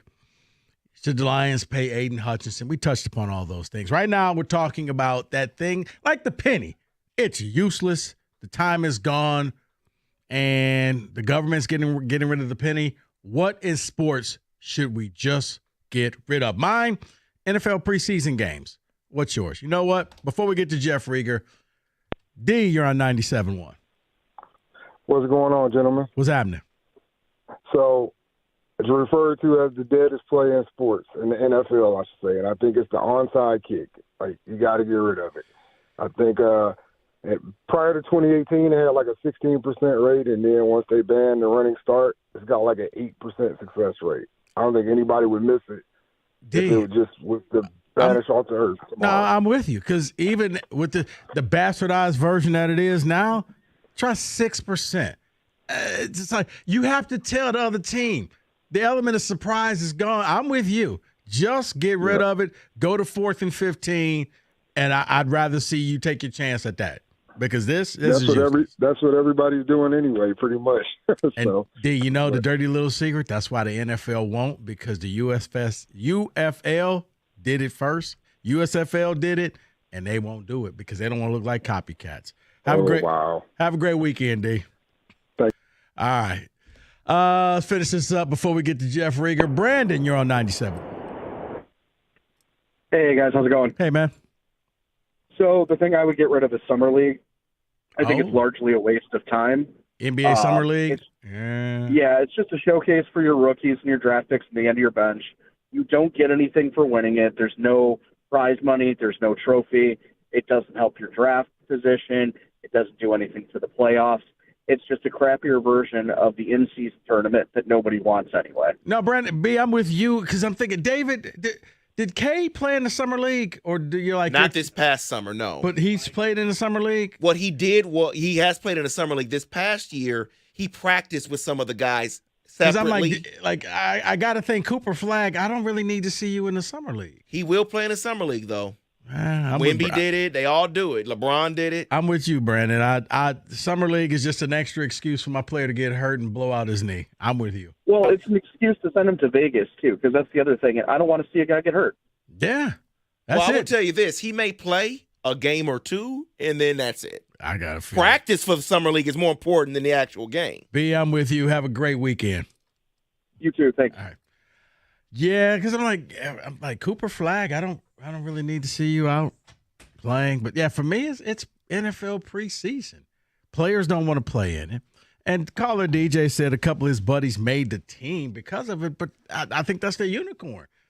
Players don't want to play. The main players aren't. They're going to sit out. You're not going to see Jared Goff. You're not going to see Amon-Ra. If you get a series out of them, consider yourself fortunate and blessed that you spent a top dollar to watch guys who aren't going to make the team.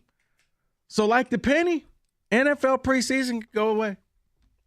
Jeff Rieger? If it wasn't for preseason, you wouldn't know you had Brock Purdy. Okay. No, he was on the roster. But he was a 6th-round selection, so he's going to play in the preseason. Yeah, he was a backup. Yeah, it's Hendon Hooker. Have we even seen him play yet? Yeah, in the preseason. Does he? Yeah, he played in the preseason. He looked not the best. Remember single read quarterback? That was him last preseason. He's got a grift going, but that's a whole nother topic for a whole other time. You don't remember Cade versus Jalen Green in a Summer League game? It was big. It's huge. No.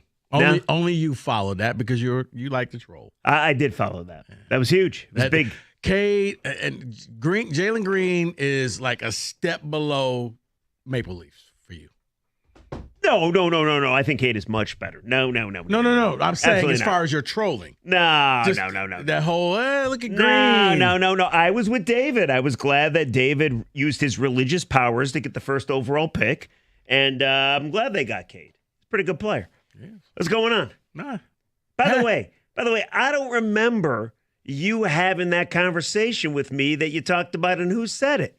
I'm listening to Who Said It, and I'm talking about not paying Scooble. David used one of those, And you're like, I had this conversation with Rieger. I don't remember that conversation. Rieger, as Wojo would like to say, it was probably one of your 6 shows that you did. Yeah. Okay. I remember I was in the car. I was driving back home early in the morning, and I was talking to you, and I said it. This week? Yes. Really? Yeah, I was driving, getting ready to pull up into the house, and I need to get some of that memory medicine. Yeah. I was like, wait, I said that, but I didn't say that on the air. I only said it to Jeff Rieger. Well, I agree with you, so I must have agreed with you. You did. I do agree with you. And I'm like, it's got to be Rieger because he just. Good call. As soon as David said it, I thought it was me, but I don't remember you telling me, but maybe subconsciously I was just giving your thoughts as my thoughts. Yeah, it was one of those early morning calls that you gave me, and I just happened to be out and about. And I wonder what that was about. I do that often. I just can't drive by myself with apparently not talking to anybody. I need somebody to talk to. No, you can't. Consider yourself lucky. You were the guy that time. Where are you? I'm pulling up to the golf course. I'm just dropping the kid off. I'm just doing this. Sounds about right. You know, you got a radio, right? Now I remember it. You know what? It's all coming back to me now. Okay. Yes. Hey, welcome to the studio. Yeah. We were supposed to be downtown. What happened? Dude, so you can go any speed you want on the lodge without getting pulled over, can't you? You really can. Yes, you can. I do it every day. So my car, I shouldn't even admit this, but like David calls me, there was some kind of technical issue, so I had to race back. I was in the Comerica Park parking structure, like doing a little Tigers pregame stuff, and he's like, you got to come back. So I'm like, oh, crap. And I look at my GPS, and it's like, you're barely going to make it. So I decided to take off. I was doing, I probably shouldn't admit this, like 90-something on the lodge. Okay. I've done 100 before. Yeah. Okay, there you go. I feel any other freeway, I would have been pulled over, but I made it here safely. On the way back to Comerica, I'll do the speed limit. You can do South. You can do Southfield too. Okay, fair enough. Yes, you can. See that drop you get, but you didn't say the one about the McRib. Kenny, I'm gonna need you to get that drop. You remember what he talked about? Yeah. I have no idea what you're saying. Yeah. What about the McRib? By the way, I heard Mike and Rico talk about what were they calling you, the lumberjack? This is quite the getup. It's the freezing outside, man. It's not that bad. It is not the weather we should have Memorial Day weekend. I was one of those white guys walking around in shorts. Wow. That's what Doug and Scott were talking about that today. What you got going on? Not that. There is an observation I have from yesterday's Tigers-Guardians game that I am ready to anoint this man as the man. I will explain, and we'll get you up to Tiger baseball at 6:45. So you drove here for that, and then you're going back down. Wow. What do you want me to do? Did you want to go to 6:45? Why don't you just go to Music Town or something? All right. Oh, why didn't we think of Music Town? Oh, that's a good idea. I don't know. Listen, I just do what I'm told. That's what the money's for. Well, David made the call. David is a respected man. I just did what he said. Who drives 100 on the freeway. All right, everybody. I did. We made it, thankfully. Have a great, safe weekend. We'll be back on Don't drive 100. Tuesday, 97.1.